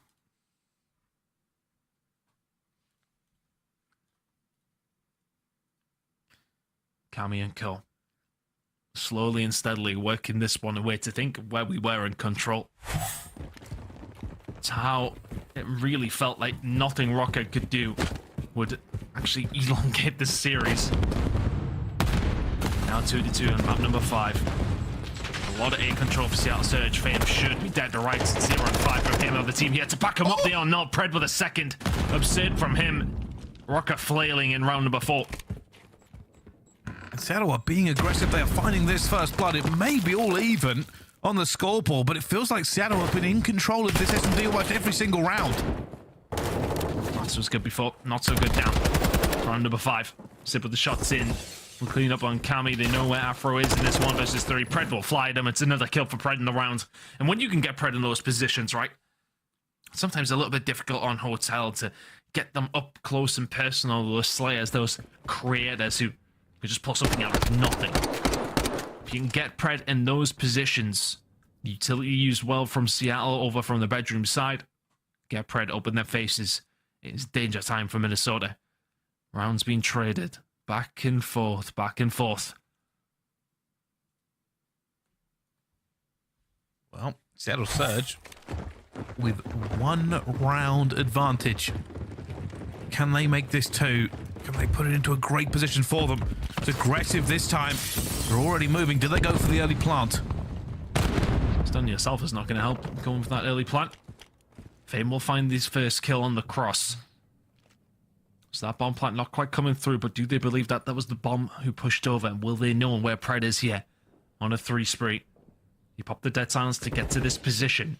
So Minnesota Røkkr are going to be living dangerously if they try to find a retake over towards this side. Cammy may well be the first one here. But it looks like they do have eyes on bomb. Not panicking just yet. Pred moves, but Cammy isn't going to catch him. It goes back down to a 3 versus 3. Bomb will go down. Dead silence coming out of Cammy here as well. Pred, though, in a position in top bedroom. They're going to find him. Does he find the second? Of course he does. Spinning all over Røkkr. And now aBeZy will tidy up that last kill. 4-2 to Surge. And I wonder what the play call is there, to be honest with you. Afro pushes through the mid lane after Cammy already sees one top bedroom. Is it maybe just too late to turn around at that stage? Because if that's me, I mean, I'm not pushing over towards the desk if I know there's somebody from the opposition team in top bed. I mean, it's just a free kill. I think because Pred was weak, they weren't expecting him to do anything. They may have expected Pred just to hide and try to recover some health, but Pred went, oh, I'll go hide in bedroom and, oh, okay, there's somebody in information. I'll just go clean up that kill as well. Yeah, hindsight's a wonderful thing, I suppose. Pred, 5 spree. Starting to heat up in this series. I don't want to say he's been quiet, but hasn't necessarily lit up the stage as he so often does. Maybe that's just our high expectations coming up from a player like him. But Seattle Surge with a little bit of a cushion now. First time we've seen any more than a 1-round gap. Sent up with plenty of presence in the middle of the map, as they so often do. It's rare that we see them setting over towards the bedroom side in any sort of number. But here comes Pred for number 6. Cruise missile, back pocket out as well. Just times it to absolute perfection. Røkkr starting to flap just a little bit now. 3v4. Trying to slow pick this as well, and FaZe will take Simp off of there as well, but they know there's a top bedroom player. Cammy will find another, somehow rescuing this round, but Mack is about to put them down. He finds a kill, brings it back to a 2 versus 2, and because he's on the pinch, it's a little bit of a disaster. Oh, Røkkr have just made the call. They made the call. They're like, right, screw it, let's go to B. Is Pred gonna catch them though?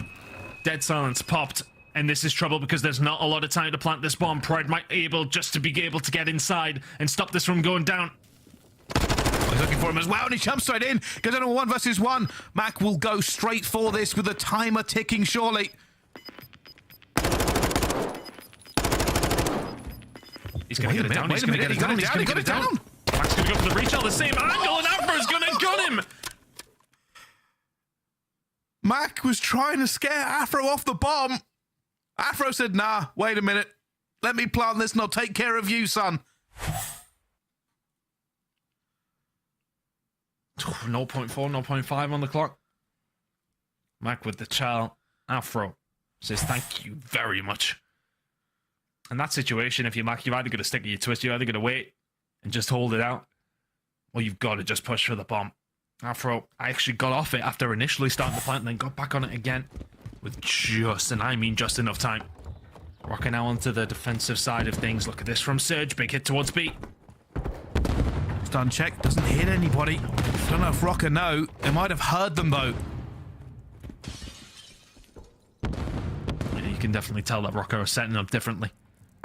Has been over towards the middle of the map for the most part, but that is more passive because they know something's going on over towards this B side. Afro has to be everything from Røkkr. If Seattle Surge do choose to make this push, so the cruise missile will come in. Is that going to cause any issue? Not quite, but it is going to force them inside, and Seattle Surge can start to make a move. Pretty much undeterred. Cammy is going to be the one who finds the information first. He's held on tight, rightfully so. Does he see him? Does he see him? Well, they're trying to just play the angles here. It's Cammy and Bance in a crossfire. And Max says, all right, I can't do this. And now they're going to rotate again. That's a lot of time burned. Afro's held tight. Did Røkkr know that the transition is coming, though?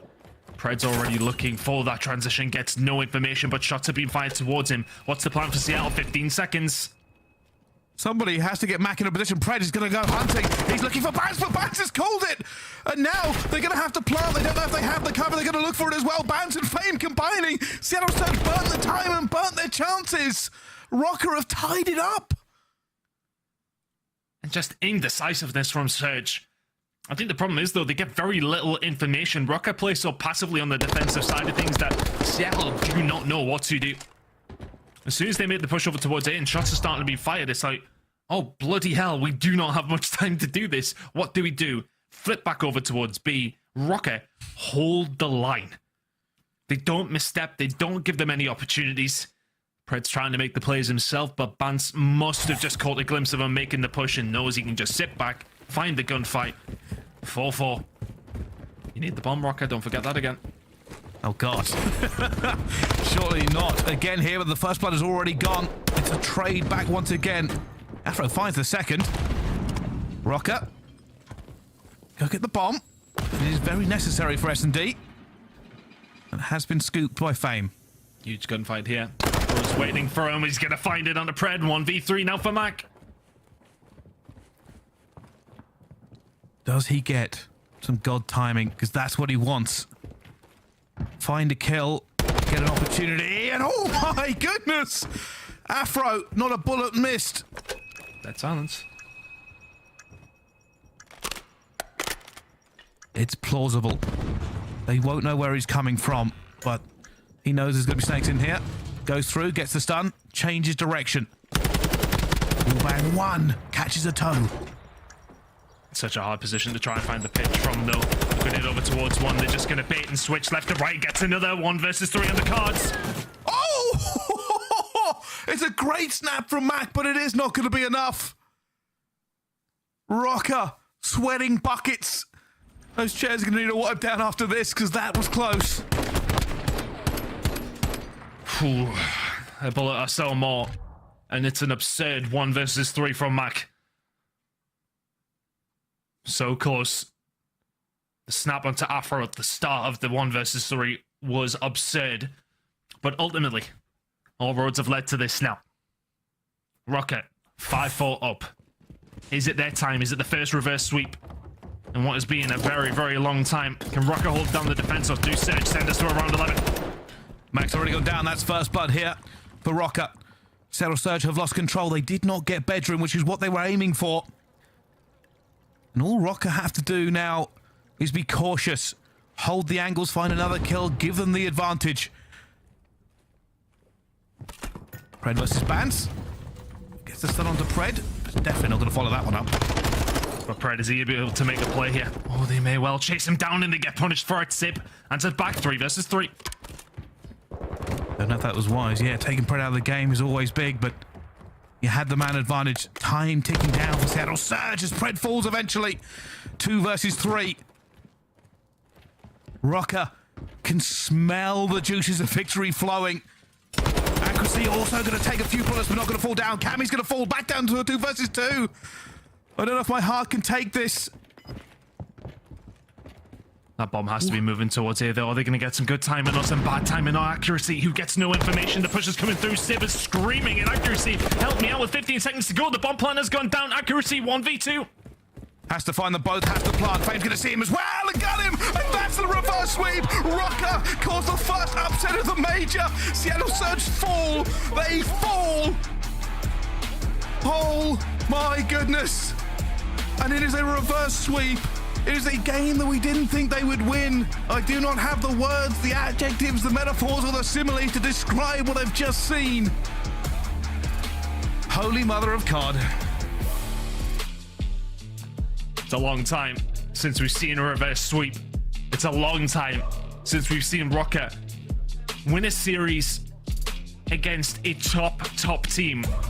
Seattle Surge, their woes kind of continue. It's been an up and down season. This is as low as it gets. But credit to Røkkr. Think about the play from Bance in round number 4 of the control. The brilliant hard point in map number 4.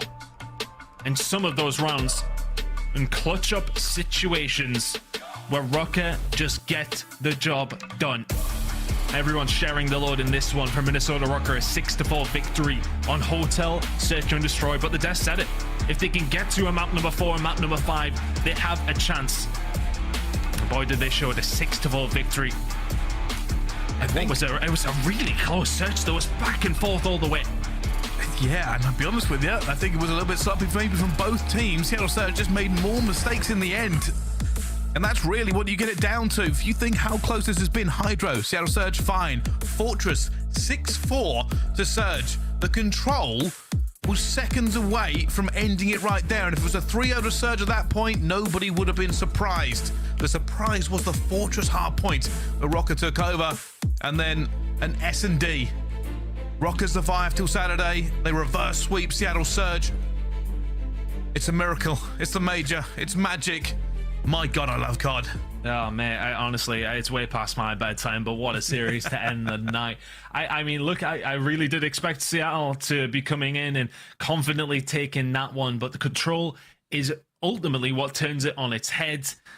Hey, look, Røkkr are here to play it now, and that's going to set them up for potentially a loser's bracket run. Well played to Røkkr. Surge, bow out. They certainly do. Well, it's over to our Monster Energy Winners Spotlight. I believe Ali is on the floor with Cammy. It is me. Welcome, guys. I'm joined by Cammy. I mean, an incredible reverse sweep. I know you must be so tired of it because Minnesota Røkkr seems to be the franchise that always ends up going down to the 2 in the series, and you guys never let the foot off the gas and always fight your way back in. And touching to that point, what is it like handling kind of the nerves for you and your team as it is, as you've been a pro player for quite a bit now? Yeah, no, I think you just gotta relax and calm down. Obviously, it gets really stressful as the series goes on, especially if you're 2-0 down, especially in losers bracket. Stress is at an all-time high. You just got to take deep breaths, take it one map at a time, and that's what we did. Amazing. And, you know, speaking to that point as well, Minnesota Røkkr, what would you kind of say y'all's biggest asset is as a team right now, whether it's a player, a play style, a game mode, anything?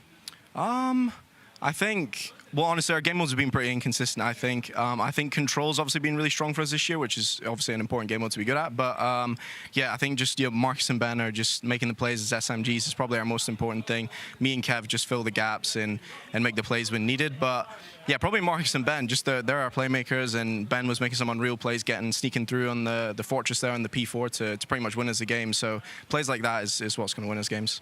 And of course, Cammy, I mean, we hear Cold War Cammy this, Cold War Cammy that. You are an incredible player with a very, very high ceiling. What is that pressure like for you when you hear people bring up like, oh, is he getting back to this form? What kind of level do you feel you yourself as a player at right now?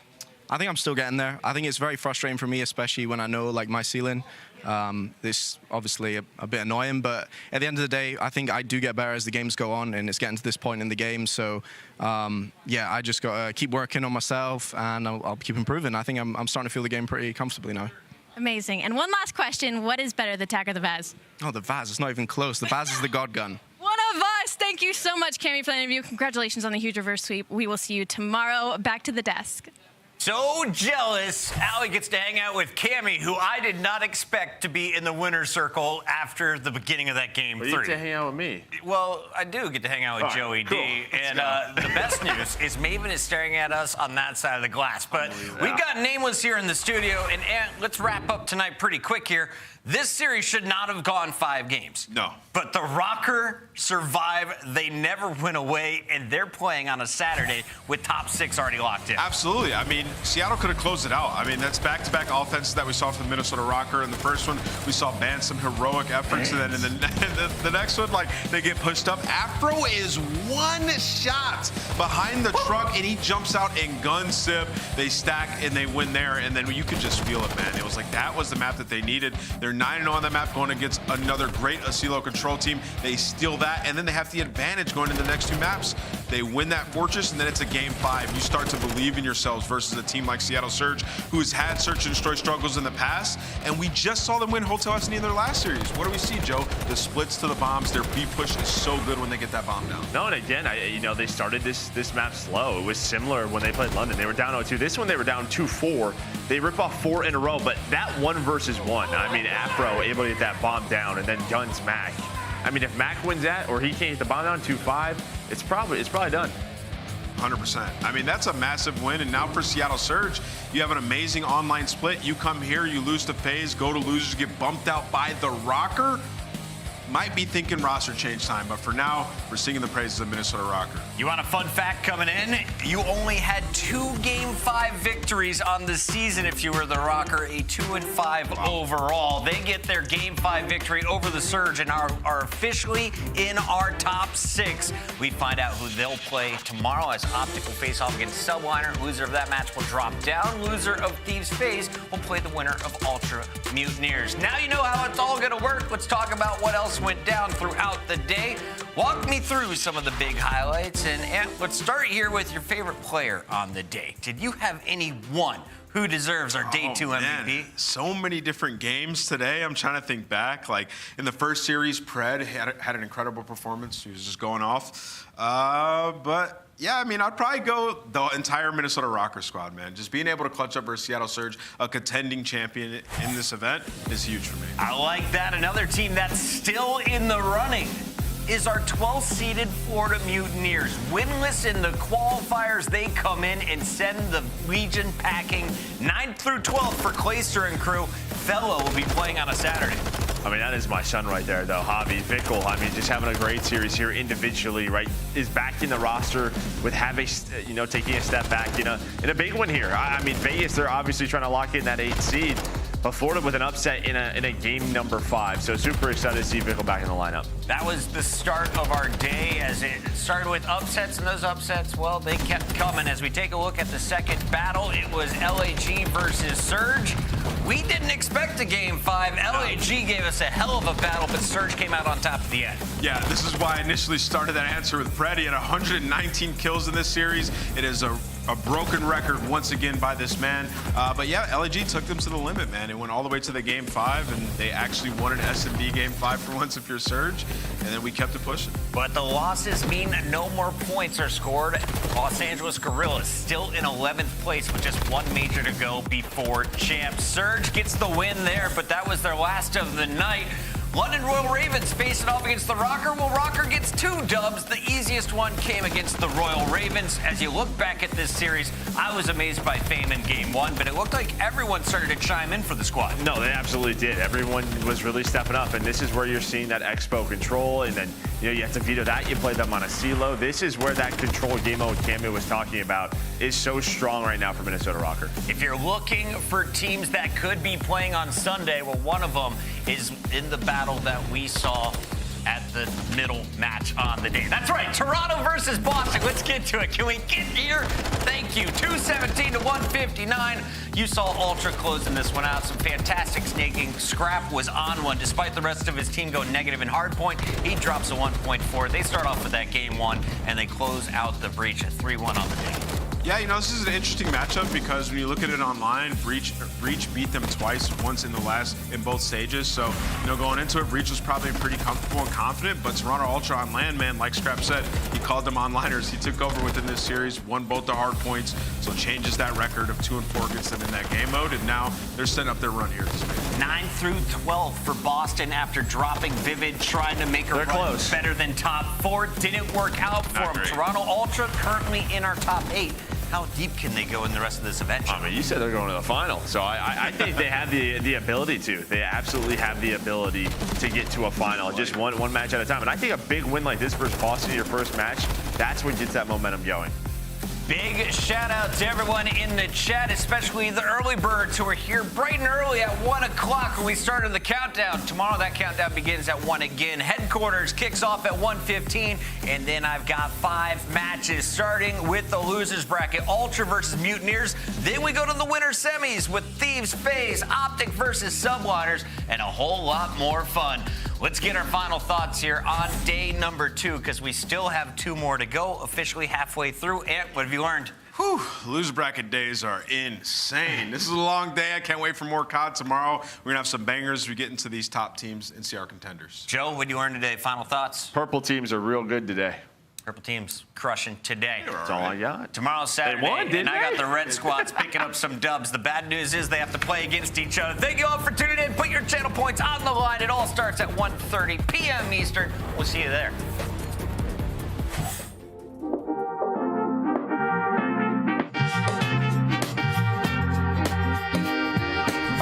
Keep it funky, homie. That's what the streets told me. And grind hard, keep your guard, cause some people phony. And keep your mind on your money, cause the girl's funny. And 9 months later, now you really see who done this. Not your boy, though.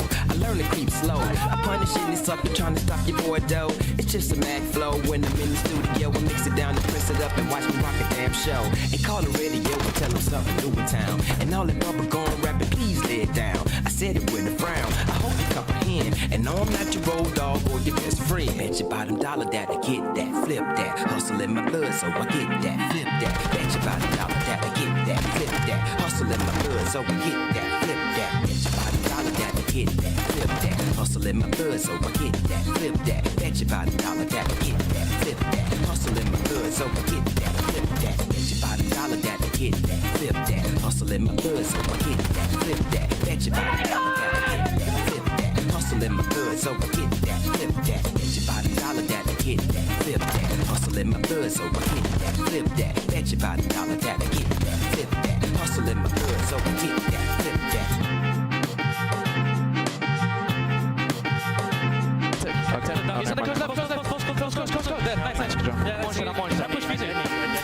I'm about to chill in. I'm chilling in. Oh. TK, go back to